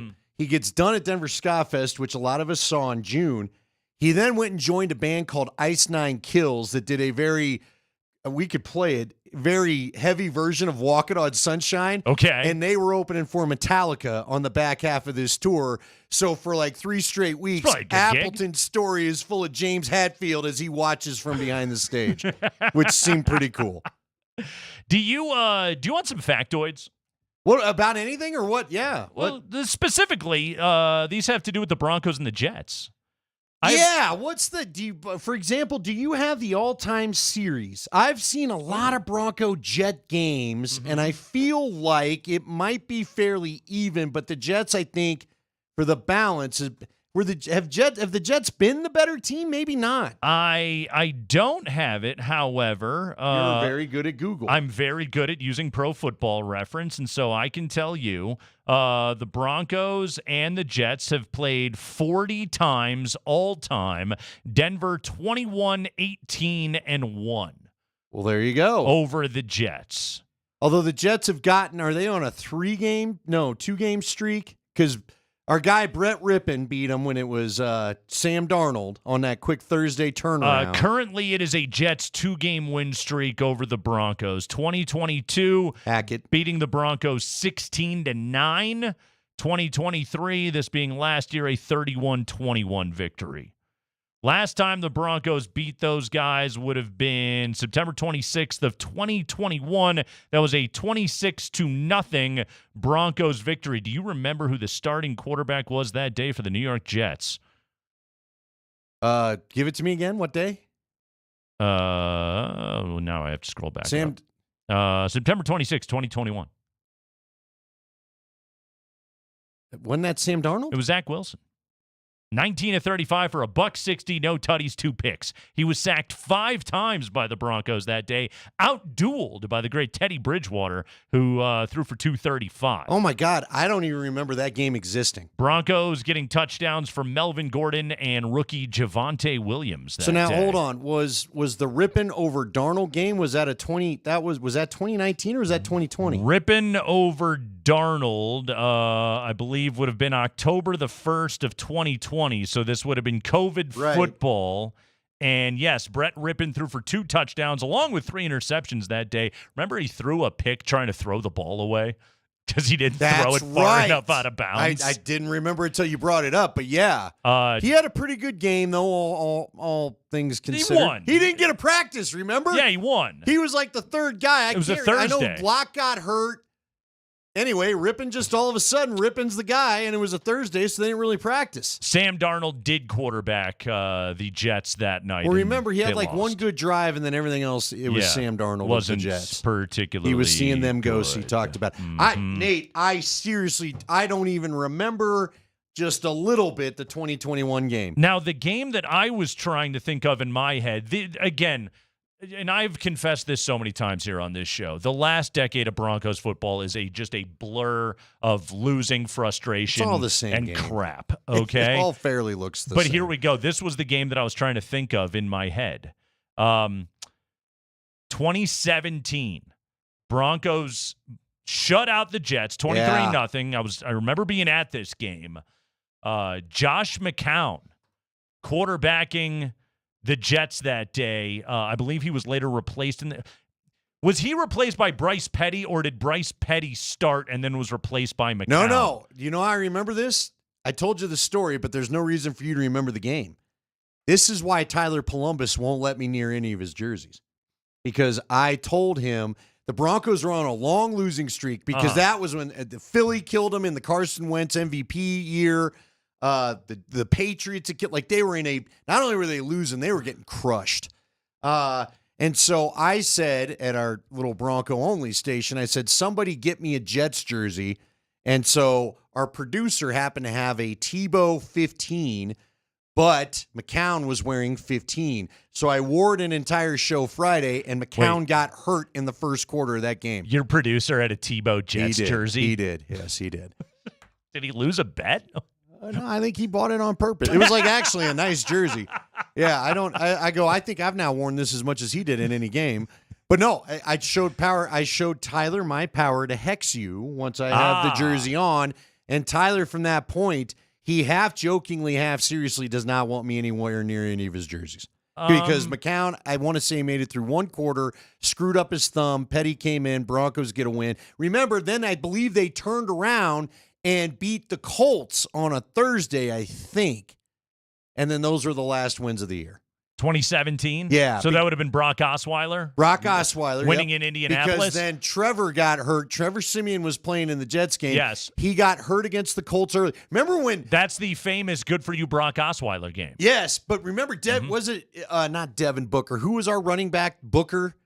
Devontae Booker had that... Devin Booker did not play running back for the Broncos. I'm sure of that. Even I caught that one before I said it. He would have been very tall. But the names are close. That is For true. once, the names are close. Usually, I don't get it that close. But no, remember, he had the big highlight, and they got called back because of a hold. Then they lost to Washington, and they lost the rest of the year. Everybody thought they were going to get Kirk Cousins, and instead we get Case Keenum. See, it took a minute, but we eventually remembered. No, I remember the 2017. I still don't remember 2021 at all. I got no idea about that. But you remember 2017. But that was the last of the Vic Fangio. Yeah, because again, I remember I hexed McCown. 2017 was a VJ year. The first. Yeah, the first VJ year. Ugh. Yeah, give you shivers, right? Yeah. Well, I have other factoids, which I plan to share with you about Broncos Jets. We've got that coming up today here on the show. Can the Buffs stop the run? We're going to find out tomorrow. We're doing that today here on the program. Jeff Legwold coming up at 20 minutes after 4 o'clock. It is 3:15. It is the Kreckman and Lindahl Show, and this is a commercial break.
I like any ska song that has double bass drum in it. That speaks to me right there. That's good. It's Craigman and Lindahl. We are with you here on a Friday afternoon on a Ska Friday edition of the show. And we are with you today until 6 p.m. Jeff Legwold slated to join us here in hour number 2. Maybe he'll join us from a tennis court. I sure hope so. Broncos having to practice today on a tennis court. No indoor practice facility available to you with the Greenbrier. Apparently, Sean Payton didn't put that in. So with the remnants of Hurricane Helene working its way up the eastern seaboard, the Broncos today worked out on a tennis court. I went down the Helene videos rabbit hole. Oh, did you? My God. Well, one dude. It's a Cat 4, baby. It's sad, it's scary, and yet because Florida man's involved all over, it's also funny. One guy was literally kayaking as he practically was to his ceiling because the water was about 3/4 way up his windows and door, and he jokingly goes, "I threw the chlorine ring out there, we'll be fine." I mean, Andy, you got a hurricane coming by. You got to go viral on TikTok. Might as well just pull out the kayak and see. Make the best of it. Well, you saw that the scary part is like somebody was starting to run down their steps. They wanted to get video of their sidewalk and realized there was a croc waiting or an alligator waiting for him at the bottom of the steps. Was it Crocky J? Might have been. I mean, it is nuts, man. And then Georgia, they knew it was coming towards Georgia. I did not read the reports it was going to do the damage it did to Georgia.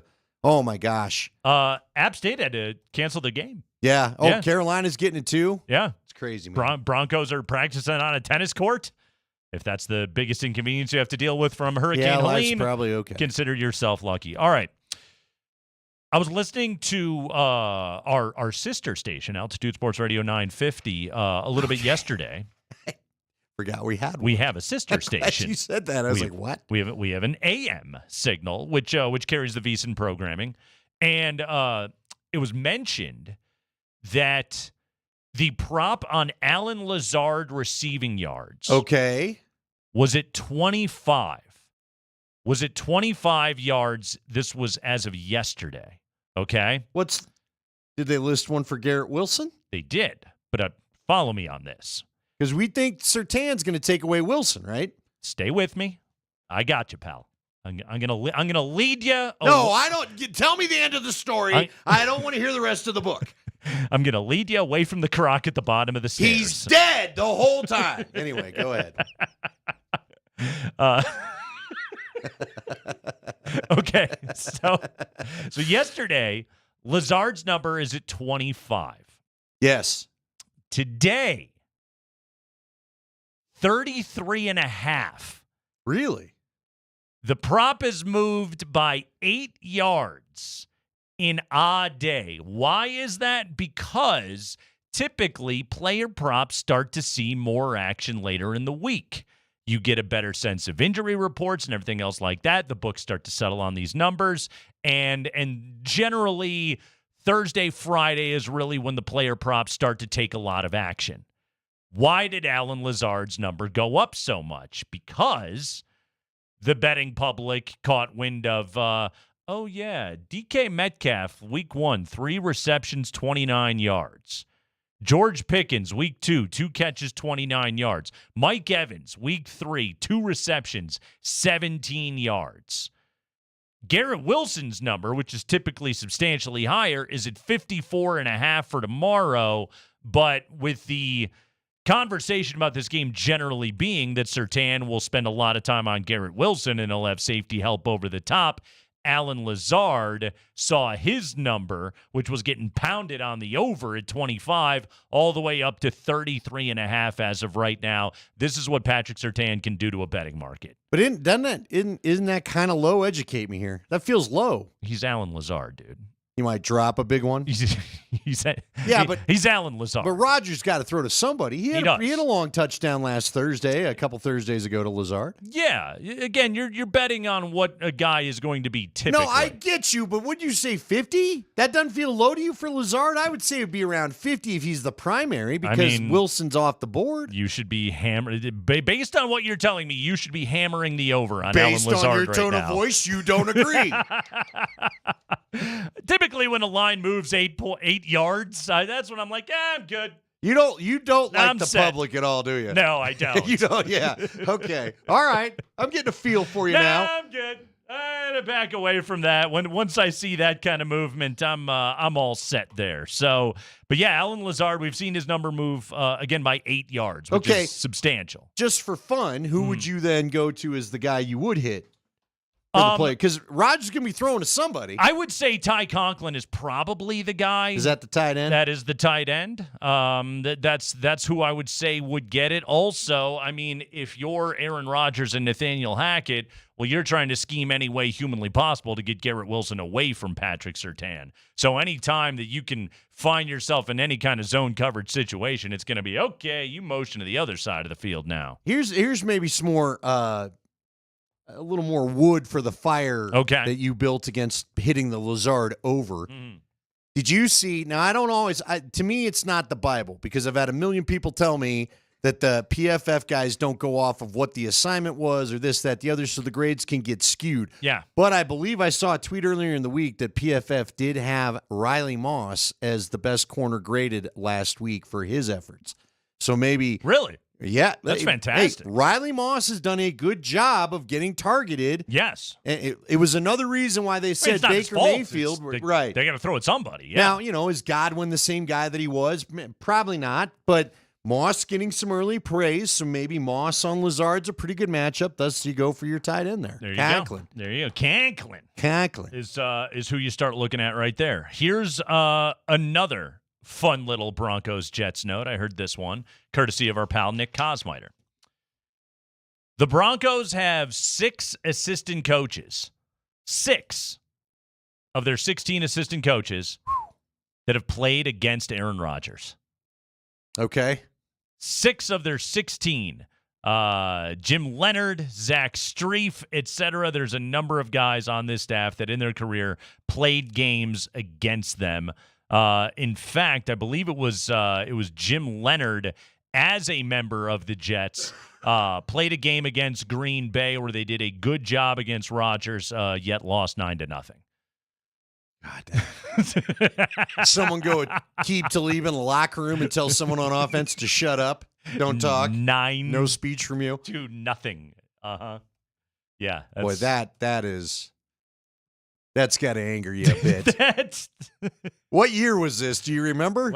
Are we talking MVP caliber Rodgers? I mean, how often did Rodgers really stink in his career? Not often, right? Not terribly often, no. My point being, any year that you held him to 9 points is probably pretty good. Halloween 2010. This would have been Halloween 2010. Jim Leonard's Jets held Rodgers to 15 of 34. That is not efficient. $170, no tutties, no picks. However, Mark Sanchez couldn't quite get the job done. They were not happy with Mark. He was 16 of 38, 256, no touchdowns and 2 picks that day, Andy. I was about to say, I remember the quarterback because, unfortunately for Denver, the Jets, I think, had rolled in about a week or two earlier into then Sports Authority Field and beat the Broncos. You'll probably remember the game. It was against Josh McDaniels. Okay. And Orton found a way, I want to say, to get them a lead at the end, because they hadn't gone to Tebow yet. You know what? This might have been part of the 0-4 start that ultimately... No, that was 2011. Anyway. This was 2010? Yes. Orton played an all right game. The Broncos had a lead of a couple points, and or it might have been tied. Sanchez throws. They get a pass interference call that sets the Jets up in field goal range, and they win the game. Broncos had a 20-17 lead. They get a touchdown then? And here's a fun one. Do you remember who scored that touchdown? Was it who scored the touchdown? Do you remember who scored the game-winning touchdown? He scored 2 touchdowns in that game that day for the Jets. I don't. Here's a hint. You would never, ever think of this guy as a New York Jet. Yeah, that's why I can't think. I'm trying to think of what rando receiver they might have had, because Brandon Marshall was still a Bronco, right? No, this is 2 rushing touchdowns. 2 rushing touchdowns. He's in the Hall of Fame. And he was a Jet. And he was a Jet in 2010. So this is like Tony Dorsett playing a year with the Broncos is what you're telling me. I don't know. This guy played 2 years for the Jets on the tail end of his career. A guy that scored a lot of touchdowns against the Broncos in his life, the great LaDainian Tomlinson. Shut up. Shut the front door. How about Alex that? got it. Yeah, I completely forgot that guy was ever a Jet. But when you're a Jet till the end. So there you go. LaDainian Tomlinson. There's a factoid for you. We got factoids on a Ska Friday. Also, if I hadn't been looking this up just now, I would have completely forgotten that LT ever played for the Jets. You know what else is interesting about that game is I was told by those involved that was the game that really kind of did in Josh McDaniels. Because what was the final score? I'm assuming it was 24-20. Yeah, 24-20. So the Broncos felt like. Do you remember what happened the following week? Yeah, this leads up to that. Okay. They got, to answer your question, they got boat raced by the Raiders. Darren McFadden goes just running down the sidelines 9,000 times. 59-14. Okay. I was told the Broncos felt like they played a pretty good game against the Jets that day. Yeah. They wanted to take pride in what they had done, and in classic I want to be Bill Belichick so bad fashion, Josh comes in, crushes the locker room, takes stuff away, acts like an immature little baby, and I believe it was told to me that some messages were sent, including a certain linebacker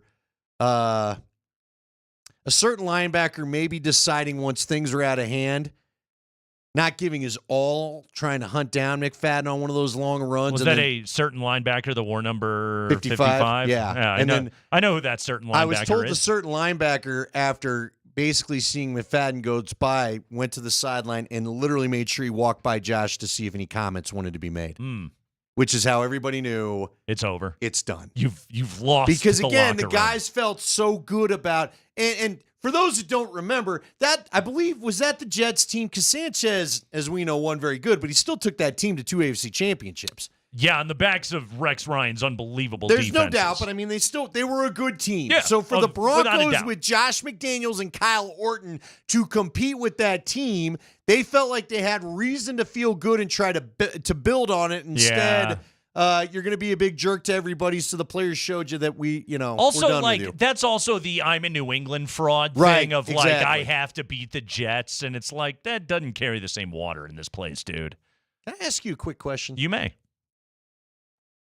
Is Brian Dable loosely connected enough to that thing that he may get lumped in with the New England frauds?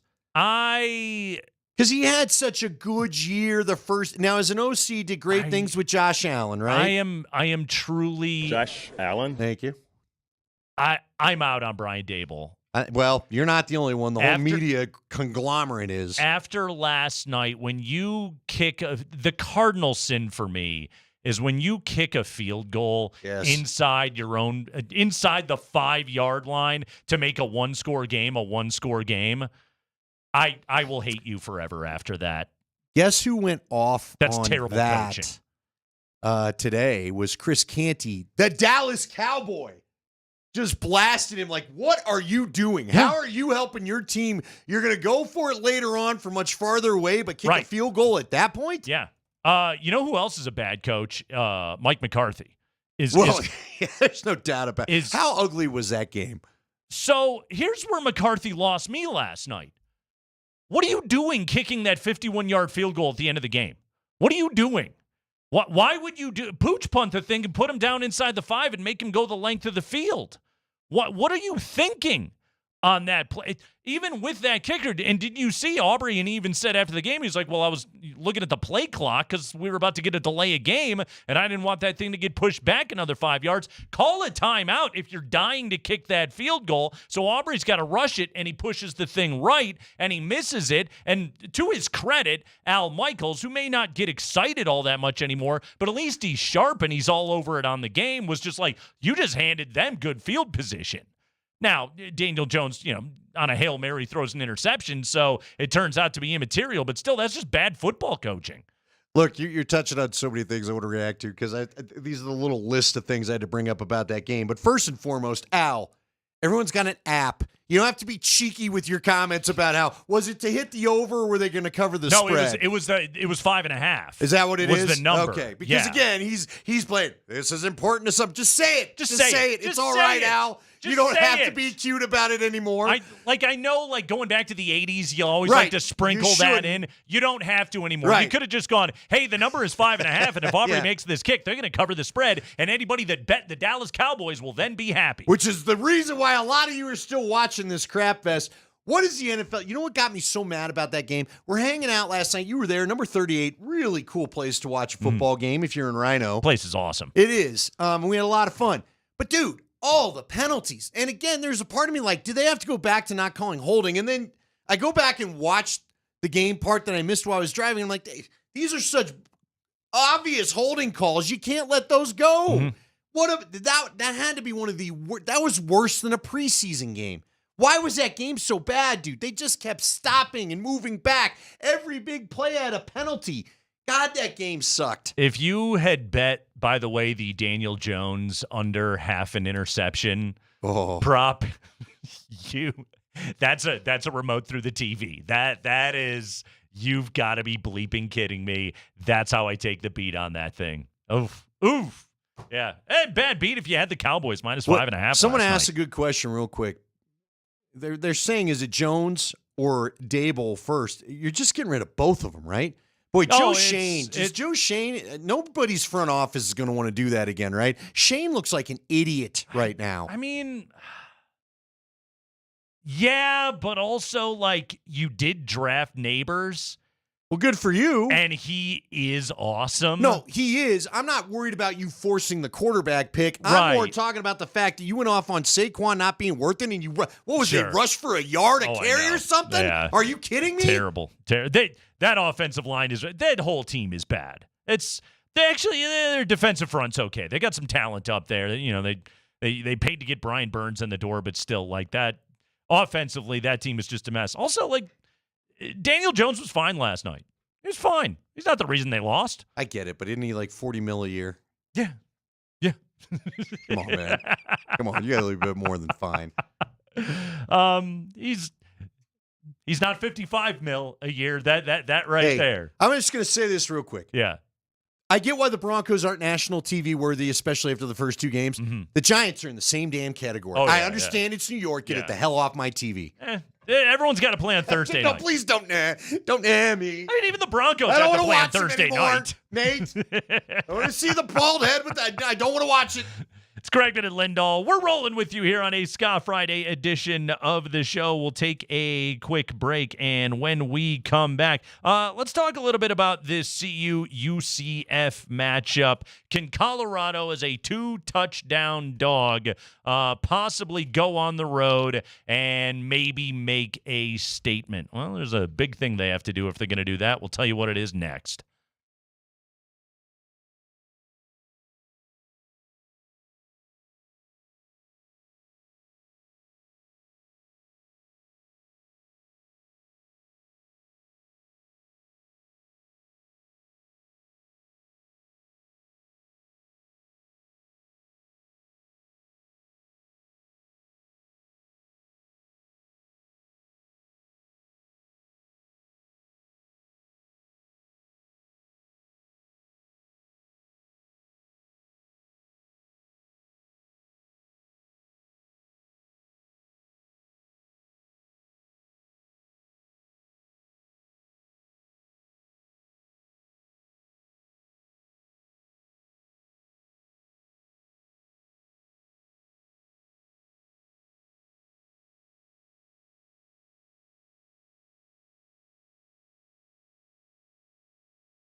Yeah, Dallin Hayden is going to return tomorrow, and the Buffs need a run game. They are averaging on the year, Andy, a mere 68.8 rushing yards per game. Round that up, it's 69.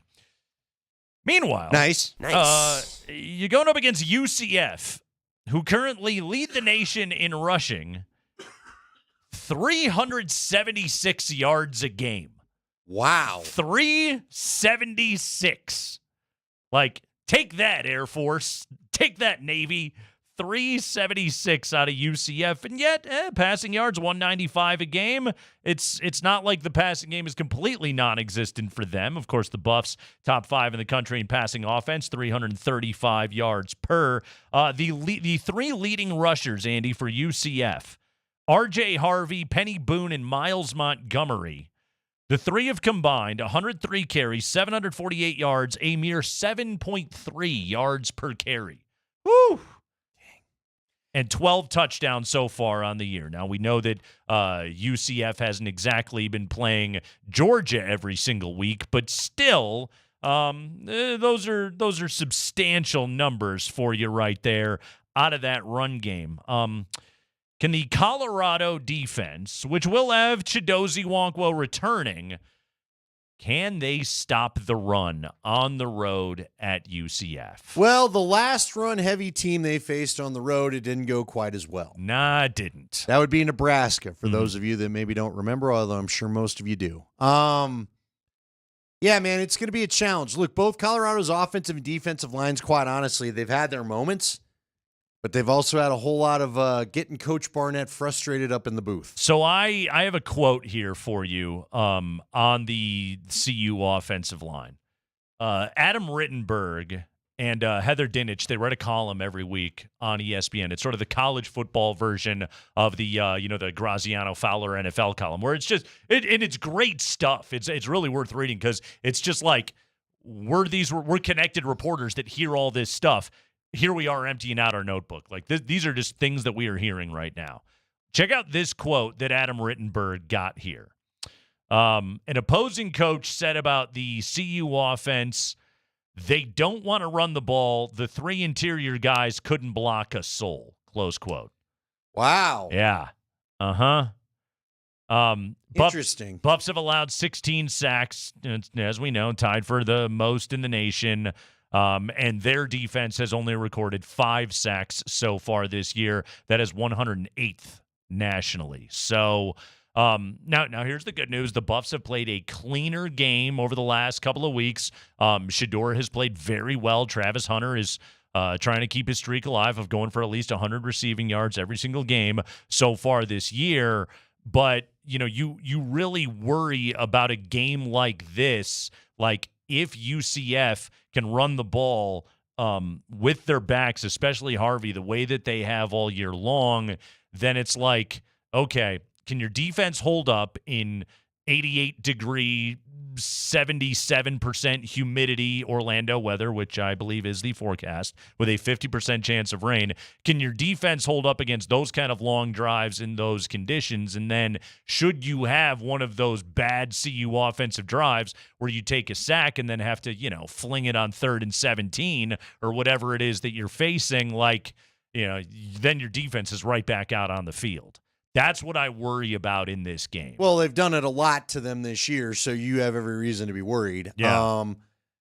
Look, it was interesting listening to Coach Barnett in the booth last week because he kept talking about how the holes were there. This goes back to your comment about how the middle three can't block at all. There's great frustration with the CU offensive line with some around the program. There's no doubt about it, okay? Yeah. I'm not sugarcoating that. Matter of fact, I don't know if people realize, and again, working with Coach Barnett, he picks up on it every time. They've tried a lot of different combos to try to get this thing figured out. Can't believe an old OC gets frustrated about what's happening on the middle of the offensive line. And see, it's funny because Gary kept saying the cutback lane is there. The backs aren't seeing it. Mm-hmm. And I don't know if he's sure about it or if he's just hoping, but he kept saying as they play more, hopefully these young guys will see, there it is, get to it. Don't, quit screwing around. Yeah. So I do think there's maybe some early opportunities for the run game. Yes, they don't want to run. We all know that. They want Shedeur Sanders they want him to play in the spread offense. In an ideal world, this thing would look like Baylor back in the day under Matt Rule. Yeah. where they would be throwing, or who was the guy? Art Briles is it Briles' offense that created that? Yes. That's what they'd like to do. But Good person, too.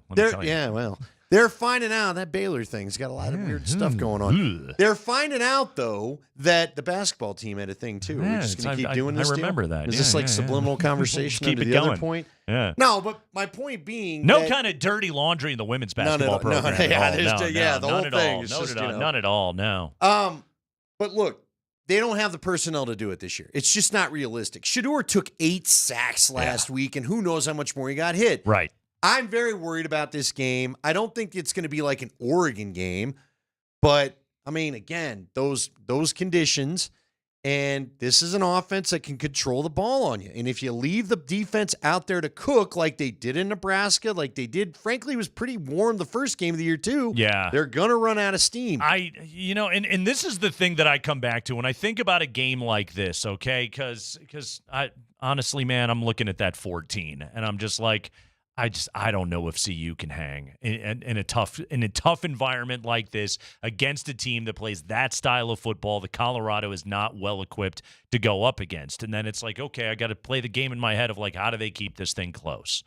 And the answer is with this team, it's Shedeur throws the ball 50 times. It's big plays. It is, man. It is. It's chunks, and it is.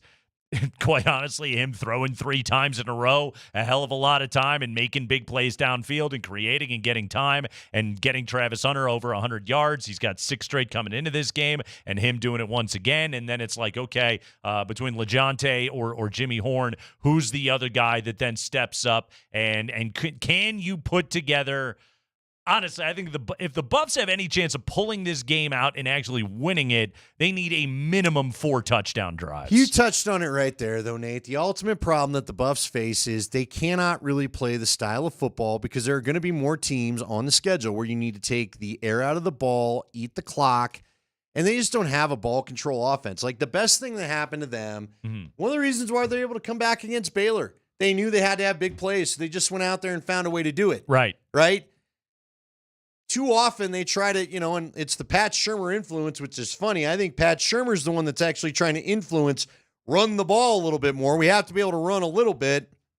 But, man, there are too many runs where the Buffs' run plays too often end up like the Broncos' little swing pass to the side receivers where all it does is get you behind the sticks in second down. Yeah, it puts you into second and long. At best, you're like, hey, it's 2nd and 8. All right. Yeah, hey. Look at us. We're moving the ball now. Let's go. We're on our way. Here's one thing I got to give this CU team credit for. And we saw it in the Baylor game. This team is hard-nosed. Yeah. They have that part of it going for them. They do stick together. They do play hard. Like, I do think, and I get as annoyed as anybody by Dion's, the world hates us thing and playing that card, but also, like, he plays that card with his players as well, and I do think that it has made this group have a better fight in them than you would anticipate a program that is largely built on social media following and NIL opportunities the way that Colorado football is. So much of their recruiting pitch is we will promote you, the individual, and give you these opportunities. And yet Dion, I do think, has managed to build, and his staff have managed to build a group that plays pretty well together. No, you're right. They have belief. There's no doubt they have belief, and they don't, because they've been through it so many times now. Like, we sometimes, I think, underestimate what it takes to pull off a good 2-minute drill.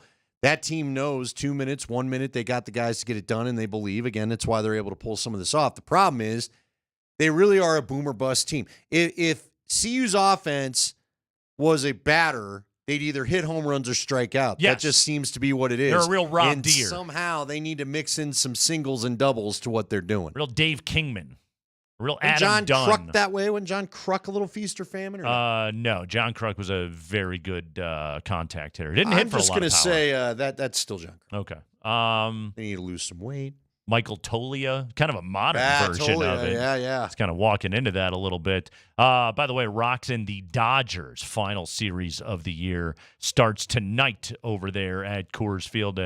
final opportunity to say goodbye to Colorado, who does have to win 2 of 3 over the weekend to avoid 100. And Charlie Blackmon will begin his final series in a Rockies uniform. I went down Blake Street last night on my way out. They got a giant "Goodbye Charlie" banner hanging over Blake Street outside the ballpark. That's nice. Goodbye Charlie. Yeah. Yes. So does that tell us they knew this was it?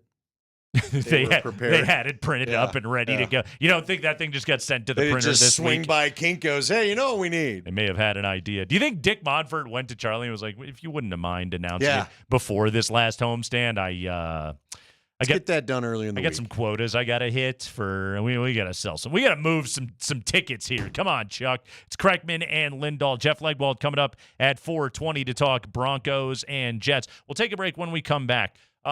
Is there any meat left on the hating Nathaniel Hackett bone for the Denver Broncos? We'll talk about what's still out there next.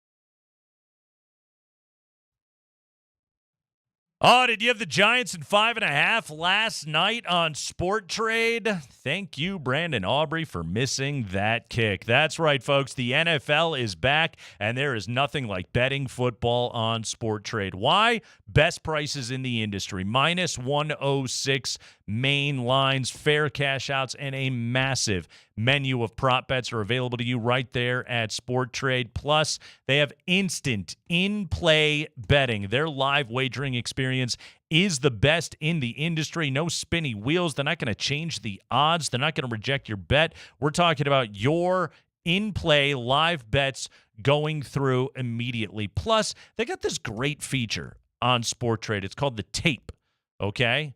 All it is just listing every bet happening on the service in real time. You can follow the sharp money exactly as it's being laid down and maybe get influenced a little bit by the big-time bettors. Sport Trade is where the big bets happen. If you're stuck in a rut on your app, check out Sport Trade and get the edge, the best prices the market has to offer. Go to getsporttrade.com. That is getsporttrade.com. Sport Trade is regulated by the Colorado Division of Gaming. Gambling problem? Call or text 1-800-GAMBLER. Sport Trade wants you to know the best bettors are responsible bettors.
Yeah, looking back at it, we definitely should have gone for it.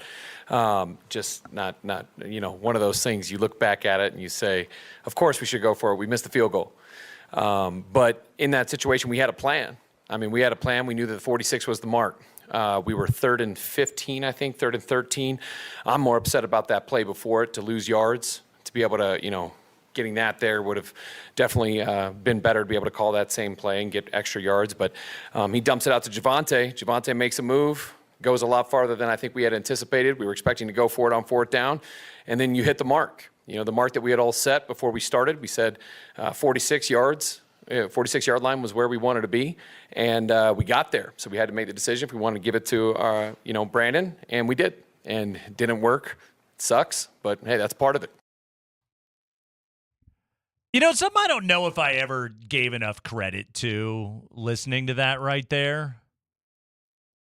He was pissed they didn't convert on 3rd and 13. No, he was mad they didn't lose, that they lost yardage. He was hoping. Well, they lost yardage on 1st and 10.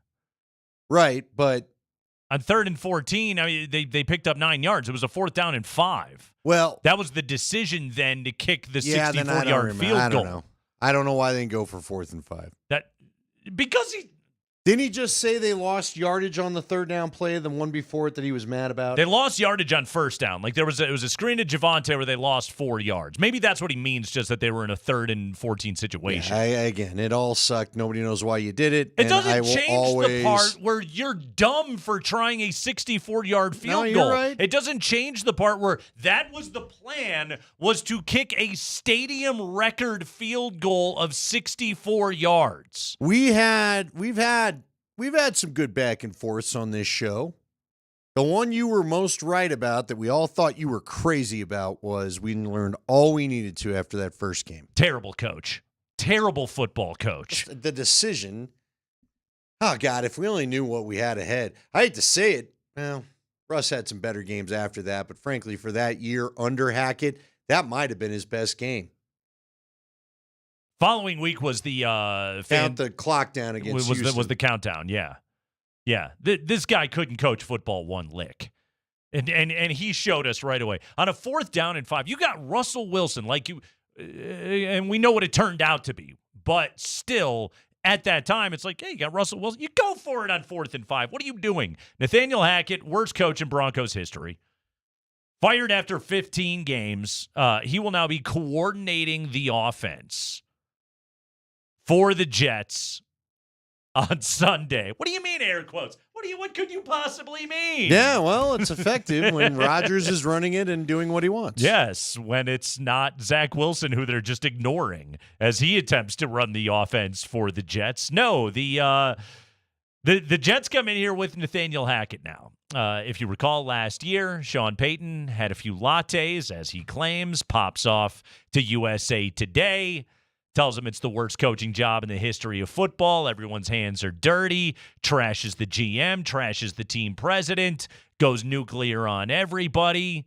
Talks about Russ needs to stop kissing babies. He wasn't wrong about that part. He's not even wrong that Hackett stunk. But he goes all in, and then he manages to lose to those guys. Right. Yes. Goes all in. I still contend Saleh told him stay humble as he walked off the field. Yes. In the handshake, if you remember. Oh, didn't we? I thought it was stay healthy. Yeah, I still think it was humble. He went with because stay of humble? what went on. Okay. I tell you what, I would rather it be stay humble. That's a lot more fun. Yeah. Yeah. But look, whatever. Like you said, the most annoying part about the whole story is you pop off and then lose to the guy. Peyton claimed earlier in the week he didn't think about it.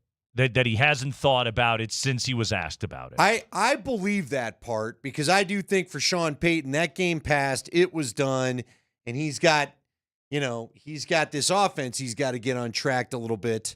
Despite even last week, you still went a half without being able to get back in the end zone. I just feel like he's got new problems, and I don't think he cares. The guy I don't think that's forgotten about it is Aaron Rodgers. Right. So Aaron Rodgers last year says, keep my coach's name out of your mouth. Right. He bows up and gets all tough guy on Sean Payton. However, by the time it was Broncos Jets last year, he was already done for the year because, he only played 4 plays before his leg exploded. It's funny because I would say in a traditional sense, Andy, that this game could be overlooked for the Jets, like in a traditional sense. And follow me on this for a minute. You played New England last week, massive division rival. You get that win. You have a trip to London to play undefeated Minnesota, or undefeated as of right now, Minnesota, next week. Vikings got themselves a pretty big game here coming up this week. So this kind of stands in an overlooked position getting Denver, but I think that there's two things that kind of work against that narrative. Number one, you played New England on a Thursday night. So when you get the extra time, theoretically, a team should walk back into the building with some pretty good focus and getting set for that game. And also, number two is the part where I think Aaron Rodgers wants to do right by his guy, Nathaniel Hackett, who only still has a job despite being universally panned as awful at the job that he has, who only still has a job because Rodgers wants him in the building.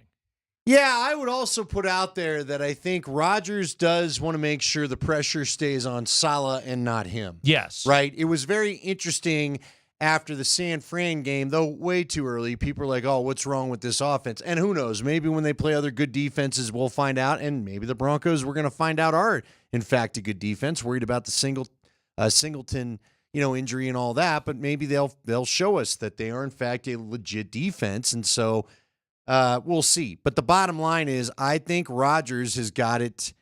Look, man, he's coming back he's as petty as they come. Mm-hmm. He doesn't talk to his family over whatever the years of whatever went on there is that's leading to that. And I think he heard everybody doubting him. Why are you coming back? Jets are a mess. What are you going on, your big Egypt vacation for and all this?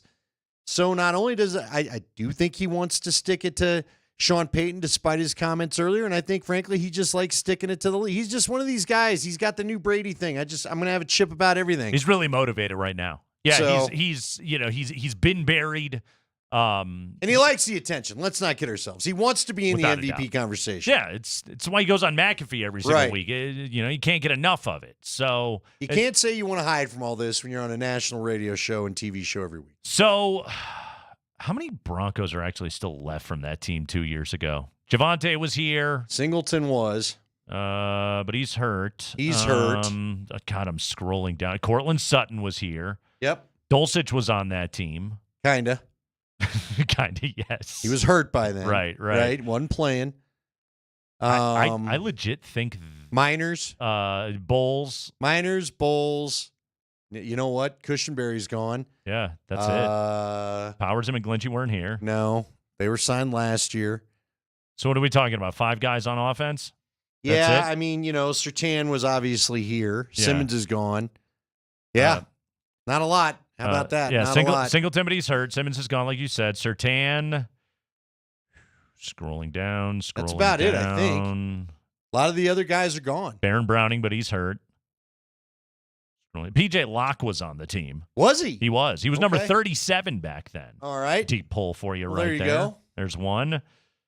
Nick Benito was on that team. That was his rookie year. He was number 42 back then. Okay, there you go. That's another one. And that's about it. That'll do it. I don't think they care. I think with all that's gone on this week with the Broncos, just, hopefully for them, hopefully for the sake of getting a good game, because I'm worried about this game, hopefully for the sake of getting a good game, they were out in the middle of the wilderness. There's been all sorts of crazy weather. I understand it pretty big, and we'll talk to Jeff Legwald here in about 15 minutes, 10 minutes, that I understand there's a pretty good traveling contingent that went out there, but hopefully they were able to get out of all the rest of the noise. And they didn't even really think about the fact that I'm sure to them they're not facing Hackett, right? They don't care. The players don't care anymore, right? I don't think the Broncos players care. I think that Sean already took the L. He took the L. He already took the L on it, and he would just as soon rather pretend that it's not going on. However, Rodgers never got his chunk of flesh, and he is the leader on that team and the leader on that offense. And so I don't think Aaron Rodgers is going to let that slight go. No, I think the Hackett factor is meaningful for the Jets. I don't think it's particularly meaningful for the Broncos. Now, here is what I think could be interesting. Rodgers wants to put one on him, and yet you just lost Singleton in the middle. Is it a run-heavy day? Right. This run, I talked about it. This is a Shanahan-based run kind of deal, and this defense has had trouble with that. Cue Miami a year ago. So who are their backs? I'm already forgetting their backs. Brees Hall, and who else do they have? Braylon Allen. There you go. They got a Brees and a Braylon. I mean, look. Sounds like my kid's preschool class. Or a hockey draft. Could be a great day to run the football. Will Rodgers do it? I can see Rodgers using plenty of the run to get down there and to making sure he gets to throw a few tutties at the end. Yeah, might have a little bit of fun with it. I will say this. He's looked better than I thought he was going to. He has moved better than I thought he was going to. Like, when I watched them in week 1 against the Niners, and he didn't play great that night, but he still made some throws where I was like, okay, the arm's still there.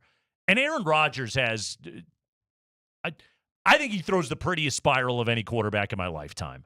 Just the best looking ball getting thrown by a quarterback, that belongs to Aaron Rodgers. And he has shown it's not early Green Bay Aaron. He's 41, but it's pretty damn good. By the way, did you see earlier today, ESPN.com, they rated the top 10 seasons ever by NFL players age 35 or older, which is a fun little ranking. Do you know who is number 1 on that list? Manning? Peyton Manning, 2013. I'm about to say. Yeah, 2013. Manning is the best over 35 season of all time, which they would be absolutely right about that. Number 2 on the list was 21 Brady. That was the year that they got it. Number 3 on that list, 37-year-old Reggie White had 16 sacks in 98 in Green Bay and was the Defensive Player of the Year. Yeah. Yeah. How about that? At age 37. You are built differently when you can do that. He'd still go on to play for the Panthers, if you remember. right? After. He still wasn't even done. Unreal. Jeff Legwold is going to join us from somewhere east of here where it's probably raining. Jeff Legwold with his first chance ever to see what football practice on a tennis court looks like. He'll tell you all about it coming up next.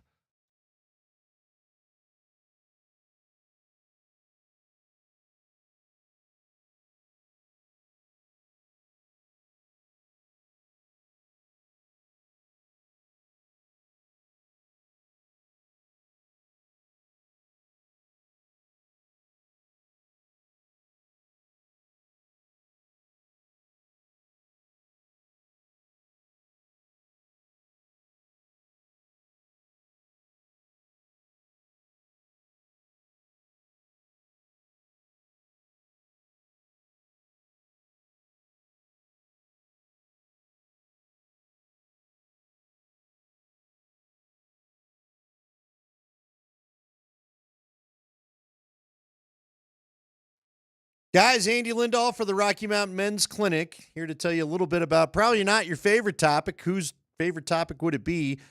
But it's erectile dysfunction. Half the men over age 50 have erectile dysfunction, with even more of us affected as we get into our 60s and beyond. ED causes an emotional toll in a relationship and impacts a man's confidence and self-esteem.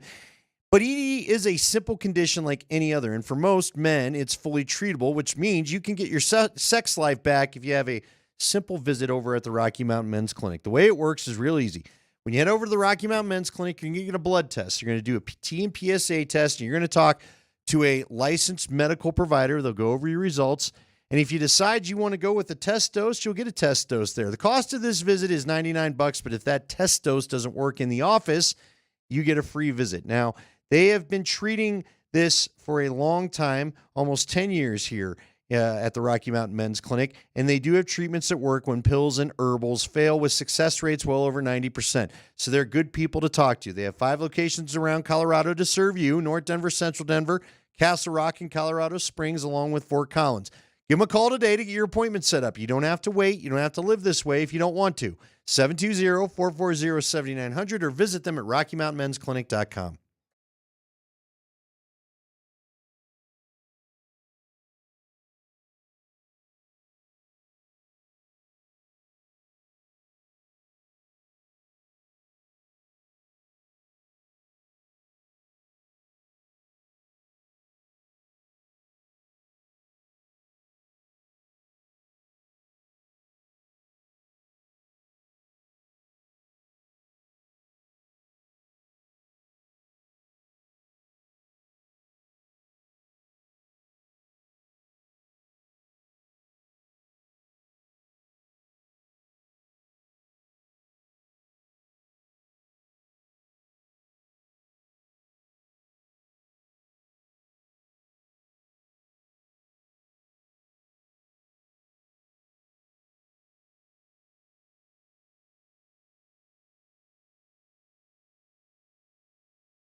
when you have to change plans on the fly like this? You feel like It's part of the deal. I kind of like it. Yeah? Actually, yeah. Keep everybody on their toes. Yeah, I think it was good.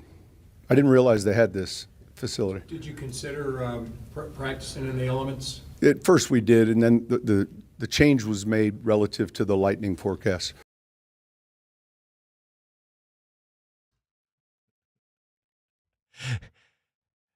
Did he just drop a relative to the lightning forecast? You heard that right. That is a new most elite use of relative to that Sean has dropped so far this year. We made the plan relative to the lightning forecast. The change was made relative to the lightning forecast. He went on to be asked how the week went at the Greenbrier Resort. Spring, do you have that audio available to us? How was the big week there at the Greenbrier, which again resulted in the Broncos having to work out on a tennis court to get ready for an NFL game? This is how Sean answered that question. Good. Everyone was great, hospitable. Governor Justice was over here today, talked to the team, and can't thank these guys enough. They did a great job. They've done this 9 times now, so it went smooth. Mm-hmm. Why does the governor need to come talk to the team? Because he's got This just feels like a input. training camp deal. You know what I mean? Right. This just feels a little weird for the week of a game. Now, look, I understand why you wanted to stay in the Eastern time zone. I've done a million of those trips when I was with the Broncos. It sucks being 2 hours off. You Yeah, the never go to body bed as clock. early as you want to. Yeah. So I applaud the effort on that point, but this just feels, just like a weird spot. Yeah, a damn hurricane hit the Right. East Coast, right? But I'm not, and again, what are you yeah. gonna do? There's a I know, hurricane, I know, I know. It's pouring rain on everything, and you're at a place that doesn't have an indoor. I saw some of the quotes from the players where they were just like, well, we've worked out on they'll do walkthroughs in hotel ballrooms and, or go find a basketball court or whatever it is. This was one where it was just like, well, they have tennis courts. So I bet the tennis facility is pretty big. I did see one of the quotes. The players were like, yeah, there's pickleball courts over there too. Yeah. That was on the menu, Andy, of things you could do with the Greenbrier. Oh, you could play pickleball. Yeah. And didn't we have bags too? Cornhole? Cornhole? I'm sure there's cornhole available to you. Horseshoes and whatnot. Right. Yeah. Look, it was a Friday practice. It was a walkthrough. Yes. Of all the practices to lose, this was who cares? Who cares? Right? I hate to say that. There's probably important work they got to get done. That's why they found a way to do it. But you didn't lose any on-field work as far as installing whatever. So, hey, man. Look, this game was always going to be tough anyway. It was. It's a game in New York. It's played early. And you're facing a better team than you. You're a touchdown dog. No matter what, this is always going to be a tough game. In the meantime, you managed to fit in a pretty sick week at the Greenbrier, right? You did. Now, some guys played golf. Sound like Will Lutz said they got a pretty nice course out there. Again, I'm sure I hope somebody took the falconry course. I really do. I hope it wasn't the quarterbacks, but I hope somebody shot some clay pigeons. I'm positive people did that. Good. That's a lot of fun. Yes. Here's the thing. If this works, nobody cares. If it doesn't work, it becomes a huge topic Monday as to why did you do all this and why did you go to a play. It is tough to argue why didn't you maybe go to a college facility like teams tend to do? But look, they're in season, A lot of times when teams go and do that, like when the Broncos used to bust it up to good old UNC, the football team wasn't practicing yet. You know what I mean? They kind of need their football facilities right now. So, whatever. We'll find out Monday if this matters or not. I saw the quotes from, I think it was John Franklin Myers, and they were asking him, what did you do yesterday on the off day? He said, all I did was eat. He said, I just ate the entire day. He said, I ate 14 times. Oh, man. Just. the food is top level. Took the tour of restaurants. The kind of chefs that you have out there. At the Greenbrier. Yeah. That I think was really speaking to him. He was just like, yeah, I don't need to go do all these activities. I'll just eat all the time. So it's a long season. I'm fine with it. Go off and I'm sure there was team bonding and all of that. Yeah. The hurricane hit you, whatever. Honestly, even if you would come back to Denver and gone, or like you said, Andy, found a college facility, even though they're all, currently working. Booked up. You were probably going to lose this game to the Jets anyway. I'm not saying the Broncos are going to lose it any given Sunday. It's the NFL, okay? But this was always going to be a tough game on the schedule, regardless of the situation. No, I agree. I don't want to make a big deal till there's a big deal to be made. Right. All right? If they get their butts kicked, guess what? We're all going to start to question a little bit aloud Monday, why did you do this? Because it was an awful lot of pain and an awful lot of expense to go do it in the middle of a football season. Yeah, but I can't argue with the thought of making sure you stay in the Eastern time zone and stay at 2 hours ahead. Yeah. There's no flaw in that reasoning that I can see because, again, I've done these trips, and trust me, I've been wandering around at midnight because it feels like 10. You're looking for a little midnight snack, and I'm not the only one up in the hotel lobby trying to figure some stuff out. In the meantime, you played some croquet. You played some Look, if they did bond, then great. Who knows? Yeah. Maybe this trip will be the center point of the kind of run they had last year in late October and November that got them back in the playoff conversation. Do you think they did gentle yoga? Maybe. Yeah. Hey, the way these guys take care of their bodies, they might have. Yeah, maybe a little gentle And you know yoga. what? After 3 games of NFL football, gentle's probably the way to go. Sounds good. Gentle yoga, goat yoga, or pug yoga. What are you doing? I've seen all 3. They have pug yoga? Yes, we own a pug, so. So do you go to pug yoga? Hey, the little pug puppies, it's quite cute. Uh-huh. If it's meant to put you in a funny little mind space, yeah, that would work. I can vouch that would work. I've only ever taken normal meat and potatoes, vanilla Just good yoga. old get after it, man's yoga. That's what you do. I can tell you what you don't want to do is boxer yoga. It's all you call it man's yoga. It was nothing but old ladies that was in the yoga classes that I have taken. Well, then head down to where we were last night. I think it'll be different. When you take the local rec center yoga class, yeah. Which it's fun. It's fun. Honestly, that's pretty much all the yoga that I can handle. I've had a lot of people swear by yoga, so I probably should do some It's yoga. very good. Yes. No, like the honestly, so here's something that I once did, and this is when I was unemployed for 4 months. It was between when they gassed us all at the ticket and before the start of altitude, and I was unemployed for 4 months. I was doing like weekends on the fan or whatever, but who cares? So I just had nothing but time on my hands. I took a stretch class, right? For ballet dancers. My friend Alex, she was teaching she was like a big time dancer, and now she's an instructor, and she would do this one course a week that was stretch for ballet dancers. It was just 1 hour of stretching. It wasn't a yoga class. It was just nothing but stretching. It's probably the last time my body felt physically good. Really? Yes. It was incredible. And here was the thing about the class. The class sucked because I am not flexible, and it was painful. And there was like real dancers in this thing that were like doing the splits. And meanwhile, like the teacher's up in the front of the room, like, looking down through her legs, just being like, "You're doing great, Nate." And I'm like, I know I suck at this. I am not. Hockey goalie could take that class, right? Totally. Just Oh, do yeah. the old- No, those guys would be incredible at it. Yeah. Yeah, I looked terrible, but I got a ton out of it. I think that's the last time I felt physically good. Oh, I say all the time I ought to get up and stretch every morning, then I don't. Yeah. I find a way to find my way to the couch and watch ESPN yell at each other. And then your Achilles tendon explodes, and then here you are. Mm-hmm. Not yet. Don't you put that voodoo on me, Ricky Bobby. Not yet. By the way, everyone just be careful on that MetLife Stadium turf. Everyone, oh my gosh, I don't. Yeah, take her easy. Holy cow, that's there. where the Giants played. I was like, what is? Wow, Nate, I completely forgot that's where they're playing. Yep. How many guys just felt like I thought to myself, claimed a few seasons. They had the one play where the Giants, it looked like the receiver was going to get the first down. He just completely slips out from under. Unbelievable. Mm-hmm. I'm like, the Giants' own field is costing them this game. That's one of those things where, oh my gosh, I forgot about that. The NFL owners, they want 18, right? okay,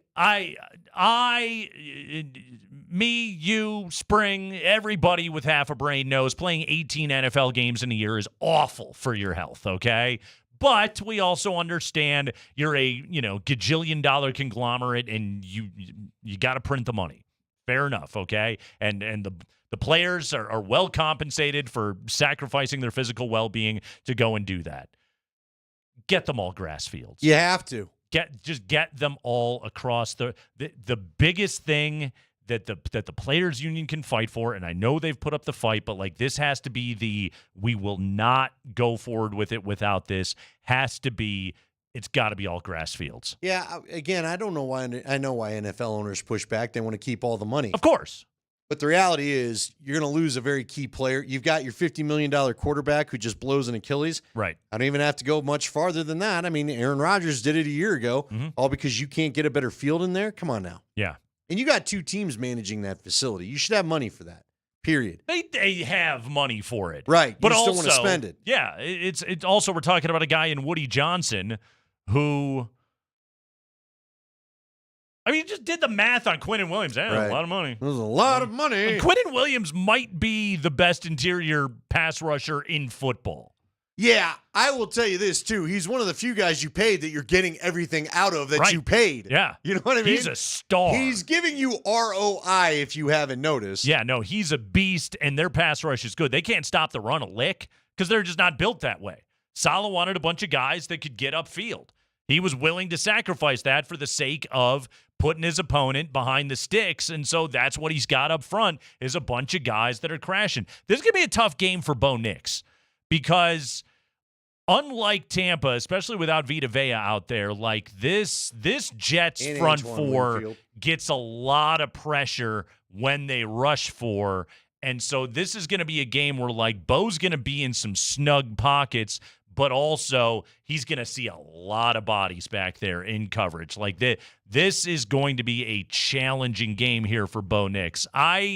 What I want to see out of him this week is just I want to see some pocket poise and I want to see just some patience out there. Even last week against Tampa, where he played pretty well, there were still a few passes that they hit Tampa hands long before they hit Denver hands.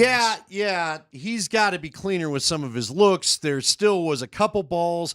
Here's what he needs to cut down on as a rookie.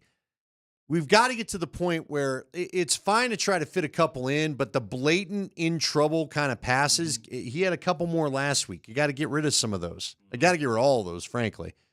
I hope Sean continues to try to push it with the back shoulder stuff, be as aggressive in the mid-range game as you can. But, you got to watch Sauce Gardner. I swear the NFL lets him get away with a little more grabbing and stuff than some of the other corners do. So just be careful how often you test that. And again, they may just have to, you got to keep Rodgers off the field. You cannot give this group a look at your defense too often, especially with Alex Singleton out of the mix. Okay. Yeah.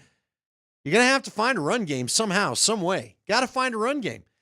Do you think? And the Jets are not great at stopping the run. It's this is how Denver can hang in this game and make it a fourth quarter game. Do you think that one of the reasons why our guy Bidet doesn't play as much is because of he's kind of similar in body type to McLaughlin? Like, do you think that factors in? I'm just trying really hard. Javonte Williams is a good NFL back and offers protection and offers pass pro, which coaches do not discount that. Even if they're looking at Javonte and saying he's lost a step or whatever it may be, but the biggest job that you have to do almost as an NFL back, if you're not going to be dynamic, which Javonte Williams clearly is not, is you got to be able to stand up in pass protection and know where you're supposed to be and know what your assignments are.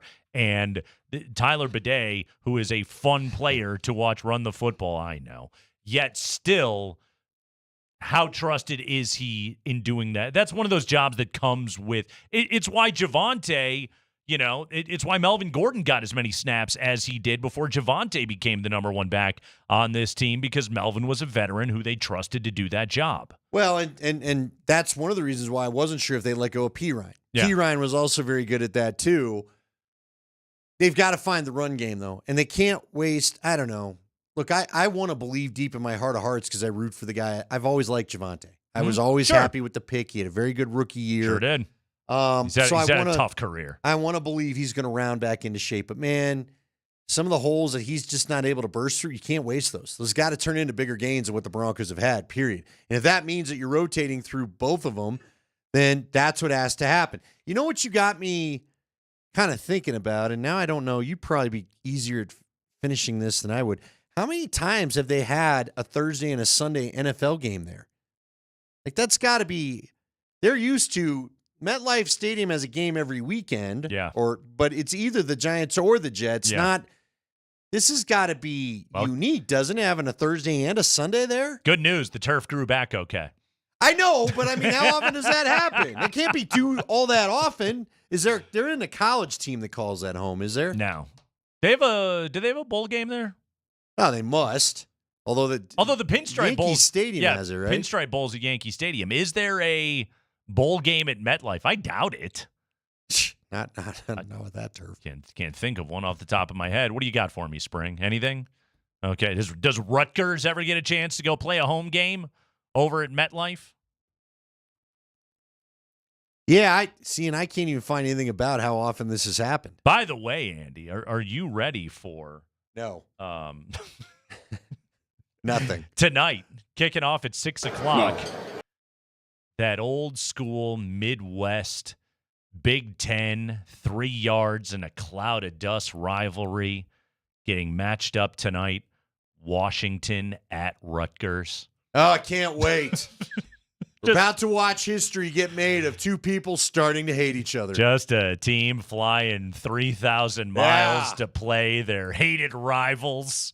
Good old Rutgers. Scarlet Knights of Rutgers. Yes, Washington and Rutgers tonight at 6. On a Friday. If you want in on that one. Rutgers, a 1.5 home favorite.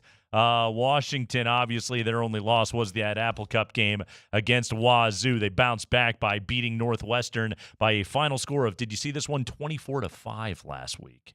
Really? 24-5. That's got to be a scoregami, isn't it? Take that, Northwestern. But yes, Washington and Rutgers tonight. Who is the quarterback of Washington? Good question. I don't even know. Yeah. I don't know anybody left on the team.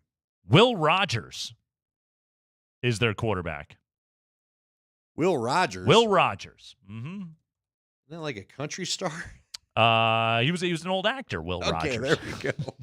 I know me some Buck Rogers. I don't know much about Will Rogers. Sorry. Yes, Will Rogers. The Broncos will be going up against Aaron Rodgers. Quick break when we come back. Going into the final weekend of Charlie Blackmon and wrapping up his outstanding Rockies career with 14 seasons in the purple pinstripes. I've got some thoughts on players that stay with a single franchise their entire career and how much we should celebrate that. I'll tell you about it next.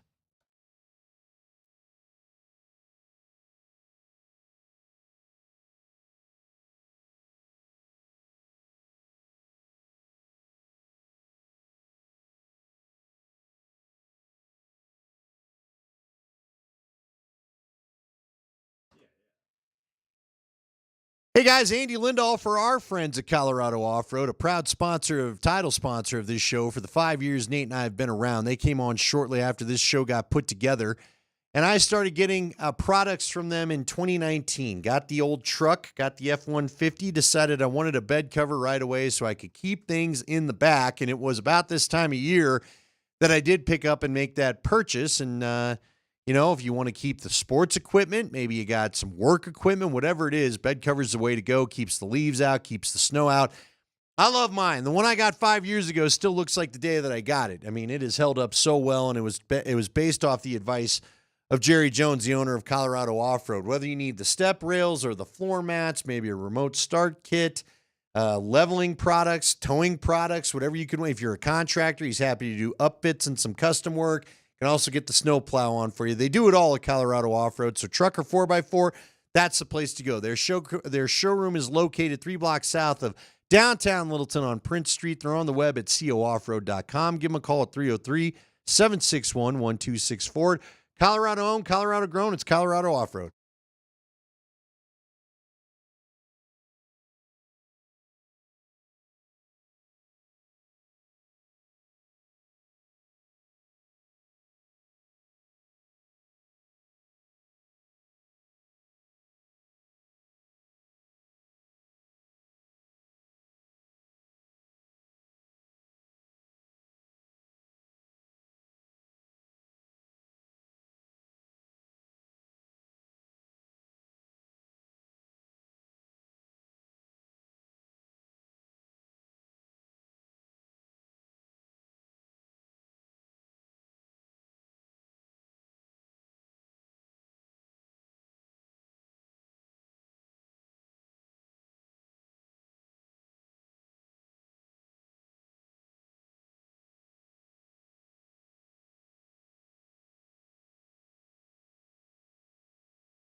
All right, let's check on our friend Jeff Legwold right now, who is somewhere on the East Coast. The precipitation from Hurricane Helene is making his life an absolute nightmare today as he tries to somehow find his way up to East Rutherford, New Jersey. Jeff Legwold, where are you right now? I am in the vicinity of the nation's capital, so we're making progress. Okay, so you're trying to get to Dulles, I'm assuming, then to fly to where? Newark, probably? Yeah, probably Newark. Okay. That'll be it. Okay, so that's the plan right now. What has your day been like? Because the Broncos got forced onto the tennis courts for practice today. What has your day been like trying to cover all of this out on the East Coast where Hurricane Helene is obviously ravaging things? Well, obviously, my little drive in football isn't anything compared to what some folks are doing. So, but the Broncos did go into the tennis courts, at which time Sean Payton, who's taken teams to the Greenbrier at least 3 times, announced that he had no idea the tennis facility existed at the Greenbrier. So there you go. Nice. Sean hasn't been going and working on his ground strokes out there or anything he hasn't like got that? a little Wimbledon dream going, or improving his backhand with a lesson? I don't want to announce anything, but the fitness center is in the tennis center, so I'm just going to leave it at that. Well, there. Well played, Jeff. Well there played. you go. Uh-huh. Jeff, what's the week been like? Has it felt like a normal football week, or what do you think? No, I mean, Andy, the weather was just, they didn't get much cooperation from the weather. They made the best of it. The first day, Wednesday, they were on the grass because the rain stopped. And then yesterday they were forced to the turf field. There is a turf field there, which was probably a normal practice. And since they're playing on turf, they probably weren't too upset about that. But today, last full day of practice, they'll do a walkthrough in New Jersey tomorrow. But today, the last regular practice of a game week, they were on the tennis court. So I had a little bit of a COVID week vibe to it, when it was all said and done. But, he contends it was fabulous and that, everybody loved it. But you could tell, I think the support people with the Broncos were pretty harried and, trying to make it all work. And they actually did have to switch their team flight today. Originally, they were supposed to take 2 planes out of Lewisburg, West Virginia, which is very close to the Greenbrier, probably 10 minutes. But instead they had to, because of the weather, they had to take buses to Roanoke and then go to New Jersey. And that was probably a 50-minute bus ride in the monsoon conditions when we left. So in the end, what was intended for convenience and whatever competitive advantage could be gained by being on the East Coast, Leggy, was largely nullified by the effects of a damn hurricane, which it's just, it's the darndest thing that's what they got to deal with in this week that they were out there. I'm sure it's a week that many of them will never forget, and especially the people, like you mentioned, that work for the Broncos support staff. But, best intentions, I'm sure, out of Sean Payton, but in the end, it ended up not going great. No, and again, nobody can foresee, hey, a Category 4 hurricane's going to come, your way. And, obviously staying in Florida in retrospect, which is where they had actually spoken to a couple places in Florida, the IMG Academy and the Disney Sports Complex as well. They had talked to those 2 facilities about maybe spending the week there, but hindsight, that would not have been great either, given how things went this week and the size of the storm and all of that. So in the end, probably getting on a plane and being home in Denver 9:00 last Sunday night might have been the best thing of all, but I doubt anyone from the Broncos will publicly admit that at any point. All right, so he had mentioned in his comments today that they asked for a couple of games back-to-back because they had so many in the in this East Coast trip or 11 o'clock window locally here.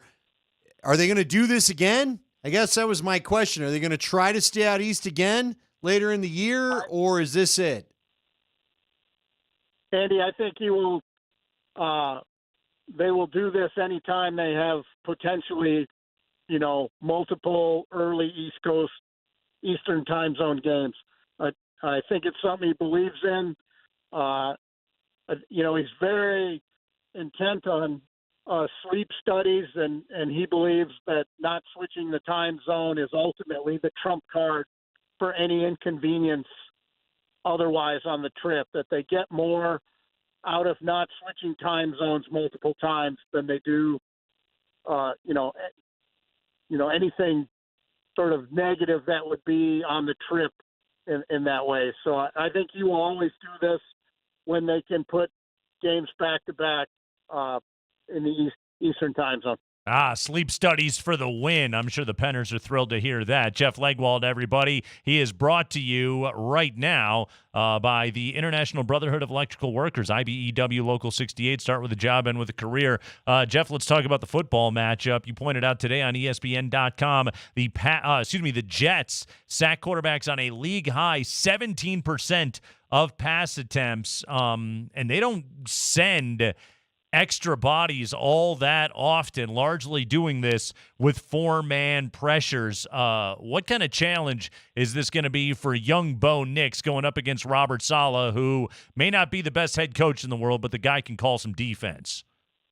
Yeah, I think the Broncos are going to try and get the ball out of his hand as fast as possible and put him on the move a little bit. I think a stationary target, the longer he's a stationary target, the worse it's going to be, I think. So just judging from sort of the what they have in the playbook and what matches up against the Jets, I do think, he may tinker with a few of the read option things and put him in the shotgun plenty. But, this is going to be a lot closer to the first 2 weeks for Bo Nix than last Sunday is in terms of pressure, in terms of what he's going to see. And, they drop 7 into coverage at least almost every snap, so that as a quarterback, you better be pretty good at decoding that, because that's a lot of bodies mingling back there. And, the Broncos haven't had many plays where receivers are getting awesome separation. So, they're going to need a big effort, and I think they will try to run the ball at least early to see if they can at least, slow the Jets front down. But if that doesn't go well, Quinnen Williams is a problem in the middle of the defensive line, and that will be the biggest issue as far as running the ball. Jeff, we only got like 30 seconds because Nate and I are trying to mind our P's and Q's. Nate Singleton, I just did it again. Alex Singleton, I didn't even mean to do that. Alex Singleton, talk about the loss. Yeah, it's a lot of snaps to replace. Now, we did learn today Barton will wear the green dot, so that means he's getting most of the snaps because you wouldn't give the green dot to a guy that's going to be bopping in and out situationally. So that's going to turn out to be a big free agent signing if he can play pretty well with a lot of playing time. But it does look like they're going to have Barton do most of the quote unquote replacing of Singleton. Cody Barton, green dot guy. Jeff Legwold, somewhere near the nation's capital, just dodging lightning and falling trees and whatever else is going on out there. Leggy, well done as always, man. Thank you for calling back and joining us on the show, and thank you for driving safely. We appreciate it, buddy. Anytime, fellas. Take care now. All right, that's the great Jeff Legwold, brought to you by the International Brotherhood of Electrical Workers, IBEW Local 68. Start with a job, end with a career. We have got your last high five before we go into the weekend here in the NFL. Injury updates and much, much more that you will need to know ahead of Sunday. That's all next on the Kreckman and Lindahl Show.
It is time for the 5 biggest stories of the day from around the NFL as we go into the Week 4 weekend. Full slate of games coming up on Sunday. Started last night with the Cowboys' 20-15 victory over the Giants. New York doing nothing but kicking field goals in that game, sometimes deciding to do that from inside the Cowboys' 5-yard line.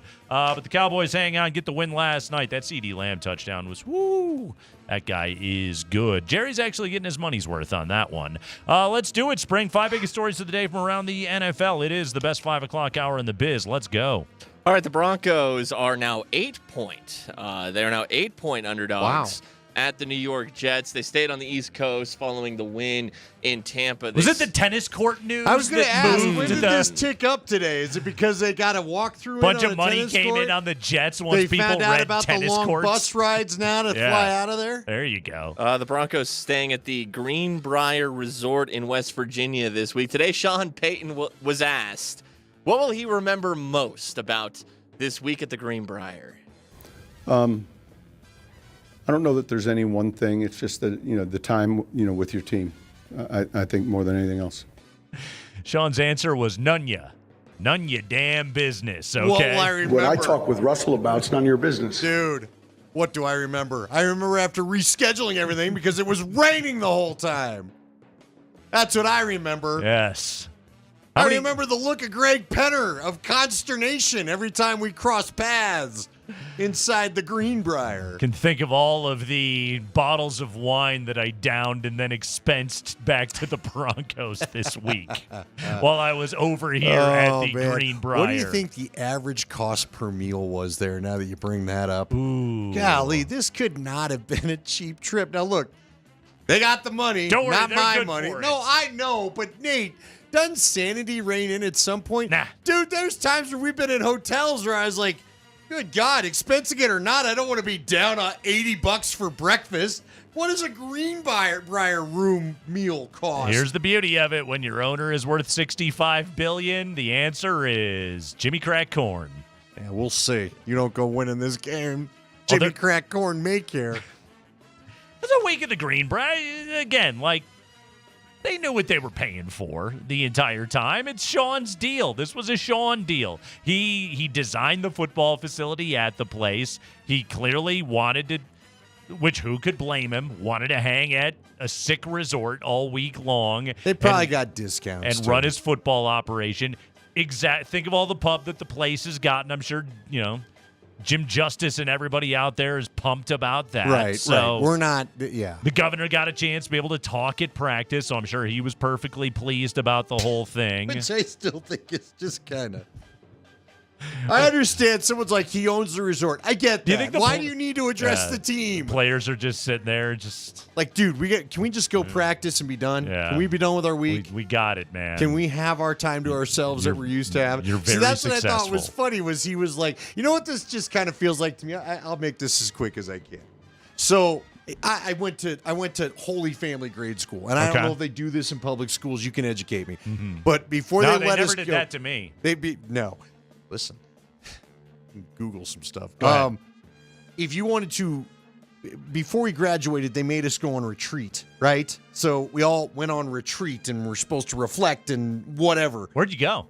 I can't remember. It was some seminary or something. Okay. I had this weird room. There were no TVs. I was what, eighth grade, 13, whatever. Sure. I wanted to be home. Okay? Yeah. I wanted to be at my home. Yeah. All right? I got along with some of the kids. A lot of us hated each other. I don't need to be locked in a building with you, okay? I don't need to be here. I don't want to reflect. I don't want to act like we all like each other. This just has a little bit of a vibe of that to me. Because, again, it's not like all 50-something, 60-something of these dudes are like, yeah, let's go hit golf. You know what I'm saying? Right, I'm right. sure some of the guys are like, why didn't I get to go home this week and just live my life? I said it last week, Andy. I bet a lot of them are staying at one of the swankiest resorts in the world, sitting in their rooms playing video games and DMing chicks on the internet. And there's no doubt, because it's raining, A, and B, you're at work. Yeah, what do they care? It's a work week. Right. You're exactly right about that. Yeah, it's lost on some. We did outdoor education week. Yeah. I just didn't know if it was a public. I just remember thinking, because we did an overnight stay, and you're like with your classmates. It was just like, enough. I just want to go home. Seriously, there's a good chunk. They don't like me, and I don't like them. Why am I stuck here with them? It's because we're all graduating, moving on. Please, graduate me right now. We can't wait to not be around each other anymore. So your reflection was reflecting on how much you hated me the it. hell out of here. Golly. You were able to get that realization. I'm sorry. You're going to yell at me in the break. Go ahead, Spring. No. I'm not going to yell about anything. I yelled. We'll stay in the AFC the rest of the high five, starting with the AFC West and the Las Vegas Raiders, who lost at home to Andy Dalton and the Panthers last week. They'll look to bounce back at home against the Cleveland Browns. The Raiders were slight home favorites until news came down today that both Max Crosby and Devontae Adams are out, so the Browns are now 2-point road favorites. Today, Antonio Pierce talked to the media. He talked about his team trying to bounce back from last week's disappointment. Yeah, I mean, I think we're all going through it. I mean, it's my first time going through that situation as a head coach, right? Kind of disappointing, but, like everything else, we talk about 24-hour rule for the players. Got to be 24-hour rule for the coach, and then there's a new opponent, right? There's a new objective this week, and it's the Cleveland Browns at home, another great opportunity for us. And when I say words to players, when I talk about character, for example, I'm talking to myself as well. And then how do I handle adversity? How do I handle these situations that, you didn't quite see? So you go back, you reflect, you get it, you move on, and you set it forward. And every week is not the same week. There's always different things and different obstacles that you got to go through. So that's really a big part of it. Like you said, my leadership, getting these guys going, get them ready to play, and make sure we put out a good product on the field. 2.5-point home dogs are the Raiders in this matchup against the Browns, who, as we know, are not very good. Andy, if you were in Circus Survivor, who are you taking this week? Who are you on this week? Man. Remember, 642 people are left in a contest that started with, over 16,000 people in it? Right. Yeah. But you've already... And I wonder who you've probably used up already, too, right? Well, yeah, exactly. Are you making me pick one between the Browns and the Raiders? Because they would not be one of my picks. That's a tough game. I can tell you that. That's a tough game. I tell you, all right, so right now... Would you go Jets because of the shenanigans the Broncos have gone through, because the thing keeps ticking up? Now, help me out with the Survivor. Are you picking against the spread? Nope, just a winner? Straight up picking a winner. It's killed everybody this year. Hey, you pointed this out last week when you talked about this, about how the Broncos beating Tampa Bay ruined a bunch of people, how the Raiders losing to Carolina ruined a bunch of people. Doesn't it? I mean, again, I think because the Broncos did surprise everybody with Tampa Bay, maybe it makes people have some pause, but the Jets game looks prime set up for them to win. It does. I mean, when I'm thinking about popular picks, and I haven't looked at their chart yet, I don't know if they put it out yet or not. I'm thinking Niners at home against New England is going to be a very popular Survivor pick this week. Houston at home against Jacksonville. Jags are a mess. That probably is one. But if I'm thinking in the old buy low, sell high kind of situation, what do you think of Cincinnati at Carolina? The Bengals have struggled, but Burrow has played well. The Panthers, even with Andy Dalton, still are terrible. Right, and the Bengals should be the definition of desperate. I mean, they're 0-3. They're finished. What about Texans hosting Jaguars? That's why I like Houston, Jacksonville, and Niners, Patriots. I think will probably be the two most popular picks. Okay, what would you do with the Steelers-Colts game? That's at Indy. Yeah. It's in Indianapolis. People are feeling themselves on the Steelers a little bit, but hey, man, we've seen an offense like that here in Denver. That thing could blow up in your face at any time. And I've been leaning to take the points with the Colts so far this week. I wouldn't be messing with the Niners. Did you see the Niners lost another person to injury to an ACL today? Chicago and the Rams is an interesting one. The Bears at home is a 3-point favorite, and LA is so banged up right now coming into this game, but it feels like a fool's errand to bet against Sean McVay ever. What if you wanted to get the Cardinals out of the way? They play the Commanders and go the old win on Monday, lose on Sunday. I hope that game's going to be really fun. I'm that game kind of shaping up. A couple of Heisman guys that can just run and chuck it. That's my underrated, I kind of want to watch that game, the Cardinals and the Manders. By the way, 2 Monday night games this week. What if I forced you to make your pick out of Titans-Dolphins? I would take Miami at home all day long. Yeah, I really would. I like our And guy Callahan, but man, it's a rough start for this. I don't even know who's going to start at quarterback, but I would take Miami at home all day long. Seattle-Detroit's going to be a fun one on Monday night as well. Anyway, that was good survivor pool talk. Go ahead, Spring. High five. Hey, the Chiefs are 7-point road favorites at the Chargers. That's probably because of questions surrounding Justin Herbert, whether he'll play in this game. Still got that high ankle sprain. He was removed from the loss in Pittsburgh. Jim Harbaugh talking to the media today. Is Justin Herbert playing on Sunday? I don't know. Listen is questionable, and we'll see. And that's the best that I can do as far as predicting anything. You know what? That's my Best thing favorite to do when it comes to answer prediction ever. is not predict anything. I just like it. I don't know. I don't know. How often do we all feel that way? I don't know. Just perfect. I don't know. I don't know. Yeah. Yeah. Yeah. And there's your You know what that sounds like? Millions of married people asking the other, what do you want for dinner? And you know it's going to be a long, drawn-out discussion before you finally just get somewhere and you're both hangry. I don't know. I don't know. Yeah. It's already started. Start Taylor Heineke. Just take your L against the Chiefs and play for next week, Jim. Go ahead, Spring. High five. All right, more on that Texans-Jaguars game. The 0-3 Jaguars and the 2-1 Texans. Jags 6.5-point road dogs. I guess they'll get some help with some Texans injuries. No Tank Dell, no Damian Pierce, Joe Mixon questionable. No Tank Dell in that game is interesting, but God, they got other. Nico Collins is so damn good for that team right now.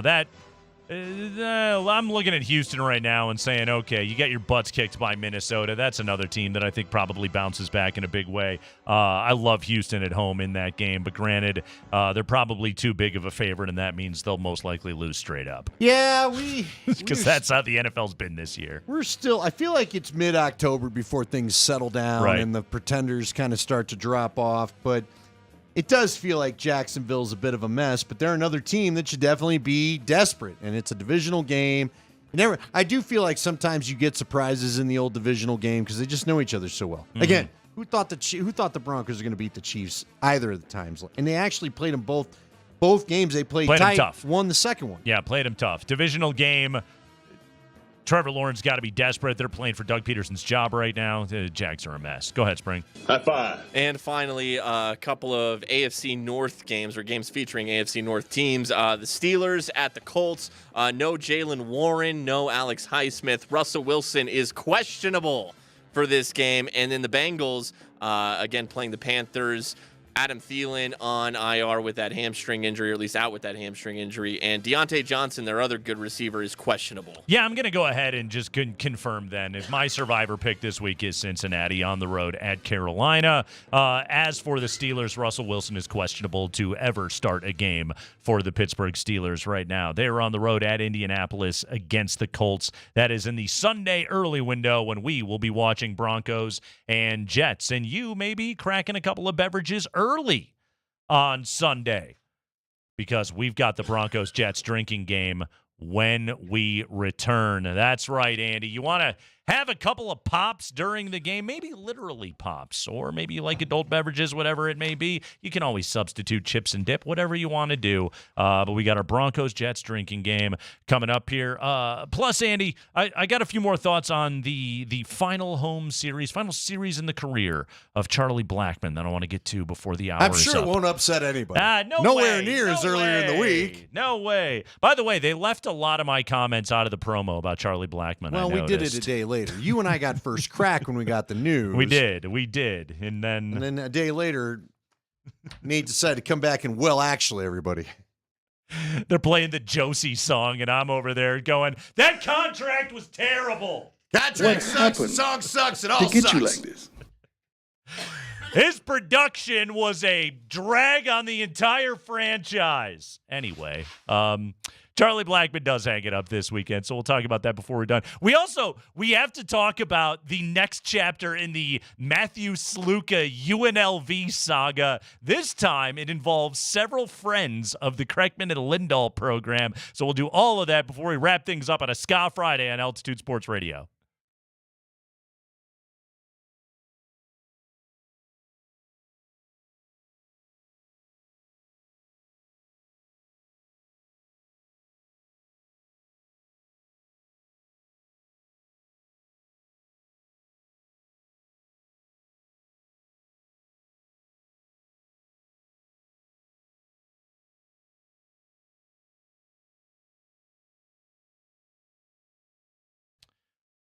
I went 3 for 4 on the flex play last night at Underdog Fantasy. Turned out very, very good for me. You know where I messed it up? I played Malik Neighbors higher than half of a touchdown. Had that great game. He did not score. I was split between CeeDee Lamb and Malik Neighbors, who I was going to pick as my touchdown scorer and go higher than half a touchdown.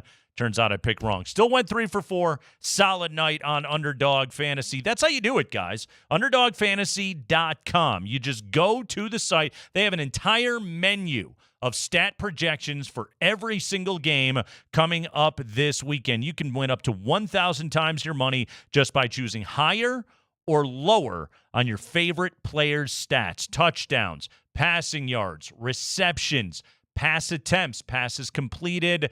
That's right. By the way, lower than 23.5 passes completed for Dak Prescott last night. That also came in for me. Making picks on Underdog is straightforward. Signing up is even easier. Go over to Underdog's simple-to-use mobile app or UnderdogFantasy.com. Sign up with promo code Kreckman, and Underdog will give you a free pick to use on your first cash pick entry, plus up to $1,000 in bonus cash when you deposit. That's Underdog Fantasy. Promo code Kreckman to claim your new customer special of a free pick and your deposit offer. You must be 18 and up and present in a state where Underdog Fantasy operates. Terms apply. Void in Colorado. Concerned with your play? Call 1-800-GAMBLER or visit ncpgambling.org.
Hey, we're playing beer. That only means one thing. It is time for your Broncos Jets drinking game. Sunday, 11 a.m. CBS. Ian Eagle, new friend of the program, Charles Davis on the call coming up here this week. This should be a fun one, Andy. There's some real spice to this game. Aaron Rodgers said, keep my coach's name out your mouth. Out your mouth. Sean Payton said, hey, I forgot about that whole thing. I forgot about that massive national controversy that I fired off last year. Although I believe he did. He's had his own problems this week, and none of them have to do with who he's playing. That's a good point right there. Yes. Oh, yeah. We're that guy over there on the other side. Aaron Rodgers, chance to get a little bit of revenge coming up here on the Broncos. Let's fire it up. You ready for a little Broncos Jets drinking game? Let's booze it. Here we go. I'm in text tweeting these out. I tweeted it out last week. I think I remembered like 2 minutes into the game. You didn't tag me? No, I'm terrible on Twitter anymore. I'm completely uncommitted. I half-ass it all the way. Sometimes I remember to tweet. Other times I completely forget about it. Yeah. So let's do this. Hey, let's do it. I suck at Twitter. So does everybody else. Or maybe else. Twitter just sucks. Exactly. All right, let's get to your Broncos Jets drinking game. Let's start with the standard list of Bo Nix props. Bo Nix interception, go ahead and drink. Bo Nix run. He is the only quarterback in football, Andy, that leads his team in rushing so far this season. So anytime neither Bo Nix, number is robust for him or the running backs. No. Anytime Bo Nix runs, go ahead and take a drink. If Bo Nix throws a deep ball out of bounds, you should probably go ahead and drink. We had another one last week, the throw to Troy Franklin. If Bo Nix completes a throw behind the line of scrimmage, still getting a healthy dose of those, go ahead and drink. Any other Bo Nixes we need to add? Did I miss anything for this week? It feels like a solid menu of Bo Nix the drinking run in props. there. Yes. Mm-hmm. Yeah, we're good. Okay. Yeah. All right. Broncos have a negative run. Go ahead and drink. Those are happening way too often. Way too often. Yes. Javonte Williams, let's just tack onto that. If Javonte Williams carries for 2 yards or fewer, go ahead and drink. Drink every time that you hear the name bidet, just because it's fun. Drink every time you hear bidet. Drink if any player either team suffers a catastrophic knee injury from the terrible MetLife Stadium turf. Come on now. Hey, come on. I don't like that. No! I'm not wishing it upon anybody, but it does feel, again, like you're putting the voodoo on them, Ricky Bobby. The turf put the voodoo on them. It has nothing to do with anything that I said. It's the worst turf in football. I can't believe it. It really is, and it showed it last night. I can't believe they got to play in that thing. Any shot of Nathaniel Hackett, you do have to drink. You'll just want to drink if you see his face. Okay, what happens? What if we get the side-by-side Haxie Payton? Is that a full drink? Yeah, huh? yeah. Oh, Split yeah. screen Haxie Payton. You finish your beer right there. Yeah. If they go double box, Payton and Hackett. Oh, I hope they do now. Come on, CBS. Have a sense of humor. Him in the booth, Sean on the field. Mm-hmm. If Ian Eagle or Charles Davis mention Hurricane Helene, go ahead and drink. Right. Yeah, that's going to be a part of it. If you hear the words Greenbrier or West Virginia, you should probably drink. Okay. What if we get a bad game and they need to fill time? Uh-huh. Is it a whole drink if they start listing the things at the Greenbrier you and I did? If this game gets to a 70-20 style blowout and Ian Eagle is Googling the list of resort activities at the Greenbrier, if they hack our segment like that, then just shotgun. Finish it. Just finish the drink. Just go ahead. Uh-huh. I don't feel so good. Yeah, you won't. If they show Fireman Ed, you have to drink. That's another person whose existence makes people want to drink. Weren't they didn't he have like a beef with them and then it's got squashed and now he's back last week? But I thought he was gone for a minute. Probably. Did he want a spot in the players' parking lot like McCovey Cove Dave? Yeah, I can't remember the story. Yeah. If Aaron Rodgers pushes his coach, you should drink. Ooh, yeah. Whether it's celebratory or out of frustration. We don't know how many times he pushes Robert Saleh, but he very well could. Patrick Surtain pass breakup. That's a fun drink. Garrett Wilson, the number on him is 54.5 for this game. Really? Yeah. So he's higher than your guy Lazard. Well, of course he should be, but still not that high. Holding on Garrett Bowles. Go ahead and drink. That was gone for a bit. It's entering the it's chat back. again. It's back. Yeah, Bo holds onto the ball sometimes. It's not all Bowles' fault, but he's grabby. Any shots of Woody Johnson in the owner's box at MetLife because he's just doing the math in his head of how much every player is costing him out on the field? So go ahead and drink if you see Woody Johnson. I've been wanting to tell you all for years. And the last one that I've got on the list, drink at every mention of the green dot.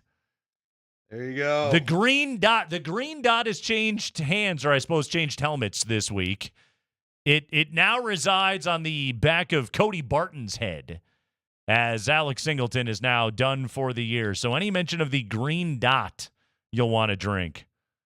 We don't have any Zach Wilson. We got to have some kind of Zach Wilson. They'll find him on the sidelines because even though he'll be inactive, he's still dressed. If there's any shots in the crowd of Jets fans flipping off Zach Wilson, go ahead and drink. Poor Zach. They should let him skip this one. Leave him at the Greenbrier. He shouldn't have to go listen to these people. Yeah, we'll go with the standard. If Stiddy or Zach take a snap, go ahead and drink. And again, all of this within moderation. If you'd like to replace it with a chicken wing or water, a chip and salsa. Yeah, or, we never said what you had to if drink. you want to hydrate, like Andy said right there, have yourself a glass of water. I like this from the 949. We forgot our pirate comments in between them. Well, I kind of like that. The hurricane kept the Pirates all in I guess Florida. you could have done jet sounds in between them. It's not as fun. Not that there's a wide variety, I think, of jet sounds. Whoever that weird YouTube pirate we found last week That was awesome. Yes. We don't know what that guy's deal is. Spring, did I miss anything? I feel as though we did a thorough job of getting everybody buzzed. Talkie. No more talking. What about... All right, you're all set. All right, no defensive props. I mean, again, you got the PBA, but... Drink if Alan PBU, Lazard I hits the should over on 33.5. What's that? Drink if Alan Lazard hits the over at 33.5 receiving yards. All right, everybody. Your Broncos Jets drinking game for you right there. Cleave him to the brisket. There you go. Luke says, so I'll be drunk or fat. Thanks, fellas. Well, you can be both. Yeah. It's more fun to be both. Yeah, you could look like, is it Jake Paul that's going to fight Tyson? He's got kind of the pudge gut going on because he's trying to get to heavyweight status. So listen to this story. Brett McMurphy, friend of the program, Brett McMurphy. How do we know him, Spring? Colorado. There he is. That's how he says the name of our delightful state. He's reporting for the Action Network today. Wanting to keep UNLV's college football playoff hopes alive, a Circus Sports vice president offered to compensate former UNLV quarterback Matthew Sluka the $100,000 he allegedly was promised by an assistant coach. For those of you, sure you remember the story from earlier in the week. Matthew Sluka was the quarterback at UNLV. They play Fresno tomorrow. By the way, number back up to 2.5. I got it at 1.5, so I was very happy about that. I faded the public when all the action was going on Fresno. But Matthew Sluka, who put his red shirt back on and is leaving UNLV. Literally pulled a red shirt on and walked out. Or I guess if you leave UNLV, don't you kind of take a red shirt off? You do? Well, I guess. Yes. Yeah, but either way, he's get a red shirt because he says that the offensive coordinator, Brennan Marion, promised him $100,000, and everybody at UNLV is like, we didn't do that. No, we didn't. And clearly you're trying to leverage a 3-0 start and an appearance in the top 25 into more money from the program, which good on you, but UNLV just said, we don't have the money. So Circus Sports, Tuesday night, they get wind of this story that Sluka's going to leave school. Mike Palm, who's the VP of operations at Circa, friend of the program. we had on. Yeah, Mike Palm's our buddy. We've had him on the show numerous times. Tells Action Network that he contacted UNLV on Wednesday morning inquiring if the Las Vegas Resort and Casino could help make up for the money allegedly owed to Sluka so he might stay at UNLV. So this is one of the things that we wondered about was like, did the collective just say no? Well, based on this story, there was a booster that was willing to step up. In this case, it was Derek Stevens and Mike Palm over at Circa. My favorite part of this story, Andy, is that a UNLV official told Palm that Sluka was no longer with the program and, quote, we won't be doing business with the Sluka family again. Yeah, in other quote. words, no thank you. No, we're good. We got our fill of these people. We'll hit you up when we need the money again, but not for that guy. So Mike Palm said that he went to Derek Stevens, who's the owner and CEO at Circa. He said, I told Derek, why don't we take a run at it? The kid's claiming he's owed $100,000. Are we willing to make a call to help UNLV out? Stevens told Palm to contact the school for more information. Palm said Stevens and Circa Resort and Casino in Las Vegas were prepared to offer Sluka a substantial NIL deal before learning he was no longer with the team. Palm saying Mr. Stevens was willing to help the university get there. $100,000 is a small price to keep UNLV's college football playoff hopes alive. Palm said as for how they could justify the NIL deal, that Sluka could have been a lifeguard at Stadium Swim. $100,000 to lifeguard at a pool where mainly everyone's just dipping their legs in it. No one's really swimming. No, it's not deep Not a lot enough. of backstroking going on there. Right. It's mainly to keep you cool while you still watch TV. Every time that I go to Stadium Swim, mostly what I observe the lifeguards doing is picking up beer cans. Yeah. Yeah. So Sluka, I suppose, could have done that. The number is stabilized at 2.5 now. UNLV is a home favorite against Fresno State tomorrow. By the way, Palm said he supports the hometown Rebels to succeed. So McMurphy asked him if he bet on any Mountain West teams to make the college football playoff, to which Mike Palm gave the most Circa Sports answer ever. Yes, I have Boise State at plus 460. Well, there you go. There you go. There it is. All right, I got a question for you. Okay. Is this, we've kind of gone down this path, is this a big game for the Broncos on Sunday? Is this the linchpin game? Is this the old little switch in the tracks that tells us which way this season's going? I asked you about this yesterday when we were hanging at number 38. Sure. Because, again, you get a win over the Jets, and I think all of a sudden some of that fun playoff, Sean's got to go, all that stuff we heard last year in November that carried into December because they put a few game winning streak together. It started with the Chiefs and then Buffalo. 2 games they weren't expected to win. Kind of got it going. If they can beat the Jets, especially because everybody's now on the Jets train again. You got the Raiders at home after that. Crosby's banged up. Devontae Adams is banged up. You got the Chargers at home after that. Herbert's got the ankle sprain. And they got a short week before you got to go down to New Orleans, who Vic Fangio showed us last week that they're mortal. That's your next 3 after this Jets game. Sets up for you at least to punch around 500 before we get to Halloween, which so many Denver fans, I think, would take. Yeah. So does that make this a big game? I'm not going to call it a must-win. Sure. No, if this Broncos season represents to you, the fan or whomever, a chance to stay in the hunt and be interesting this year, then this is a critical game. If you view this season as the Broncos need to develop Bo Nix and get another very high draft pick, then no, this is not a critical All game. right, I'm glad you say that. So here, 303-504-0925. 303-504-0925. I want to know from Bronco fans, do you want a good game or do you want a win? Good game is the nice way of saying, are you in the high draft pick group? Sure. Right?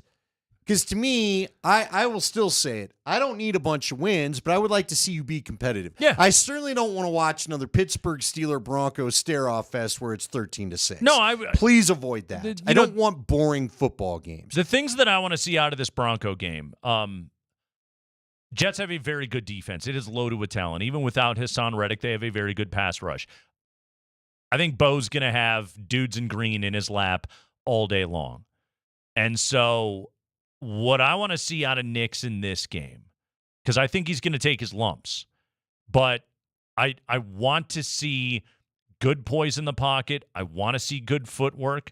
I want to see him hanging in and making tough throws, and not just the I made the read at the line of scrimmage and I got the ball out and a 3-step drop with 1.4 seconds to throw or anything else like that. I'm talking, are you going through your progressions even with that kind of pressure in your face and making some quality decisions out there?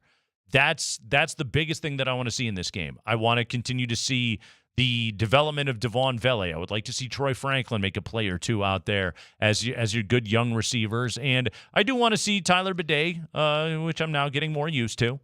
Won't be a shock like last week. It's just sparkling clean. It's Won't have nice you go, to live "Oh, this here way. we go. Here So it is. You Tyler, worked your way back around. Thank you very much. Tyler Bidet, I'd like to see him get some carries and get some opportunities on the outside and see some creativity right there. So, to me, because my expectations for this season are not about wins and losses. It's about how much better are you getting as a football team. I want to see Bo Nix have a game against this kind of front where he is showing some solid comfort in the pocket. I would like to see you lead a long touchdown drive and a touchdown drive. Yeah. Okay.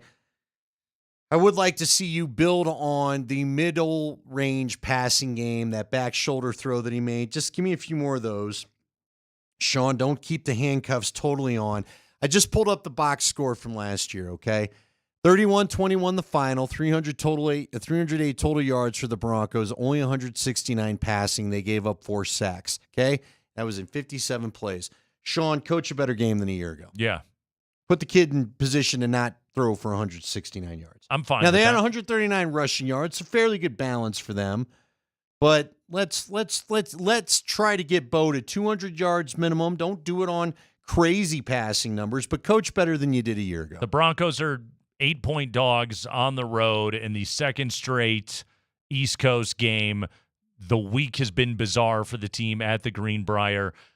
The biggest thing that I'm looking for in this game is how does Bo Nix match up against a Robert Saleh defense? How does Bo Nix match up against a front that features Quinnen Williams? That's what I want to see this week. It's Kreckman and Lindahl.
Closing things out on a Ska Friday edition of the show, Kreckman and Lindahl on Altitude Sports Radio 92.5.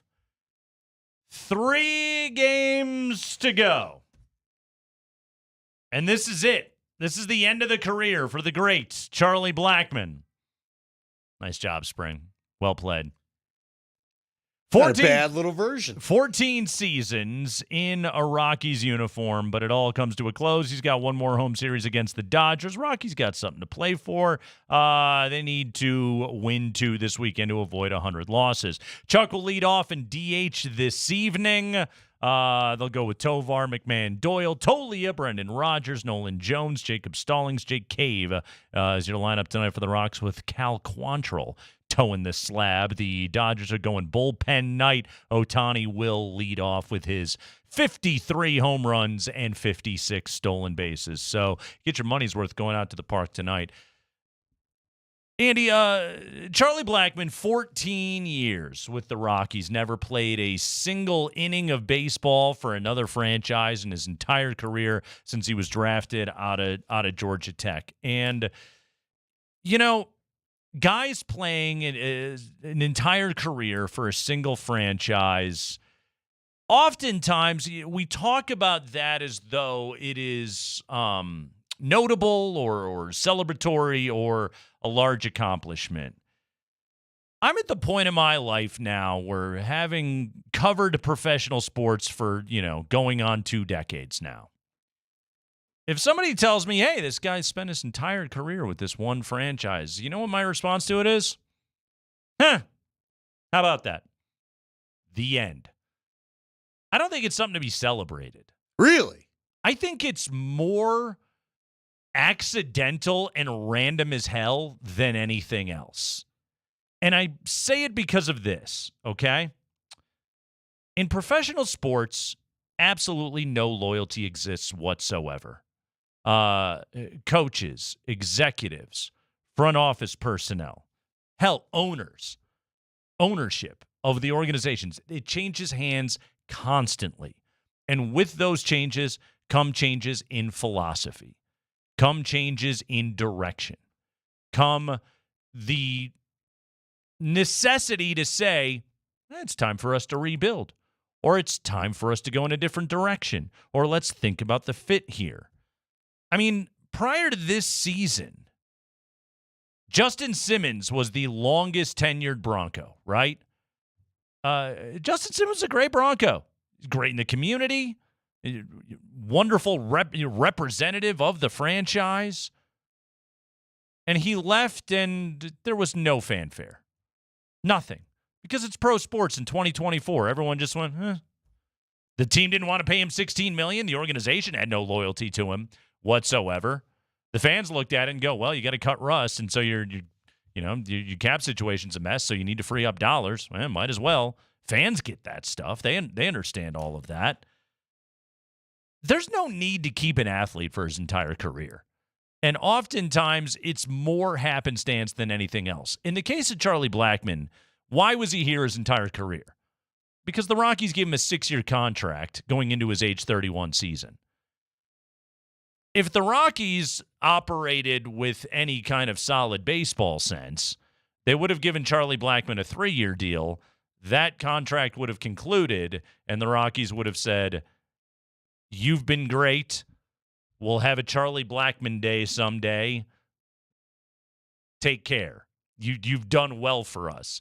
But they gave him a 6-year deal. They tacked a 7th on it, gave him another $13 million to hang around. Now, for Charlie Blackmon, who had to do so much losing at the back end of his career, honestly, the front end of his career as well, it was only like those 2 years in the middle that were really good. But for him, by the time he got to his last year, first off, was anyone else going to pay him $13 million? God, no. Secondly, member of the community, his family is here. He's got the wife and the kids and everything else. Why would he pick up and go anywhere else?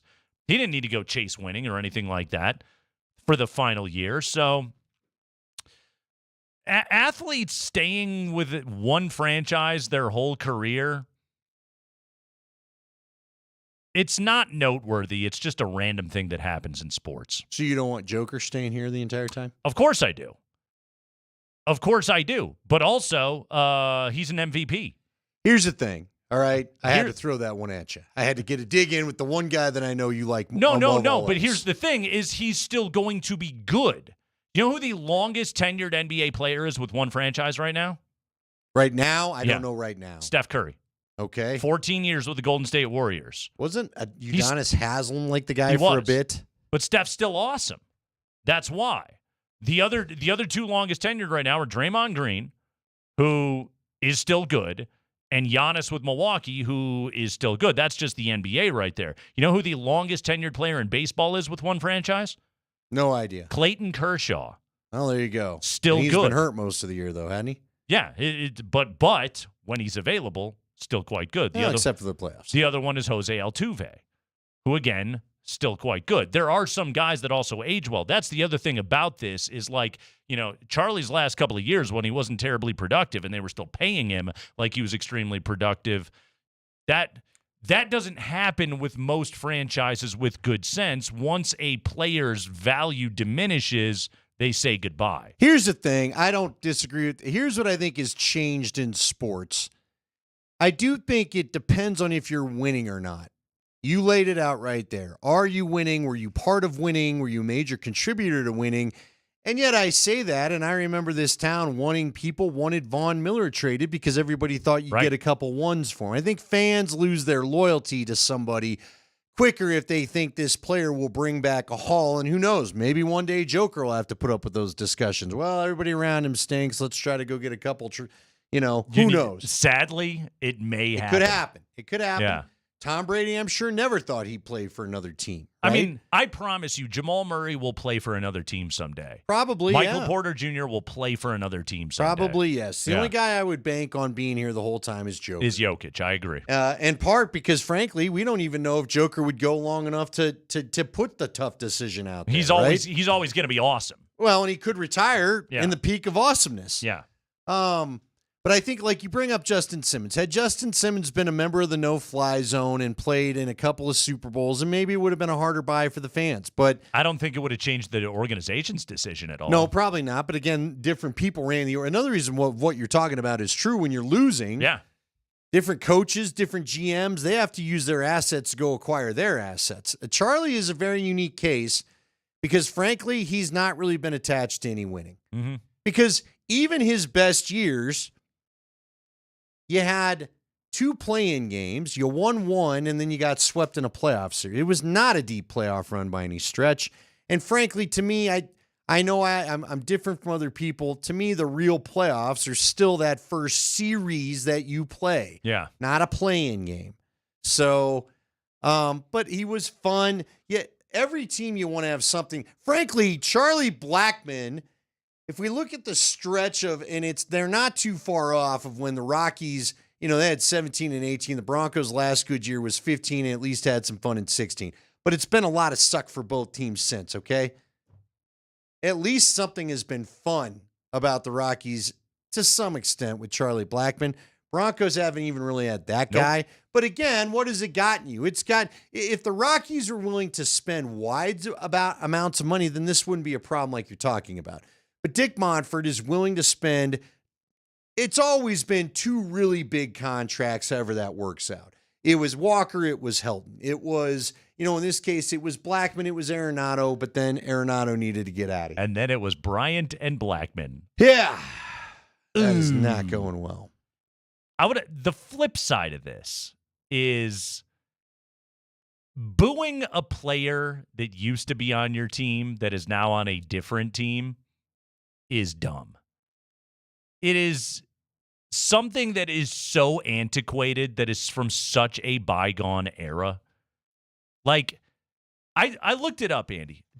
I use football as an example, okay? Pro Football Hall of Fame. There are 5 dudes, modern era dudes, that went in this past year. Okay, these are Hall of Famers. These are the greatest of the greatest. Dwight Freeney played for 6 teams in his career. Oh, yeah, he was just kind of rusher for hire. Devin Hester played for 4 teams. Andre Johnson played for 3 franchises. Julius Peppers played for 3 franchises. Patrick Willis was the one guy in this last class that played for 1, and that was just because he got hurt. Like, the nature of pro sports and the way that these decision makers work and the hard financial decisions that they have to make.